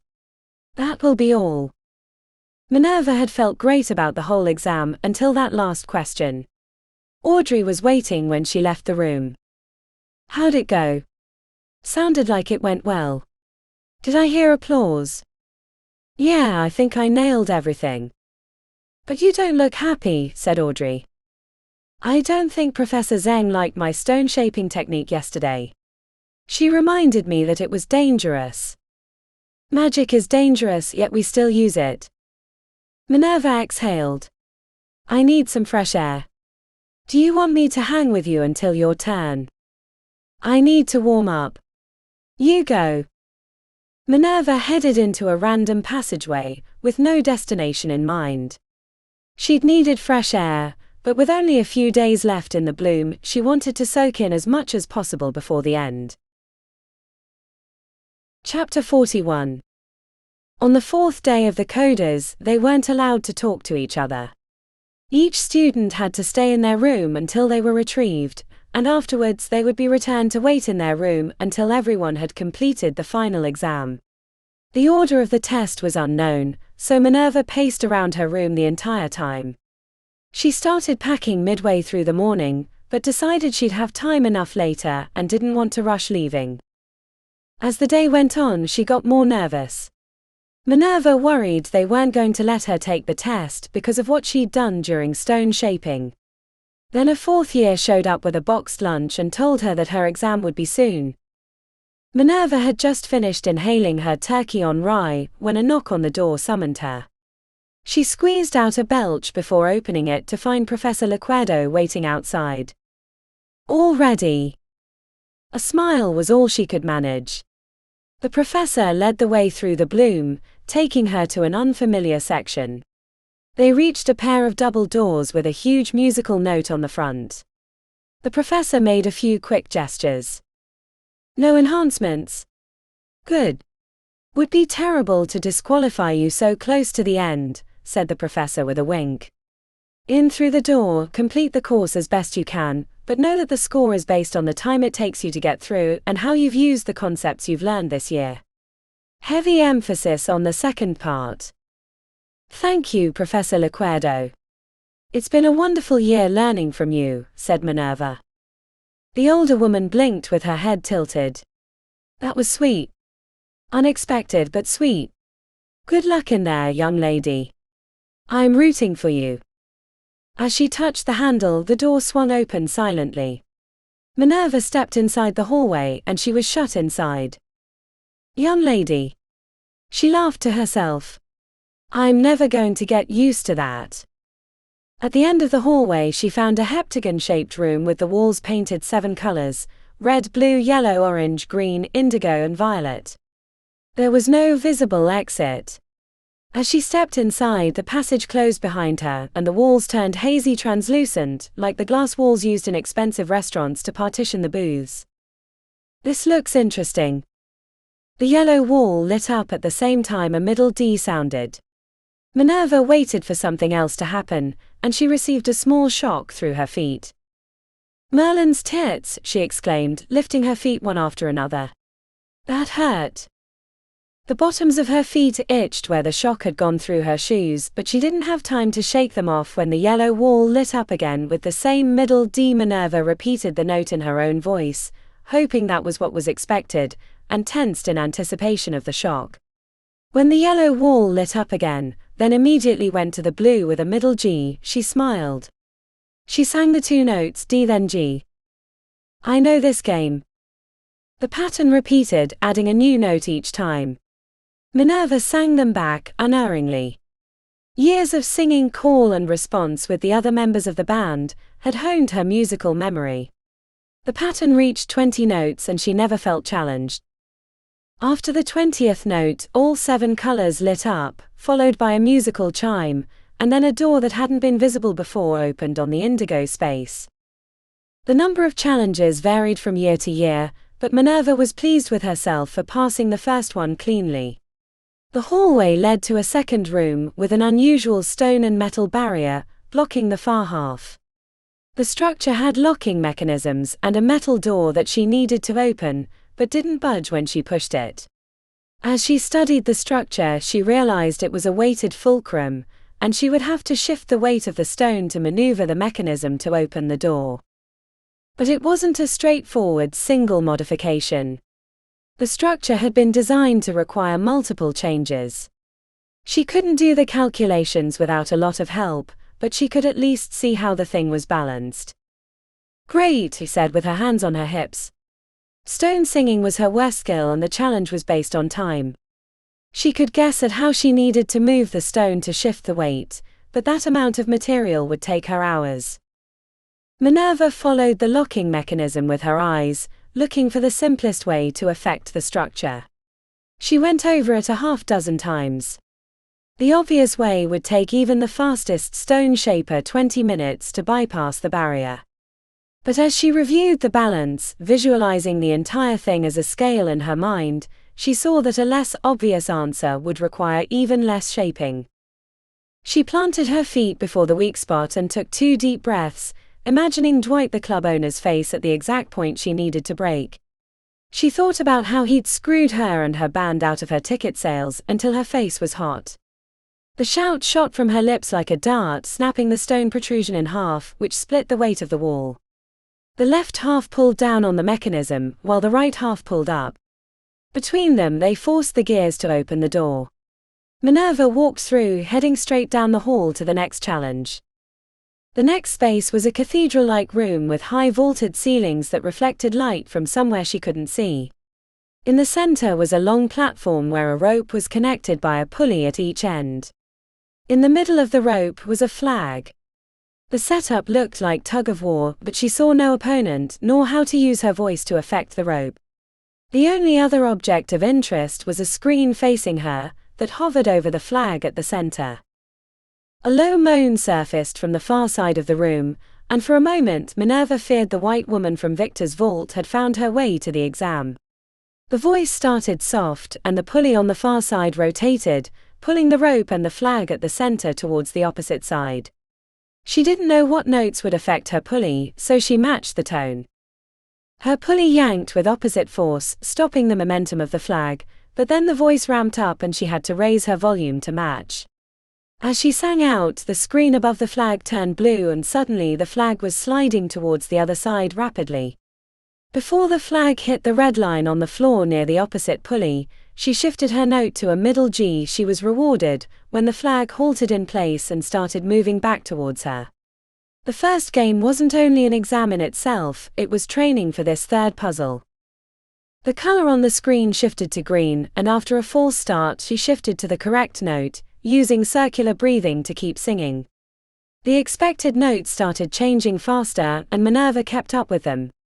At the same time, the volume of the opposite voice kept getting louder, forcing her to manage her breathing to keep up.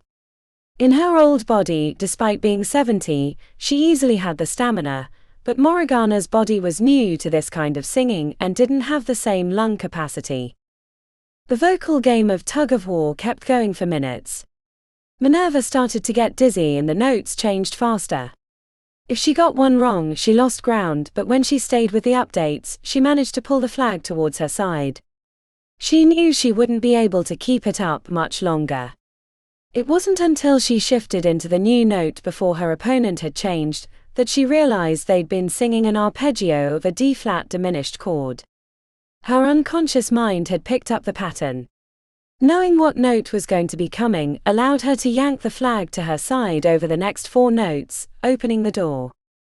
It took her a minute to catch her breath before moving on.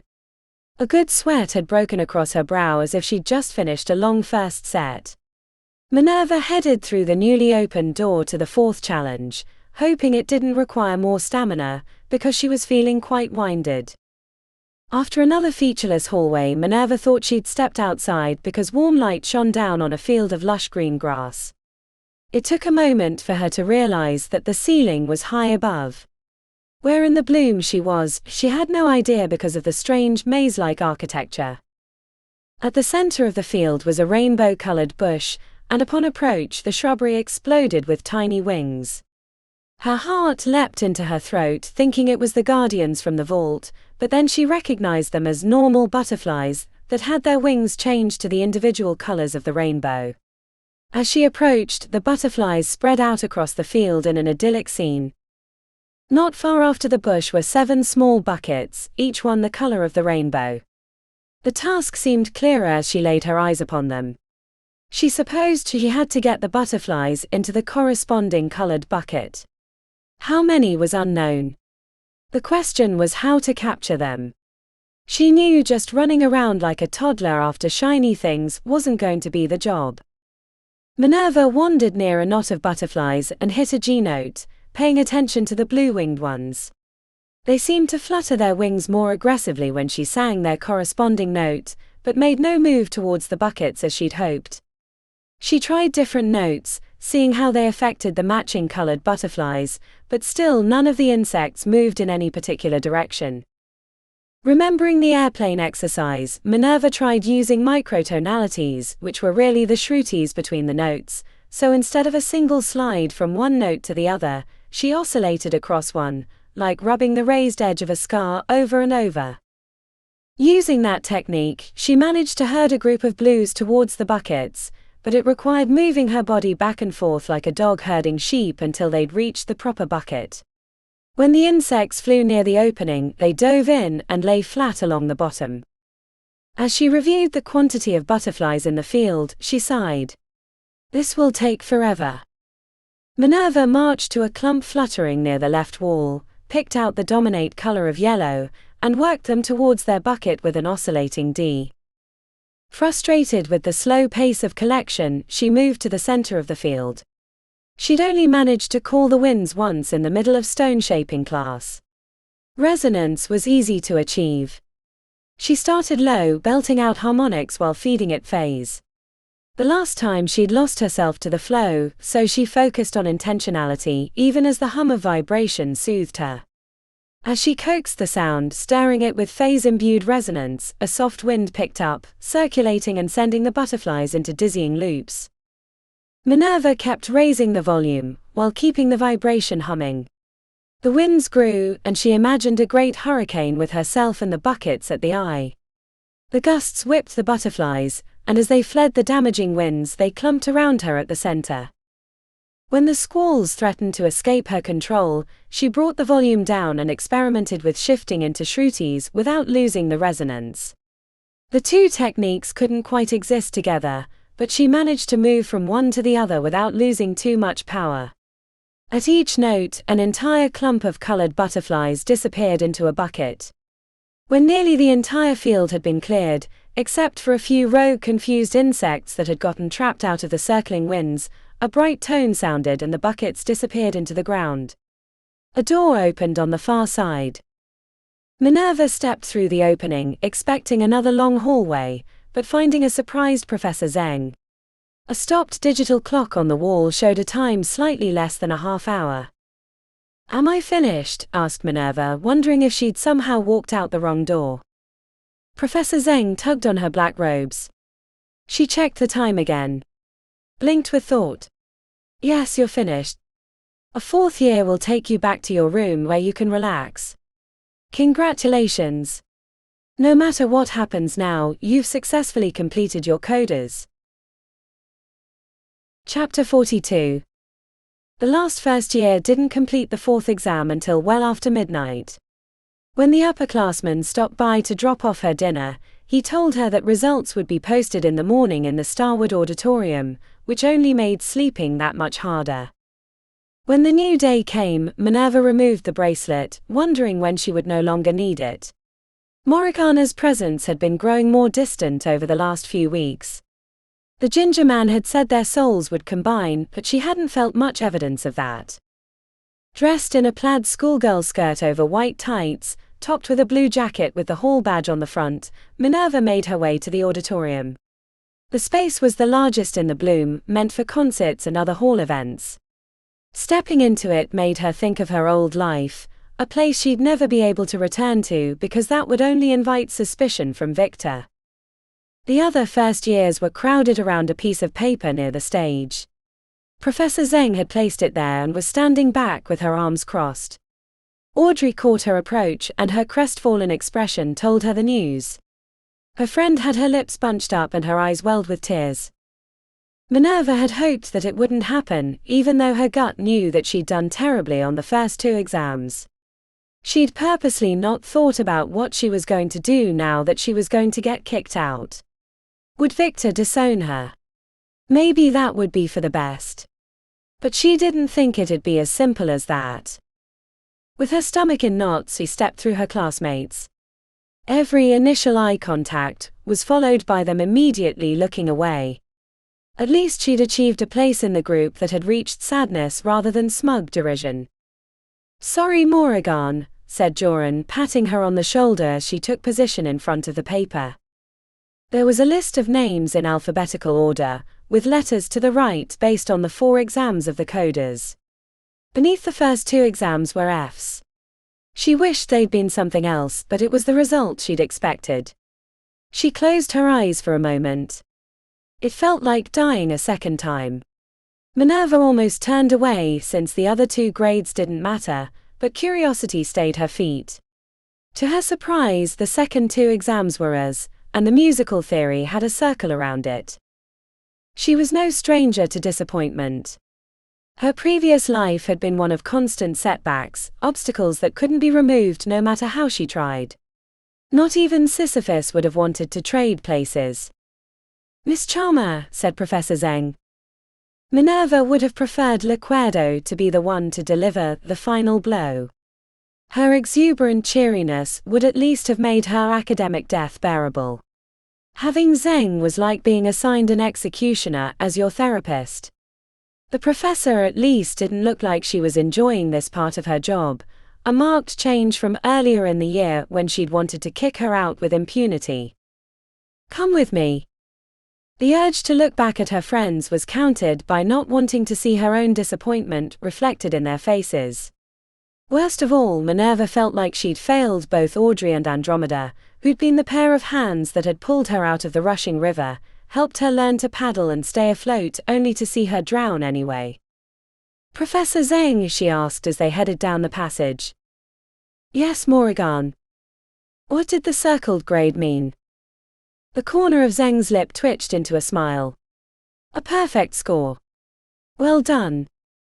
Pride was swallowed by disappointment. "Thank you." Patron Starwood's office was in a similar state of disorganization as last time, but with new bouts of chaos. A harpsichord had been disassembled in the middle of the floor, the ivory keys stacked in a pile, strings draped over the back of a chair. The head of the hall was sitting behind her desk, scribbling into a musical ledger, while humming to herself. The small woman acknowledged them with a raised hand to indicate she would need a moment. A brief reprieve. "My apologies," said Patron Starwood as she set the pen down and clasped her hands. "That melody was stuck in my craw and I had to get it down before it drove me bonkers." The small woman looked them over as if she'd forgotten why they were in her office. "Oh yes, Miss Charmer." The corners of her eyes creased as she studied Minerva, which made her feel like a bug under a glass. "You are an odd case. A veritable conundrum." Patron Starwood sighed as if she didn't want to deal the final blow. 2 Fs. Professor Larson said on matters of concept you were perfectly capable, but anything beyond basic math was a disaster. His comment to me was that it was like you'd never been taught advanced mathematics, which I know from your family is not true. I've seen your file. You were near straight as in your very expensive and very challenging private high school. What happened? I don't know, patron. I guess spending all that time catching up after the first 2 disastrous months, I lost my momentum on the stuff I knew, said Minerva. Patron Starwood leaned forward on her forearms. We both know that's not true. Why don't you tell me the real reason? The idea that the patron might know the truth about who she really was stiffened her spine. She glanced to Zeng, who was looking on curiously. Clearly she didn't know what the patron was getting on about. I don't know what you mean. Professor Zeng, have we ever had a perfect score on any section? No, patron. They tell me you not only were flawless but quick too. And then the 4th exam. The next fastest time was 1 hour and a half. You beat them by over an hour and with nearly no mistakes. I guess that's not so unremarkable, considering your performance in the Merlin trials. Only the ineptitude of your fellow aspirants derailed your first 2 attempts to join the halls. Starwood exhaled through her nostrils. Couple your exemplary performance with a strange second test. You might be the worst stone shaper to ever grace this school, and after over 100 years of teaching, that's a high bar. She sat up straight, drummed her fingers on the desk. Yet, you cleaved the stone with your voice, using an advanced technique that we haven't taught in decades. Based on the rubric for stone shaping, you were a disaster and deserved that failing grade, but scores aren't everything. Do you understand what I'm saying? That I'm to be dismissed from stone singers? Patron Starwood chuckled under her breath. No, Miss Charmer.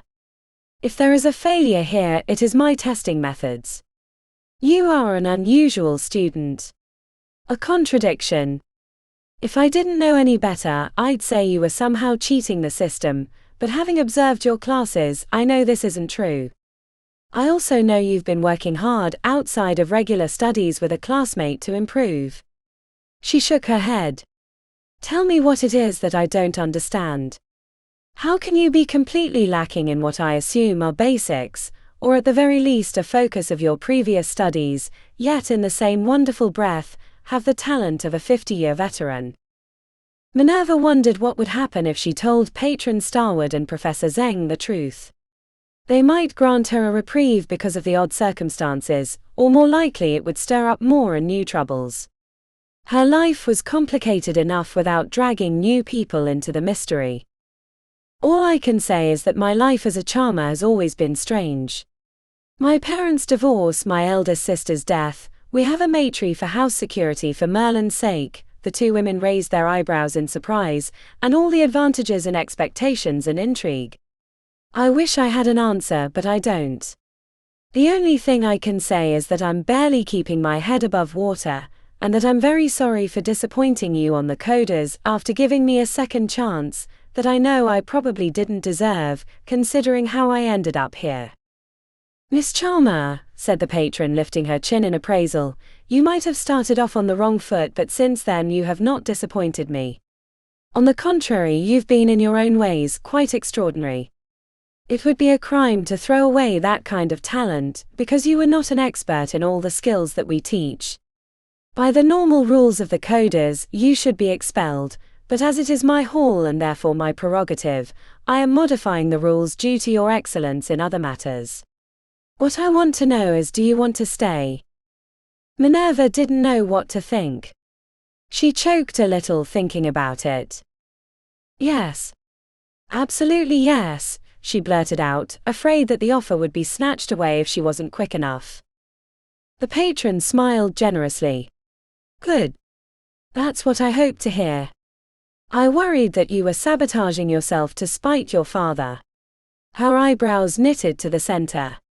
But if you do stay, know that your fellow students are going to think that because of your family and your father you were given special treatment. I can see that, said Minerva, nodding. As long as you're willing to accept the consequences. I would speak on your behalf, but we both know that would only inflame jealousies further. Moran tells me that one of the second years has it out for you. It won't get easier next year. I can manage, said Minerva. I'm sure you can, said Patron Starwood. The last order of business is your lack of stone shaping ability. Minerva glanced sheepishly at Professor Zeng. Normally you would join second-year classes to further your stone shaping, but I don't think that's the pathway for you.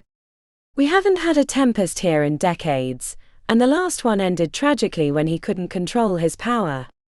But I think you'll do better. That's why I'm assigning Professor Zeng to help you with your control. Though she's not a tempest, there's no better professor in the hall. If anyone can help you, it'll be her.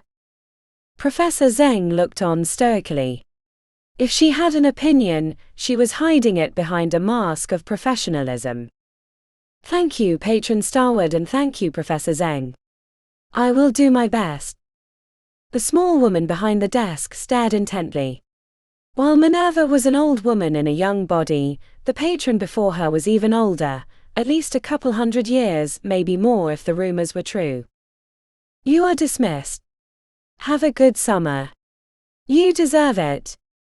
A tsunami of emotions pushed up from her gut, so Minerva quickly escaped her patron's office before it overcame her resistance. Out in the hallway she shuddered with guilt and relief, feeling like the lone survivor of an airplane crash who'd walked away without a scratch. She wandered back to the main area in a daze, finding Audrey waiting, lips bunched with concern. Her friend opened her arms to consoling. I'm so sorry, Maury, said Audrey. I don't want to see you go. No one does. Not even that self-absorbed Joran. I'd hate to see that happen too, but thankfully I'm not expelled. Audrey screwed up her face. Wait. What? How is that possible? Is this? No, this wasn't my father's doing, but I understand why you would think that. I got a perfect score on the third section and did so well on the fourth that along with me slicing the blocks for the shaping exam, Patron Starwood passed me. Audrey launched a hug at her.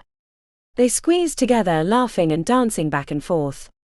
After a long time, Audrey pulled away, wiping away tears with the back of her hand. I'm so relieved. You were such a shit the first part of the year, but now I couldn't imagine this place without you. I guess I need to figure out what I'm doing this summer. I expected to be disowned by my father for flunking out, said Minerva. I'm headed to Chicago for the summer. I have a job lined up with an architecture firm doing touch-up work on old rehabs. I could see about getting you in there too. It'd be a blast rooming and working together, said Audrey. I would if it didn't take me days to make small modifications. No, I have to find out what my father wants me to do. I'm sure he'll have expectations. But maybe I can come visit, and we can shred the town together. After a long last hug, Minerva promised to keep in touch during the break. It had been so long since she had a close friend, she didn't want to screw it up. She returned to her room, then as she stared at her things that she'd started packing days ago, she thought about what Patron Starwood had said about Morgana's previous attempts at the trials. Her failures hadn't been an accident. She knew that without Morgana's memories, which meant there was one more thing she had to do. Minerva pulled out her phone and texted Andromeda. Chapter 43. The cemetery was outside of Invictus proper with wrought iron fences and stone angels perched on the larger slabs. Minerva had never been a fan of the places of the dead, and not just because she knew that sometimes things came back. A part of her had always thought she would live forever, even though she knew that couldn't be the case. A cemetery was a reminder of the inevitable end. But everything changed when Morgan tried to steal her soul. Now she was not only the owner of a body 50 years younger, but possessed magical ability that could extend her life considerably.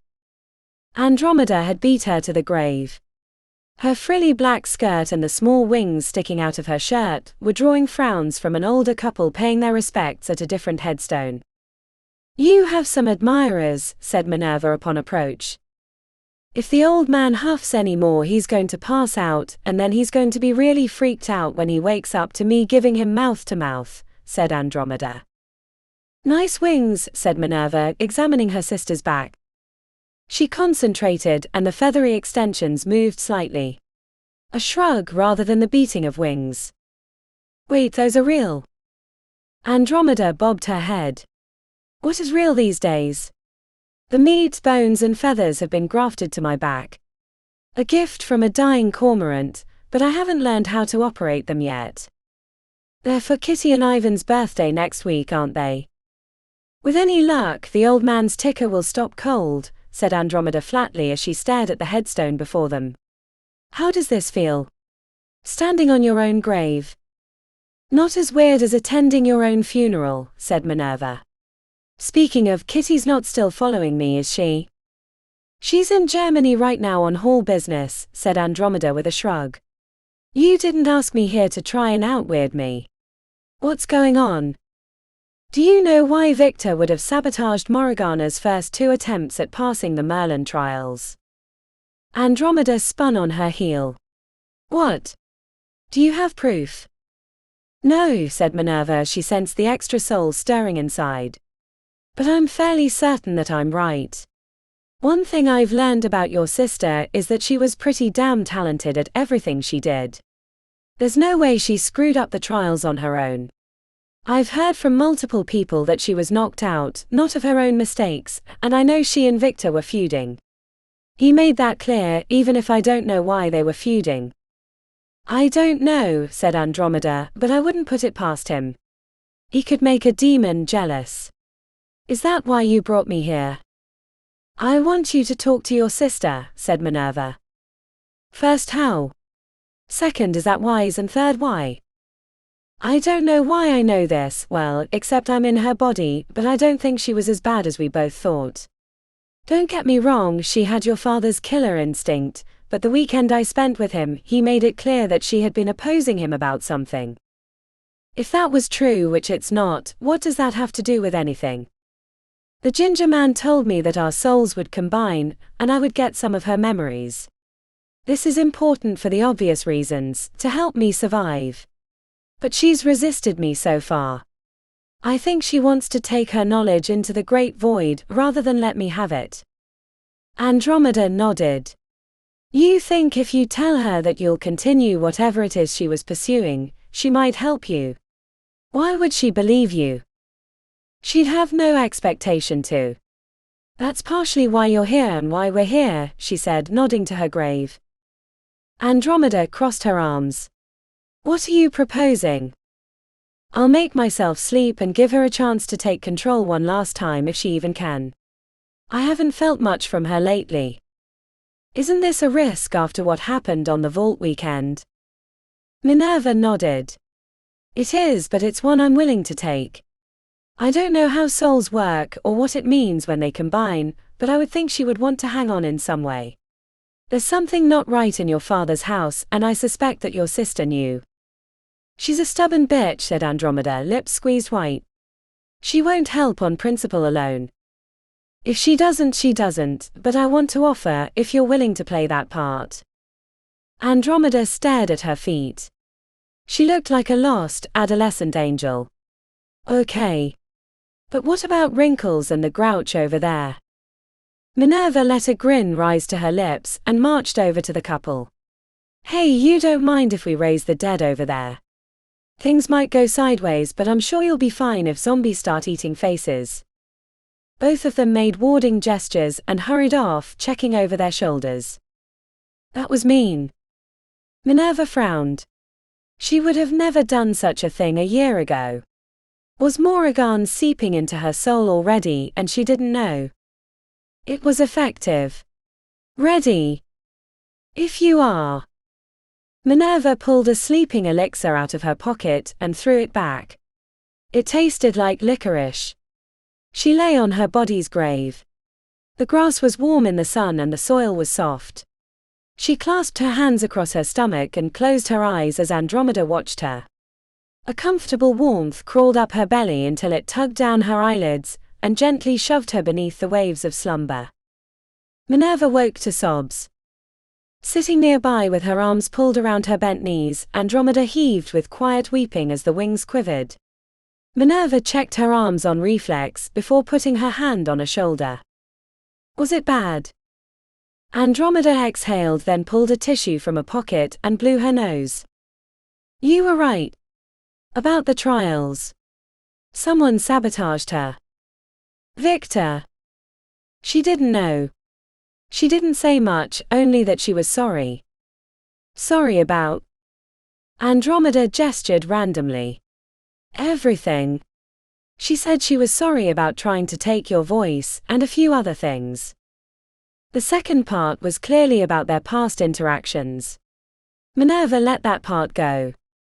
Did she say why he sabotaged her? No, and she said not to pursue it. That opposing Victor had ruined her life, and that she didn't want me to ruin mine. She said I was smart to join Eastomances and stay out of the family business. It was safe that way. She wouldn't say more. Merlin's balls, I'm sorry you had to hear that, said Minerva. No, I'm glad I heard it. I needed to, said Andromeda, sniffling and hanging her head between her knees. I can't hide from what being a part of this family means. Minerva reached over and pulled Andromeda against her shoulder. Isabel would have been in her 40s now, but holding her new youngest sister reminded her how much she wanted a family. It's not right that he treats you all like this. Not like children but pawns on his chessboard. That's who he is and we can't stop him. What if we could? Maybe the problem was that your sister was operating alone. Together we could do a better job, maybe even bring in the others, assuming we know their loyalties. Fat chance of Ares ever turning traitor, said Andromeda, looking away. The twins? She shrugged. Who knows? But count me in. I know she wanted to protect me from it, but I don't want to do that. Running from the family isn't an answer. But are you sure you're ready for what that means? I'm the outcast. The big pushes are going to have to come from you. If I've learned anything this year, it's that I'm more ready than I ever guessed. I don't know if you're ready for next year, Andromeda said flatly. What about it? I know it's the second-year contest. That's supposed to be fun, right? Not that. The contest is for newcomers, said Andromeda, screwing up her face. If we're gonna change the family, we have to do it from inside. You have to have Victor's trust to learn what's going on, what Moran was trying to find out, and that means getting into Snake and Tome. What? Yeah. It's kind of a big deal for rich kids to get into a secret society. There are a dozen or so, but only 4 really, if you're counting the ones that matter. Ares is in Chroma and Key, Kitty got into Silence, and Ivan into Well and Stone. They won't take more than 1 sibling, nor would Victor want to waste you on doubling up, so you can't join any of those 3. That's not good, said Minerva. Blake got into Snake and Tome and she hates me. She's just one know-it-all busybody. You're still Moran Charmer, the most ballbuster of ballbusters, and at one time the most feared teenager in Invictus. It'll take some work, but if you're up for it, I think we can get there. The good thing is we know people. We do. Andromeda winked. We'll tell Victor we're on summer holiday, head to a faraway home we have dozens, and work on your game. I don't have a game. Yes you do. It's the one that reminds everyone who the real Moran Charmer is, said Andromeda. Which is not me. They don't know that, said Andromeda, and besides, old people don't give a shit about what young people think. If you keep that in mind, you'll do great. Minerva leaned back her head and let loose a joyful cackle. A couple that had been approaching a grave on the other side of the road quickly turned back and climbed into their car. Moments later, the vehicle lurched into motion and sped out of the cemetery. Oh no, are we really going to do this? Just the 2 of us, said Minerva. The 3 of us, said Andromeda, tapping on her breastbone. Eventually we need to get Moran on our side, and speaking of her, we can't do this anymore. This trips down memory lane. Be Minerva. Which you still are. You still call yourself that inside. I do. You do. When you come back next year, you can only be Moran. You need to think of yourself like that. Otherwise, this isn't going to work. The society kids. They'll eat you alive if you're not bad to the bone, Moran. Minerva nodded. Just pretending until I've ascended. What? Agreed. Okay, let's get out of here before the police show up because of what you told Gramps a while ago. They helped each other to their feet. Minerva took one last look at her grave. She thought she'd feel more anguish about seeing it, but she knew it was only her decayed flesh below. The real Minerva was alive and in an exceptionally capable body, and most importantly, a new version of her had a family.